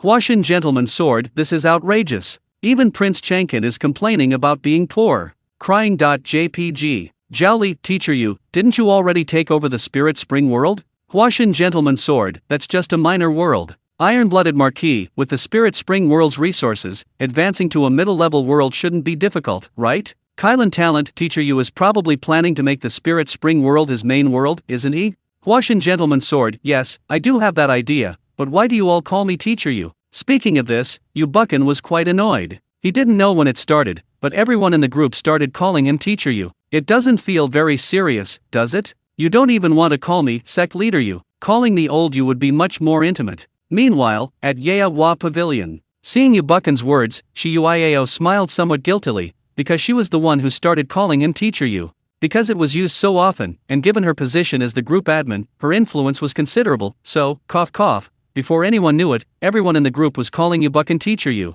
Not only Yu Buchan, but also Lin Ju, because Shi Yuiao always called Lin Ju Uncle Ju, so many in the group also called him that. Seeing the topic in the group starting to veer off course, Shi Yuiao immediately stepped in to correct it. Call me group admin, welcome newcomer. If you have any questions, you can download the relevant files from the group files, all the answers are there. The world of twin heroes. The Zhang family. A small, damp room in a side courtyard. Zhang Yuyan clutched her mother's memorial tablet, sobbing uncontrollably. Yet, despite the immense grief and sorrow in her heart, she dared not cry out loud. Today, her stepmother had forced her to chop down her mother's tablet. Her desperate pleas had changed nothing. She could only hide alone in this dark, damp corner, silently licking her wounds. She choked back sobs, but her eyes, hidden in the shadows, held an unparalleled cruelty and savagery. She had never killed anyone, yet the murderous intent in her eyes was so sharp and chilling. She hated. She thought that finding her father would make everything better, but she was wrong, terribly wrong. Although her father had secretly taught her 3 self-defense moves, they hadn't truly protected her. In the Zhang family, she suffered endless humiliation, even being renamed Little Dog, enduring daily mistreatment in silence. Today, she couldn't even protect her mother's memorial tablet, she had personally chopped it down, a devastating blow to her soul. But what could she do? She was too weak. No matter how much she hated, how much pain, how much suffering, how heartbroken she was, what could she do? She could only hide in her room, even her cries had to be careful, she dared not sob aloud. No one could help her. A white figure flashed through Zhang Yuyan's mind, but it vanished in an instant. Finally, she shook her head. She could only rely on herself. Through her tear-blurred vision, she vaguely saw a purple light, distant yet seemingly right before her eyes. Ding, you have received an invitation to the multiverse chat group. Do you wish to join? A clear, ethereal voice suddenly appeared in Zhang Yuyan's mind. Still grieving, she was startled by this sudden invitation. She clutched the memorial tablet tightly, her expression filled with fear and terror, as if she had seen a ghost. However, even in this state of shock, the timid and cowardly Zhang Yuyan instinctively refrained from screaming, only trembling uncontrollably.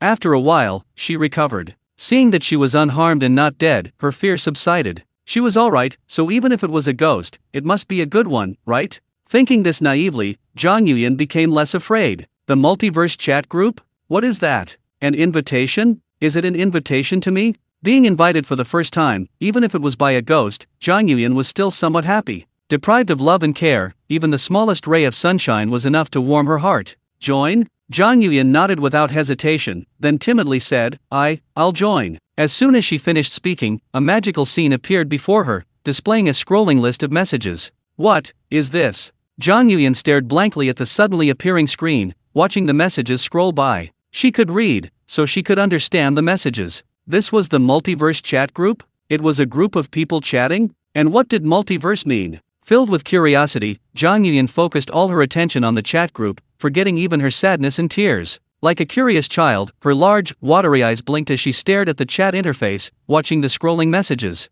Zhang Yuyan was very intelligent, so she gradually began to understand the chat group. The more she learned, the brighter her eyes shone. Then, seeing the group admin's message, Zhang Yuyan obediently opened the group's file interface. The pinned file contained a basic introduction to the chat group and the myriad worlds. She downloaded the file and began browsing. The text was short, containing only basic information, and quite concise, so Zhang Yuyan quickly finished reading it. Although it only gave her a basic understanding of chat groups and the myriad worlds, it still made Zhang Yuyan's heart pound, and her face flushed with excitement. Endless worlds. A chat group connecting these endless worlds. Group members from different worlds. Cultivating immortality. Immortality. Reaching for the stars and the moon. This.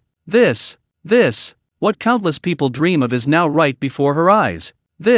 Am I dreaming? No, even a daydream wouldn't be this audacious. How many dishes did she eat to get this drunk? But Zhang Yuyan was very clear-headed at this moment. This wasn't a dream, nor was it a figment of her imagination while drunk. Really, this is real. Words cannot describe Zhang Yuyan's excitement and shock at this moment. Chapter 266 Yukuluo, I think I can still be saved. A world without heart. In an ancient well, a pitch-black coffin is sealed. This coffin is not only covered with yellow talismans, but also firmly locked by 18 iron chains. Yet, even so, the coffin still emits a faint red glow, seemingly trying to break free from the heavy seal. Inside the coffin lies a stunningly beautiful young woman in a red wedding dress, a yellow talisman affixed to her forehead. Even after more than 100 years, this yellow talisman still emits a faint spiritual light, suppressing the young woman, preventing her from rising or moving. However, the young woman's soul is immortal, even suppressed and sealed, her consciousness remains clear. This young woman is Yukuluo.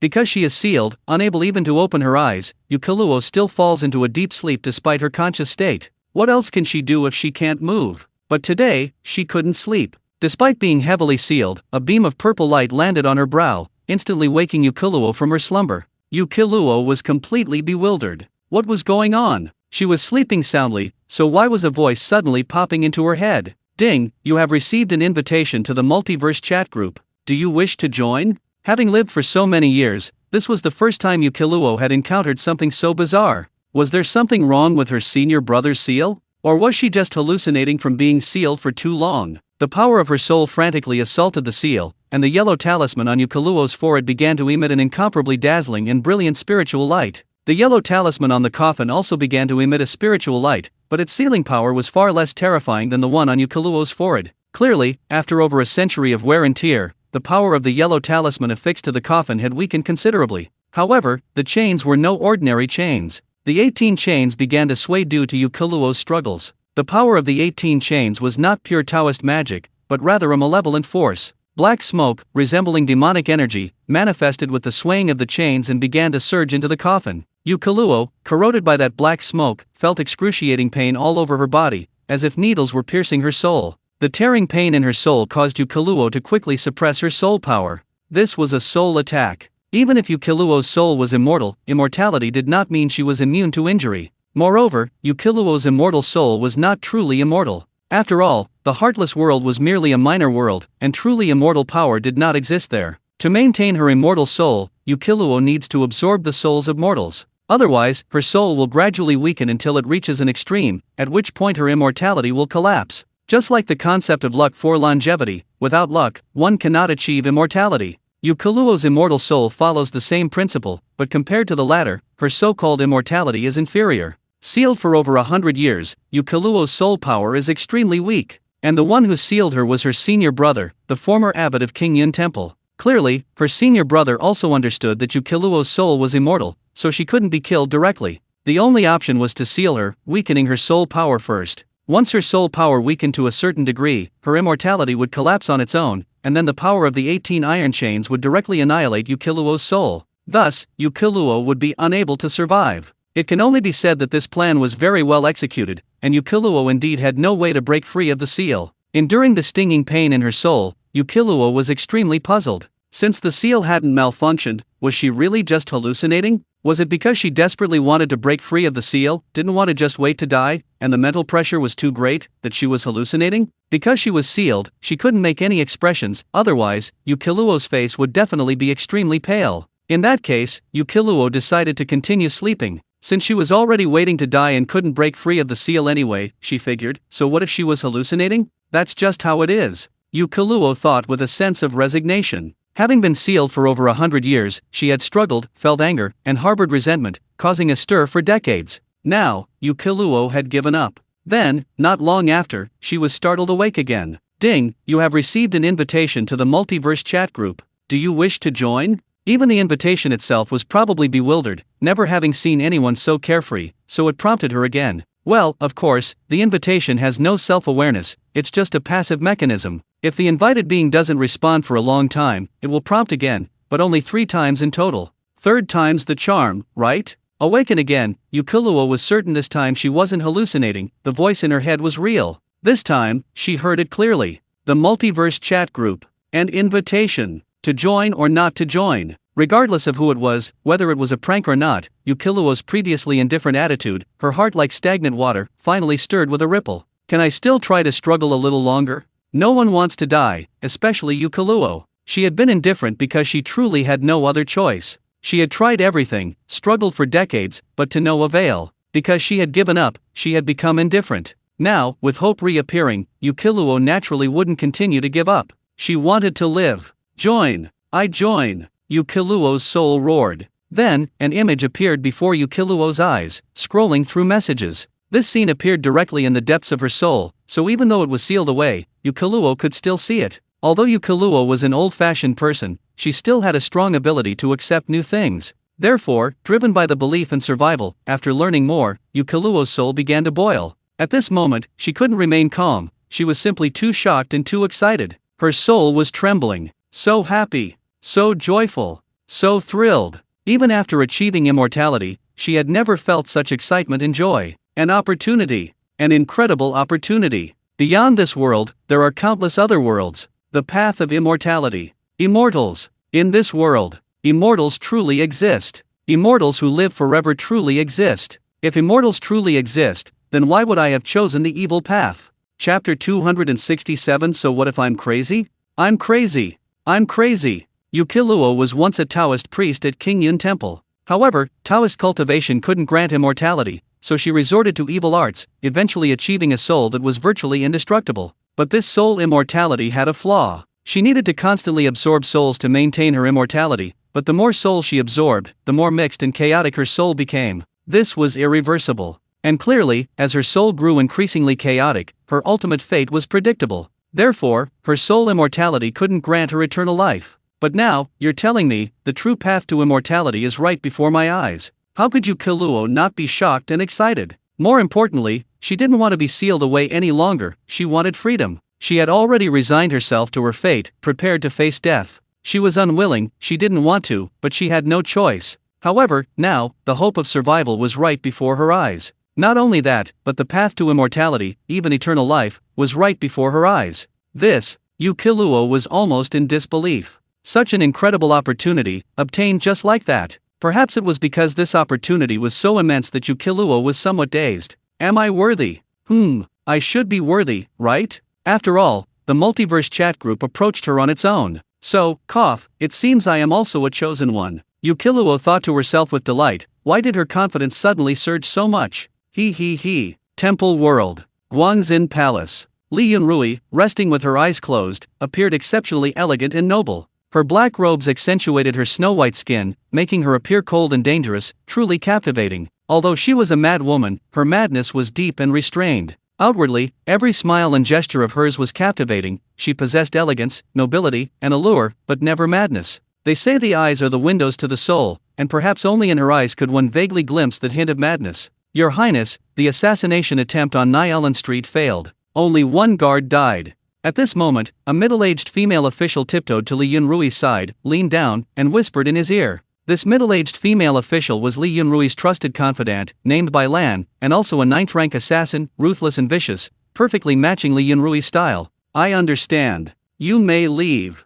Li Yunrui showed no particular disappointment or anger, merely nodding slightly and speaking in a languid tone. Although somewhat surprised, Bai Lan said nothing more and respectfully withdrew. Inside the hall, only Li Yunrui remained. Li Yunrui chuckled, revealing an extremely malicious yet stunning smile. The imperial treasury, wealth, power, how laughable, ha ha ha. The mocking and manic laughter echoed for a long time in the empty hall. The maids serving outside the hall naturally heard the princess's laughter, but they weren't surprised at all. However, they lowered their heads even further. After a long while, the laughter inside the hall subsided, and the maids serving outside breathed a sigh of relief. It must be said, the princess's maniacal laughter was quite frightening. Although these palace maids of Guangxin Palace were used to it, being used to it didn't mean they weren't afraid. Inside the hall, Li Yunrui looked at the scrolling messages before her, laughing heartily, beautifully, and of course, extremely wickedly and insanely. It can only be said that her madness was unique, even compared to Zhang Yuyan and Yukiluo. Truly stunningly beautiful yet dangerous.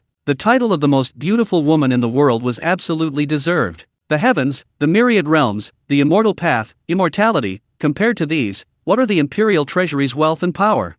After a brief understanding of the chat group, Li Yunrui had a different perspective on many things and had become more open-minded. Her ruthless attack on the illegitimate son of the Fan family stemmed from her desire for control of the imperial treasury. The imperial treasury's wealth and power were firmly held in her grasp.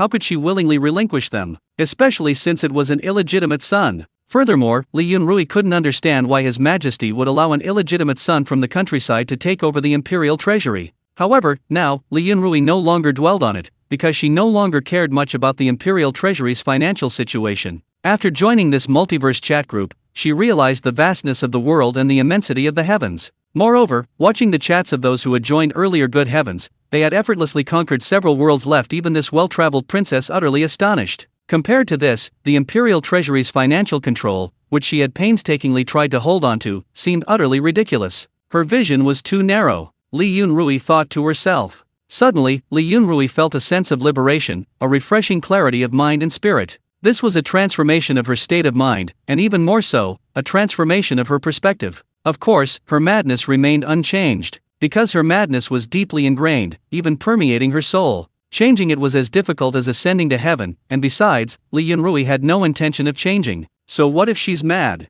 I'm mad. I'm mad. Li Yunrui's self-centered and domineering personality meant she didn't see anything wrong with herself. Now, having joined the multiverse chat group, Li Yunrui would only become more self-centered, more domineering, and more ruthless. She saw it all clearly. Plainly, those veterans who had joined the group before were constantly attacking, plundering, and even destroying worlds. Good heavens, compared to them, Li Yunrui even felt like an innocent little rabbit. Shivering. Therefore, Li Yunrui felt that she still had a lot to learn. Of course, although she no longer cared much about the internal treasury's financial power, it was still her property, and no one else had the right to touch it. Li Yunrui declared, I may not want it, but no one can take it from me. Anyone who reaches out will be chopped off. Thinking this, Li Yunrui didn't make any plans. She didn't want anything more complicated now. She'd just use brute force to overcome all obstacles. In the short time since joining the group, Li Yunrui had already understood the meaning of strength reigns supreme and might makes right. Therefore, now, the most important thing is to cultivate immortality. It's about cultivating the path of immortality. As long as he possessed enough power, as long as his fist was the strongest, let alone a mere imperial treasury, even becoming emperor would be easy. Thinking this, Li Yunrui spoke directly in the group. The princess who goes crazy every day. Li Yunrui greets all immortals. The princess who goes crazy every day at Crown Prince Changkin, immortal, I need a loan. Li Yunrui directly sought a loan from Changkin, not for any other reason than that he was a great Luo golden immortal, the strongest among the elders offering loans. Anyway, he'd get a loan from whoever he asked, so he might as well go for the strongest one. Yes, Li Yunrui's thinking was that simple. Chapter 268 Yukuluo, watch my cute and charming tricks. Li Yunrui was the first of the three newcomers to speak. With someone taking the lead, Zhang Yuyan, who had been timid and hesitant to speak in the group chat, finally mustered her courage and immediately joined in. And, like Li Yunrui, she also wanted a loan. Zhang Yuyan legend. Zhang Yuyan greets all the immortals. Zhang Yuyan legend at Prince Changkin, immortal, I also want a loan. Looking at Zhang Yuyan's words, Li Yunrui raised an eyebrow. Wait, why are you copying me? Could this person who joined the group with her be socially awkward? Otherwise, why did she immediately speak up after I did? Li Yunrui was somewhat surprised because she looked at the group name. Wow, Zhang Yuyan legend. Such an arrogant group name? She's a legend, how could she be socially awkward? I don't understand, I really don't understand. And why is my group named the princess who goes crazy every day? It's awful. Besides, I only go crazy occasionally, not every day. That's too tiring. I have to manage the internal treasury, I don't have time for daily madness. Li Yunrui thought to herself. However, there was another person who joined the group with her, but they weren't saying anything? Were they asleep? Folk paper cutting artist? Tisk, quite talented. Just as Li Yunrui was thinking of Yukuluo spoke in the group. Folk paper cutting artist, Yukuluo greets all the immortals. Folk paper cutting artist at Prince Changkin, immortals, I also need a loan. Folk paper cutting artist, but why is my group name so strange? I'm not an artist. Yukuluo couldn't understand her group name, it was too abstract. Seeing Yukuluo's words, other group members might not understand, but Shiyuiao couldn't help but laugh, because she knew exactly why Yukuluo had such a group name. Shiyuiao thought this group name was absolutely perfect for Yukuluo. It was practically tailor-made for Yukuluo. Call me group owner, I think this group name suits you perfectly, Yukuluo. Dragon King's crooked mouth.jpg. Folk paper cutting artist, group owner, how is this suitable? Seeing that it was the group owner who spoke, Yukiluo was stunned. No, how is this suitable? The group owner doesn't see anything suitable for me. Me, Yukiluo, an immortal soul, countless murderers. How did I become an artist? How am I supposed to survive in the evil path now? I'll be laughed at to death by the other evil cultivators. However, this was the group owner, so Yukiluo had to swallow the curse she almost uttered, feeling inexplicably aggrieved. Lin Ju and Xiang Ba were somewhat annoyed to see the newcomers all seeking loans from Changkin. Good heavens, forget about the meat, they couldn't even get the soup. On the other hand, Changkin was overjoyed. He hadn't expected these three newcomers to come to him for loans. It was a somewhat unexpected surprise. Crown Prince Changkin, ladies, I have 3 loan programs here: guaranteed admission to the 9th rank, guaranteed admission to the 11th rank, and guaranteed admission to the 13th rank. Which program would you like to choose? Meshan Celestial Master. Prince Changkin, hehe.jpg. Meshan Celestial Master, not hehe.jpg. The princess who goes crazy every day, Immortal Changkin, I choose the guaranteed advancement to the 13th rank. Li Yunrui says, if you're going to choose the highest rank, get there in one step. As they say, the more debt you have, the less you worry. Folk paper cutting artist, then I'll also choose the guaranteed advancement to the 13th rank. Legend of Zhang Yuyan, me too. Seeing that all 3 have made their choices, Changkin doesn't waste any words and directly sends each of them a large red envelope. Call me group owner, you should first begin your cultivation journey. Once you have spiritual awareness, you can quickly read through the group files in chat history. In this way, you will have a very clear understanding of the chat group. The princess who goes crazy every day, okay, thank you for your guidance, group owner. Legend of Zhang Yuyan, thank you for your guidance, group owner. Folk paper cutting artist, group owner, I've read everything, but I'm currently sealed and unable to cultivate. Crying.jpg, whining.jpg. Li Yunrui and Zhang Yuyan were stunned to hear Yukiluo's words. They hadn't expected this newcomer, who joined the group with them, to have read all the group files in chat history. It seems this folk paper cutting artist isn't an ordinary person. That's right, how could an ordinary person be sealed? And what the hell are you doing? You're actually being coquettish with the group owner. That's utterly shameless. Is this even allowed? Really? I need to write this down quickly, this is important, it'll be on the test. Ahem. Shiyuiao blushed upon seeing this. Why does it feel so familiar? Oh, right, I also used this coquettish tactic with the immortal venerable. Ahem, never mind then. Call me group owner, no problem, I'll use the Book of Destiny to break the seal for you. Folk paper cutting artist, hehe, thank you, group owner. By the way, group owner, I also want to know my future destiny, is that alright? Cute.jpg, sweetheart.jpg. Yukiluo continued her coquettish offensive. When it comes to being cute and charming, Yukiluo is absolutely a natural. Besides, she's even imitating the group owner. Having already read the chat history, Yukiluo naturally saw how this group owner was being coquettish with the immortal venerable, and then directly copied her. However, Li Yunrui and Zhang Yuyan didn't know.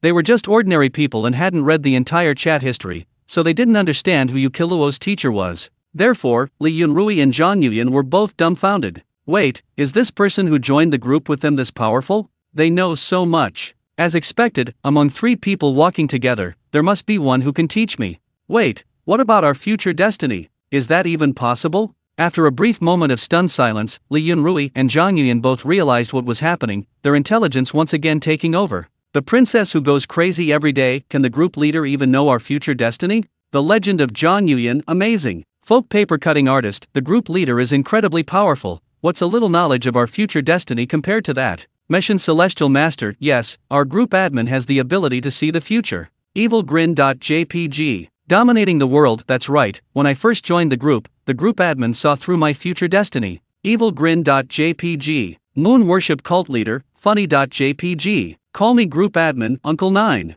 You again. Are you determined to keep jumping around in my dead memories? Embarrass.jpg, slamstable.jpg, awkwardescapetechnique.jpg. Shiyuiao was so embarrassed she was practically red-faced. She was so naive when she was young, and now she's being teased about it even in her old age. Especially Uncle 9, it was him last time, and it's him again this time. It's a good thing the chat group doesn't have a mute function, otherwise, they'd definitely give Uncle 9 a complete mute package. Chapter 269 Yukiluo sell Wuxin to the Moon Worship Cult Leader. Li Yunrui and Zhang Yuyan were bewildered, only thinking that the group admin was truly impressive. As for Yukiluo, who had read the chat history, she smiled slightly, keeping her accomplishments hidden. Although haunted by memories of the past, Shiyuiao still wrote a novel about the three newcomers' future fates and uploaded it to the group files. Yu Kiluo had long been curious about her own future. She wanted to know what her future would have been like if she hadn't joined the multiverse chat group. Would she have been sealed away until death, or would there have been some turning point? Of course, Yu Kiluo also knew that regardless of her original future fate,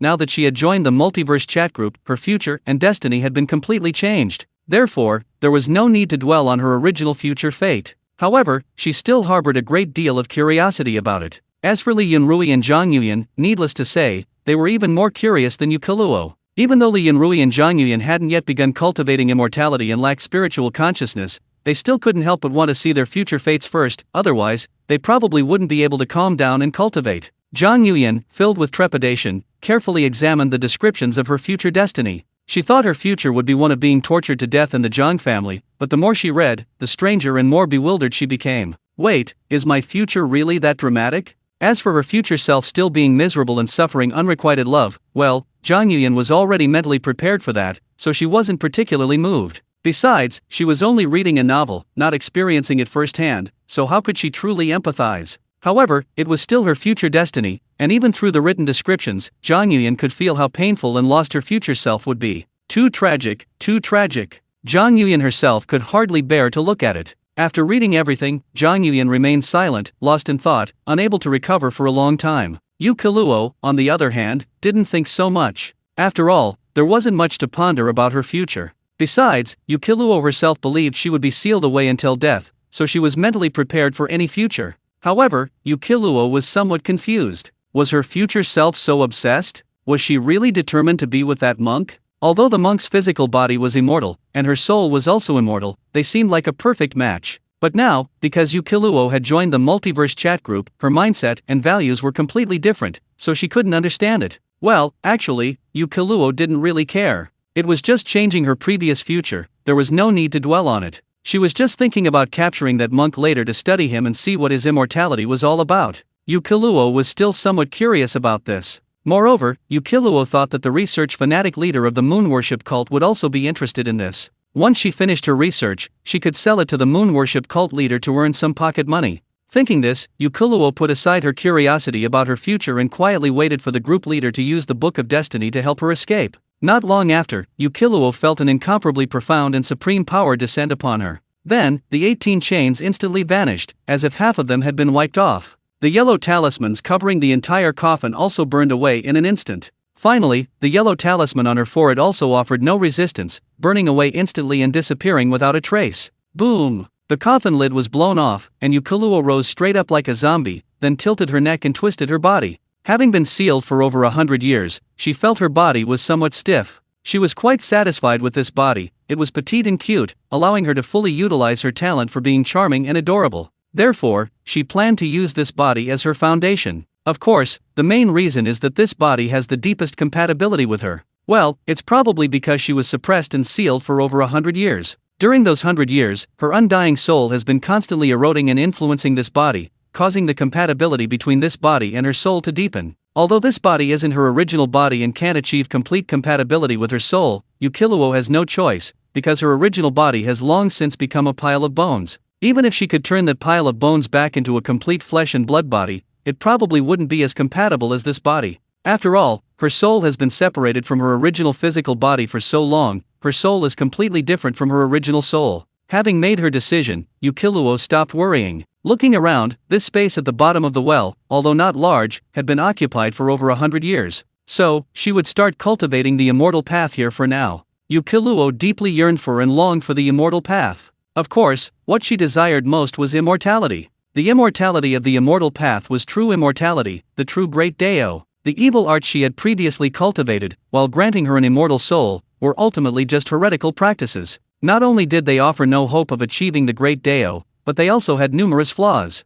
Now that the orthodox immortal path was available, even a fool would know which path to choose. Meanwhile, at Guangxin Palace, Li Yunrui had also finished reading the original novel. Since the temple world had its own original novel, Shiyuiao didn't bother with her brains and simply uploaded it to the group files. Illegitimate child, temple, robot, future world, Ya King Mei. Li Yunrui hadn't expected her world to be so fascinating. Moreover, the temple was actually a military museum left over from the previous era. Truly, no wonder Ye Qingmei was so out of place, and yet she knew so much. It seemed there was nothing she didn't know. She too had once admired and idolized Ye Qingmei. Now she realized that Ye Qingmei was nothing more than a parrot. How laughable. Li Yunrui wasn't laughing at Ye Qingmei, but at her younger self. In her youth, she had so admired Ye Qingmei, believing her to be omniscient. Truly mother and son, even their tendency to parrot others is indistinguishable. Li Yunrui now naturally knew the origin of that illegitimate child. He was actually His Majesty and Ye Qingmei's illegitimate son. I knew it. No wonder His Majesty insisted on having an illegitimate son take over the imperial treasury. So this illegitimate child wasn't from the Fan family, but His Majesty's illegitimate son. Then it's no surprise. The imperial treasury's financial power is so crucial, naturally, it must be placed in the hands of the royal family. Even if he's just an illegitimate child, his bloodline is real, that cannot be denied. Upon careful consideration, Li Yunrui realized that entrusting the imperial treasury's financial power to that illegitimate son was indeed the most correct choice. Even Li Yunrui had to admit it. She couldn't understand it before simply because she didn't know that the illegitimate child was His Majesty's illegitimate son. Now that he knows, he understands His Majesty's thinking. In the end, both she and that illegitimate child were merely pawns in His Majesty's game. However, even Li Yunrui had to admit that her emperor brother was truly formidable. If it weren't for that impulsive act of curiosity, His Majesty would have won. Even a grandmaster couldn't withstand Barrett's attacks, so how could he possibly withstand Wu Zhu's laser eyes? Wu Zhu's laser eyes were perfectly concealed by a black cloth. Wu Zhu himself had forgotten about this powerful weapon. Well, he had to impulsively remove the cloth. Who else would die if not him? Losing everything because of curiosity, Li Yunrui sighed at this outcome. Chapter 270, The Path to Death. Polluting energy. Although she knew the future, knew His Majesty's schemes, and understood that both she and that illegitimate child were merely pawns in His Majesty's game, Li Yunrui still didn't intend to let that illegitimate child go, because they had now become mortal enemies. Although it was just a guard who died, through the original novel, Li Yunrui now understood how important that guard was to that illegitimate child. Of course, even after reading the original novel, Li Yunrui still couldn't understand it. After all, it was just a guard. Was it really worth it? Although she didn't understand, Li Yunrui also knew that the illegitimate child had memories of the modern era, so his values were definitely different from this time. That was normal. Since it was a fait accompli, so be it. Li Yunrui didn't care at all. Let alone an illegitimate child, even the Grandmaster level His Majesty was completely beneath her notice. Yes, that's how arrogant. That's how cocky. Who told her to be such a wicked woman who goes crazy every day? Besides, even without the Nyalan Street assassination, even without the blood feud, Li Yunrui would still have killed that illegitimate child. Because that illegitimate child is Ye Qingmei's son. And Ye Qingmei's few sycophants, they must die too. Li Yunrui doesn't care about right or wrong. Since she's crazy, she'll go all the way. Her public image still needs to be maintained, it can't collapse. Although she thinks this way, the most important thing right now isn't those who are already courting death, but cultivating the immortal path. Everyone in the group has finished reading these 3 novels, and then fell silent. They really didn't expect these 3 new girls to be so ruthless and crazy. Good heavens. Really good heavens. They're joining the group as a group. Now, not only Bai Yu and Shiyuiao, but even the other veterans in the group are starting to seriously suspect that the chat group is deliberately created. If he hadn't joined the multiverse chat group, even Demon Lord Konglu probably wouldn't be this crazy, right? No, even now that he's joined the multiverse chat group, Demon Lord Konglu isn't this crazy. It's just indescribable. Of course, they were only somewhat moved and surprised. They didn't really think much of it. It's just ruthlessness, right? Who in the group isn't ruthless these days? As for being crazy, well, ruthlessness and madness are different. Right now, the craziest people in the group seem to be these 3 newcomers. Especially that Princess Li Yunrui. The group name is truly fitting. Even they, while reading the novel, could clearly feel the princess's madness. After a brief moment of reflection, everyone went about their own business. After all, the worlds of these 3 newcomers weren't anything special, and there wasn't much that could interest them. They were just minor worlds. Yu Kaluo's heartless world was somewhat interesting, but not much. As for the world Zhang Yuyan and Li Yunrui in, it was simply an ordinary martial arts world, nothing out of the ordinary. While the temple world was somewhat special, it wasn't really anything special. It was just a new world after peace, nothing surprising. Such things, though uncommon, weren't unheard of either. Many of the beings currently traveling to and from the city of all heavens originate from such worlds. Ultimately, they are merely minor worlds. Currently, aside from the 3 newcomers, Yu Kaluo, the weakest members of the chat group are at least at the 12th rank. For them, the only thing they care about in a minor world is its world origin. and they cannot seize the world origin of the worlds where the chat group members reside. Therefore, they naturally don't care. Zhang Yuyan's world is just an ordinary martial arts world, devoid of any supernatural phenomena or spiritual energy. Furthermore, she genuinely doesn't want to stay in the Zhang family anymore. She only wants to cultivate immortality properly now. She's too lazy to think about anything else. Therefore, Zhang Yuyan directly used the City of All Heavens to travel there. She plans to first establish a shop in the core area, then stay there and quietly cultivate immortality. She doesn't want to waste time getting involved in the Zhang family's troubles. Once she has enough power, she can simply sweep through. This was Zhang Yuyan's idea, and she put it into action. Jade Flower Pavilion, that was the name Zhang Yuyan gave to the shop. Yu Kaluo, meanwhile, remained hidden at the bottom of the well, diligently beginning her cultivation of immortality. While the Heartless world couldn't compare to the Spirit Spring world, it wasn't an ordinary minor world either. It possessed spiritual energy, and in fact, it was extremely dense. On the other side, Li Yunrui was somewhat agitated. She had already entered the path of immortality, stepping into the first stage of qi refining. However, she discovered that not only was there no spiritual energy in the world, but it was also permeated with polluted energy. Considering that this world was a new world after peace, she understood that this world had been severely polluted. This polluted energy was omnipresent and extremely concentrated. Even without deliberate absorption, this polluted energy would cling to the skin like maggots, and would even enter the body with each breath. Because the humans of this world are New Age humans, their bodies have long since adapted to this polluted energy, and it doesn't cause any negative effects. Not only is it harmless, but absorbing and refining this polluted energy can even grant immense power. This is the true qi cultivated by martial artists in this world. True qi is polluted energy. Grandmasters are even greater sources of pollution.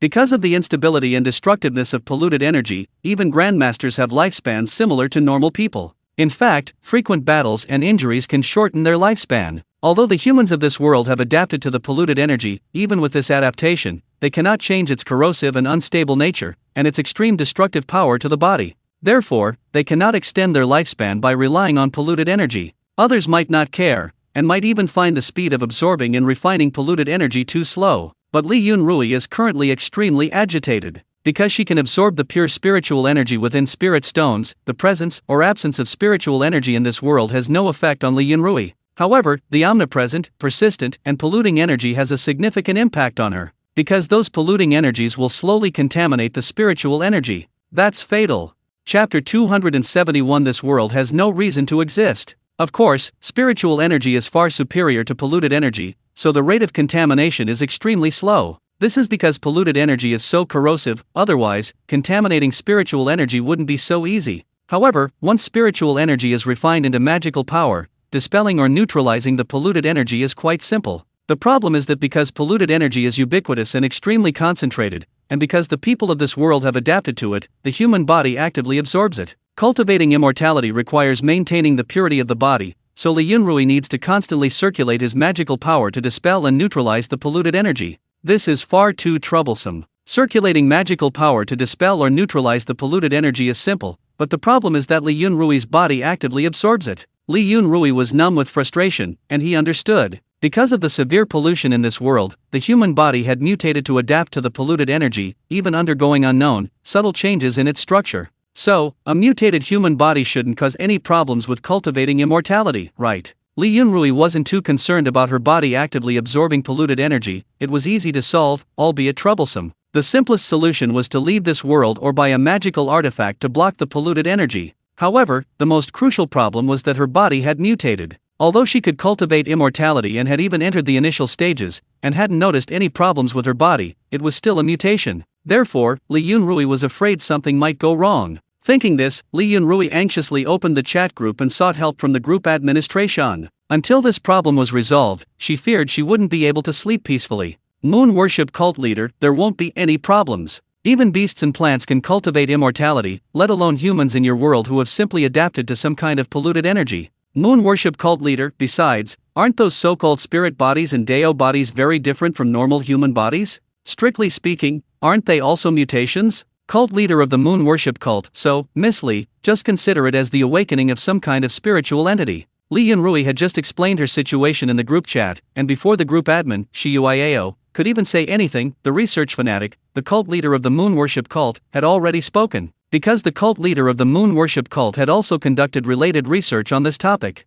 Therefore, she was able to answer Li Yunrui's question instantly. Call me group admin, the cult leader has even researched this? Cult leader of the moon worship cult, a little research, nothing to mention. Cool.jpg. The Daily Mad Princess, I see, then I'm relieved. Thank you, cult leader. Hearing the cult leader of the moon worship cult's words, Li Yunrui was completely relieved. Moreover, she had indeed entered the path of immortality without encountering any problems. Dominating the world, Miss Li, my shop has a supreme treasure born at the beginning of time. Refining it can transform your physique into an extremely good innate Dao body. If you are not satisfied with your current physique, you can go and buy it. Xiang Ba recalled a supreme treasure he had recently acquired after conquering a top-tier minor world. Refining it could transform an acquired physique into an innate Dao body. An innate Dao body was a physique close to the Dao, and if it weren't already useless to Xiang Ba, he would have used it immediately upon obtaining it. While it was of little use to Xiang Ba, it was extremely useful to Li Yunrui, who had just begun her journey into immortality.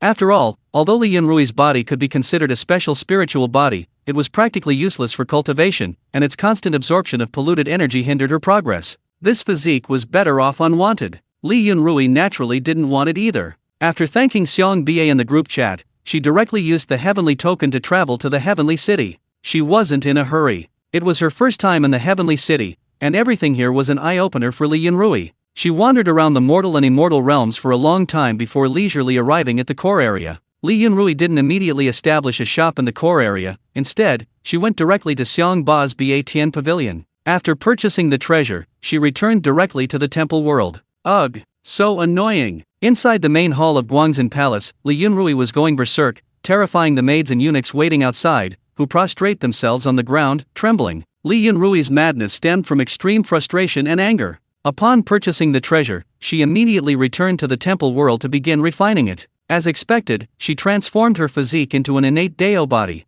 However, after the transformation, her body could no longer adapt to the polluted energy. The polluted energy in this world was far too concentrated and omnipresent. The entire world was severely tainted and corroded by it. Every flower, every blade of grass, every tree contained polluted energy. Although the polluting energy no longer eroded her body, and she was protected by internal magical power, even though her body was no longer adapted to the polluting energy, it couldn't affect her in any way. However, not being affected didn't mean she felt better. Right now, Li Yunrui felt that everything around her was filthy and smelly. It was utterly disgusting, making her want to vomit. She felt that the entire world was filthy. Spiritual energy is pure and ethereal, inherently the opposite of this polluting energy. Originally, because Li Yunrui's body had adapted to the polluting energy of this world, she hadn't felt anything. But now, after her body transformed into an innate Dao body, she was extremely sensitive to and disgusted by the omnipresent polluting energy in the world. It was like being in a garbage dump full of waste and stench. Not only was the world filthy and smelly, but even the teacup she used, the chair she sat on, the tea she drank, the food she ate, and even the clothes she wore, everything was filthy and smelly.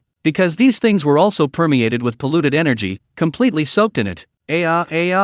This world. It has no reason to exist. Li Yunrui felt that this world no longer had any reason to exist. Unfortunately, she currently lacked the power to destroy this world. After her outburst, Li Yunrui immediately left this world and headed to the City of All Heavens. Because the City of All Heavens possessed power at the Great Dao level, the polluted energy that covered Li Yunrui's body was instantly cleansed. This made Li Yunrui nod with great satisfaction, and then she went to Yang Jian's Lotus Pavilion. Having already entered the path of immortality and possessed spiritual consciousness, she had read through all the files in the group's archives and the chat history. She had a very clear understanding of the chat group and everyone in it, and was actively integrating herself. She didn't deny that she was a bad woman, nor did she deny that she was a crazy woman, but she also didn't think there were any purely good people in the chat group. Have you ever seen a purely good person who would casually plunder or even destroy a world? Therefore, since everyone was no good, Li Yunrui naturally didn't feel any psychological burden. In fact, she even felt like she had found her tribe.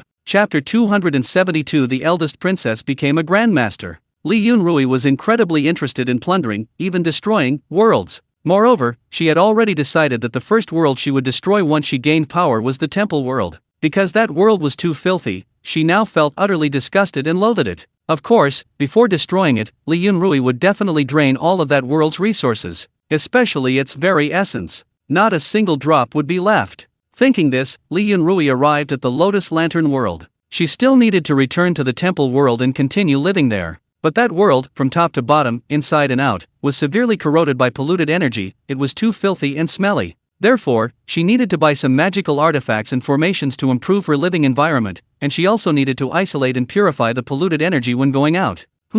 She absolutely had to keep the polluted energy at least 100 meters away. Otherwise, she wouldn't be in a good mood. Upon returning to Guangxin Palace from Zushan City, Li Yunrui immediately took out an array and began setting it up. Soon, the entire Guangxin Palace was transformed, filled with a pure and refreshing energy, instantly invigorating everyone present. The polluting energy was completely kept outside Guangxin Palace. The tables, chairs, and teacups, which had been heavily contaminated by the polluting energy, were thoroughly purified, leaving not a trace of contamination. While Li Yunrui felt comfortable, others were suffering. For martial artists of this world, Guangxin Palace was now an absolute forbidden zone, because the absence of polluting energy within Guangxin Palace meant that it was impossible to absorb it to restore true energy. For those accustomed to polluted energy, staying in Guangxin Palace would be extremely uncomfortable, and prolonged stay could potentially cause health problems. It was like a low-level cultivator entering a place devoid of spiritual energy. For example, the maids and eunuchs of Guangxin Palace were now experiencing a strange sense of suffocation. As for those maids and eunuchs who possessed martial arts skills and cultivated true qi, they were even more terrified,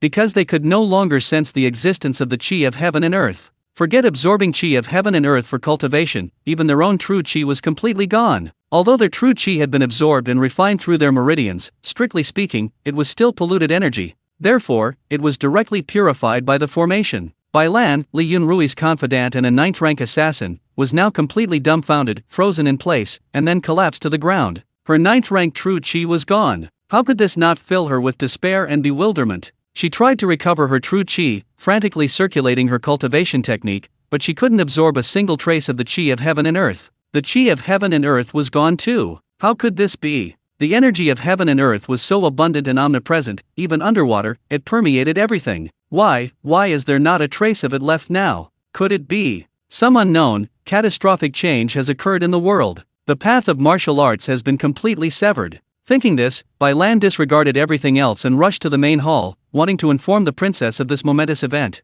Once the vital energy of heaven and earth disappears, once martial artists lose their true energy, wouldn't even grandmasters become ordinary people?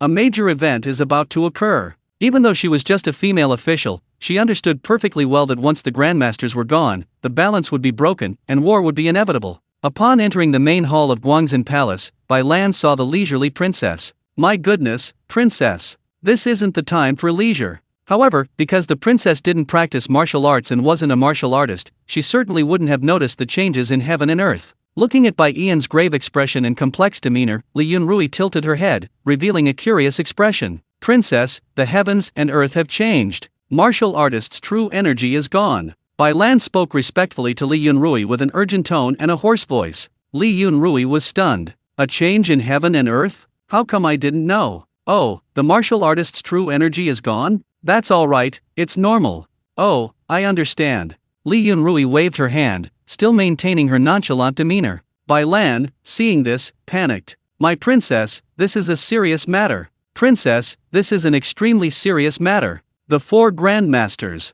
Bai Lan whispered in her ear. She thought, surely the princess should understand now? Logically, with the princess's intelligence, she shouldn't be unable to grasp this. She should instantly understand what the change in the heavens and earth, the disappearance of the martial artist's true energy, meant. Bai Lan, there's no change in the heavens and earth. Li Yunrui shook her head and chuckled softly. Then, she gently raised her hand and pointed at Bai Lan, a beam of white light binding her. This was a qi refining stage spell that Li Yunrui had just mastered. However, the essence of spiritual energy is extremely high, and the power of its magical energy is naturally terrifying. Therefore, let alone Bai Lan now devoid of true energy, even if he possessed 9th grade true energy, it would be completely impossible for him to break free. Because of the polluted energy, the martial artists of this world possess immense destructive power, especially grandmasters, who are practically human bombers, capable of splitting mountains and cleaving rivers. However, the quality of spiritual energy is far superior to polluted energy, not to mention refined and purified magical energy, which surpasses true energy in both quality and power.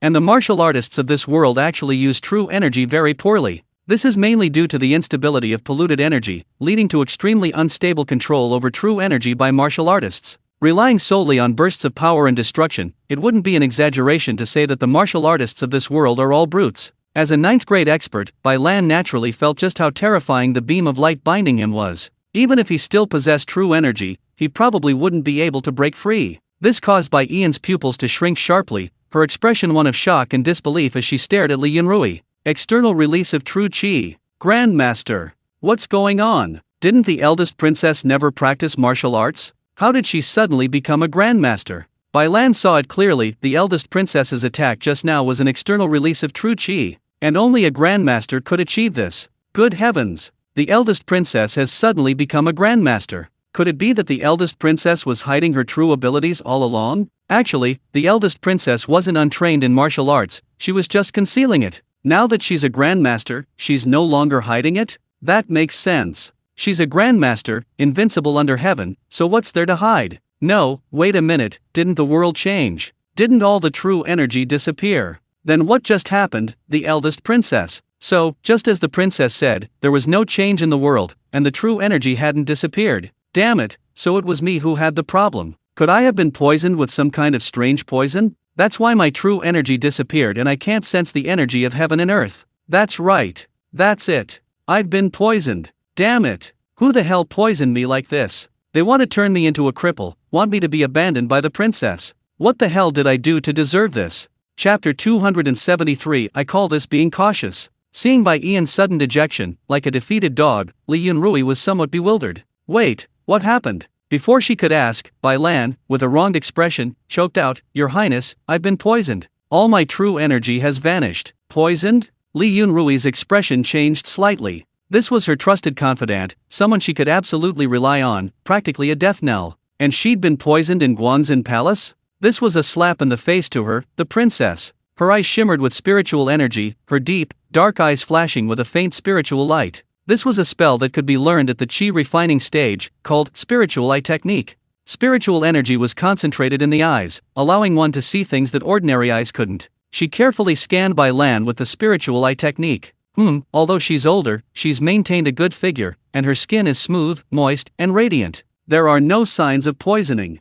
Thinking back, what did Bai Lan just say? Her true energy is gone? Li Yunrui realized. Although she hadn't practiced martial arts as a princess, she knew quite a bit about martial arts. Now, she naturally understood that the true energy in this world wasn't genuine true energy. Therefore, the true energy would naturally be purified by the array she had set up. That makes sense. Looking at the aggrieved and fearful Bai Lan, afraid of being abandoned, Li Yunrui smiled inwardly and gently shook her head. Bai Lan, you're not poisoned. Li Yunrui dispersed her spiritual energy beam and said to Bai Lan with a smile. Afterward, Li Yunrui briefly explained to Bai Lan about the multiverse chat group. Bai Lan was her confidant, someone she could absolutely trust. Therefore, she naturally had the right to know about the chat group's affairs. Through the chat logs, it was clear that the older members who had joined the group had all built their own power bases. As the eldest princess, Li Yunrui had controlled the imperial treasury for over a decade. How could she not understand the importance of power? Having a powerful force in one's hands would certainly be more convenient.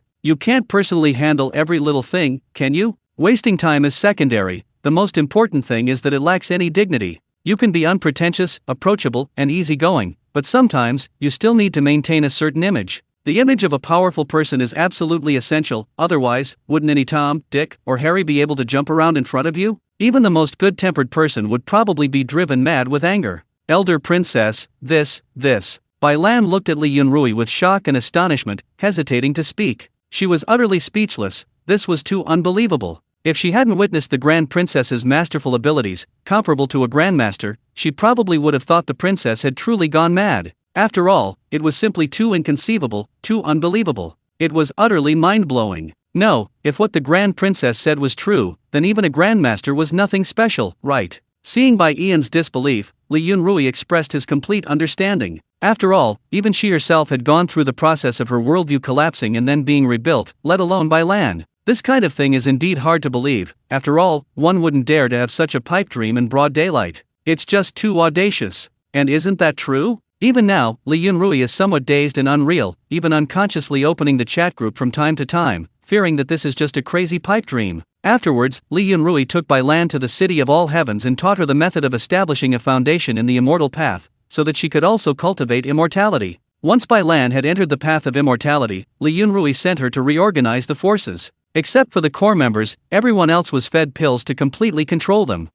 These were the same pills Yu Buchan had used to control the martial arts world. Li Yunrui found them very effective. Human hearts are easily tested, and human nature is even more vulnerable to persecution. Besides, Li Yunrui neither had the inclination nor the energy to test or probe. For those unimportant, unofficial personnel, she could simply control them with pills. Of course, Li Yunrui wouldn't use pills to control her trusted confidants. Because while pill control is the simplest, it's also the most ineffective method. Li Yunrui stated that she still needed capable people with considerable talent and potential to manage her forces. Of course, no matter how loyal someone is, betrayal is always possible if the benefits are great enough. Li Yunrui wasn't too concerned about this, because her confidence stemmed from the chat group. As long as she remained in the group, everything was stable. It was the same principle as Yan Cai entrusting the Four Seas Dragon Clan, and even the entire world, to her Dragon King uncle. Li Yunrui also understood that strength was paramount. Strength reigns supreme, might makes right. Therefore, Li Yunrui wouldn't waste time and energy managing his forces. Ultimately, forces are just tools, for convenience, to avoid being bothered, distracted, or burdened by trivial matters. If a force under his command can't perform its function, it's useless. Since it's useless, he should simply discard it and create a more useful one. This wasn't just Li Yunrui's thought, everyone else in the group thought the same way. Useless things should naturally be thrown away. The three newcomers integrated well and were basically on track. Meanwhile, the primordial world. Bai Yu was still plundering the East Sea, illuminating its map. Wherever he went, top-tier natural treasures were looted by Bai Yu. As for whether these treasures had future owners and thus contained karmic implications, Bai Yu didn't care at all. Since I've seen it, it means I'm connected to it by fate. And since I'm connected to it, it means I am the greatest cause and effect. Thus, the cycle is perfectly closed. Of course, Bai Yu already plans to comprehend the next fundamental Dao, the Dao of cause and effect, followed by the Dao of destiny. Ahem, it's not that Bai Yu is cowardly, it's called caution. Once he comprehends the Dao of cause and effect and the Dao of destiny, then even the cause and effect of this vast primordial world can be completely ignored. It can also prevent related conspiracies and schemes. Bai Yu wasn't afraid of scheming, but if trouble could be avoided, why not? Even without resorting to conspiracy theories to interpret Hungjun Daezu and the heavenly Dao, caution was still necessary. It's okay to have the heart to harm others, but one must always be wary. Ahem, hiding and running away has the Dao of space, avoiding calculations has the Dao of cause and effect, concealing heavenly secrets has the Dao of destiny. Why did Bai Yu feel like he'd chosen the wrong skill tree? Why was he becoming increasingly cautious? Ahem, it was definitely influenced by that old codger in the chat group. Yes. So, it's all the chat group's fault. Chapter 274 Suppressing and Killing a Great Luo Golden Immortal Level Ferocious Beast. He had searched the East Sea for over 1,000 years. The Penglai Immortal Island was still nowhere to be found, but now, Bai Yu had encountered a ferocious beast. This ferocious beast was a Grand Luo Golden Immortal. A small island, tens of millions of miles in circumference, lay deep within the East Sea. Although this island was small, it was protected by a top-tier innate formation, indicating it was no ordinary place. This piqued Bai Yu's curiosity. After all, it was strange that such a small island possessed a top-tier innate formation. Driven by curiosity, Bai Yu decided to investigate. Although it was Bai Yu's Law Dao body that discovered the island, distance was no obstacle before the great Dao of space. He teleported directly to the island using spatial coordinates. Just as Bai Yu was about to unleash the profound bright pearl to forcibly break the formation, a radiant light of the great Dao shot into the sky from the depths of the sea millions of miles away, followed by a burst of flames that dyed the entire sky crimson. The overwhelming pressure of the great Dao swept over him, threatening to suppress Bai Yu without a word. This is the great Dao of fire. Wait, what's with the great Dao of fire in the sea? Bai Yu mentally cursed, then stopped thinking. The radiance of the great Dao of space enveloped him, and layers of space instantly opened up and then overlapped infinitely. The overwhelming pressure of the great Dao seemed close at hand, but in reality, it was incredibly distant. The power of the great Dao of fire shattered countless layers of space in an instant, like shattered mirrors. Before the great Dao, the infinity of space was meaningless. Sure enough, all these fancy tricks were useless, a direct collision of the great Daos was necessary. The great Dao of space and the great Dao of fire collided. Although not a complete great Dao, it still caused the surrounding billions of miles of sea to boil wildly, as if countless storms were ravaging the area. The sea level was forcibly crushed and sank millions of miles. This was merely the residual power. And this was only because Bai Yu and the ferocious beast were both restraining the spread of their residual power, not wanting other Grand Luo Golden Immortals to notice. Otherwise, if they had unleashed it completely, it would have been even more terrifying. You must understand, this is a top-tier Great Thousand world, with extremely stable order and an incredibly solid world. The quality of all matter here is extremely high. Below the 16th rank, even collapsing a mountain is extremely difficult, because even a common weed on that mountain would be of very high quality. In other Middle Thousand Worlds, it would be an extremely precious innate divine herb. The more powerful the world, the more difficult it is to destroy. The collision of the great Daos didn't last long before Bai Yu saw a ferocious beast emerge from the flames. It possessed characteristics of a sea beast, so it was a sea monster. Indeed, this was deep in the East Sea. Land-based ferocious beasts rarely appeared here. However, Bai Yu couldn't help but complain, "You're a ferocious sea beast, yet you've comprehended the great Dao of fire? Doesn't that seem a bit incongruous?" The sea is also home to ferocious beasts. After the dragon race emerges, they will be with these beasts for control of the ocean. Although the goal is to seize the resources of the sea, it also contributes to eliminating the ferocious beasts and earns considerable merit. Although the ferocious beasts are numerous, the vast majority are at the Golden Immortal or Tai Golden Immortal level. Great Luo Golden Immortal level beasts are extremely rare, which is a major reason why the Dragon Clan was able to eradicate the sea beasts. Bai Yu has been scouring the East Sea for over 2,000 years, and only encountered one Great Luo Golden Immortal level beast deep within its depths. This shows how rare Great Luo Golden Immortal level beasts are. Moreover, looking at the Great Luo beast millions of miles away, Bai Yu saw its blood-red, chaotic eyes and its body filled with a chaotic yet balanced aura. Even the power of the Fire Dao seemed to carry a hint of chaos. It maintained balance amidst the chaos. Even after breaking through to the Great Luo Golden Immortal level, the resentment of the Chaos Demon God hadn't completely dissipated, still constantly influencing the beast. Even Great Luo Golden Immortal level beasts, even with the power of the Dao, can only be suppressed and balanced to restore their rationality, but they are still somewhat affected, becoming bloodthirsty and violent. Bai Yu guessed that only a complete Great Dao could completely eliminate the resentment of the Chaos Demon God. An incomplete Great Dao was still insufficient. After all, it was the resentment of a Chaos Demon God. The Chaos Demon God was born embodying the Great Dao, and the resentment it left behind after its fall was extremely terrifying and difficult to eradicate. However, for a ferocious beast to break through to the Great Luo Golden Immortal realm was already a stroke of luck. To control a complete Great Dao and attain the Great Luo Golden Immortal realm was practically impossible. Furthermore, this was the primordial world. Although the heavenly Dao had not yet emerged, it certainly wouldn't allow ferocious beasts to attain the Dao. He wondered if this world contained many of the ferocious beast kings from primordial world novels, like Shen and I. Some primordial world novels featured this character, while others did not. Bai Yu couldn't be certain whether Shen and I, the ferocious beast king, existed in his primordial world. However, whether he existed or not, Bai Yu didn't care much. If it were there, it would definitely be more lively and interesting. If it weren't, it wouldn't affect anything. Ultimately, the ferocious beast is destined to be swept into the dust. Whether Shen Ni exists or not, it won't change this outcome. This is the first Grand Luo Golden Immortal Bai Yu has encountered. If it were a normal innate saint, perhaps he would have been in the mood for some discussion and exchange of sparring. However, this is a ferocious beast, and still affected by the resentment of the Chaos Demon God. Therefore, Bai Yu naturally has no interest in it. So, this ferocious beast is already destined for death. The radiance of the Great Dao of space surrounds him, and the Shenming Pearl is directly unleashed. The Shenming Pearl contains 4 Great Daos: time, space, destiny, and cause and effect. Although they are all incomplete Great Daos, they still contain more than 90% of the incomplete Great Daos. The moment the Shenming Pearl is unleashed, the fate of this Grand Luo ferocious beast before him is already sealed. The moment Bai Yu unleashed the Profound Brightness Pearl, sensing the 4 incomplete Dao powers contained within it, the Great Luo beast was clearly terrified. Its expression changed drastically, filled with horror. Then, it turned and tried to flee.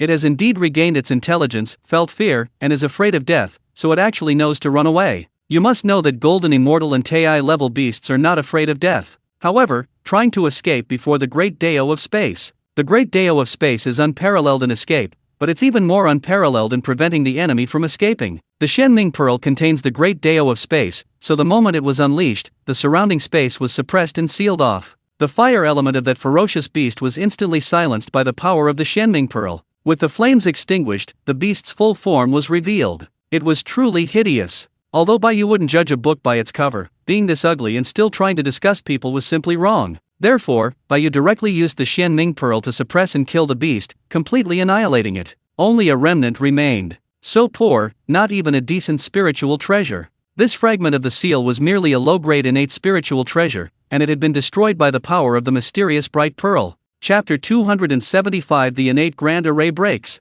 Innate Spiritual Root. Bai Yu didn't even bother to glance at the remnant seal, letting it sink to the bottom of the sea. It was merely a low-grade innate spiritual treasure, and moreover, it had been shattered by the power of the Shenming Pearl. Besides, even a perfectly intact low-grade innate spiritual treasure wouldn't catch Bai Yu's eye. Whether it was the Devouring Abyss Banner, the Yin-Yang Pearl, or the Xianming Pearl, they were all top-grade innate spiritual treasures. Moreover, Bai Yu hadn't used the Devouring Abyss Banner or the Yin-Yang Pearl since acquiring the Xianming Pearl. The Devouring Abyss Banner and the Yin-Yang Pearl, these two top-grade innate spiritual treasures, were usually used by his Law Dao body. Therefore, how could Bai Yu possibly value a mere low-grade innate spiritual treasure? They were an eyesore, gathering dust. Therefore, in the more than 2,000 years he had plundered the East Sea, if he encountered a low-grade innate spiritual treasure, Bai Yu would simply ignore it. Only high-grade innate spiritual treasures could barely catch his eye. As for top-grade innate spiritual treasures, Bai Yu hadn't encountered a single one in the past 2,000 years. This shows that even in the primordial world, top-grade innate spiritual treasures are extremely rare.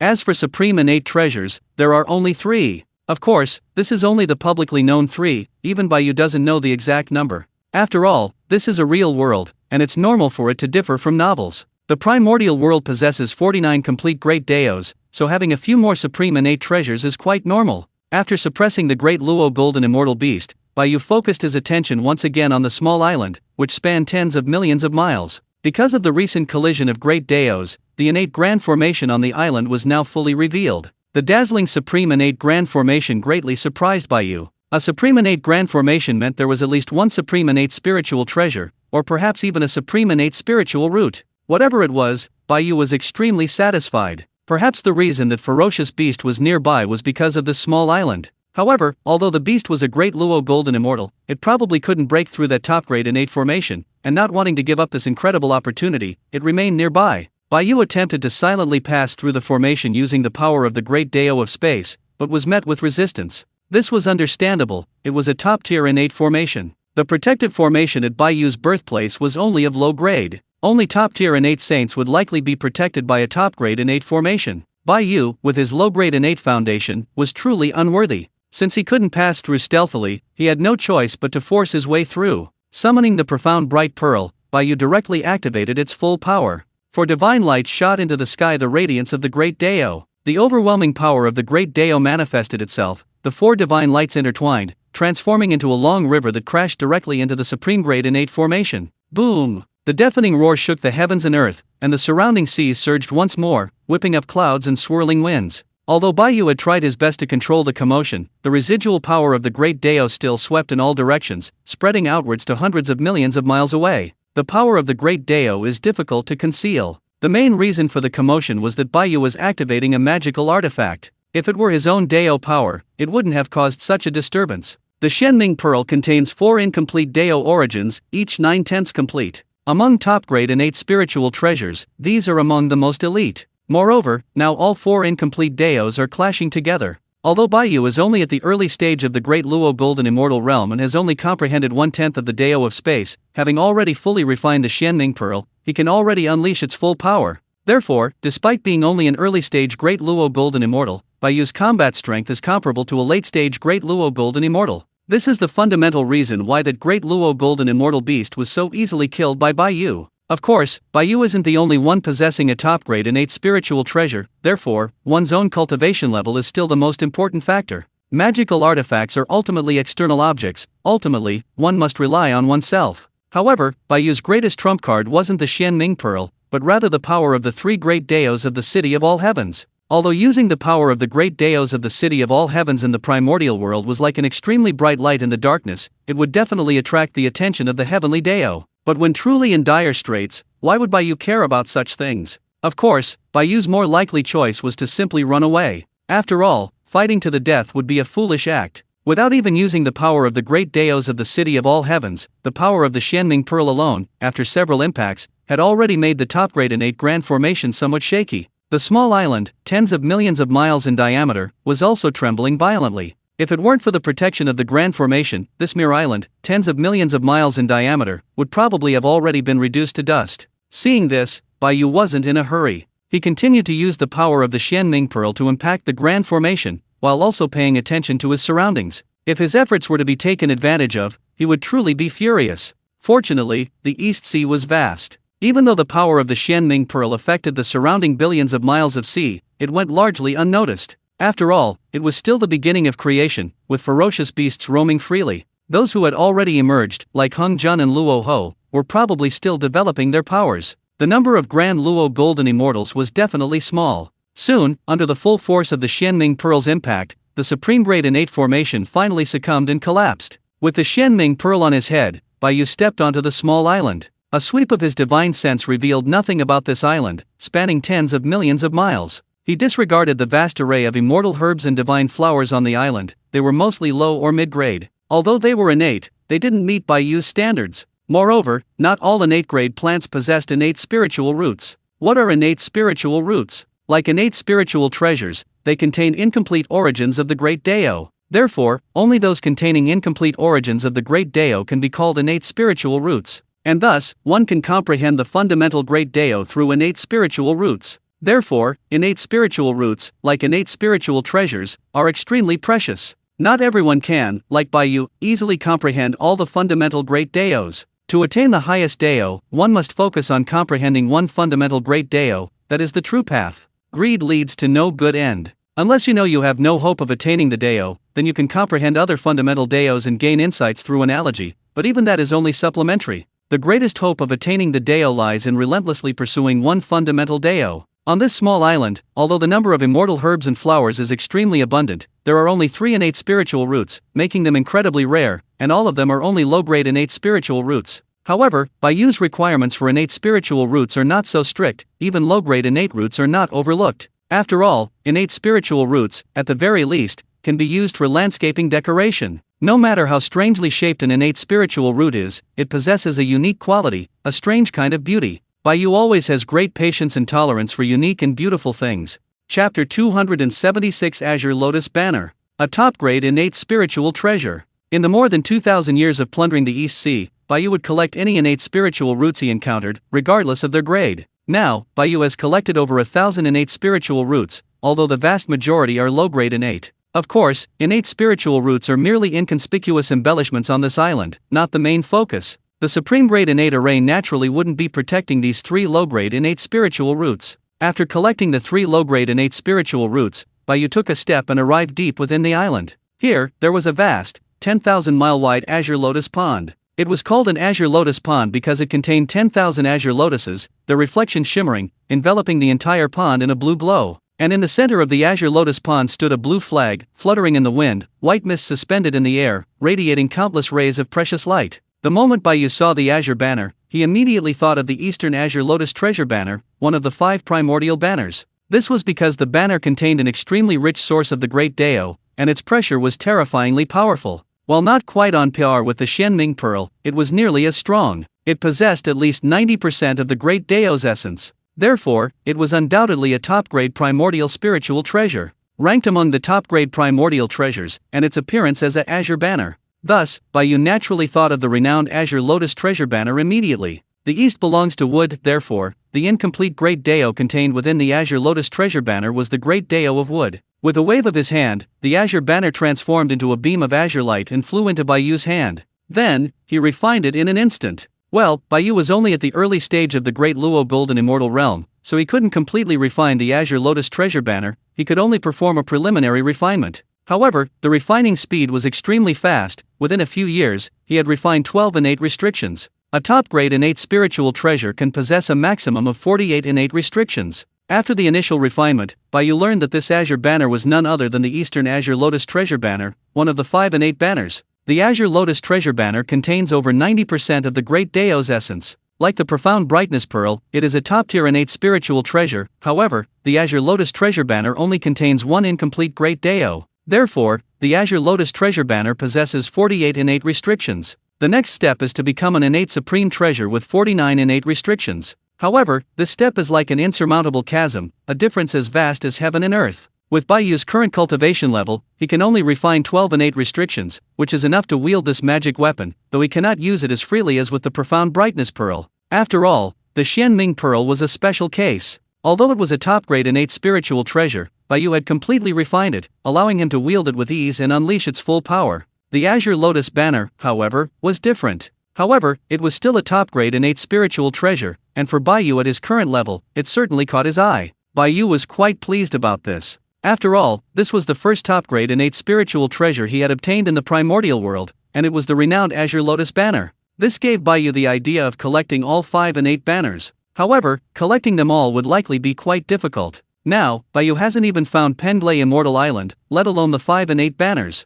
Therefore, he can only rely on fate. At worst, he can just snatch it from someone else later. Putting away the Azure Lotus treasure banner, Bai Yu left, leaving behind the shattered island. As for the Azure Lotus pond, although it was a low-grade innate spiritual treasure, Bai Yu didn't care about it at all and didn't bother with it. The water in the Azure Lotus pond wasn't simple either. It was a kind of innate divine water, but it wasn't the 3 lights divine water that Bai Yu wanted, so he didn't want it either. And the 10,000 Azure Lotuses in the Azure Lotus pond were mostly only 3rd-grade blossoms. There wasn't a single 9th-grade Azure Lotus, and they weren't spiritual roots either, so naturally, Bai Yu didn't pay them any attention. From this island, Bai Yu's only gains were the 3 innate spiritual roots and the Azure Lotus treasure banner. After searching the East Sea for over 1,000 years, Bai Yu still hadn't found Penglay Immortal Island. However, Bai Yu didn't give up. Instead, he became somewhat engrossed in the treasure hunt. Although he didn't find a second top-grade innate spiritual treasure, he did obtain 7 high-grade innate spiritual treasures. As for innate spiritual roots, while he didn't obtain a top-grade one, he found over a dozen high-grade ones.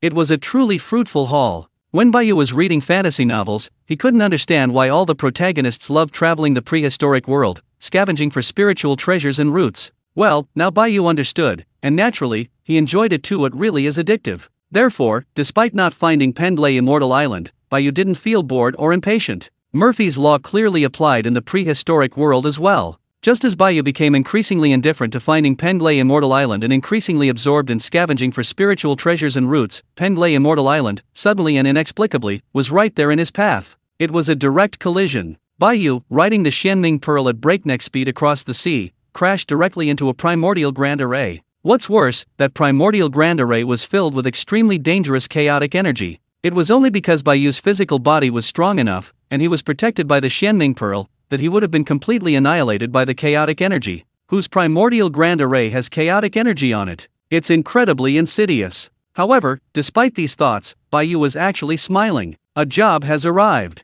This is a major job. A top-grade primordial grand array. The array was filled with chaotic energy, making the already top-tier array even more powerful. This kind of top-tier array protects at least primordial supreme-grade spiritual treasures or spiritual roots. After plundering the East Sea for so long, they've finally found something big again. Of course, right now it's just the vague outline of a grand formation, and it vanished instantly, disappearing without a trace. No matter how Bai Yu sensed it, scanning with his great Dao divine sense, he couldn't find a single trace. This shows just how incredibly well concealed this innate grand formation is. Moreover, it's filled with chaotic energy, further enhancing its concealment. Fortunately, there's still the mysterious bright pearl. The Xianming Pearl just collided solidly with the grand formation. There was direct contact. Therefore, a causal connection has been established. And the Xianming Pearl itself contains the great Dao of cause and effect.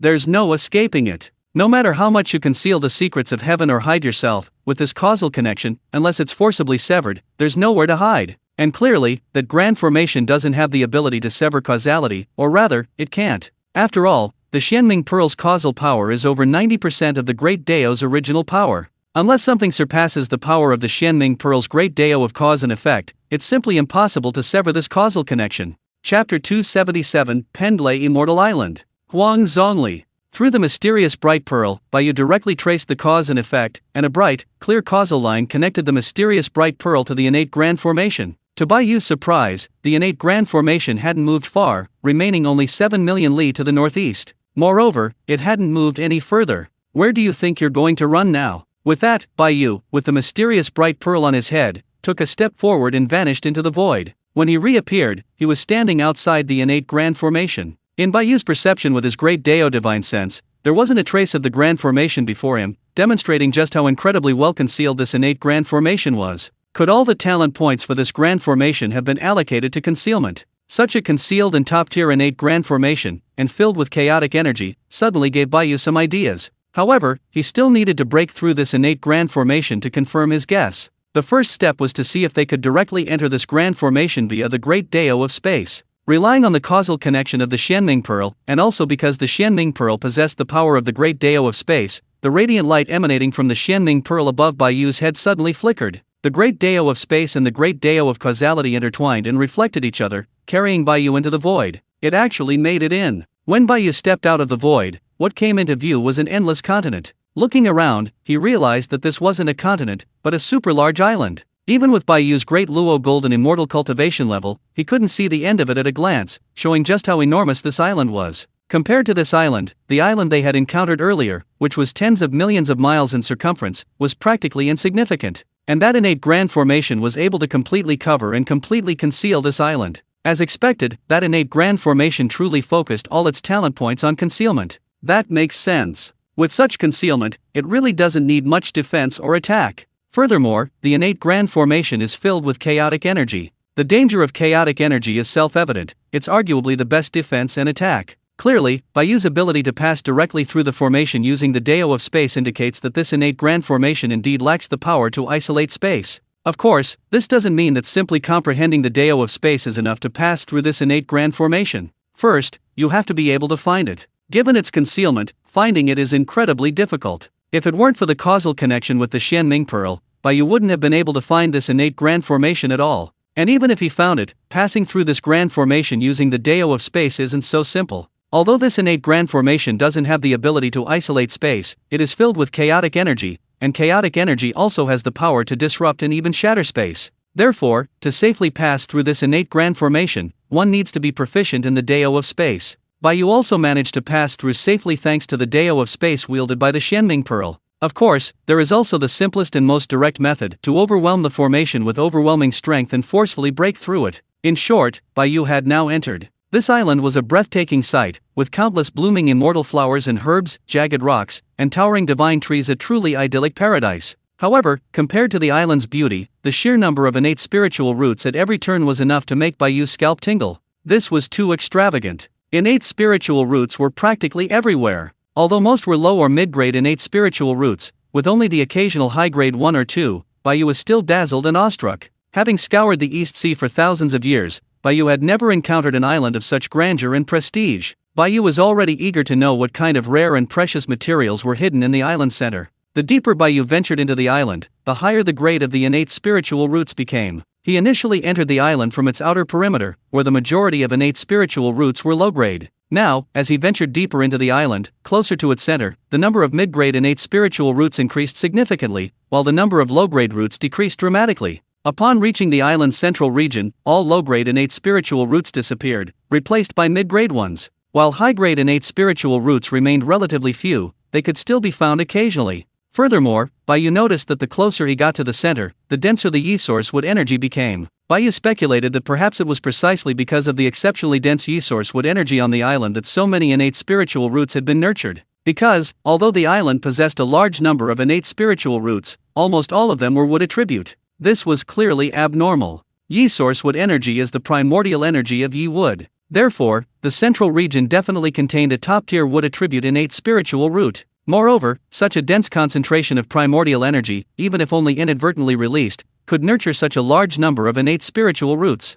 Bai Yu had a hunch. Sure enough, upon entering the central area, Bai Yu immediately spotted the innate spiritual root swaying in the wind, radiating a myriad of azure light. The tree was tens of thousands of feet tall, shrouded in chaotic energy. Its flowers resembled lotus blossoms. Its fruit resembled pearl-like stamens. And on both the flower and the fruit were the characters Huang and Zhong. This was the root of the five elements, a supreme innate spiritual root containing the primordial Yi Qi of innate with the Wang Zhong plum. This tree blossoms once every Yuan Hui, a unit of time in Chinese astrology, bears fruit once every Yuan Hui, and matures once every Yuan Hui. It is only edible after 1 Yuan Hui. Smelling its fragrance alone grants 10,000 years of cultivation. Eating a single fruit allows one to directly ascend to the great Luo golden immortal realm. Of course, while eating a single fruit could directly grant the status of a great Luo golden immortal, it had significant flaws, or rather limitations. After all, it was a shortcut, and how could the great Dao be bypassed? Therefore, although one directly became a great Luo golden immortal, the great Dao was flawed.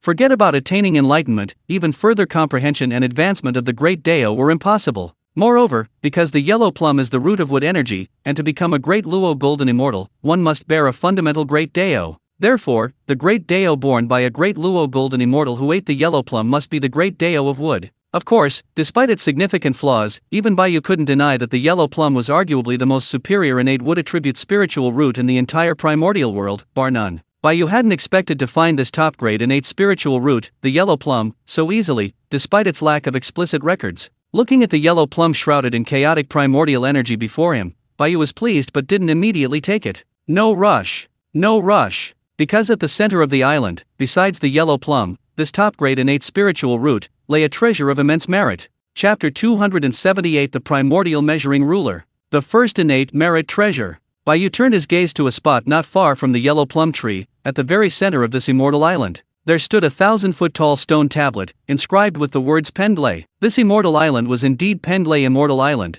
just as Bai Yu had previously guessed. This immortal island was the deist practice Bai Yu had longed for and searched for. Now that he had suddenly found it, Bai Yu felt a mix of emotions, both wistful and poignant. He placed his hand on the stone tablet and instantly refined it. Refining the stone tablet meant he had complete control over all authority over Pendlay Immortal Island. Pendlay Immortal Island now truly belonged to Bai Yu. Through this authority, Bai Yu could also control everything on Pendlay Immortal Island, including the innate grand formation that enveloped it. The innate grand formation was so well concealed that Bai Yu didn't need to modify or enhance it, it was already powerful enough. Now that he had control of Pendlay Immortal Island, there was no need to move the yellow plum tree, it could simply remain there. Now, Bai Yu turned his gaze to another location, tens of thousands of miles away. There, merit filled the sky, its overflowing aura forming thick, dense golden clouds, gathering but not dissipating. Besides the aura of merit, it was also intertwined with primordial chaos energy, truly profound and mysterious. Within the golden clouds of merit was a foot-shaped spiritual treasure, only a foot long, surrounded by primordial chaos energy, faintly radiating purple light, carrying the aura of the great Dao.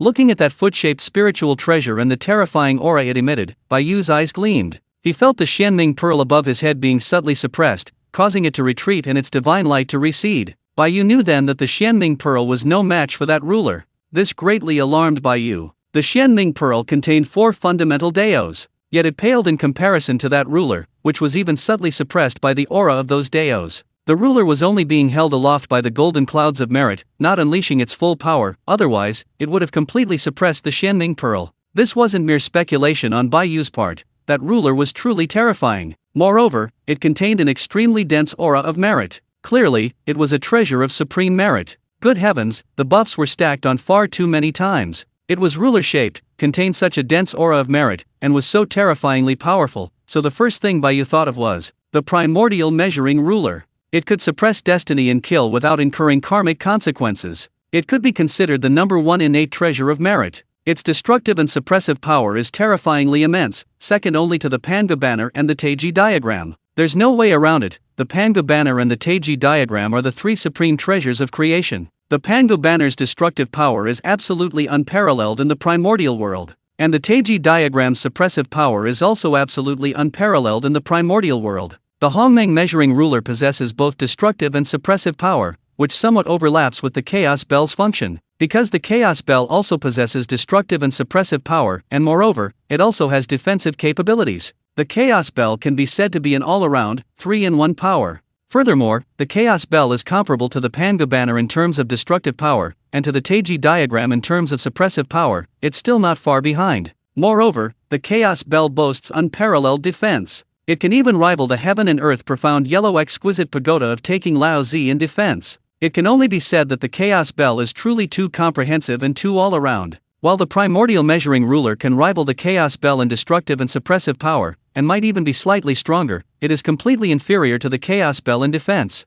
Furthermore, the primordial measuring ruler is only a top-grade innate merit spiritual treasure, not an innate supreme treasure. It should be compared to the heaven and earth profound yellow exquisite pagoda of taking Lao Zi. Regardless, the primordial measuring ruler is absolutely a top-tier treasure of the primordial world. Although not an innate supreme treasure, it's not far inferior to one. Although it didn't contain a complete Great Dao, it did contain multiple incomplete Great Daos, each exceeding 99%. Furthermore, with the enhancement of merit energy and primordial chaos energy, its power was comparable to a supreme innate treasure. At least, Bai Yu's profound bright pearl couldn't compare. With excitement, Bai Yu took a step forward, entering the golden cloud of merit. With a wave of his hand, the primordial chaos measuring ruler transformed into a beam of merit light, flying into Bai Yu's hand. The heavy golden cloud of merit also transformed back into merit energy, absorbed by the primordial chaos measuring ruler. Without further ado, Bai Yu immediately began refining the primordial chaos measuring ruler. While refining, he sensed the primordial great Daos contained within the primordial chaos measuring ruler.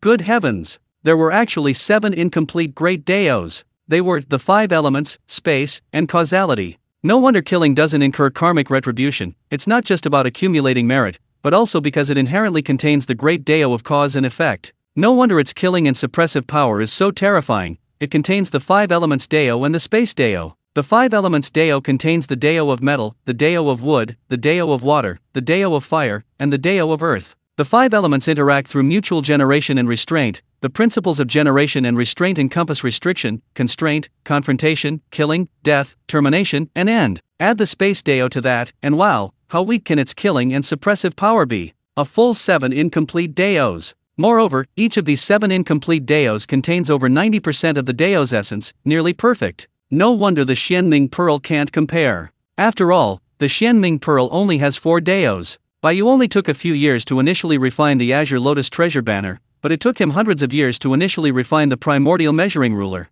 Clearly, they are not even on the same level. That's right. Although both are top-grade innate spiritual treasures, the Azure Lotus treasure banner only contains 1 great Dao of wood. But what about the primordial measuring ruler? Not only does it contain all 5 elements, but it also contains 2 great Daos, causality and space. Can they be compared? Indeed, even though they are both top-grade innate spiritual treasures, the difference between top-grade and top-grade is still quite significant. After all, as long as it contains more than 70% of the great Dao's essence, it is a top-grade innate spiritual treasure. The Devouring Abyss banner and the Yin-Yang Pearl are also top-grade innate spiritual treasures, but they only contain 70% of the great Dao's essence, making them arguably the worst top-grade innate spiritual treasures. While the Azure Lotus treasure banner and the primordial measuring ruler are similar in terms of their Dao essence, both exceeding 90% and nearing perfection. Since their quality is comparable, quantity becomes crucial. Clearly, in terms of quantity, the Azure Lotus treasure banner is utterly defeated. Even Bai Yu's profound bright pearl loses in terms of the sheer number of Dao elements.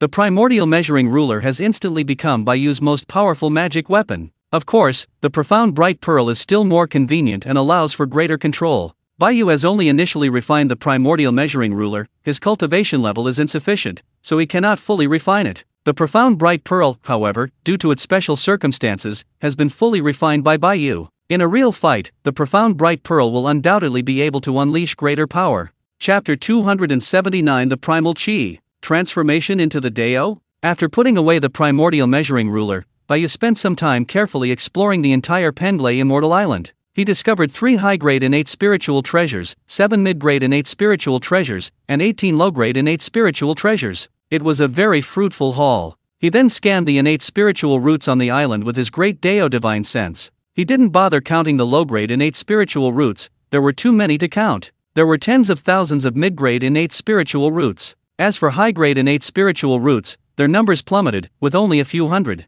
And there was only 1 top-grade innate spiritual root, the yellow plum. It was clear that in the primordial world, low-grade innate spiritual roots were practically worthless, and mid-grade innate spiritual roots were as common as hairs on a cow. Only high-grade innate spiritual roots were relatively rare. As for top-grade innate spiritual roots, well, they were worlds apart from high-grade ones. The difference was enormous. Take the yellow plum as an example. The mere overflowing Yi-type wood energy from it created countless low-grade innate spiritual roots across Penglai Immortal Island, practically everywhere you looked, as if they were free. The mid-grade and high-grade innate spiritual roots were also nurtured and cultivated by the Yi-type wood energy overflowing from the yellow plum. It can be said that a single top-grade innate spiritual root, given the right time and environment, can give rise to countless low-grade and mid-grade innate spiritual roots, and even potentially high-grade ones. However, precisely because of this, almost all the innate spiritual roots on Penglai Immortal Island are of the Yi-type wood attribute, thus significantly reducing their value. After all, rarity increases value, and even innate spiritual roots are no exception. Each top-grade innate spiritual root represents the pinnacle of creation, and each contains primordial energy. What is primordial energy? Primordial refers to the root, the origin. For example, the yellow plum contains the origin chi of wood, which is the essence of wood in this world. This is why Bai Yu caused such immense damage to the world when he stole the 5 chi roots in the Lotus Lantern world. Because Bai Yu stole not just 5 top-grade innate spiritual roots, but the essence of the world's 5 chi. Each top-grade innate spiritual root contains primordial chi, like occupying a portion of authority. Therefore, top-grade innate spiritual roots cannot be generated infinitely. So even though the primordial world is a top-tier great thousand world, its top-grade innate spiritual roots are finite, with a fixed number. Because the primordial chi is limited, if one top-grade innate spiritual root takes a little, and another takes a little, how many can one obtain? Let's take the yellow plum as an example again. The primordial world's would origin chi, perhaps the yellow plum didn't obtain all of it, since that's impossible, but it must have possessed at least 1/10, right? 1/10 is the minimum. Otherwise, if the amount of would origin chi is too small, it couldn't possibly be a top-grade innate spiritual root. Even if all the would origin chi in the primordial world were used to nurture top-grade innate spiritual roots, it would only produce a maximum of 10 top-grade innate spiritual roots with the would attribute. And the world couldn't possibly use all its would origin chi to nurture top-grade innate spiritual roots. This is the reason why top-grade innate spiritual roots are so rare and incredibly precious. It is also the real reason why top-grade innate spiritual roots are so difficult to manifest. After all, top-grade innate spiritual roots are born from the primordial energy of heaven and earth. It's no exaggeration to say they are a part of the world's origin, the cornerstone used to stabilize the world's order. Therefore, the primordial gods can do whatever they want with top-grade innate spiritual roots, even directly refining them for the 5 elements convergence, making them their own foundation. As long as you remain in this world, the primordial energy remains. However, once you use a top-grade innate spiritual root as the foundation for the 5 elements convergence, unless you are stronger than the heavenly Deo, you will be unable to leave this world. You can't just leave carrying the world's primordial energy, can you? Unless you can destroy your own foundation and return the primordial energy. Or, like Bai Yu in the Lotus Lantern world, you could beat up Hung Jun and the heavenly Deo, breaking through with brute force, directly carving a path with your fists. In short, there are advantages and disadvantages. After all, a top-tier would root like the yellow plum is the best and most perfect foundation for the 5 chi gathering. Bai Yu originally wanted to use a top-tier would root like the yellow plum for the 5 chi gathering, but unfortunately, at that time Bai Yu was only a Shin immortal, and naturally couldn't obtain the 5 chi roots of the Great Thousand Primordial World. He could only settle for second best, going to the Lotus Lantern world to seize its cough. Now, even if he obtained the yellow plum from the primordial world, Bai Yu could immediately rebuild the foundation of the 5 chi gathering, making his immortal body even stronger. However, Bai Yu didn't do that. Once he refined the yellow plum, Bai Yu would be unable to leave the primordial world. If he forcibly left, it would be a huge disaster, definitely attracting the attention of the heavenly Deo. What difference would that be from self-destruction? Although Bai Yu didn't know if the heavenly Deo of the primordial world had yet appeared. However, Bai Yu estimated that it should be soon. Moreover, Bai Yu now somewhat looked down on Huang Zhongli. He envisioned creating his own Great Thousand World in the future, a Great Thousand World containing the most advanced, perfect, and powerful of the 3,000 Great Deos. In this way, the would root nurtured by such a Great Thousand World would undoubtedly be the most supreme among all the heavens and myriad realms. As for using something nurtured by his own created world to strengthen himself, that was somewhat ridiculous. But, the calculation wasn't that simple. Because although one's essence, energy, and spirit are closely connected to the Great Deo, ultimately, essence, energy, and spirit are merely carriers of the Great Deo. Even if one eventually comprehends and fully masters the Great Deo, it is still just control, one is still merely carrying the Great Deo. Comprehension, control, transcendence. Bai Yu is currently still in the comprehension stage. Mastering the Great Deo is the level of a primordial golden immortal. Bai Yu clearly understands this. However, transcending the Great Deo was something Bai Yu was completely baffled about. How to transcend? Bai Yu didn't know the specifics, only guessing that it might be related to one's own essence, energy, and spirit.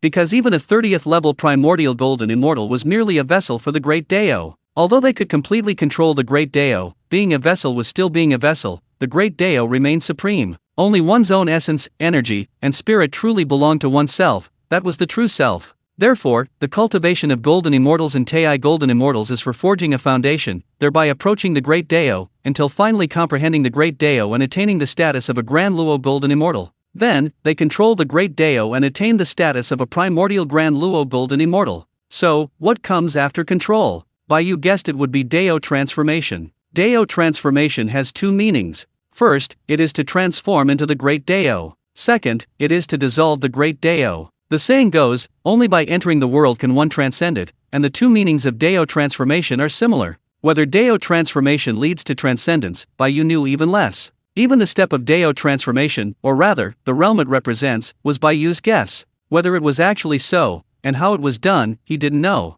Bai Yu asked the chat group, but everyone in the chat group remained silent. It was unclear whether they knew or didn't. However, Bai Yu felt that perhaps even the chat group didn't know. Regardless, Bai Yu was very clear that his own vitality and spirit were the real key. Chapter 280 The Great Tribulation. Below the level of a sage, all are but ants. Now, his essence, energy, and spirit have transformed into 3 flowers atop his head, each with 12 petals, serving as a vessel for the Great Deo. Although the three flowers of essence, energy, and spirit are currently inseparable from the great Dao, as if they were one, Bai Yu still felt that while the three flowers and the great Dao they embody appeared perfect and inseparable, they were not truly a unified whole. In fact, the more Bai Yu observed, the more he felt they resembled the purple mansion and the golden core. The three flowers of essence, energy, and spirit are the purple mansion, while the great Dao is the golden core residing within it, perfectly round and radiant. In short, regardless of the circumstances, the three flowers of essence, energy, and spirit are crucial and require every means and method to elevate.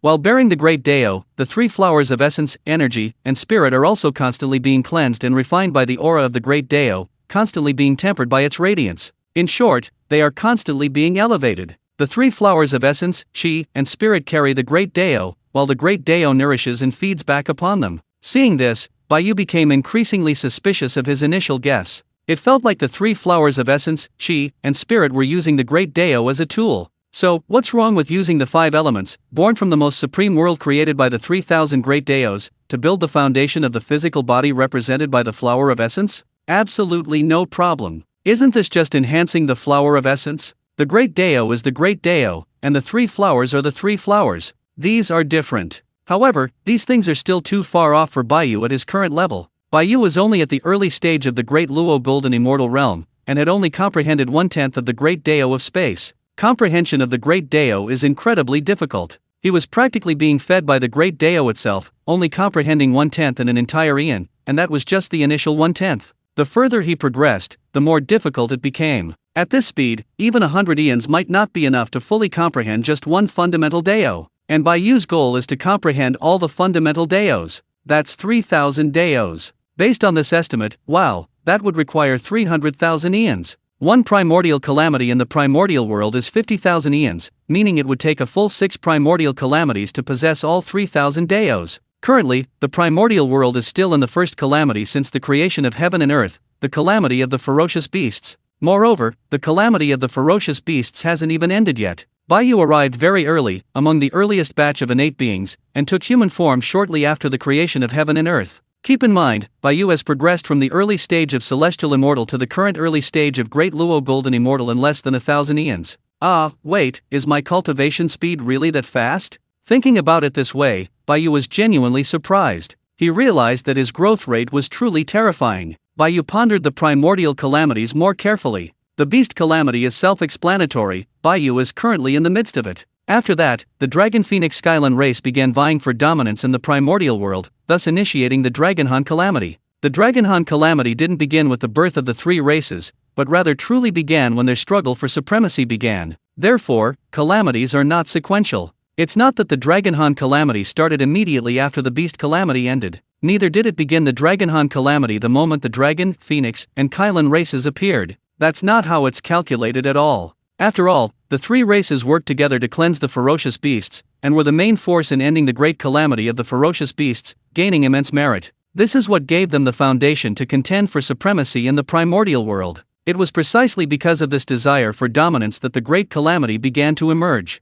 This process undoubtedly took a long time. After all, the three races needed time to digest the gains from the great calamity of the ferocious beasts. Furthermore, the improvement of cultivation levels also requires time for accumulation and sedimentation. Even Bai Yu, who was practically fed by the Great Dao, only grasped the initial 10% of the origin Great Dao in a single eon, let alone others. Even top-tier innate gods and demons like Hung Jun and Luo Ho needed a long time to comprehend the Great Dao and improve their cultivation and realm. The Dragonhan Great Calamity only began after the three races had accumulated sufficient strength and resources to officially begin their struggle for supremacy in the primordial world. In other words, the three races vied for supremacy in the primordial world for 50,000 eons. The three races fought for 50,000 eons until they were all severely weakened by Rahu's scheme, finally bringing the conflict to a close. As for the Dao-demon conflict between Hung Jun and Rahu, it wasn't a great calamity, but merely a continuation of the Dragonhan initial calamity. It was simply a Dao-based struggle between Hung Jun and Rahu. The Dragonhan initial calamity can indeed be considered an initial calamity. Strictly speaking, the great calamity of the ferocious beasts is similar to the Dao-demon conflict between Hung Jun and Rahu. Both are continuations of the previous great calamity. And what great calamity did the great calamity of the ferocious beasts continue to be? Clearly, it was a continuation of the Panga creation calamity. Because the ferocious beasts were born from the resentment of the chaos gods, Because Pangu created the world and slew 3,000 chaos gods, the resentment of the chaos gods remained, leading to the rampant ferocious beasts in the primordial world, thus evolving into a great calamity. This wasn't a primordial catastrophe that evolved actively, but rather passively, forcibly created by the resentment of the chaos gods. The true primordial catastrophe was the Dragonhan catastrophe. Therefore, the Dragonhan catastrophe is also called the first Dragonhan catastrophe. It was the first true primordial catastrophe. After that came the Lich Demon catastrophe. The first Dragonhan catastrophe and the Lich Demon catastrophe weren't consecutive. They were interspersed with Hung Jun's ascension to sainthood in 3 sermons at Xixiao Palace, until Dai Jun founded the demon race and the 12 ancestral witches founded the witch race,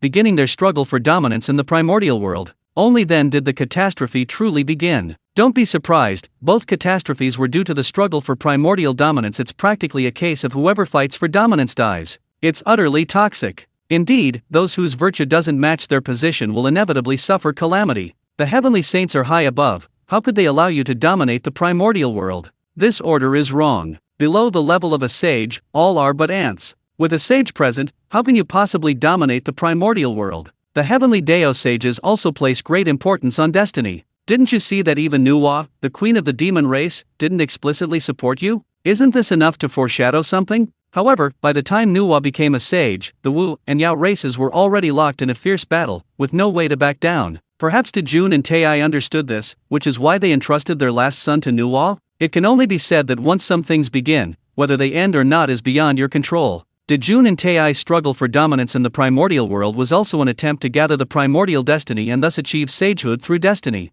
The Dragon, Phoenix, and Kylan races were in the same boat. In truth, the Dragon, Phoenix, and Kylan clans had a far greater chance than Dejun, because during the initial calamity of the Dragonhan War, none of the 3 clans had a sage above them. The 3 clans were absolute overlords of the primordial world. Unlike Dejun's demon clan, which wasn't even a nominal overlord. Because above them were the high and mighty heavenly sages who viewed all living beings as ants. Strength was paramount, might made right. Without sufficient power, how could one aspire to dominate the primordial world? It can only be said that times have changed. By the time of the great calamity of the witch and demon clans, the witch and demon clans already had heavenly sages above them. Chapter 281 Bai Yu. The advantage lies with me. During the initial calamity of the Dragon and Han dynasties, the 3 races were the main protagonists. During the great calamity of the Lich and Demon races, they were merely the apparent protagonists, only half-players, no, perhaps not even half-players, not even qualified to be at the table. The true players were the sages, Hung Jun, and the heavenly Deo. The path of vying for dominance in the primordial world, gaining fortune, and thus achieving sainthood, seems smooth,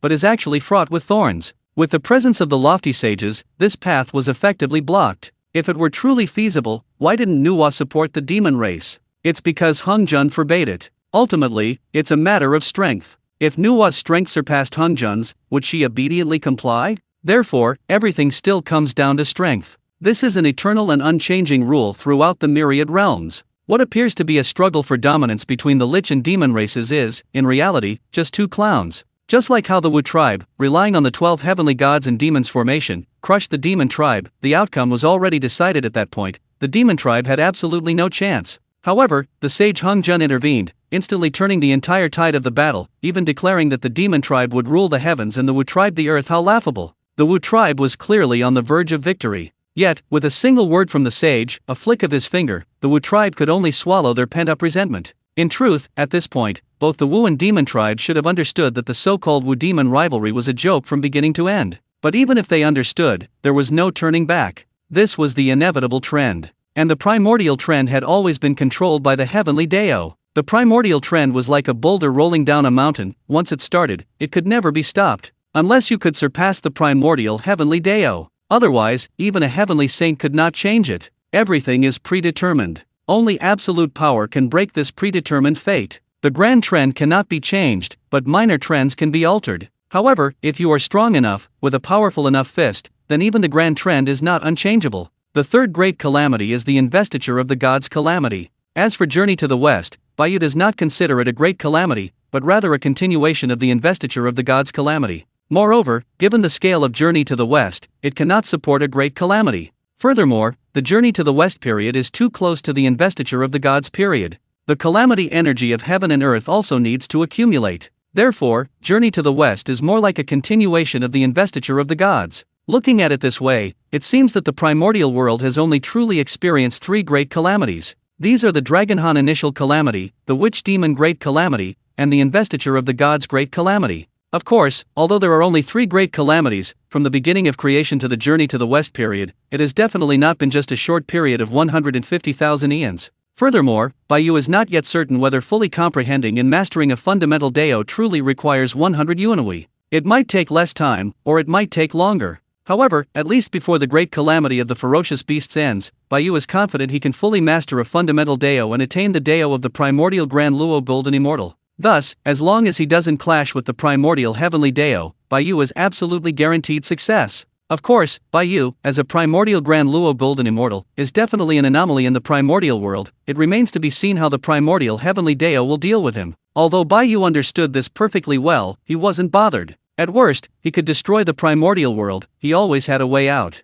Therefore, Bai Yu was completely unperturbed. The advantage was with him. Now, the cultivation ground had been found, and he had also made significant gains. Not only had he obtained the top-grade innate spiritual root, the yellow plum, but he had also acquired the primordial measuring ruler, a top-grade innate merit treasure containing 7 incomplete great Daos. In short, a bountiful harvest. Atop a high mountain 10,000 miles away from the yellow plum, Bai Yu carved out a cave dwelling as place for secluded cultivation. As for the overall layout of Penglai Immortal Island, Bai Yu didn't make any major alterations, he simply planted the numerous innate spiritual roots he had previously acquired around it. Although there were many innate spiritual roots on Penglai Immortal Island, 99% of them were of the Yi Wood attribute. With so many of these same attribute innate spiritual roots, they naturally became less valuable. Fortunately, these innate spiritual roots of the Yi Wood attribute were all quite different in shape and appearance, otherwise, Bai Yu would have had to deal with them. After all, so many innate spiritual roots with identical shapes and appearances looked rather strange, lacking any aesthetic appeal. 100 flowers blooming in competition is the true way. I wonder if there is a causal or fate-based connection between the three immortal islands. Atop Mount Kaiying, Bai Yu sat cross-legged, gazing at the yellow plum tree swaying in the wind, and began to ponder. Now that he had found Penglai Immortal Island, Bai Yu naturally wanted to find the other two immortal islands, namely Fangjiang Island and Yingzhou Island. Penglai, Fangjiang, and Yingzhou, these three immortal islands must be connected in some way, right? He wondered if he could find the other two immortal islands directly through the connection of fate and causality. Thinking of this, Bai Yu directly summoned the Xianming Pearl. Although the Hongming measuring ruler also contained the great Dao of causality, it did not contain the great Dao of destiny. Furthermore, Bai Yu has only initially refined the primordial measuring ruler. Therefore, the profound bright pearl will suffice. While the profound bright pearl is slightly inferior to the primordial measuring ruler, it's not by much. Moreover, the profound bright pearl contains the two great Daos of cause and effect and destiny. It's perfect for finding Fangjiang Island and Yingzhou Island. The profound bright pearl radiates the brilliance of the great Daos of cause and effect and destiny, then connects to the stone tablet in the center of the island. If Penglai Immortal Island cannot directly sever the causal power of the profound bright pearl, then Fangjiang Island and Yingzhou Island should also be unable to do so. These three immortal islands should have maxed out their hidden attributes. As for their other attributes, they're probably just average. Sure enough, the stone tablet emitted a dazzling light, and Bai Yu could clearly see the interwoven power of cause and effect and destiny on it. These three immortal islands actually do possess some kind of special connection. Based on this, anyone who masters the great Dao of destiny and the great Dao of cause and effect can know its exact coordinates. The lines of cause and effect and the lines of destiny intertwine, ultimately forming a straight line. It's as if an invisible rope has appeared, directly connecting the other two immortal islands to Penglai Immortal Island. With the power of the mysterious bright pearl, Bai Yu can clearly perceive the exact coordinates of the other two immortal islands. Not far at all, actually very close. They're located 900 million li to the northwest and 800 million li to the northeast, respectively. Good heavens, they form a perfect triangle. So, was this intentional or accidental? Now that the locations have been found, Bai Yu is also eager to know what rare treasures the other two immortal islands can yield. At least, they can't be worse than the harvest from Penglai Immortal Island, right? They shouldn't be. Chapter 282, 3 Lights Divine Water. I misunderstood you, Abbot Island. Bai Yu rose, the mysterious bright pearl atop his head, and with a single step, vanished into the void, leaving Penglai Immortal Island. When he reappeared, he was on a new island. This time, Bai Yu appeared directly inside Fangjiang Island. Upon entering Fangjiang Island, all that met his eyes were trees. Endless, towering divine trees reaching into the clouds. Truly, divine trees blotted out the sky. This immortal island seemed to be a world of trees. Other plants existed, but few, merely embellishments to this world of trees, preventing it from appearing too monotonous. A world of trees, could the heaven-reaching Jian be on this island? Bai Yu's eyes gleamed with surprise as he flew towards the center of the island. However, Bai Yu was disappointed. No, how could it not be? Arriving at the center of the island, he still only saw vast stretches of towering divine trees, but these were not the Jian. The Jian tree, towering 100 ren high without branches, has 9 trunks and 9 branches below, its fruit resembling hemp, its leaves like awns. However, none of these divine trees possess these characteristics. Moreover, the situation on Fangjiang Island is completely different from that on Pendlay Immortal Island. These divine trees are not all innate spiritual roots, only a very small number possess them. Even in the center of this island, only a handful of divine trees have superior innate spiritual roots. Wait, where is my Jian? Where is my enormous, towering Jian? Could I have guessed wrong? Bai Yu muttered to himself with some doubt. Unable to resist, upon seeing this world of trees, Bai Yu naturally thought of the most famous divine tree, the Jian. But not only was there no Jian, he didn't even find a single superior innate spiritual root. Wait, could someone have visited Fangjiang Island? Looking at the stone tablet in the center of the island, inscribed with the 3 innate Dao characters for Fangjiang Island, Bai Yu thought, it's definitely Fangjiang Island. How come there isn't even a single top-grade innate spiritual root? Moreover, not a single top-grade innate spiritual treasure. Only trees. All trees. Is it that poor? Or is there some problem? Bai Yu was completely baffled. Then, Bai Yu spent some more time exploring the entire Fangjiang Immortal Island. There really wasn't a single top-grade innate spiritual root. There really wasn't a single top-grade innate spiritual treasure. No way. It's only because Bai Yu was of good character and didn't place too much importance on top-grade innate spiritual roots and treasures that he probably would have cursed. How dare you compare yourself to Pendlay Immortal Island? Look at Pendlay Immortal Island, you poor wretch. Bai Yu was speechless. He directly refined the stone tablet in the center of the island, thus gaining complete control of the Immortal Island. While somewhat disappointed, he wasn't furious. After completely refining the stone tablet and gaining complete control of Fangjiang Immortal Island, Bai Yu froze on the spot. He was genuinely bewildered and extremely surprised. Then, he directly burrowed underground, into the core of Fangjiang Immortal Island's underground interior. Here, there was actually another dimension. Good heavens, he hadn't discovered it at all when exploring the island. Only after completely refining the stone tablet and gaining complete control of Fangjiang Immortal Island did he discover this incredibly hidden space. This space wasn't large, only a mere 10,000 miles in circumference. Compared to the entire Fangjiang Immortal Island, it was practically a speck of dust, negligible to behold. Stepping into this space, all Bai Yu could see was water, as if he had entered a world of water. Moreover, this water was no ordinary water, but divine water, primordial divine water. And it wasn't just one color, but 3. Gold, silver, and purple water intertwined, forming this world of water. This 3-colored divine water, spanning 10,000 miles in circumference, though only 100 feet deep, still greatly alarmed Bai Yu. Because this 3-colored divine water was actually the 3 lights divine water. The 3 lights divine water was arguably one of the most precious divine waters in the primordial world. Sunlight divine water could erode blood essence, bones, and flesh. Moonlight divine water could corrode the primordial spirit and soul. Starlight divine water could devour true spiritual consciousness. Each of these divine waters was, in essence, a deadly poison that would strike fear into the hearts of all living beings in the primordial world. However, miraculously, when these 3 divine waters were combined, they fused into the 3 lights divine water, becoming the foremost healing elixir in the primordial world, capable of reviving the dead and restoring flesh to bones. Its effects were nothing short of miraculous. Whether separate or combined, the 3 lights divine water possessed extraordinary effects. Naturally, its quantity was extremely rare. But now, before Bai Yu, there appeared so much. A full 10,000 miles in circumference, and 100 feet deep. How much was there? It was simply unimaginable. Bai Yu no longer felt that Fangjiang Immortal Island was poor. Good heavens, this was practically a treasure trove hidden underground. Impressive, impressive, they really knew how to hide it. Surrounded by this ocean of 3 lights divine water, Bai Yu did not immediately claim it, because this underground space held more than just the 3 lights divine water. On the water's surface, mist swirled, gathering but not dissipating, and within that mist lay a deep blue pearl. The first thing Bai Yu noticed upon arriving in this space wasn't the 3 lights divine water, but rather the blue pearl. This was a top-grade innate spiritual treasure.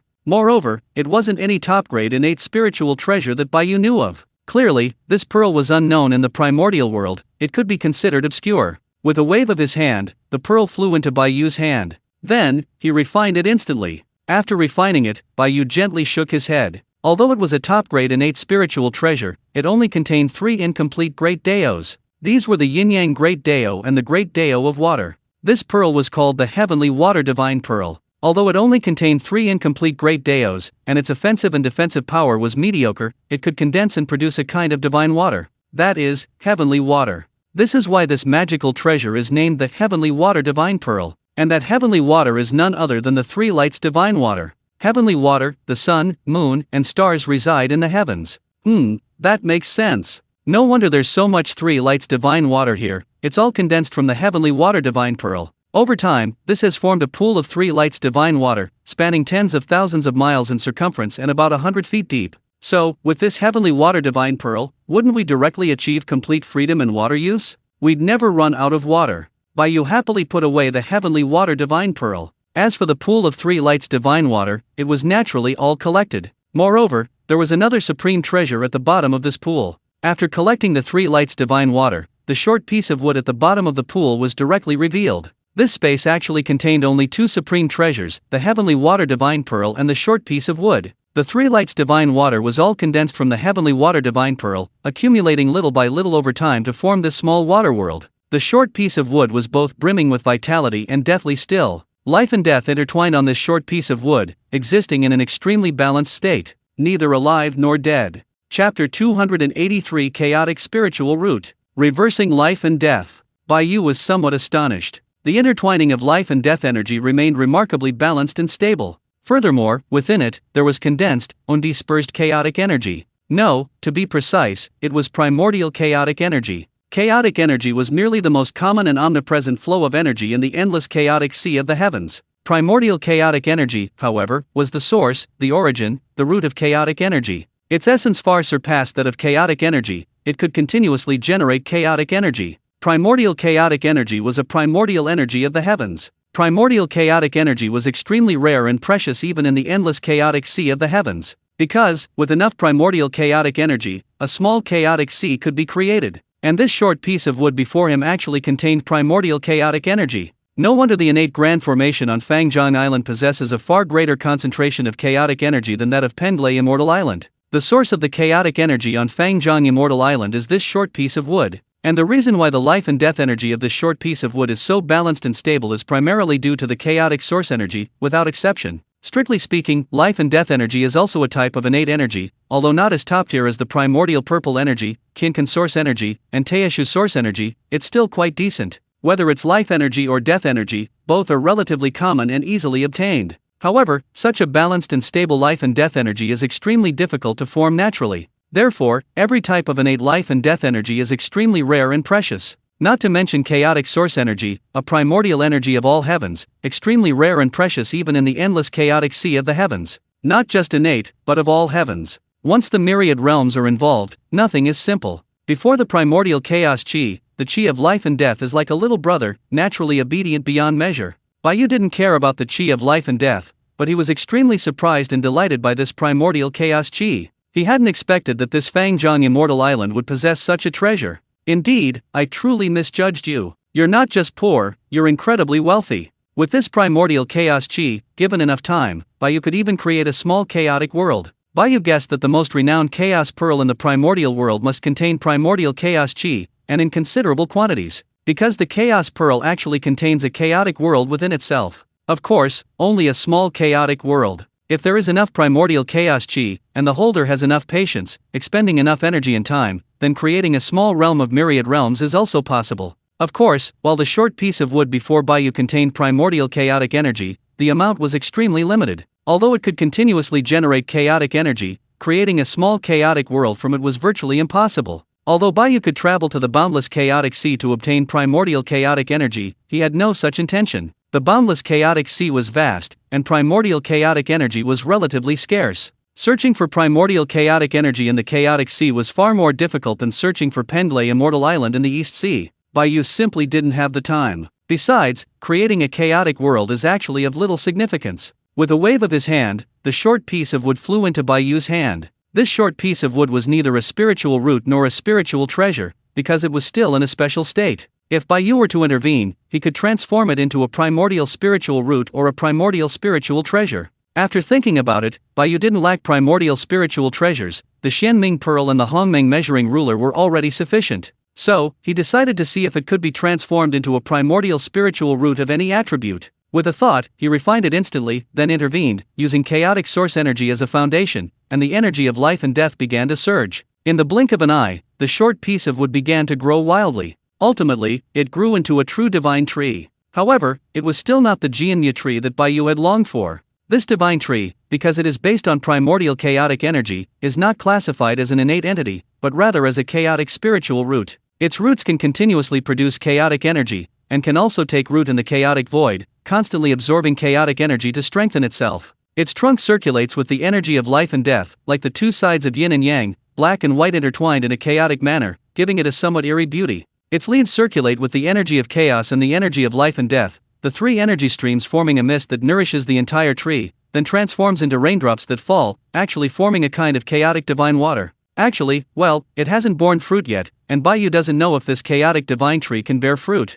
He'll have to wait. Bai Yu also doesn't know what this chaotic spiritual root is called. Seeing its abundant energy of life and death, he simply gave it a name: the chaotic life and death divine tree. The name is unremarkable, yet it possesses a simple and profound charm. Okay, Bai Yu admits he's terrible at naming things. Ahem. The fruit and such are still unclear, but this innate spiritual root can continuously generate chaotic energy, which is quite remarkable. Moreover, it can continuously absorb chaotic energy, thus forming a perfect positive cycle. At least, it achieves freedom in using energy. As for the chaotic divine water condensed from the leaves, consuming it, as long as the physical body remains and the primordial spirit hasn't dissipated, can reverse life and death. Strictly speaking, this isn't treatment, but a reversal of state. Reversing the state of life and death, thus conceptually restoring all injuries, bringing the dead back to life, a complete resurrection, without any aftereffects. It can only be said that this is extremely heaven-defying. Of course, reversing the state of life and death has an upper limit.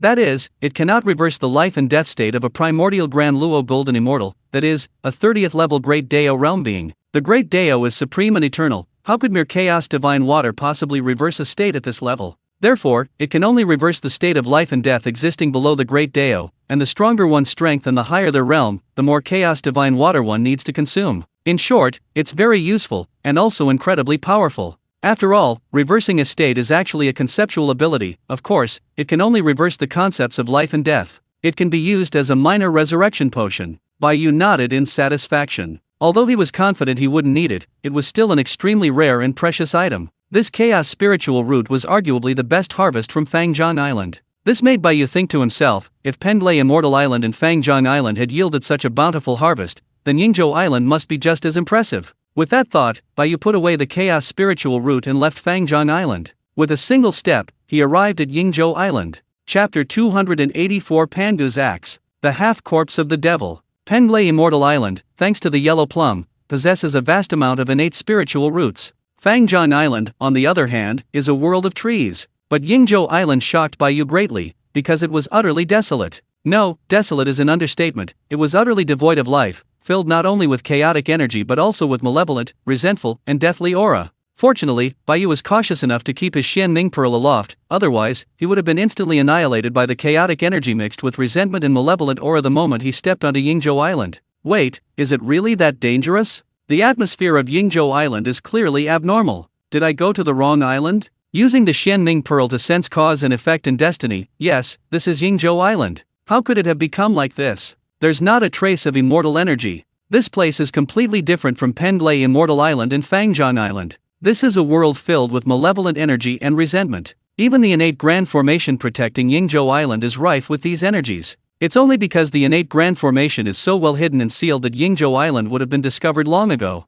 Bai Yu was very curious and wanted to know what had happened to Yingzhou Island. It certainly wasn't always like this. Something must have happened. There was no life, let alone any scenery. As for innate spiritual roots, there wasn't a single one. Not even any innate spiritual roots related to resentment or malevolent energy. Only endless yellow sand and desolate Gobi Desert, without a trace of green, not even a drop of moisture. Spiritual energy was completely absent. On Yingzhou Island, there were only 4 kinds of energy: chaotic energy, malevolent energy, resentment energy, and death energy. With the Xianming pearl on his head, Bai Yu sped towards the center of the island. Of course, because Yingzhou Island was so eerie, Bai Yu was extremely cautious, even prepared to flee immediately should a fatal crisis arise. The closer he got to the center of the island, the harsher the environment became, the denser and heavier the malevolent energy and resentment grew. Even Bai Yu, a great Luo Golden Immortal, felt suffocated, his divine sense trembling wildly. If it weren't for the Xianming Pearl protecting him, Bai Yu probably wouldn't have dared to advance any further.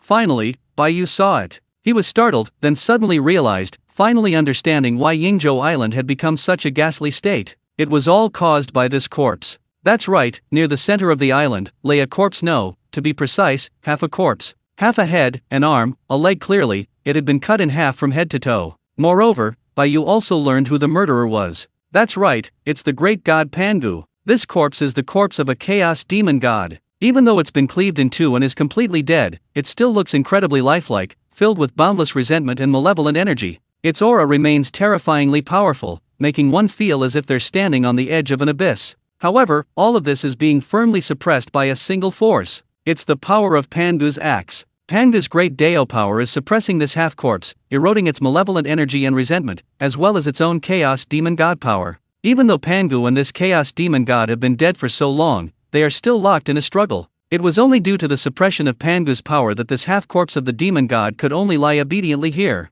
The environment of Yingzhou Island was merely an effect caused by the slight power unintentionally emitted by this half-corpse of the demon god. Everything returned to deathly silence. It can only be said, terrifying beyond words. Even Bai Yu, now sensing the aura of that half-corpse of the demon god, was extremely terrified. It was simply too terrifying. Even after being dead for so many years, its aura remained so terrifying. And then there was that dazzling axe light. So many years had passed, Pangu was dead, but the axe light that struck this chaotic demon god still hadn't dissipated. However, although it hadn't dissipated, it had weakened to an extreme. Otherwise, this half-corpse of the demon god wouldn't have had the power to resist. It would have been completely annihilated by that axe light long ago. Ultimately, the power of that axe light had lost its source. Because Pangu had fallen, its power naturally weakened. Perhaps one day, this axe light would perish along with the half-corpse of the demon god. Yingzhou Island was unlucky enough to become the arena for the duel between Pangu's axe light and the half-corpse of the demon god. Whether it was an innate spiritual root or an innate spiritual treasure, all its spiritual energy was completely annihilated under the power of Pangu's axe light and the half-corpse of the demon god, leaving not a trace. The chaos demon god was terrifying beyond measure. Even the residual power after his fall was so terrifying. No wonder he was born inheriting the 3,000 Great Daos, a supreme powerhouse naturally at the 30th level of the Great Dao realm. Starting at the 30th level, he began his journey towards transcendence. So, the chaos demon god should know how to transcend, right? Thinking this, Bai Yu's eyes gleamed. With a wave of his hand, the power of the Great Dao of the City of All Heavens descended upon the primordial world. The power of the mysterious bright pearl was insufficient to shake the power of the Pangu axe light and the half-corpse of the demon god. It was like a mantis trying to stop a chariot. Therefore, only the power of the Great Dao could succeed. It was uncertain whether the innate grand formation of Yingzhou Island could conceal the aura of the Great Dao. However, it was highly unlikely. Fortunately, the Great Dao of Cause and Effect had been released to the City of All Heavens through the chat group. The Great Dao of Cause and Effect could naturally disrupt cause and effect and obscure the secrets of heaven. Furthermore, the heavenly Dao was probably not yet fully revealed, so the commotion caused should not be too great.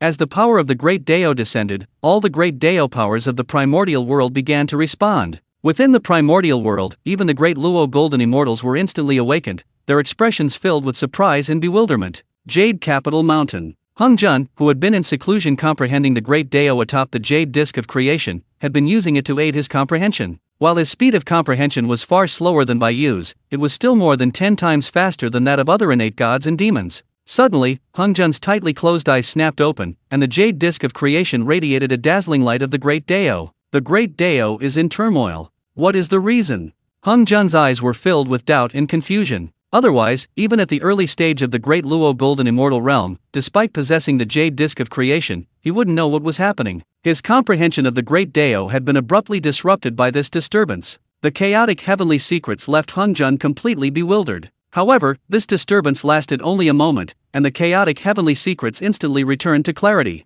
Everything seemed as if it had never happened. And without Hung Jun's complete knowledge, Yingzhou Island was gone. The entire Yingzhou Island was instantly annihilated by the power of the Great Dao. As for the Pangu axe light and the half-corpse of the demon god, they were also annihilated by the power of the Great Dao. The power of the Great Dao of the heavenly city was instantly locked onto by the power of the Great Dao of the primordial world the moment it descended, and then directly suppressed and annihilated. Chapter 285 Bai Yu, Primordial Great Dao, come and protect me. They were still careless. Although the primordial heavenly Dao hadn't fully emerged, it still possessed a passive defense mechanism. The moment the power of the great Dao descended upon the city of all heavens, even with the great Dao of cause and effect obscuring the heavenly secrets, and the innate grand formation of Yingzhou Island concealing it. However, the great Dao is supreme, how could its power possibly be concealed? Like the sun in the darkness, dazzling, blinding, and impossible to hide. The great Daos of the primordial world instantly resonated with each other, then arrived in a flash, attempting to suppress and annihilate this foreign power. Fortunately, this was merely a passive defense mechanism. The primordial heavenly Dao hadn't fully emerged, so after the power of the great Dao of the city of all heavens receded, all commotion completely subsided. Moreover, the power of the primordial great Dao completely ignored Bai Yu, because Bai Yu was a native being of the primordial world, and the detection mechanism failed to detect anything amiss with him. Well, Bai Yu thought, I'm a victim too. That external force of the great Dao is definitely trying to attack me. Primordial great Dao, protect me. Of course, this can only be done before the primordial heavenly Dao is born. After all, it's purely a fool's game. If the primordial heavenly Dao is born, under its watchful gaze, Bai Yu would likely be instantly locked onto. Even if it's only for a moment, it still startled Bai Yu, and he finally understood why the chat group dared not act recklessly in the primordial world. It really would mean death. Fortunately, Bai Yu only drew upon a wisp of the great Dao power of the City of Heavens, and he also held back, severing all connections with the great Dao power of the City of Heavens before his arrival. As a result, Yingzhou Island was destroyed. Yingzhou Island lacked the ability to defend against the power of the great Dao, and when all the primordial great Daos of the primordial world descended, they were only concerned with suppressing and annihilating the great Dao power of the City of Heavens, completely neglecting to protect Yingzhou Island. Naturally, under the collision of the great Daos, the fate of Yingzhou Island was obvious. If the primordial heavenly Dao had intervened, it might have protected Yingzhou Island from destruction. Unfortunately, because the primordial heavenly Dao had not yet fully emerged, an external great Dao power had descended. Only the passive defense mechanism at the bottom layer of the primordial world was activated, and it didn't care about the life or death of Yingzhou Island. Now, in the primordial world, Yingzhou Island no longer exists. Of the three immortal islands, only Pendlay Immortal Island and Fangjiang Immortal Island remained. Bai Yu felt a lingering fear upon hearing this. He had only drawn upon a wisp of the great Dao power of the City of Heavens. For all the great Daos of the primordial world to attack simultaneously was truly excessive. This chat group is impressive. It managed to evade the detection of so many great Daos of the primordial world. Its survival skills are undeniable. However, it's likely that because Bai Yu is a native being, he isn't constantly monitored by the great Daos of the primordial world. Otherwise, he probably wouldn't even be able to open the chat group's interface. Just like before in the City of Heavens, the chat group simply went silent. But as Bai Yu's cultivation level increases, and the primordial heavenly Dao fully emerges in the future, it's likely they will begin to notice him. While Bai Yu is still weak, he naturally goes unnoticed. After all, no one has the time to constantly monitor the weak. Looking at the vast ocean, Bai Yu shrugged helplessly. Yingzhou Island was gone. He wondered what might happen to Pendlay Immortal Island and Fangjiang Immortal Island. Thinking this, Bai Yu took a step and vanished from his spot. As for the lack of gains from Yingzhou Island, Bai Yu wasn't too upset. Yingzhou Island had long been ravaged by the Pangu Axelite and the half-corpse of the demon god, leaving it devoid of any life. It had no natural treasures to begin with. Only the half-corpse of the demon god might yield something. However, Bai Yu was currently only at the early stage of the Great Luo Golden Immortal Realm. Even with the Xianming Treasure Pearl, a top-grade innate spiritual treasure, he was powerless against the half-corpse of the demon god. That's why he had no choice but to draw upon the power of the great Dao from the City of All Heavens. Who knew that the great Dao of the primordial world would act like a madman, arriving in an instant? This left Bai Yu helpless, forced to watch as the demon god's half-corpse was completely obliterated by the power of the great Dao. He dared not move, truly dared not move. Bai Yu was unaffected. This was already the best possible outcome. Otherwise, Bai Yu might have had to flee, using the heavenly decree to leave the primordial world and head to the heavenly city. As for the demon god's half-corpse, he didn't know what he could extract from it, so Bai Yu didn't have high expectations, and therefore, he wasn't too disappointed. Pendlay Immortal Island. Because he had complete control over this immortal island, Bai Yu could sense even the slightest change. Upon returning to the island, Bai Yu immediately discovered that the island's protective array had malfunctioned. Bai Yu had refined the stone tablet of Fangjiang Immortal Island, thus also having complete control over it. Naturally, it was also discovered that the protective formations of Pendlay Immortal Island and Fangjiang Immortal Island shared a commonality and were interconnected. The reason the protective formations of Pendlay Immortal Island and Yingzhou Immortal Island were filled with chaotic energy was actually due to the short piece of wood on Fangjiang Immortal Island that contained chaotic primordial energy.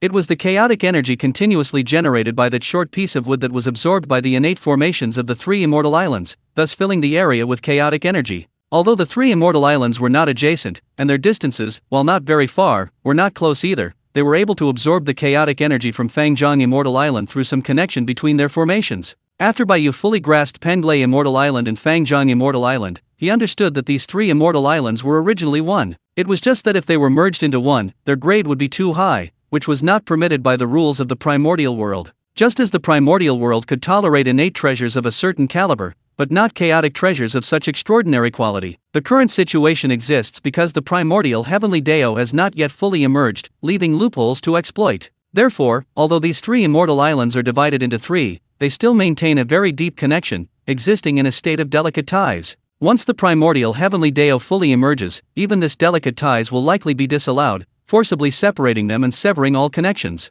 Now, without Yingzhou Immortal Island, the essence of these three immortal islands has been severely damaged. After all, a third of them have been directly lost. However, perhaps this very reason allows Pendlay Immortal Island and Fangjiang Immortal Island to merge into one immortal island once more? In truth, both Pendlay and Fangjiang Immortal Islands nurtured so many innate spiritual roots and treasures that their essence has already been greatly diminished. Now, Yingzhou Immortal Island is gone altogether. Therefore, even if Pendlay and Fangjiang Immortal Islands were to merge again, it should be acceptable to the rules of the primordial world. For example, at their peak, each of the three immortal islands was a supreme innate treasure, the limit that the primordial world could contain. United as one, they would become a chaotic treasure, which is clearly beyond the capacity of the primordial world to accommodate. Now, Yingzhou Immortal Island is gone, and Pendlay and Fangjiang Immortal Islands, having nurtured top-grade innate spiritual roots and treasures, have suffered damage to their essence. Even if the two immortal islands were to merge into one, their origin would at most be of the rank of a primordial treasure. Therefore, they would naturally be able to be accommodated by the primordial world. Chapter 286 Return to One Origin. Avit's Immortal Island merges into Pendlay Immortal Island. In the primordial world, the most prestigious cultivation grounds were: first, Hungjun's Jade Capital Mountain; second, Kunlun Mountain, the ancestor of all mountains; third, Rahu's Mount Samuru; and fourth, well, quite a few. Currently, Pendlay Immortal Island and Fangjiang Immortal Island, individually, might not be able to compare with Jade Capital Mountain and Kunlun Mountain. But now, if Pendlay Immortal Island and Fangjiang Immortal Island were to merge into one, they would absolutely be comparable. Thinking this, Bai Yu manipulated the innate grand formation of Pendlay Immortal Island and Fangjiang Immortal Island, using the lingering connection to unify their origins, with their fundamental source at the core. The origins of the three immortal islands were originally one, separated at the very beginning. Now, that lingering connection hasn't been completely severed, so unifying their origins is possible. As expected, Pendlay Immortal Island and Fangjiang Immortal Island began to move, rapidly shifting towards each other. Shortly afterward, the two immortal islands met. Bai Yu used Pendlay Immortal Island as the core, merging Fangjiang Immortal Island into it. From then on, only Pendlay Immortal Island remained in the primordial world. With another wave of his hand, he planted the previously obtained Chaos Spiritual Root, the Chaos Tree of Life and Death, on Pendlay Immortal Island, making it a neighbor of Huang Zhongli. In this way, the protective array of Pendlay Immortal Island could continuously be filled with chaotic energy. Chaotic energy, for those below the Great Luo Golden Immortal level, is practically fatal upon contact without the protection of a magical treasure. It is the best means of defense and attack. Then, he refined a pool between Huang Zhongli and the Chaos Tree of Life and Death, placing the Heavenly Water Divine Pearl within it. This pool will be called the Heavenly Water Pool, used to store the three lights divine water. However, this Heavenly Water Pool isn't classified as an innate treasure, it's merely an acquired treasure. To revert an acquired magical artifact to innate status, besides the Great Dao's origin, one also needs innate undying spiritual light. Therefore, the difficulty is considerable. Since it's just a pool to store the three lights divine water, Bai Yu is too lazy to spend the time and effort to refine it into an innate treasure. An acquired treasure is sufficient, and it also contains the Great Dao of space, with infinite internal space, thus allowing it to store an infinite amount of three lights divine water. The Heavenly Water Pool contains the origin of the Great Dao of space, but it lacks innate undying spiritual light. Well, at least in the prehistoric magical artifact system, it's not classified as an innate treasure. If he could obtain the Kinkan Cauldron, he could return it to its original state, condense innate undying spiritual light, and thus directly transform the Heavenly Water Pool from an acquired treasure to an innate treasure. Of course, Bai Yu doesn't possess the Kinkan Cauldron yet. Currently, the Kinkan Cauldron is still in the hands of the Kinkan ancestor, remaining his innate treasure. After Fangjiang Immortal Island merged with Pendlay Immortal Island, Pendlay Immortal Island underwent earth-shattering changes. The most obvious change is that its area has increased more than tenfold. The innate spiritual energy on the island has become incredibly dense. Beyond description, it's so dense it's practically liquid, forming a vast river of spiritual energy. The innate protective array has been reorganized and upgraded, greatly enhancing its concealment. Furthermore, the chaotic energy permeating the array is now even more concentrated and terrifying. Furthermore, Bai Yu also used the primordial measuring ruler at the core of the Grand Formation, significantly enhancing the defensive and offensive capabilities of the island protecting array. Because of the primordial measuring ruler, the island protecting array can also block space and sever causality. Even those proficient in the Great Dao of space cannot directly pass through the array and enter. Bai Yu clearly intended to hold back. While the primordial measuring ruler is quite remarkable, arguably one of the most powerful innate spiritual treasures in the primordial world, not far inferior to supreme innate treasures, Bai Yu's current cultivation level only allows him to initially refine it. Furthermore, given his possession of the profound brightness pearl, Bai Yu left it on Penglai Immortal Island to use as the core of the island protecting array, thus making the most of it. Otherwise, keeping it would likely leave it gathering dust for a long time. The Law Dao body can use the Devouring Abyss flag and the Yin Yang pearl. Bai Yu himself possesses the profound brightness pearl. There's simply no place for the primordial measuring ruler. There was also the Azure Lotus treasure banner, which only contained one fundamental Dao, far inferior to the profound brightness pearl, and there was no need to use it. Therefore, Bai Yu simply placed it on the branch of the yellow plum. The yellow plum was a top-grade innate spiritual root of the Yi Wood attribute, while the Azure Lotus treasure banner was a top-grade innate spiritual treasure containing the Dao of wood. Perhaps, being together, they could even mutually enhance each other. After handling everything, Bai Yu had nothing else to do. Bai Yu originally came to the East Sea to find Penglai Immortal Island. Although he didn't know when it turned into plundering the East Sea, the result was good. He found Penglai Immortal Island. Thus, this goal was considered accomplished. Moreover, Bai Yu had already plundered most of the East Sea. There were certainly still blessed lands and grotto heavens he hadn't yet explored, but Bai Yu was too lazy to continue plundering. Bai Yu estimated that the greatest opportunity in the East Sea lay in these 3 immortal islands. As for the other 3 seas, Bai Yu didn't want to plunder them anymore. Although plundering was exhilarating, it was exhausting, mainly mentally. Therefore, Bai Yu decided to rest for a while. Penglai Immortal Island was the most beautiful of the 3 immortal islands, so he planned to first appreciate its beauty and also analyze its spiritual veins and mountain formations. Bai Yu intended to give Penglai Immortal Island a thorough renovation. After all, Penglai Immortal Island would be Bai Yu's long-term home in the prehistoric world, so naturally, he needed to invest some time and effort. While Bai Yu was renovating Penglai Immortal Island, the chat group remained calm and peaceful, with no major events occurring. In fact, after so many years without any major incidents, the group members were quite unaccustomed to it. In the world of Dream of the Red Chamber, although Lin Daia's cultivation speed couldn't keep up with the chat group members, her cultivation level had now broken through to the 11th level Golden Immortal. Bai Yu initially gifted Lin Daio a vast amount of resources, mostly low-level resources below the 9th rank, but it still constituted a substantial startup capital. The profit she earned from opening shops in the Heavenly City ensured that even after Lin Daia became an immortal, she would never lack cultivation resources. Furthermore, her close relationship with Shiyuiao meant that even though Lin Daia hadn't joined the multiverse chat group, her development in the City of Heavens was second only to the chat group members. There was no way around it. The chat group members had a huge advantage by opening shops in the core area. Lin Daia could never catch up to that. Chapter 287 Lin Daia's Suspicion. Lin Daia was now an 11th tier Golden Immortal, while the Dream of the Red Chamber world is merely a minor world, its strongest being only a 9th tier Celestial Immortal. Of course, this doesn't include the Jade Emperor of the Heavenly Court, because the current Jade Emperor is Bai Yu's Law Dao body. In the Dream of the Red Chamber world, reaching the 6th tier Void Refinement stage allows ascension to the Heavenly Court. Lin Daio ascended to the Heavenly Court at the 6th tier Void Refinement stage. The Heavenly Court of the Dream of the Red Chamber world offers 2 paths for Void Refinement stage ascension seekers. First, they can become Heavenly Soldiers, receiving government stipends. Second, they can become loose immortals, with few restrictions. Although they are considered to be among the immortals, it's merely a nominal position, letting the Heavenly Court know of their existence, and then they are no longer involved. If they want cultivation resources, they have to earn them themselves. They can't receive government stipends.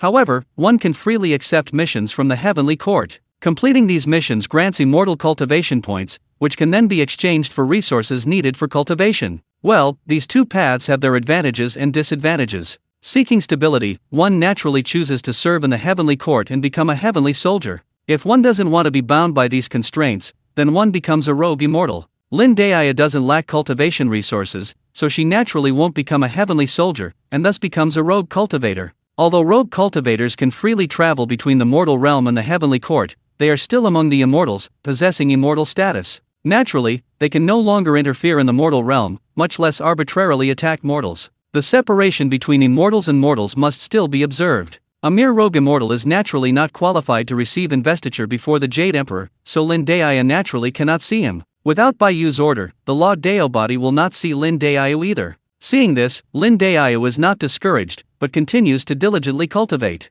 Lin Daiya has now reached the 11th level, and the immortals of the Dream of the Red Chamber world, even the true Jade Emperor, were only 9th level celestial immortals. Now, Lin Daiya can be said to be the strongest, aside from Bai Yu's law body, which is the Jade Emperor of the Heavenly Court. As a rogue immortal of the Heavenly Court, Lin Daiya has long since figured out the situation of the Heavenly Court. How to put it? Lin Daiya is somewhat bewildered. It's understandable that the Heavenly Soldiers are only 6th level void refinement stage cultivators. After all, they are the lowest level cannon fodder, so it's normal for their cultivation level to be a little lower. But why are the 4 Heavenly Kings only 7th level? Why are the Celestial Marshals of various departments of the Heavenly Court only 8th level cultivation? That's not all. What's even more outrageous is that the 4 Imperial Emperors, these top gods of the Heavenly Court, are only 9th level. The 4 Imperial Emperors. Those are the 4 revered gods who assist the Jade Emperor. They are the 4 assistants. How could someone only be at the 9th rank? The Great Celestial Venerable is a supreme powerhouse at the 20th rank, and the 4 Imperial Emperors are only below him. How could they only be at the 9th rank? This guy is worthy of assisting the Great Celestial Venerable.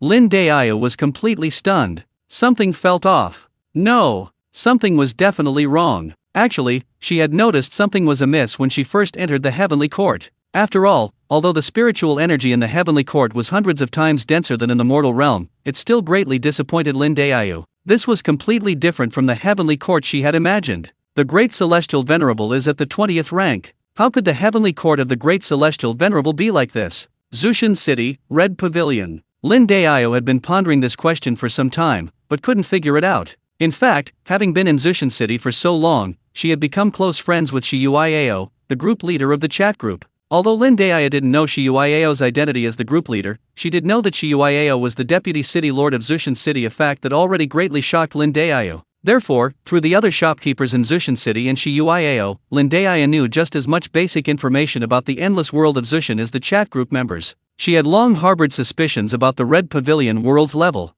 The other shopkeepers in Zushin City might not know about the Red Pavilion world, but Shiyuiao did, and had even given Lin Daiya a spoiler. Because she had entered Zushin City at a young age and had already changed her own destiny, Lin Daiya didn't care much about her original future fate. On the contrary, through this information, Lin Daiya began to have doubts about the Dream of the Red Chamber world. After ascending to the Heavenly Court, these doubts deepened. Until she thoroughly understood the situation in the Heavenly Court, this doubt it was no longer doubt, but certainty. The Dream of the Red Chamber world is problematic. According to Sister Yuiao's classification of the endless worlds, the Dream of the Red Chamber world is definitely a lesser thousand world. Therefore, this raises a very big question. If the Dream of the Red Chamber world is merely a lesser thousand world, then why is the Great Celestial Venerable a 20th tier being? The 20th tier. In all her years in the City of All Heavens, she had never encountered a 20th tier being. Furthermore, through Shiyuiao, Lin Daiya naturally understood what a 20th tier being was. Let alone a lesser thousand world, even a middle thousand world contains extremely powerful beings. In fact, not all middle thousand worlds have 20th tier beings, only the most elite middle thousand worlds possess them. The lesser thousand worlds cannot contain beings at the 13th level, those beginning to comprehend the fundamental laws. The middle thousand worlds cannot contain beings at the 26th level, those beginning to comprehend the fundamental Dao. The Great Celestial Venerable is at the 20th level, while still within the middle thousand worlds capacity, it is definitely beyond the lesser thousand worlds capacity. And the Dream of the Red Chamber world is a lesser thousand world. Lin Daiya is no longer the ignorant 5th level nascent soul cultivator she once was. The Great Celestial Venerable has a problem, and a very serious problem. He is definitely not the Great Celestial Venerable of the Dream of the Red Chamber world. After all, the Heavenly Court of the Dream of the Red Chamber world consists of insignificant beings, even the 4 Imperial Emperors are merely at the 9th level. Does this worthy of being the Heavenly Court of a Great Celestial Venerable? After understanding this, Lin Daiya made preparations and left the City of All Heavens, returning to the Dream of the Red Chamber world. She was going to the Heavenly Court, she was going to see the Great Celestial Venerable.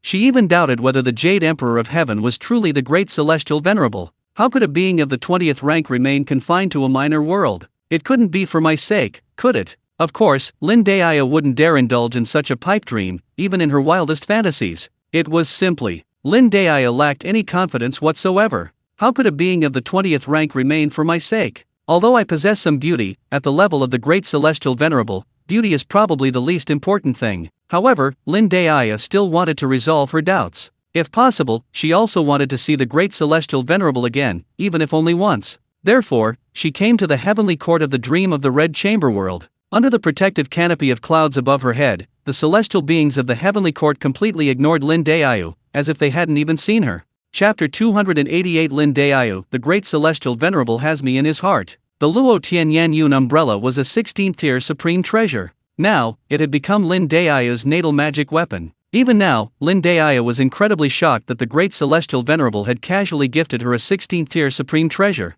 Previously, although Lin Daya understood what an immense opportunity a 16th tier supreme treasure was, she didn't understand much about it. Now, after so many years in the City of All Heavens, and with Shiyuiao's frequent explanations, Lin Daya had a very clear understanding of the 16th tier. You must know that even in the core area of the City of All Heavens, only the City Lord's Wuji Pavilion sold 16th tier supreme treasures. In the City of All Heavens, the rarity of 16th tier supreme treasures was so high. With her 16th tier supreme treasure, Lin Daya arrived at the Lingxiao Palace without any hindrance. Then, she met the Jade Emperor, who was Bai Yu's Law Dao body. Upon seeing the great celestial venerable again, Lin Daya stood frozen, her heart pounding uncontrollably. With brows like spring mountains and eyes like autumn waters, Lin Daya stared intently at the great celestial venerable above her. For a long time, the Lingxiao Palace was silent. Lin Daya slowly closed her eyes, lowered her head slightly, and said in a hoarse voice, "Has the great celestial venerable left?" She understood that the one sitting above, though identical to the great celestial venerable, was not him. It was likely an avatar of the great celestial venerable.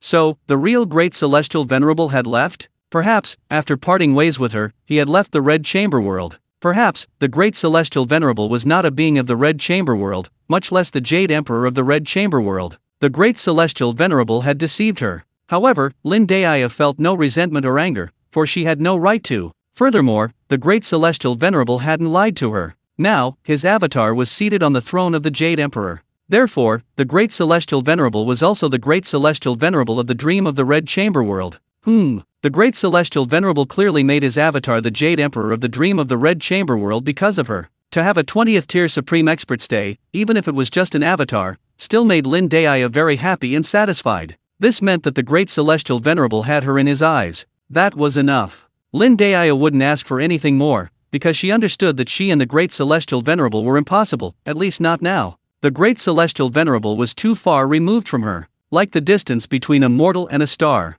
How could a mortal dare to dream of embracing a star? However, it doesn't matter, she will strive for it. She doesn't seek to stand beside the great celestial venerable, but only to see his back from afar. That would be enough. 11th level not enough, far from enough. Lin Daya felt that only at the 16th level could she barely see the great celestial venerable's back. Well, Lin Daya didn't know that Bai Yu was already at the 26th level. At a mere 16th level, she couldn't possibly see Bai Yu's back. Moreover, the 26th level is a huge watershed. The difference between the Great Dao and what lies below it is like heaven and earth. The cultivation systems of the myriad worlds can be summarized into 3 laws, the Great Dao, and transcendence. In other words, 3 watersheds. At the 13th and 26th levels, one has begun to comprehend the fundamental laws, and the other has begun to comprehend the fundamental Dao. Bai Yu has now reached the 2nd watershed, while Lin Daya is still a long way from even reaching the 1st. Yes, I'm gone. I'm just a Dao body wielding the laws. On the Jade Emperor's throne, Bai Yu's Dao body wielding the laws remained as indifferent as ever, his eyes devoid of any ripples, like a stagnant pool of water, cold and calm. Lin Daya was nowhere to be seen in his eyes. Seeing this, although she knew it was just an avatar, Lin Daya still felt extremely uncomfortable, as if a stone was lodged in her heart, impossible to let go of. Will I ever see the great celestial venerable again? Lin Daya calmed herself slightly, her eyes filled with longing as she asked. Longing is the emotion furthest from understanding. Yes. The Dao body wielding the laws didn't understand, and didn't care to understand. Since Lin Daya asked, he answered. It was that simple. He was merely an avatar of the law, only needing to perform his duties, everything else was meaningless. Is the great celestial venerable the city lord of the heavenly city? Lin Daya suddenly asked the question that had troubled her for so long. She couldn't help it, the Holy Spirit stone of the heavenly city was exactly the same as the being the great celestial venerable had given her. It was hard not to think this way. Coincidence. Sometimes, coincidence is the answer, isn't it? Yes. The avatar of the law neither deceived nor concealed anything from Lin Daya, because it wasn't important at all. So what if she knew? The city lord of the heavenly city was still just a facade. Moreover, the one who oversaw the boundless pavilion was still just an avatar of the law. Therefore, even if Lin Daya went to the top floor of the boundless pavilion, she would still only see an avatar of the law. Besides, Lin Daya simply didn't have the qualifications to go to the top floor of the boundless pavilion and meet the city lord of the heavenly city. This is like clearing a level in a game. Lin Daya has now cleared the heavenly court barrier in the dream of the Red Chamber world, thus fulfilling her wish to meet the Jade Emperor's physical form embodying the laws of nature. Next, however, lies the barrier of the city of all heavens. But with Lin Daya's mere 11th level cultivation, she cannot overcome this barrier. Of course, if Bai Yu wanted to see Lin Daya, he could directly pass through. The initiative is in Bai Yu's hands. However, right now, Bai Yu is still meticulously renovating Penglay Immortal Island and hasn't even thought of Lin Daya. He hasn't thought of Lin Daya at all in recent years. After asking only these 3 questions, Lin Daya resolved all her doubts and then left the Lingxiao Palace. The Great Celestial Venerable is indeed the city lord of the city of all heavens. I knew it. So, the Great Celestial Venerable is in the Wuji Pavilion? No. Lin Daya strongly suspected that the entity inside the Wuji Pavilion might still be an avatar of the Great Celestial Venerable. After all, the Great Celestial Venerable was a supreme expert at the 20th level. How could he possibly remain permanently stationed in the Wuji Pavilion? It was probably like the heavenly court in the dream of the Red Chamber world, where only an avatar of the law was left to guard the Wuji Pavilion within the city of all heavens. So, what was the relationship between Sister Yuiao and the Great Celestial Venerable? Lin Daya thought of Shi Yuiao, this deputy city lord, who immediately called her Sister Linear. At first, she was a little confused, wondering why the deputy city lord called her Sister Linear. It wasn't until she received the original novel of the Dream of the Red Chamber from the deputy city lord that Lin Daya understood why he had called her Sister Lin from the start. The Great Celestial Venerable was the city lord, and Sister Yuiao was the deputy city lord. Lin Daya certainly wouldn't believe they weren't related. Furthermore, anyone who could open a shop in the core area should also be related to the Great Celestial Venerable. But why? Lin Daya had clearly seen an ordinary mortal with no energy fluctuations directly go to the core area and even establish a shop. How could an ordinary mortal have connections with the Great Celestial Venerable, a supreme expert at the 20th level? This was truly baffling. Chapter 289 Lin Daya, I've become a guide for the enemy. In fact, it wasn't just Lin Daya who was baffled. All the beings from all realms who traveled to and from the City of Heavens were in the same boat. The City Lord's prestige was undeniable. One could easily see it just by looking at the first floor of the Boundless Pavilion. After all, the lowest grade goods sold there were at least level 16, leaving the beings from all realms who traveled to the City of Heavens trembling with awe, and naturally, they held the City Lord in the highest esteem. The division of the City of Heavens into different areas was also perfectly reasonable and normal. However, they couldn't understand why those whose cultivation levels weren't much higher than theirs could open shops in the core area. Even mortals could. This was somewhat excessive. If it was through connections, how did a mortal manage to get in through those connections? Furthermore, Lin Daya was arguably among the earliest shop owners after the reconstruction of the City of Heavens, yet she hadn't seen any indication of the backgrounds of the shop owners in the core area. Therefore, it's quite obvious that these shop owners have a direct relationship with the Great Celestial Venerable. Then, the question arises, given the vast difference in their cultivation levels, why would they have a direct relationship with the Great Celestial Venerable? Not to mention, Lin Daya personally witnessed a mortal with no energy fluctuations establishing a shop in the core area. Good heavens, this shocked and bewildered Lin Daya even more. It wasn't that Lin Daya looked down on mortals, it was simply too incomprehensible. Therefore, Lin Daya guessed that the Great Celestial Venerable and those shop owners who could open shops in the core area were definitely in the same organization or power. The City of All Heavens was the spoils of that organization or power. Thinking this way, Lin Daya felt a chill run down her spine, because she seemed to have become a guide. Previously, the Great Celestial Venerable asked her for the trading token of the City of All Heavens. His purpose was obvious, to probe the true nature of the City of All Heavens. And the result was also obvious. That City Lord Qin was all show and no substance, easily seen through by the Grand Celestial Venerable. The final result was that the All Heavens trading city was invaded and then captured by the Grand Celestial Venerable's faction or organization. The Grand Celestial Venerable also ascended to the position of City Lord of the All Heavens City. Clearly, within that mysterious force, the Grand Celestial Venerable must be a high-ranking member, or perhaps that force itself is the Grand Celestial Venerable's own. Otherwise, why would the Grand Celestial Venerable be the City Lord? Lin Daya's thoughts began to wander, gradually touching upon the truth. However, even if Lin Daya knew the truth, it would be meaningless. It couldn't change anything. It could only resolve Lin Daya's doubts, nothing more. Lin Daya was already quite satisfied with this. At least, she had lifted a corner of the Grand Celestial Venerable's veil of mystery. One step closer to the Grand Celestial Venerable. Lin Daya thought to herself. At this moment, Lin Daiyo suddenly thought of Shi Yuiao, the deputy city lord. She and Shi Yuiao had known each other for a long time. They were best friends who could talk about anything. Naturally, she knew a lot about Shi Yuiao's private affairs.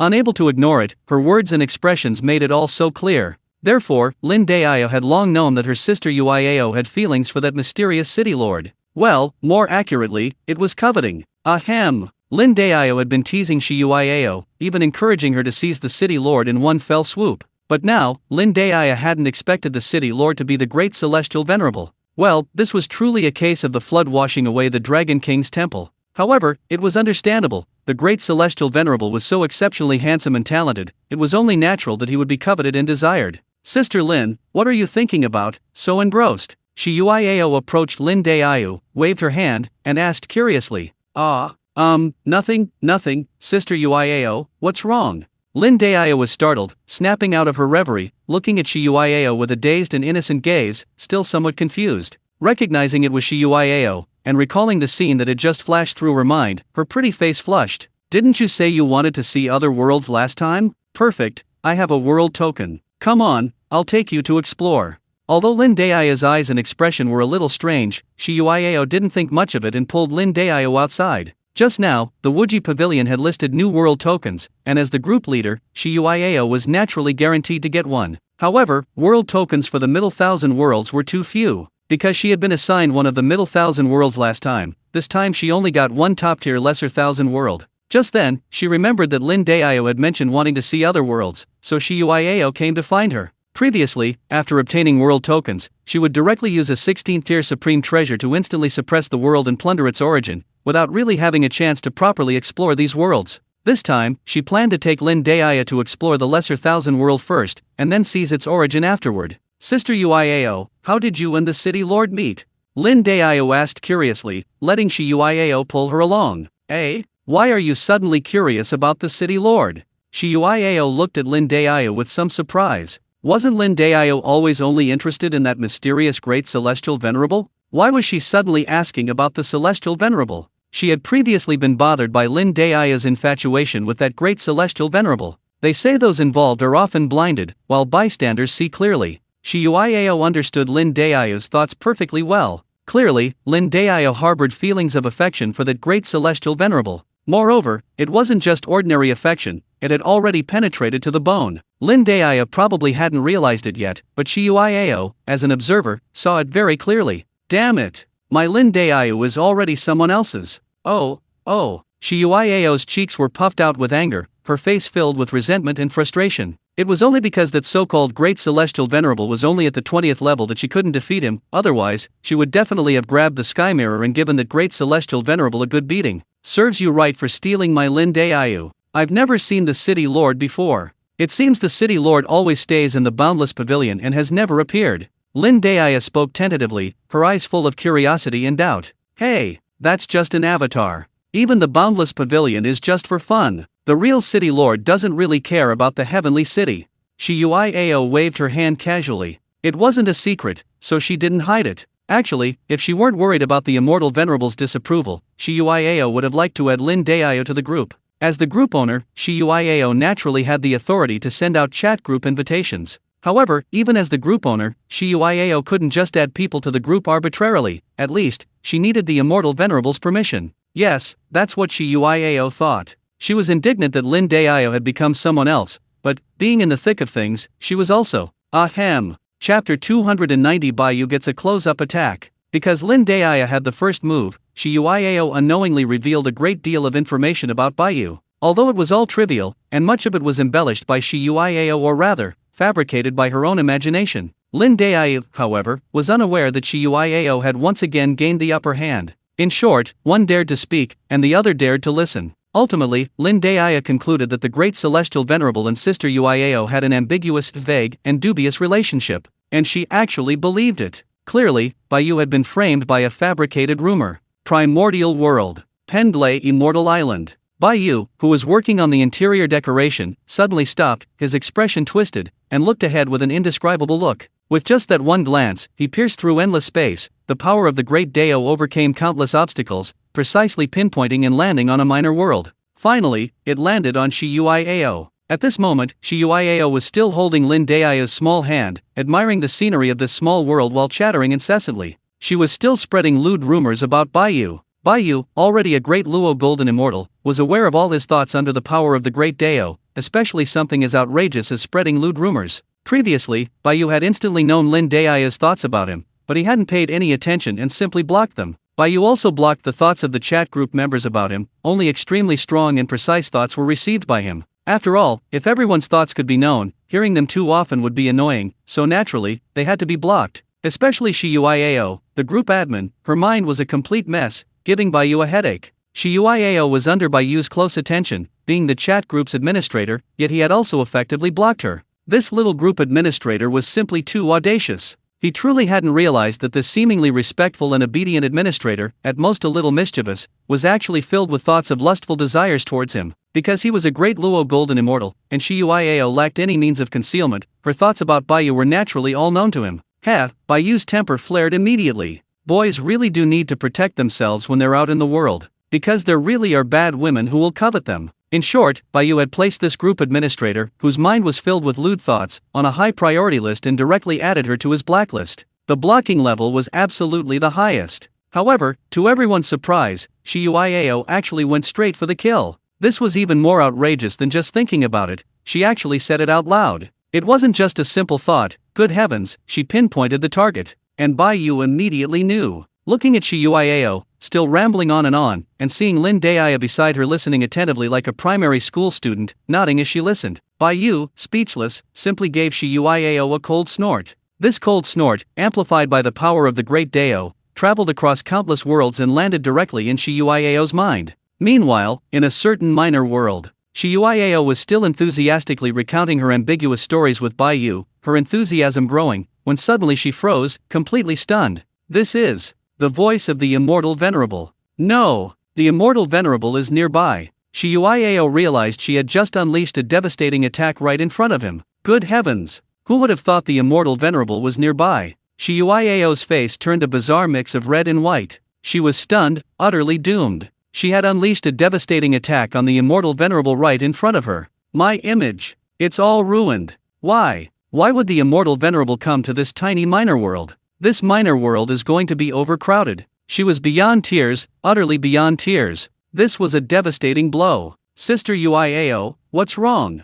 Seeing Sister Uiao standing there, stunned, her expression contorted, on the verge of tears, Lin Daia was at a loss, not understanding what was wrong with her. Now, Shiyuiao was in no mood to answer Lin Daia's questions. No, to be precise, she couldn't hear Lin Daia at all. She was practically dead. She even wanted to lie down and pretend to be dead. She truly hadn't expected that a moment of carelessness would result in such a complete collapse of her image. She couldn't even imagine what kind of image she now held in the immortal venerable's heart. It's all over. Shiyuiao gave Lin Daia a smile that was even more painful than tears. Lin Daia, bewildered, tilted her head, her eyes filled with curiosity and confusion. The story was going so well. Why did Sister Uiao suddenly become like this? I don't understand, I really don't understand. Shiyuiao thought Bai Yu was nearby, and had even overheard her boasting, so she was waiting for Bai Yu to appear, awaiting the final judgment. However, she waited a long time, but Bai Yu still didn't appear. This made Shiyuiao a little strange. She was even willing to be scolded, even beaten up.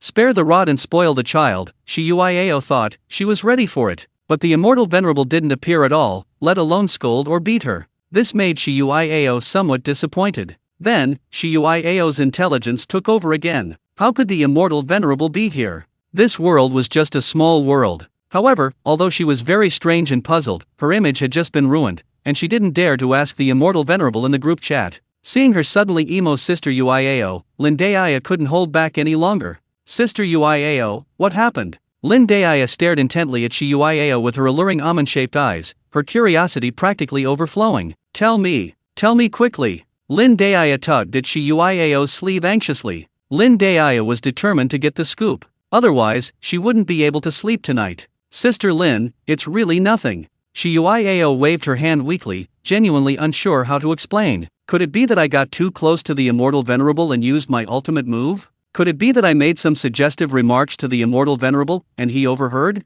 I really don't know how to say it. Sister Uiao. Lin Daia, who hadn't gotten a piece of the story, was furious. She immediately put on a disappointed expression, her large, watery eyes welling up with tears as she stared at Shiyuiao without saying a word. Unbearable. Absolutely unbearable. Shiyuiao felt completely controlled. Even as a woman, she couldn't stand Lin Daiyu like this. It's driving her crazy. Lin Daiyu is really too good at it. Chapter 291 Konglu's hard work moving bricks. Leaving aside how Shiyuiao broke down, on the other side, the three newcomers who had been in the chat group for some time made a move. First was Zhang Yuyan. She had always remained outside her original destiny. Since joining the chat group, she had stayed in Zushan City and hadn't returned. Everyone in the Zhang family thought Zhang Yuyan had disappeared or run away, no longer wanting to stay in the Zhang family. However, a daughter born out of wedlock was of no concern to anyone, not even her biological father, Zhang Bihe. In fact, he was relieved. After all, he was extremely afraid of his wife. No, strictly speaking, he was afraid of his wife Liu's godfather, Lu Shi. Zhang Bihe was both angry and resentful towards his wife, who constantly threatened to complain to her godfather Lu Shi, but he could only suffer in silence. In short, no one cared about Zhang Yuyan's disappearance. Even Hua Wuqi and Xiao Yuer, who rescued her from the brothel, were merely nodding acquaintances, not even friends, so she didn't pay them much attention. Zhang Yuyan knew this, which is why she stayed in Zushan City. She had no home, or rather, Zushan City was her home. The members of the chat group were like family to Zhang Yuyan. Over the years, she had come to really enjoy the atmosphere of the chat group.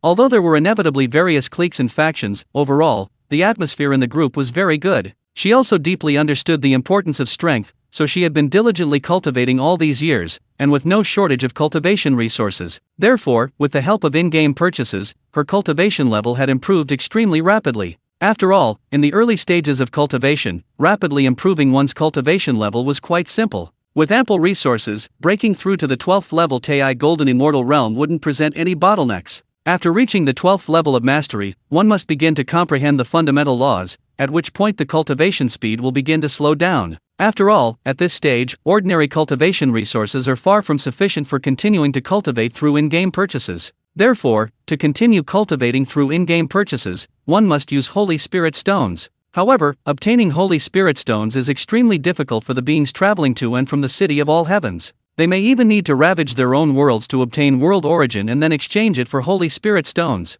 However, it's much simpler for chat group members. Because chat group members can purchase world tokens within the Boundless Pavilion. This allows them to plunder and destroy other worlds. Therefore, even if a chat group member reaches the 13th level of the Great Luo Golden Immortal Realm, they can still continue cultivating through in-game purchases. While the speed won't be as rapid as before, it won't be too slow either. Currently, in the chat group, besides Bai Yu, the one with the highest cultivation level is naturally Yang Jian, who has the backing of the Chan sect and is not lacking in Holy Spirit Stones. He has already comprehended 90% of the fundamental laws and is about to fully master one of them, proving himself at the 16th level of the Dao. As for Konglu, he was a step behind, but he has also comprehended 80% of the fundamental laws. However, Konglu's Holy Spirit Stones are now running out. Konglu has started working hard to make ends meet. The cost of high-grade Holy Spirit Stones is simply too high. Moreover, once he comprehends 90% of the origin laws, good heavens, even high-grade Holy Spirit Stones won't be enough. He'll need top-grade Holy Spirit Stones. And one top-grade Holy Spirit Stone costs 100 high-grade Holy Spirit Stones. Then, the expenses will be even greater. The intervals between the Wuji Pavilion sales of world tokens are still too long, and each time there are only 13 world tokens, 3 for middle thousand worlds and 10 for small thousand worlds. But now, the chat group members are almost over 20. Not enough to go around, absolutely not enough. It's only because Bai Yu, the Immortal Venerable, is there to keep things in check, otherwise, there might really be a major dispute. Aside from Shiyuiao, the group admin, who always received a world token, other ordinary group members, even Konglu, one of the top 3 in combat power, might occasionally receive none. So what if you're in the top 3? As long as there's a Celestial Venerable above you, you have to submit and follow the rules. While the Celestial Venerable might not care about these rules, they all understand that the Celestial Venerable doesn't want chaos in the chat group. And Shiyuiao, as the group admin, has the support of the Celestial Venerable at least, that's what the group members think. After all, if the Celestial Venerable didn't support the group admin, why would he have given her the Book of Destiny, a 16th tier treasure? Clearly, the group admin is the Celestial Venerable's representative in the chat group. Good heavens, this is truly a reversal of the natural order. The group admin is the representative of the group administrators. This is truly a once-in-a-lifetime occurrence. However, at least everyone in the group doesn't seem to see anything wrong with it. The strong are respected, that's how it should be. Even Shiyuiao, the group leader, wasn't ashamed at all. On the contrary, she was quite pleased and even perked up. It was almost like she was using someone else's power to intimidate others. Therefore, every time Wuji Pavilion sold world tokens, the distribution of spoils was done under the coordination of group leader Shiyuiao. Of course, once you got a world token, it was entirely yours to keep, so you could resell it completely free. However, probably no one would sell it unless they were desperately short of Holy Spirit stones, so urgent that they didn't have time to plunder worlds, in which case they would choose to sell it at a low price. In short, world tokens were definitely hard currency, especially for shop owners who ran shops in the Immortal Realm. Being able to run a shop in the Immortal Realm meant that the shop owner was definitely at the 13th rank, and at this stage, to quickly comprehend the fundamental laws, you needed Holy Spirit stones.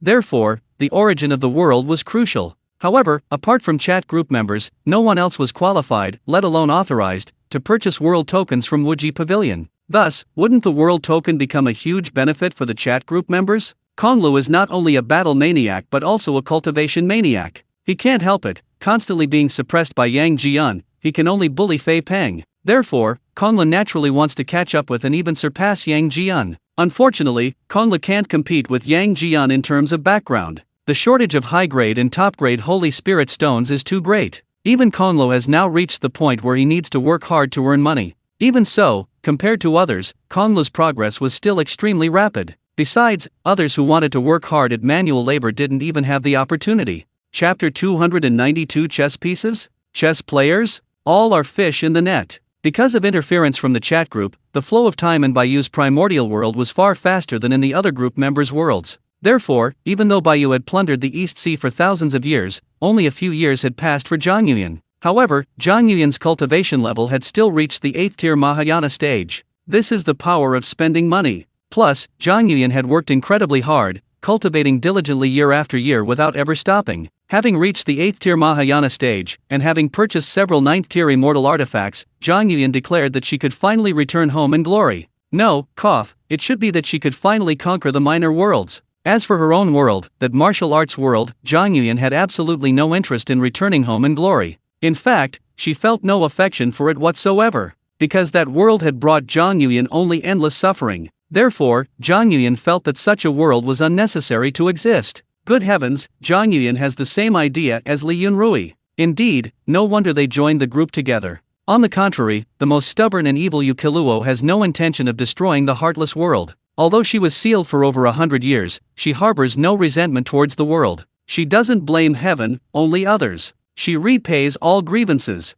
At this moment, Yu Qiluo has become an immortal, a true immortal. Of course, a 9th tier innate immortal from the Lotus Lantern world. She cultivates the immortal techniques of the Lotus Lantern world, so her realm classification follows the Lotus Lantern world system. Currently, the immortal techniques cultivated by the chat group members are all from the Chan sect of the Lotus Lantern world, while the demonic techniques are Konglu's demonic techniques. The techniques of Bai Yu's Great Thousand Primordial world are actually not suitable for the chat group members. After all, starting at the 13th rank is indeed too difficult and unsuitable for beginners. On the contrary, the 16th rank, like that of Yuanqi Tianzun, is the most suitable for switching cultivation. Yuanqi Tianzun has indeed switched to cultivating the techniques of the primordial world where Bai Yu resides. However, because the Holy Spirit Stone can only assist in comprehending the fundamental laws, for Yuanqi Tianzun at this stage, entering the profound realm and breaking through to the 17th rank of Xianxian requires his own efforts. Entering the profound realm requires comprehending the most profound mysteries and the gates of all wonders. The difficulty is, how to put it, very high, extremely high. Of course, it's also very simple, it depends on comprehension and opportunity. Perhaps you can achieve enlightenment in a single day, or perhaps you might not be able to comprehend it even after hundreds or thousands of eons. Bai Yu, when comprehending the fundamental laws while entering the profound realm, took 100 eons. There's no other way, entering the profound realm depends entirely on Bai Yu himself. The system's assisted enlightenment function could only help him comprehend the fundamental laws, not assist him in entering the profound realm. Bai Yu's foundation was only at the lower level of the innate realm, quite ordinary, so it took him a full 100 eons to reach the profound realm. Fortunately, the most difficult stage's comprehension of the fundamental laws and the fundamental Dao could be aided by the system, otherwise, well, his future would have been utterly bleak. Bai Yu didn't deny his poor background, nor did he deny the system's importance. He was just an ordinary person, a common laborer before his transmigration. Therefore, Bai Yu always felt immense gratitude towards the system. One shouldn't forget one's roots. As before, Bai Yu didn't care if the system had any ulterior motives, at least, it had helped him a great deal along the way.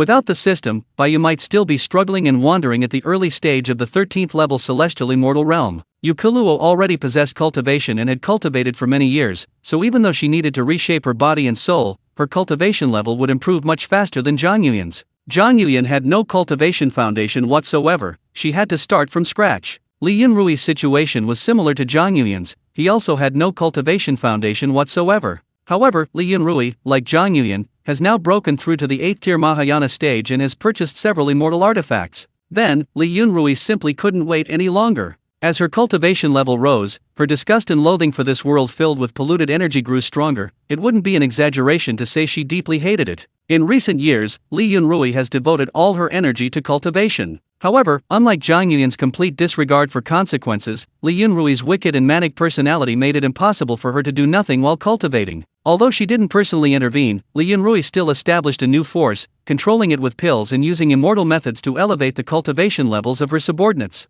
Of course, not all subordinates were controlled with pills. For example, Bai Lan, her most important and trusted confidant, wasn't controlled using such a low-level method as pills. And then there was her loyal sycophant, the only 9th-rank archer in the world, Yan Xiaoai. Li Yunrui even suspected that using pills to control Yan Xiaoai might actually lower Yan Xiaoai's loyalty. Now, both Bai Lan and Yan Xiaoai have abandoned martial arts to cultivate immortality. Clearly, Li Yunrui intends for Bai Lan and Yan Xiaoai to manage her power in the shops in Zushan City. Besides these two, Li Yunrui naturally has other trusted confidants, whom she hasn't controlled with pills, intending to cultivate them as managers. In a power, the middle-level managers are actually the most important. As for the top level, they only need to raise questions and issue orders. The execution is handled by the middle and lower levels. Under Li Yunrui's cat-and-mouse game, not only the illegitimate son from Danzhou, but even the crown prince and the second prince are being thoroughly manipulated. As for Emperor Qing, his temper is becoming increasingly volatile, because many things have already spiraled out of his control.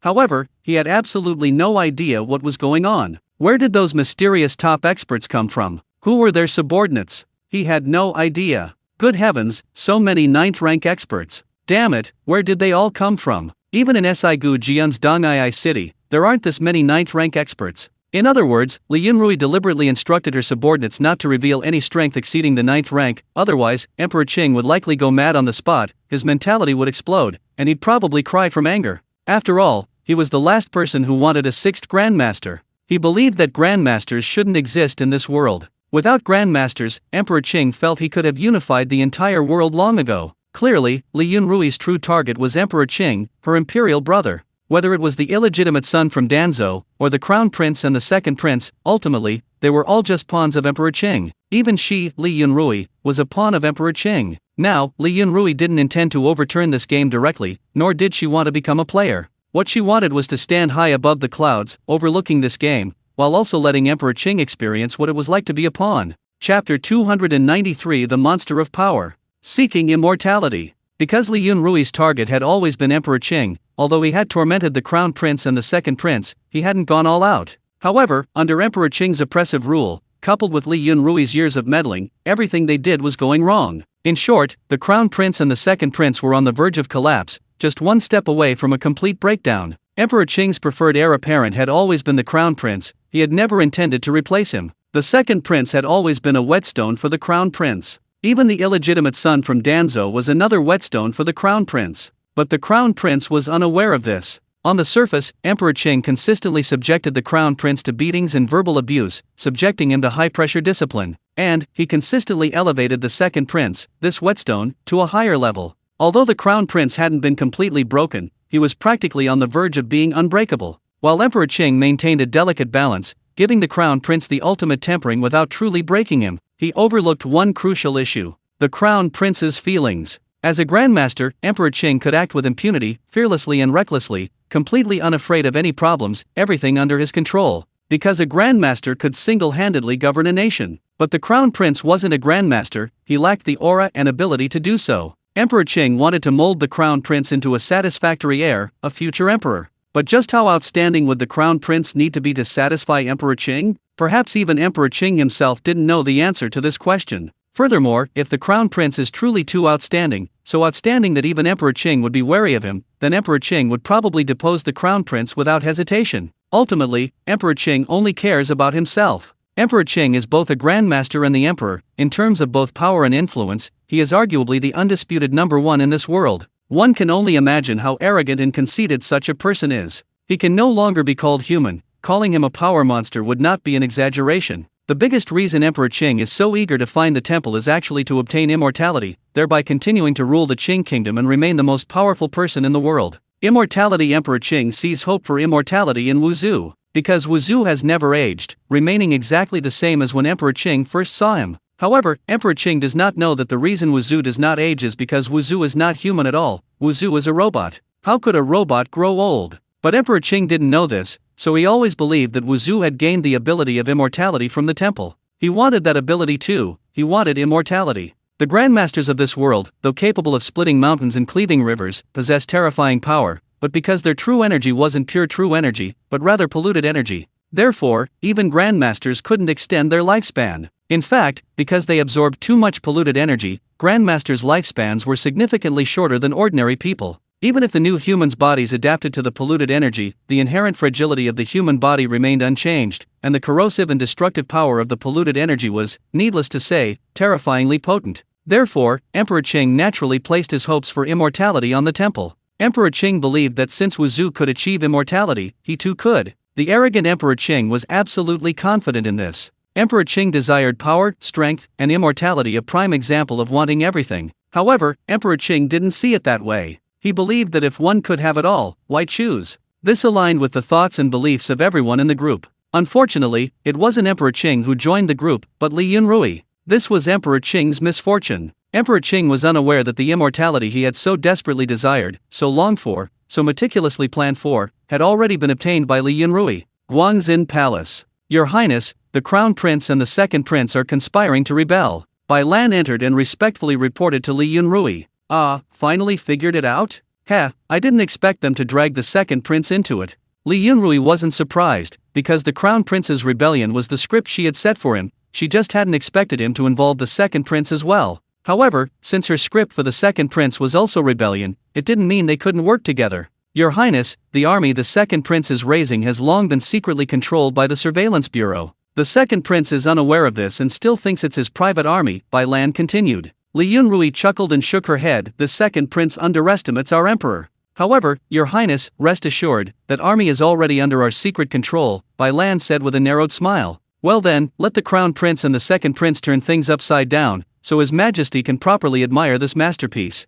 Li Yunrui remained as calm as ever. She wasn't overly concerned about the Crown Prince and the Second Prince's rebellion, it was merely an appetizer. Your Highness, the Crown Prince and the Second Prince's armies combined only number a little over 10,000, and they're all under the watchful eyes of the Surveillance Bureau. I'm afraid they can't cause much unrest. Li Yunrui nodded. Even though the Second Prince's army was no longer a threat, its numbers were still too small. The Crown Prince and the Second Prince's armies combined only numbered a little over 10,000. However, maintaining 10,000 troops under the watchful eyes of the Surveillance Bureau was already quite remarkable. The Surveillance Bureau was the Emperor's eyes and ears, overseeing the entire realm. Granted by imperial authority, its power was immense, its spies were practically everywhere in the Qing kingdom. So, although both the Crown Prince and the Second Prince secretly maintained private armies and were extremely cautious, the Surveillance Bureau still managed to thoroughly investigate them. Even the Second Prince's army was secretly taken over by the Surveillance Bureau. It's truly a miserable situation. Since that's the case, then let the border troops move.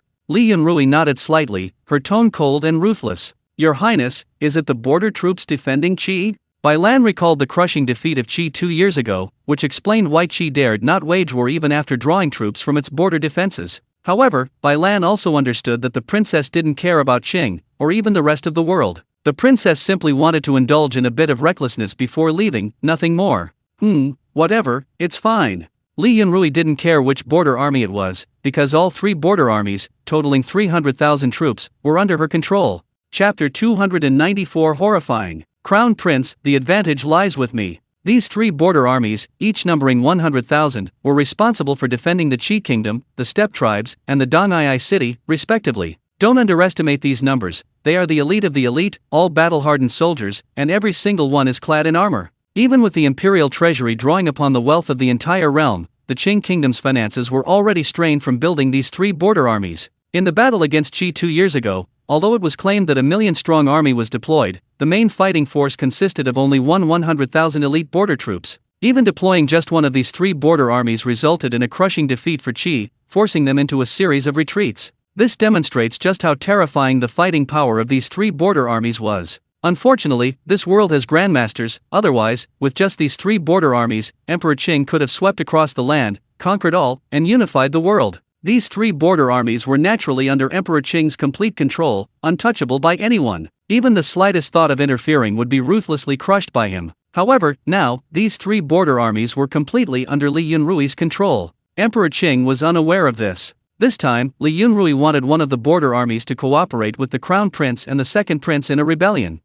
She really wanted to know how His Majesty would react if a border army rebelled. That was 100,000 battle-hardened elite troops. Unless Liuyun returned to the capital, the imperial guards of the capital and the surrounding garrisons alone could not withstand this terrifyingly powerful border army. And clearly, Liuyun couldn't return to the capital. Emperor Qing was always wary of Liuyun, who was also a grandmaster, and Liuyun was one of his trump cards, his most deeply hidden trump card. The rebellion of the Crown Prince and the Second Prince was hardly enough to warrant the personal intervention of a grandmaster. Emperor Qing thought this way. After all, the Crown Prince and the Second Prince only numbered a little over 10,000, and the Second Prince's army was still under the control of the Surveillance Bureau. Therefore, naturally, no surprises would occur. Not only Emperor Qing thought this way, but even Director Chen of the Surveillance Bureau thought the same. They didn't take the Crown Prince and the Second Prince seriously. Unfortunately, they hadn't considered that the Crown Prince and the Second Prince had someone behind them. With that 100,000 strong border army, and Liuyun not being in the capital, if they wanted to prevent this 100,000 strong border army from breaching the capital and causing the royal family to lose face, then Emperor Qing, as a grandmaster, had no choice but to intervene. Li Yunrui wanted Emperor Qing to intervene. The Eastern Palace.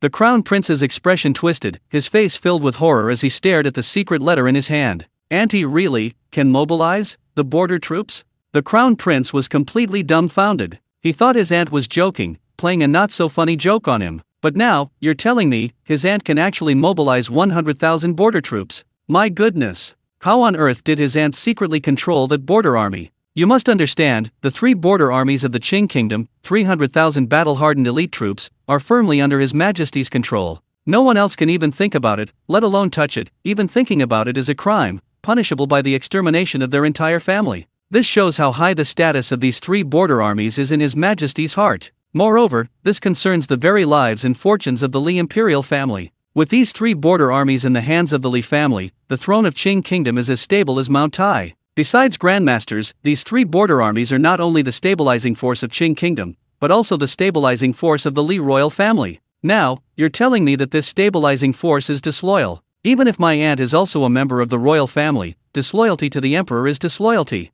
Even if the Crown Prince were to rebel, he wouldn't want to see these 3 border armies disloyal, much less follow him in rebellion. These 3 border armies are simply too important. As the Crown Prince, he is acutely aware of just how important these 3 border armies are. This is truly terrifying. If these 3 border armies are disloyal, then not only will Qing Kingdom be unstable, but even the Li royal family will be unable to secure its rule. Of course, the Crown Prince was unaware that his father was a grandmaster, otherwise, he probably wouldn't have thought this way. After all, before a grandmaster, those 3 border armies could be annihilated with a flick of the wrist. A grandmaster could single-handedly govern a nation. This wasn't just a saying. That power truly existed. However, while the grandmaster was important, those 3 border armies were equally important. The Crown Prince even wanted to immediately inform His Majesty of this terrifying news, but after taking just one step, he couldn't move his legs. He hesitated. He wavered. With this battle-hardened border army, he had absolute confidence in succeeding in his rebellion, as long as the Grandmaster didn't intervene. Liuyun wasn't in the capital, and the Grandmaster in the palace was also highly unlikely to intervene. Moreover, with this border army of 100,000, the Crown Prince felt he could even challenge a Grandmaster. In short, the advantage was on his side. Thinking this way, the Crown Prince naturally wouldn't tell Emperor Qing about the border army's rebellion. Besides, how could he tell him? Should he tell His Majesty that the border army was rebelling against him, the Crown Prince? He'd rather wait until he ascended the throne and then properly discuss the border army matter with his aunt. Although in the Crown Prince's heart, power and the throne were always paramount, Li Yunrui was second only to him. Even knowing that Li Yunrui could mobilize 100,000 border troops, the Crown Prince never considered eliminating Li Yunrui to prevent future trouble. In fact, the Crown Prince even fantasized about some treasonous things. Now, with 100,000 border troops at his disposal, the crown prince no longer wanted to drag his second son into a rebellion. After all, he also desperately wanted to eliminate his second son. If it weren't for his lack of absolute confidence in the rebellion, and the fact that he had learned from his aunt that his second son was raising an army, the very army that had made the crown prince want to involve him in the rebellion, the crown prince would have been more willing to risk it. There was no way around it. Emperor Qing kept a close eye on the crown prince. Even with his wealth, he couldn't afford to secretly raise an army. At most, he could only raise a few hundred or 1,000 private soldiers. The capital, on the surface, was a scene of bustling prosperity. The recent defeat of the Qi kingdom in the north had further fueled the city's prosperity, making it seem as if a golden age was about to dawn. However, beneath this surface of prosperity, undercurrents were surging. Emperor Qing remained unperturbed, a grandmaster who feared nothing. Even knowing the crown prince and the second prince were plotting a rebellion, he felt nothing but anger and disappointment, no real concern. In truth, Emperor Qing couldn't understand what had gone wrong, why the crown prince would rebel, and why with the second prince. Weren't these two always locked in a life-or-death struggle? How could they suddenly join forces? The whetstone had teamed up with the sword? This was the source of Emperor Qing's anger. He wasn't angry about the crown prince's rebellion itself. That would only bring disappointment, not anger. In fact, he admired the crown prince's courage and audacity. His anger stemmed from the fact that all of this was beyond his control. The crown prince shouldn't have rebelled. As for the second prince, this whetstone, his rebellion was entirely within Emperor Qing's expectations. After all, Emperor Qing had known about the second prince's private army for a long time, but hadn't taken any action, as it wasn't considered a major problem. Anyway, the whetstone was bound to be discarded sooner or later. Chapter 295 I Must Be Dreaming. The day was pleasantly sunny and breezy. The crown prince and the second prince had arranged to go hunting in the countryside, but their true intention was to prepare for a rebellion. Their original plan was to launch a surprise attack and seize control of the capital as quickly as possible. After all, a direct assault on the capital with only 10,000 men was simply impossible. However, with 100,000 border troops at his disposal, the crown prince believed he could legitimately capture the capital and, under the pretext of purging the court of corrupt officials, force the emperor to abdicate. As the crown prince, he could then smoothly ascend the throne, ending the turmoil quickly and steadily, without causing significant harm to the Qing kingdom. But the second prince was unaware of this. The crown prince hadn't mentioned the 100,000 border troops to his son. His hunting trip to the countryside, under the guise of a pretext, led the second prince to believe the crown prince had something important to discuss with him. After all, a rebellion was imminent, and the second prince was extremely tense. Emperor Qing and Director Chen of the Surveillance Bureau were also somewhat puzzled as to why the crown prince suddenly wanted to go hunting in the countryside.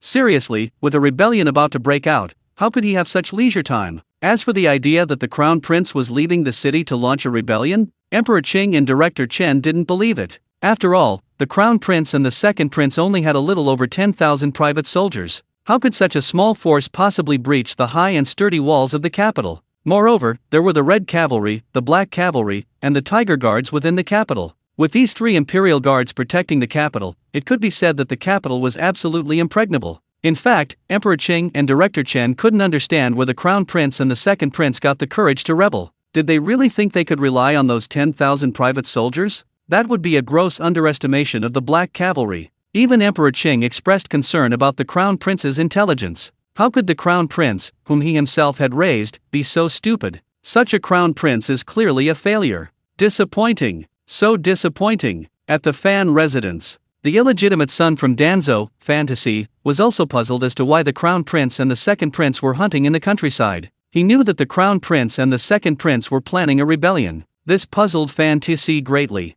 Why would the crown prince rebel? Moreover, he saw that His Majesty had no intention of deposing the crown prince. As an outsider, Fantasy saw things very clearly. His Majesty had been constantly testing the crown prince, and he felt the most pitiful one was the second prince, this whetstone. The second prince's rebellion wasn't surprising, but the crown prince's rebellion was clearly a huge surprise. Was the crown prince under too much pressure, destined to either die in silence or explode in despair? In truth, Fantasy was well aware that His Majesty was pushing the crown prince too hard. Well, these two nobles are truly pitiful. It seems he himself is also a prince. Fortunately, he's only an illegitimate child, without the right of succession. Otherwise, he's already married to his beloved chicken leg girl, and his life is arguably perfect. In the officialdom, as the director of the Censoriate, while not wielding immense power, he's a truly important minister. Both Director Chen and His Majesty have entrusted him with significant responsibilities. Well, these past few years have been incredibly unlucky. Nothing seems to go right, and he's faced death dozens of times, each time narrowly escaping with his life. Once or twice would be one thing, but dozens of times, that's too frequent. And all those ninth-rank masters, where the hell did they all come from? He's really had the worst luck imaginable. However, each time he manages to escape unscathed. He doesn't know if it's luck or misfortune. He always feels like there's a hand controlling everything from behind. Of course, he only has a vague feeling about it, but he can't figure it out or find out what it is. Fortunately, it's not just bad luck, because he finally married his chicken leg girl. Moreover, his mother-in-law, the princess who once tried to kill him, hasn't laid a finger on him since the assassination attempt on Nyalan Street. He'd barely seen him a few times, and had no idea what he was busy with. However, the assassination on Nyalan Street had killed his friend. This blood debt would surely be repaid in blood. Everyone else thought it was just a guard who died, but to him, it was more than just a guard. The Crown Prince and the Second Prince's planned rebellion was currently only known to Emperor Qing, Dean Chen, and Supervisor Fan. Others only vaguely sensed that the atmosphere in the capital was somewhat strange and oppressive. On the outskirts of Kyoto, the Crown Prince and the Second Prince, accompanied by their guards, arrived at a secluded canyon. "Your Highness, this place is quite remote. Please speak quickly if you have something to say," the Second Prince said impatiently, his expression utterly exasperated. Where were they? They were already quite far from Kyoto. Any further and they would be leaving the capital's territory. Although they had brought many guards, there was still danger. We're almost there, second brother, don't rush." The Crown Prince spoke calmly, letting out a light laugh. "By the way, second brother, you can contact your private army now. The rebellion has begun." The Second Prince was dumbfounded. "Wait, did I hear that right?" The Crown Prince said the rebellion has begun. "What has begun?" "Oh, the rebellion has begun." Then, the Second Prince's blood pressure skyrocketed, and he roared at the Crown Prince with a face full of anger and confusion. "Your Highness, have you gone mad? Damn it, he really hadn't expected the rebellion to be so casual? It just started like that? I haven't prepared anything yet. And this isn't the plan. The Crown Prince is clearly preparing to launch a large-scale attack on the capital? A siege? Or an attack on the capital city? With just my mere 10,000 private soldiers? Has the Crown Prince lost his mind? Or is he crippled? How could he be so stupid? Second brother, calm down, soothe your anger." Seeing the Second Prince's agitation, the Crown Prince remained smiling, completely unconcerned. Just then, the sound of hooves rang out, and suddenly, over 100 cavalrymen appeared on the opposite side of the canyon. The Second Prince froze, looked sharply, and then his face changed drastically, his eyes filled with terror. Although there were only about 100 cavalrymen, a small number, both men and horses were clad in black heavy armor. These were heavy cavalry. The sound of galloping hooves was perfectly synchronized, demonstrating the elite status of these cavalrymen. Border troops. The Second Prince, upon seeing the armor of these cavalrymen, suddenly realized something. His face changed drastically, his expression contorted, and his hoarse voice became incredibly shrill. "What am I seeing? Border troops. These are border troops. Why are heavily armored border cavalry appearing on the outskirts of the capital? I must be dreaming." You must know, while the heavily armored border cavalry's combat strength is not as good as the black cavalry, it's not far behind. Moreover, each border army unit is equipped with 10,000 heavily armored cavalry and 20,000 light cavalry, plus 70,000 infantry.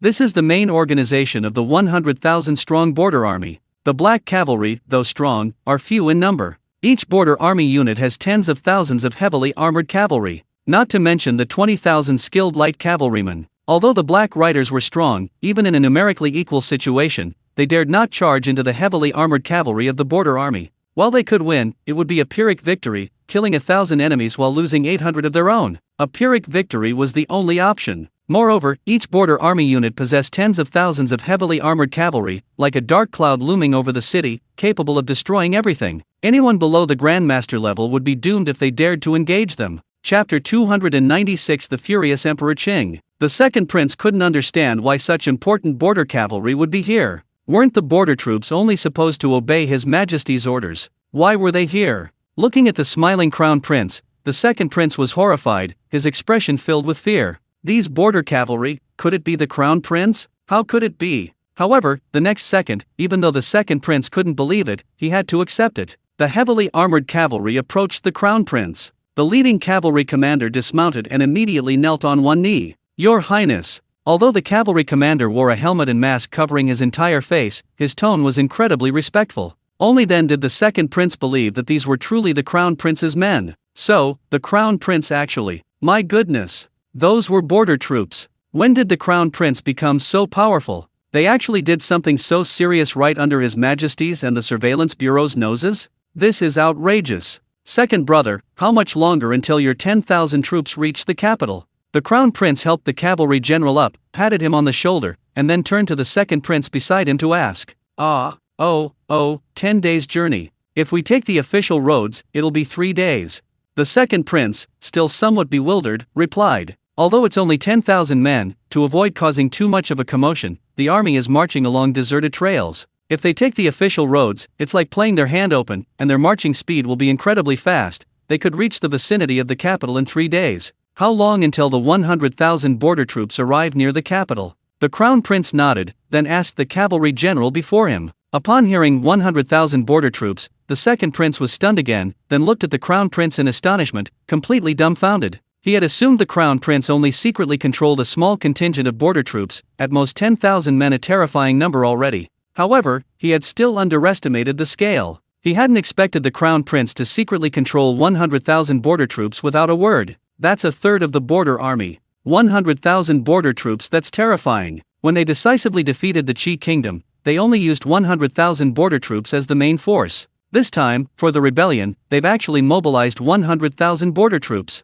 It's truly unimaginable. The second prince also felt the advantage was on their side. It's in the bag. It's really in the bag. This made the second prince break into a silly, goofy smile. The Crown Prince, seeing this, rolled his eyes. He simply couldn't bear to look. A forced march would only take 2 days, but we'll need a day to rest so as not to affect our fighting strength. The cavalry commander was silent for a moment before speaking. Good. The movement of 100,000 border troops is too great. The Overwatch Council couldn't possibly be unaware. By now, His Majesty must have received the news, right?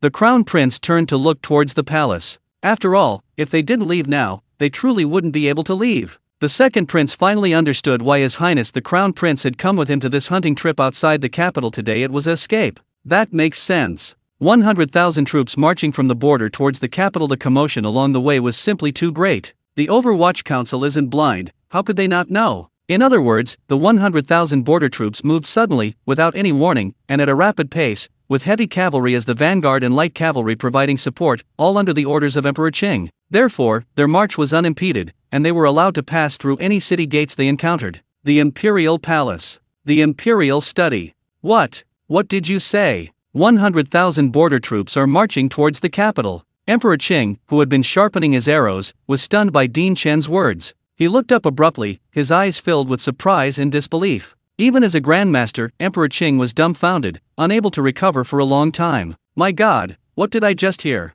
100,000 border troops are heading towards the capital. How is this possible? Without my order, Emperor, how could the border troops leave their posts? And, damn it, they're heading towards the capital. This is utterly ridiculous. Has Din Chen lost his mind? Your Majesty, it's true. The march of 100,000 troops is impossible to hide. The commotion is too great. They're really heading towards the capital. Your Majesty, is this your order?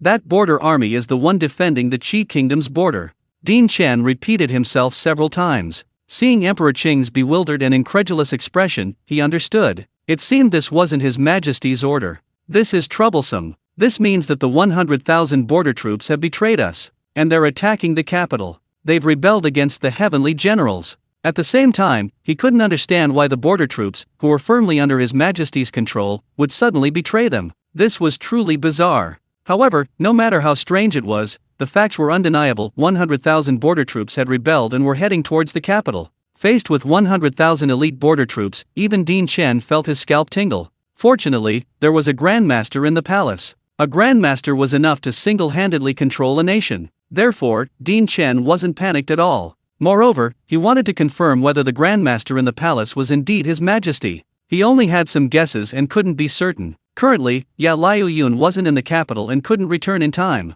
Therefore, if His Majesty didn't want the capital to fall, he would definitely have to deploy the grandmaster in the palace to deal with 100,000 border troops. This way, he could find out who the grandmaster in the palace really was. How could this be? How could the border troops betray us? Impossible. Emperor Qing abruptly stood up and kicked the table hard. Clearly, he believed it, and was furious and enraged. He couldn't understand why the border troops would betray them. Who was it? Who was it? How could someone secretly control the border troops right under his nose? Who had such ability? This was utterly astonishing. Even Emperor Qing was like he'd seen a ghost. It was simply unbelievable. Is the surveillance bureau dead? Why is there no news at all? Emperor Qing glared viciously at the head of the surveillance bureau, who sat in a wheelchair, almost roaring. Your Majesty, the surveillance bureau cannot touch the border troops. Director Chen was completely unfazed by Emperor Qing's vicious gaze, shaking his head helplessly. This was explicitly forbidden by Yu. The Oversight Council was not allowed to interfere with the border troops. Dean Chen shrugged, indicating that it was his own word, so why blame him now? Of course, Dean Chen had secretly tried to interfere with the border troops, but all his attempts failed, even resulting in significant manpower losses. Clearly, the border troops were an extremely tough nut to crack. But now, this tough nut had been completely gnawed away. Dean Chen was also quite shocked. Who was so powerful, with such a large scale of operations? That was the border troops. That was the border troops that even the Oversight Council couldn't conquer. And 100,000 border troops. 100,000 border troops, and they were all taken down. Wow, their teeth are that strong. Chapter 297. The storm is brewing. Although Emperor Qing and Dean Chen were both shocked and incredulous at the rebellion of the 100,000 border troops, they didn't connect it to the Crown Prince and the Second Prince. After all, the Crown Prince and the Second Prince had always been under the watchful eyes of the Overwatch Council, especially the Crown Prince, who, as the heir apparent, resided in the Eastern Palace. The Eastern Palace was within the Imperial Palace, and with Emperor Qing, a Grandmaster, present, nothing in the palace could escape his notice. Therefore, how could the Crown Prince possibly have any connection with the border troops, let alone secretly control them? It was simply impossible. Even the Overwatch Council couldn't do that. As for the Second Prince, his painstakingly cultivated army had been thoroughly infiltrated by the Overwatch Council and was already secretly under their control. Originally, the rebellion of the Crown Prince and the Second Prince was a joke in the eyes of Emperor Qing and Dean Chen. But, precisely at this critical juncture, the 100,000 border troops had actually rebelled. And they were marching towards the capital. Could someone be trying to take advantage of the chaos at this critical juncture? But who has the ability to do so? Emperor Qing and Dean Chen couldn't help but think of Li Yunrui, who controlled the imperial treasury. In the entire capital, the mysterious eldest princess was perhaps the only one with such power. Indeed, mysterious. Ever since the assassination attempt on Nyelan Street, this eldest princess had become extremely mysterious, rarely venturing beyond the palace walls unless personally ordered by the emperor. Even Emperor Qing and Dean Chen felt that the eldest princess had suddenly become very mysterious, yet they couldn't figure out what was going on. Given Li Yunrui's personality, would she be indifferent to the power over the imperial treasury? However, the truth is, Li Yunrui seems completely unconcerned. After the assassination attempt on Nyelan Street, he hasn't made a move against Fantasy again, which is truly abnormal and illogical. Therefore, it's more likely that he attacked Fantasy secretly without their knowledge. This also explains why Fantasy has experienced dozens of near-death experiences in just a few years, facing numerous close calls. Emperor Qing and Dean Chen both suspect Li Yunrui's involvement, but they can't find any evidence of any repercussions. The matter was handled too cleanly. When did Li Yunrui become so powerful? And where did he get so many 9th-rank experts? So, was it really Li Yunrui's doing? Emperor Qing and Dean Chen only have some suspicions, but they can't be certain. There are simply too many illogical points. So, it's you, Si Gu Jian. Emperor Qing and Dean Chen both shifted the blame onto Si Gu Jian. After all, Si Gu Jian wasn't exactly mentally sound, and Danai City had over a dozen 9th-rank experts. So, if it wasn't Si Gu Jian, then who was it? Therefore, it could only be Si Gu Jian. Your Majesty, those 100,000 border troops will reach the capital in 3 days. Seeing Emperor Qing remain silent, his face grim, he felt a strange sense of satisfaction, but outwardly appeared very worried, speaking to Emperor Qing in a deep voice. Summon all troops near the capital, as well as the Black Riders, Red Riders, and Tiger Guards, to guard the capital, seal the city gates, and at the same time, order men to ride at top speed to Jiangnan, find Ye Liuyun, and have him return to the capital as quickly as possible. Emperor Qing pondered for a moment, then immediately began making the necessary arrangements. Your Majesty, the Red Cavalry, Black Cavalry, and Tiger Guards are too few in number, and although there are over 300,000 troops near the capital. Dean Chen didn't continue. Emperor Qing nodded, he understood perfectly well. Although 300,000 troops were stationed near the capital year-round, these troops protecting the capital hadn't fought in years. How could they possibly be a match for the 100,000 border troops? They would likely be harvested like weeds. You must know that Border Army had just fought a major battle with Qi, and their morale was currently soaring. Those were battle-hardened elites, all fully armored. Furthermore, there were 10,000 heavily armored cavalry and 20,000 light cavalry, 30,000 cavalrymen, both horse and rider, fully armored. Such a terrifying army was a nightmare for the people of Qi on the battlefield. But now, it has become a nightmare for the people of Qing, because this army is coming to attack the capital. Thinking of this, even Emperor Qing, a grandmaster, was so enraged he almost vomited blood. This was an elite force he had painstakingly built with vast wealth and time, and it had betrayed him. He had originally intended to unify the world with these three border armies. There hadn't been a single sign of trouble, so how could they suddenly betray him? Even now, Emperor Qing couldn't believe it, couldn't understand it, and truly didn't know where things had gone wrong. The border army, which had been loyal only to the emperor, why had they suddenly betrayed him? However, no matter how much he couldn't believe it, the facts were undeniable, and Emperor Qing could only accept it. Alright, go down. Just hold out until Ye Liu Yun returns to the capital. Emperor Qing waved his hand, looking utterly exhausted. He wasn't physically tired, but mentally exhausted. Even now, he was unwilling to reveal his grandmaster identity. However, Li Yunrui clearly wouldn't let him have his way. Because Li Yunrui had already sent people to Jiangnan, the purpose being to prevent Ye Liu Yun from returning to the capital. Ye Liu Yun wanted to return to the capital? Li Yunrui wouldn't allow it. The sudden troop movement couldn't be concealed, especially since it involved the Black Cavalry, Red Cavalry, and Tiger Guard, the three Imperial Guards. Not to mention the 300,000 troops stationed in the capital's barracks. Over 300,000 troops all entered the city, and then the city gates were sealed, preventing anyone from entering or leaving. If anyone still didn't understand the gravity of the situation, what difference was there between them and a fool?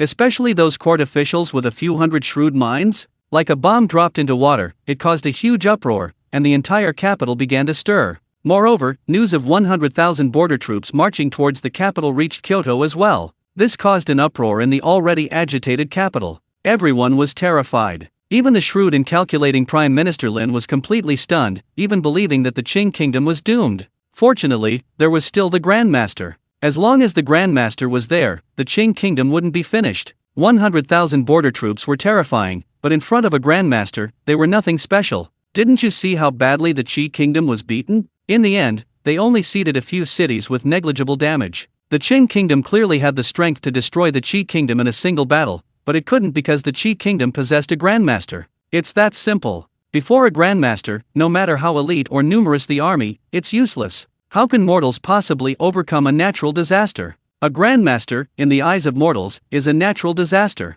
A natural disaster powerful enough to destroy the heavens and the earth. Chapter 298 Emperor Qing, get out of the way. I'm about to show off. Time passed in a tense and restless atmosphere. Kyoto's gates were already tightly shut. Within the city, every household was strictly forbidden from leaving, lest they disturb the defending army. 3 days passed in the blink of an eye. 100,000 border troops and the second prince's 10,000 private soldiers had arrived outside Kyoto and were ready for battle. At this point, Emperor Qing and Din Chen naturally knew who was secretly controlling the 100,000 border troops. It was the Crown Prince. But why the Crown Prince? How could it be the Crown Prince? Emperor Qing and Din Chen still didn't believe the Crown Prince had this ability. If the Crown Prince truly possessed this ability, Emperor Qing declared he would abdicate on the spot. Since it couldn't be the Crown Prince, then the Crown Prince had been deceived. He was a pawn pushed out by the mysterious mastermind. However, the most important thing now isn't that, but the 100,000 border troops besieging the city. Of these 100,000 border troops, aside from the 30,000 cavalry who are incapable of attacking a city, the 70,000 infantry are not only skilled in field battles but also adept at siege warfare. They are practically an all-around force. 70,000 battle-hardened elites skilled in siege warfare, not to mention the court officials. Even Emperor Qing has little confidence. The Imperial Study. At this moment, Prime Minister Lin, Din Chen, Supervisor Fan, General Qin, and the ministers of various departments are all present. The scene is completely silent, no one utters a sound. Even within the palace, the sound of horses' hooves outside the city can be heard. It's truly earth-shattering. How long until Ye Liu Yun returns to the capital? Emperor Qing looked at Din Chen and asked in a deep voice. Your Majesty, no news, not a single piece of news. All the agents the Overwatch Council sent out have been intercepted and killed, not a single message has returned. Din Chen was also extremely distressed, because the Overwatch Council was being deliberately targeted. And the force capable of targeting the Overwatch Council and rendering it utterly powerless to resist was clearly the mysterious force secretly controlling 100,000 border troops. Who could it be? Din Chen was now at his wits' end. Although Din Chen wanted to avenge Ye Qingmei, he didn't want anything to happen to the Qing kingdom. Din Chen still loved the Qing kingdom deep down, though its importance was only slightly less than Ye Qingmei's, but it was still the second most important. As for Fan to see, he was merely an appendage of Ye Qingmei. If it weren't for Ye Qingmei, Dean Chen wouldn't even bother to give him a second glance. It could be said that although Fan Tasi received a lot of paternal love, the majority of that love originated from Ye Qingmei. They were simply extending their affection to the emperor's family, nothing more. Of course, this was also a kind of luck. What is the supervisory council good for? Useless. A bunch of useless trash. Emperor Qing was truly enraged this time, roaring at Director Chen and slamming his fist on the table. He understood that this time, he was likely about to expose his Grandmaster status. This infuriated Emperor Qing. Your Majesty, please calm down. All the officials present, even Director Fan, immediately knelt on the ground. Faced with the enraged emperor, these seasoned veterans were also very apprehensive. Of course, actually, they weren't really apprehensive, just a little bit, but they still had to maintain appearances. Calm down. How can you expect me to calm down? Ah, the rebels have already reached the capital. Emperor Qing, no longer caring about appearances, only wanted to vent his anger, and unleashed a torrent of abuse on the kneeling officials. Prime Minister Lin and the others dared not utter a word, only bowing their heads and enduring the lashes. Dean Chen, confined to a wheelchair and unable to kneel, was naturally the first to suffer, bearing the brunt of Emperor Qing's rage and abuse. Prime Minister Lin and the others silently gave Dean Chen a thumbs up. Dean Chen is a good man. Dean Chen, you've worked hard. Dean Chen, however, kept his head down, his expression calm, devoid of any other emotion, simply letting Emperor Qing berate him. He indicated that he was already used to it and didn't think His Majesty would punish him at this time. Meanwhile, outside the city on the other side,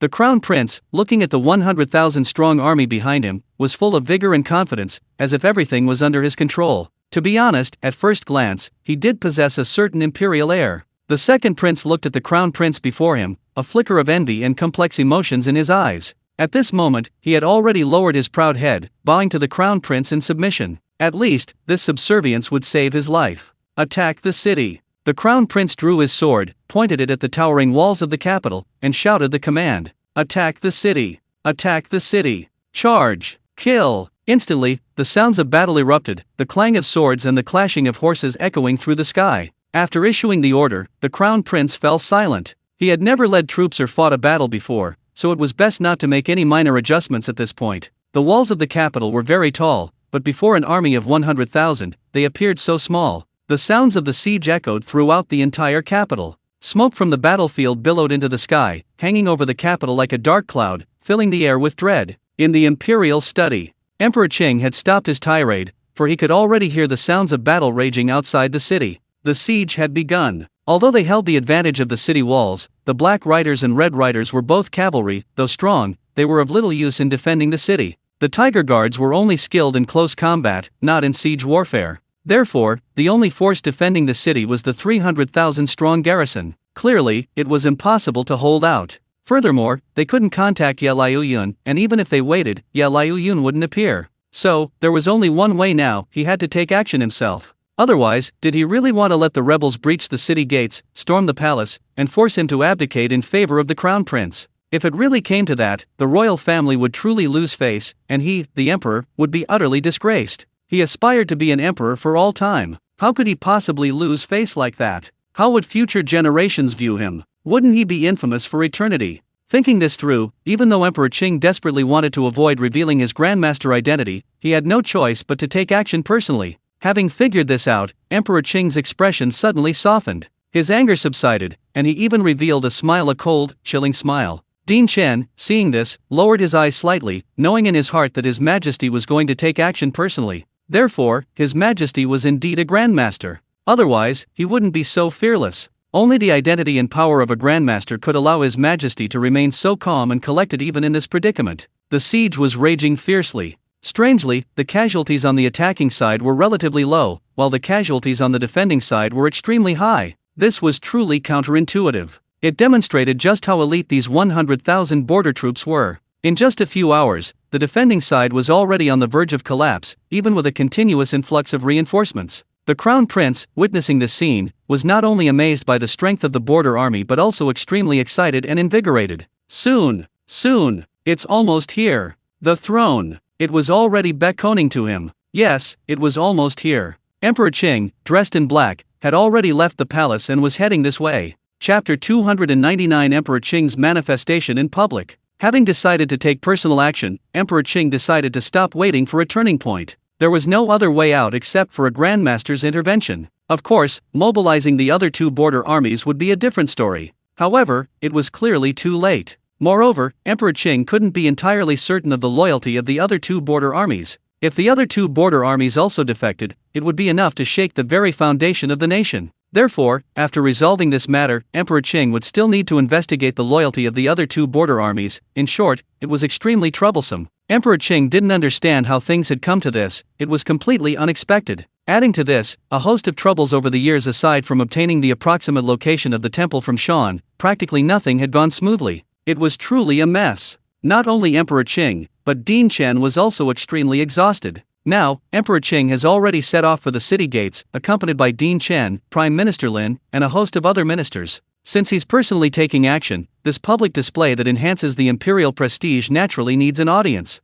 Since he's going to expose himself, let's expose him completely. Emperor Qing has been somewhat irritable and weary these past few years. As a grandmaster, he's always been hiding like a rat in the gutter, unlike Ye Liuyun, Si Gujian, and Ku He, who are carefree and receive the respect and flattery of the world. In this world where a grandmaster single-handedly governs a nation, the emperor's status is truly not as high as a grandmaster's. It's only because Emperor Qing is both emperor and grandmaster that he can hold a slight advantage over Ye Liuyun and make Ye Liuyun obedient. This is only because Ye Liuyun values the Ye family. Otherwise, even if Emperor Qing were both emperor and grandmaster, he couldn't make Ye Liuyun listen to him without question. Even if he concealed his grandmaster identity for the sake of the bigger picture, the frustration was still genuine. Now, all's well that end. From now on, he will not only be number one in power, but also number one in martial arts. Thinking of this, Emperor Qing couldn't help but feel a surge of pride. At the same time, an incredibly oppressive and terrifying aura subtly emanated from his body. Those ministers who didn't practice martial arts might not have sensed it, only feeling a slightly stuffy atmosphere, but martial artists like General Qin and Fan Tasi were horrified, their faces changing drastically as they stared at Emperor Qing in terror.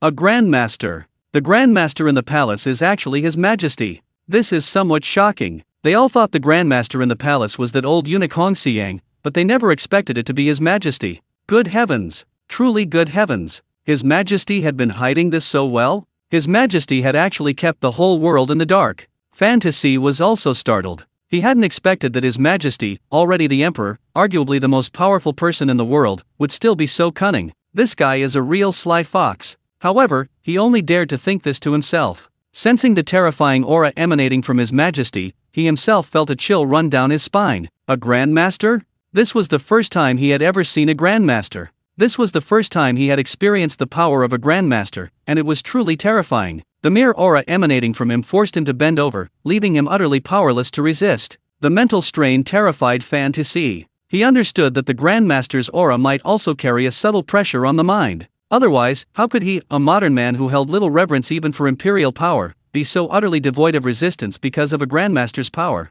Clearly, the grandmaster's aura contained power at the spiritual level. So, to break through to the grandmaster level, did he also need to break through at the spiritual level? Fan Tasi began to ponder. He was already a 9th rank martial artist, though still some distance from the upper 9th rank, and the grandmaster realm seemed an even more distant dream. However, he still harbored the ambition to become a grandmaster. What martial artist in the world wouldn't want to become a grandmaster? Moreover, having witnessed the terrifying power of some grandmasters, their yearning for it only intensified. Along the way, neither Emperor Qing nor the ministers behind him spoke, their thoughts varied, their expressions complex, their intentions unclear. Meanwhile, the siege was still raging. Even with 70,000 elite border troops skilled in siege warfare, capturing the capital was still extremely difficult and would take time. However, the Crown Prince was not in a hurry, because the border army held the advantage, and that advantage was growing stronger. Although the casualty rate was rising rapidly, the defending side still suffered significantly higher casualties. The Crown Prince was naturally very satisfied with this.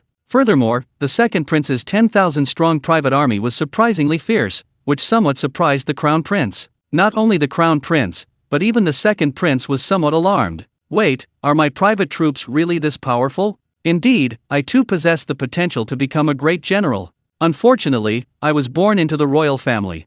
Alas! Thinking this to himself, the second prince couldn't help but smile wryly. Just then, a black figure appeared atop the city wall. He stood there, hands clasped behind his back, incredibly tall, like a giant. His silhouette seemed to disappear into the vastness of the world. The Crown Prince spotted the figure instantly and recognized him immediately. It was His Majesty. His father. How could his father be here? and standing so openly atop the city wall. Those arrows, they know, have no eyes. They won't automatically avoid you just because you're the emperor. Just then, another volley of arrows was unleashed. A dense barrage of arrows blanketed the sky, whistling towards the city wall. The crown prince looked at Emperor Qing with a complex expression, believing that his father was likely doomed in this situation. However, the next moment, he watched in disbelief as his father simply raised a hand, and the volley of arrows halted in midair. A deathly silence fell over the scene. Everyone was dumbfounded. Whether it was the civil officials, the military generals, or the lowest-ranking soldiers, they were all stunned, bewildered, and utterly dumbfounded.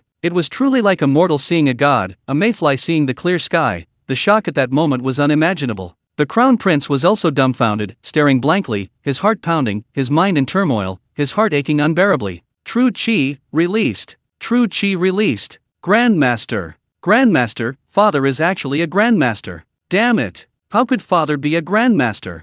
How could father be a grandmaster? Isn't this the end of the world? Father, you're a grandmaster, you should have said so earlier. What was the point of my rebellion? What kind of grandmaster would hide it like this? The crown prince desperately wanted to unleash a torrent of abuse at Emperor Qing, but a lump remained in his throat, causing him immense discomfort and unease. He was utterly at a loss for words and could only stand there, stunned. The second prince, standing nearby, nearly collapsed to the ground, terrified. A grandmaster. The grandmaster in the palace wasn't that old eunuch, but his own father. The second prince's face turned deathly pale, then he gave a self-deprecating laugh.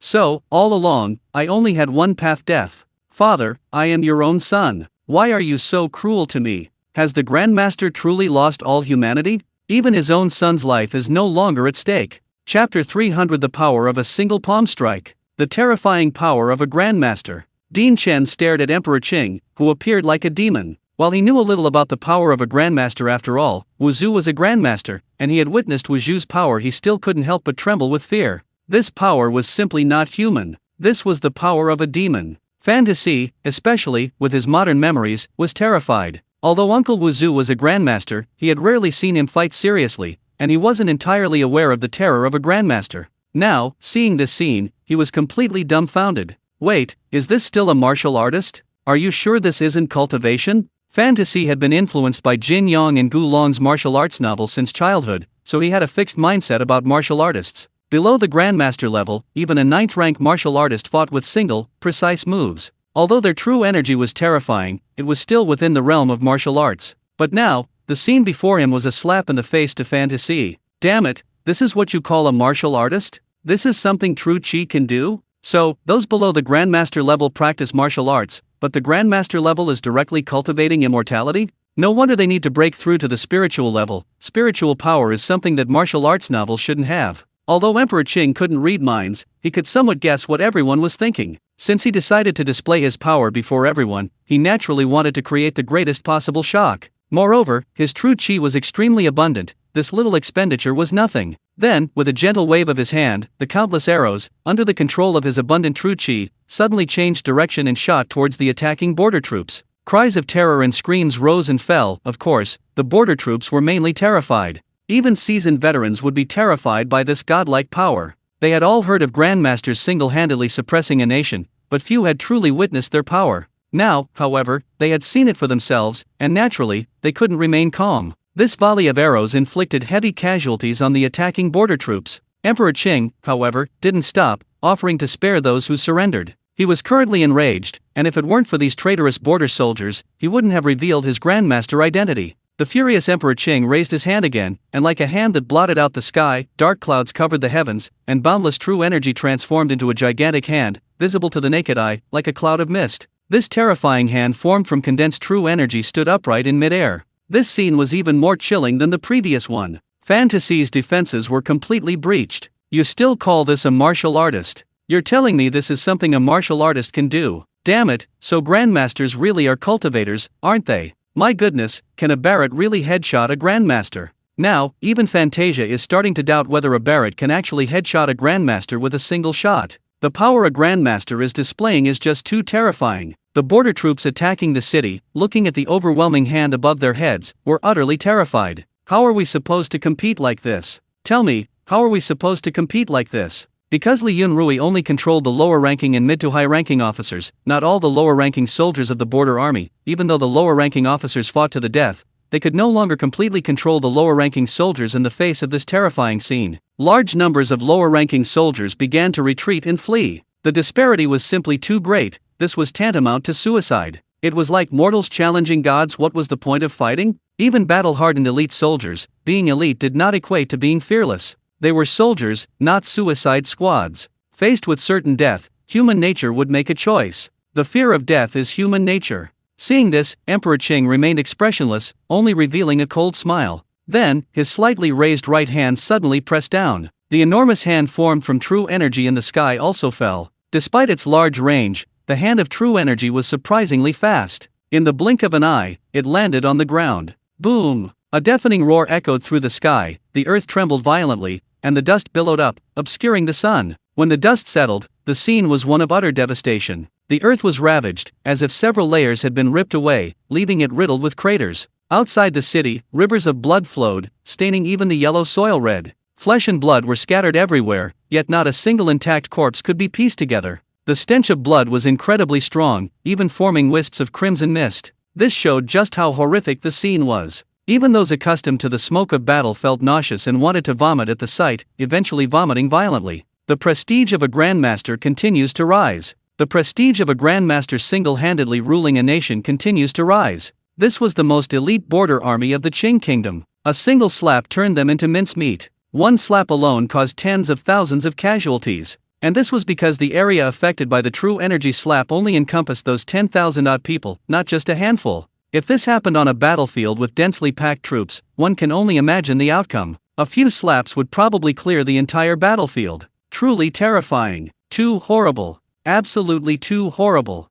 Grandmasters are simply inhuman. Even faced with such a resounding victory, the defending side, from the lowest-ranking soldiers to the generals, remained completely silent. The scene was utterly still. Everyone was stunned. However, only Emperor Qing knew how much true energy that slap had consumed. But even grandmasters possess immense true energy, let alone Emperor Qing. In terms of sheer volume of true energy, the other three grandmasters combined couldn't match Emperor Qing's. Therefore, the energy consumed by this palm strike wouldn't have the slightest impact on Emperor Qing. Faced with a disloyal person who had also lost their value, in Emperor Qing's eyes, there was only one outcome. Emperor Qing soared into the sky, his terrifying true energy raging wildly within him, standing tall high above like a blazing sun, dazzlingly bright. Then, Emperor Qing flew directly towards the crown prince, tearing through the air in his wake, causing the heavens to collapse and the earth to crack, crushing soldiers and warhorses in his wake. Like streaks of light flashing across the sky, Emperor Qing's terrifying true energy flowed rampantly through the army. Emperor Qing needed to vent his rage, and the result was that all 100,000 border troops, plus tens of thousands of warhorses, were crushed by his true energy.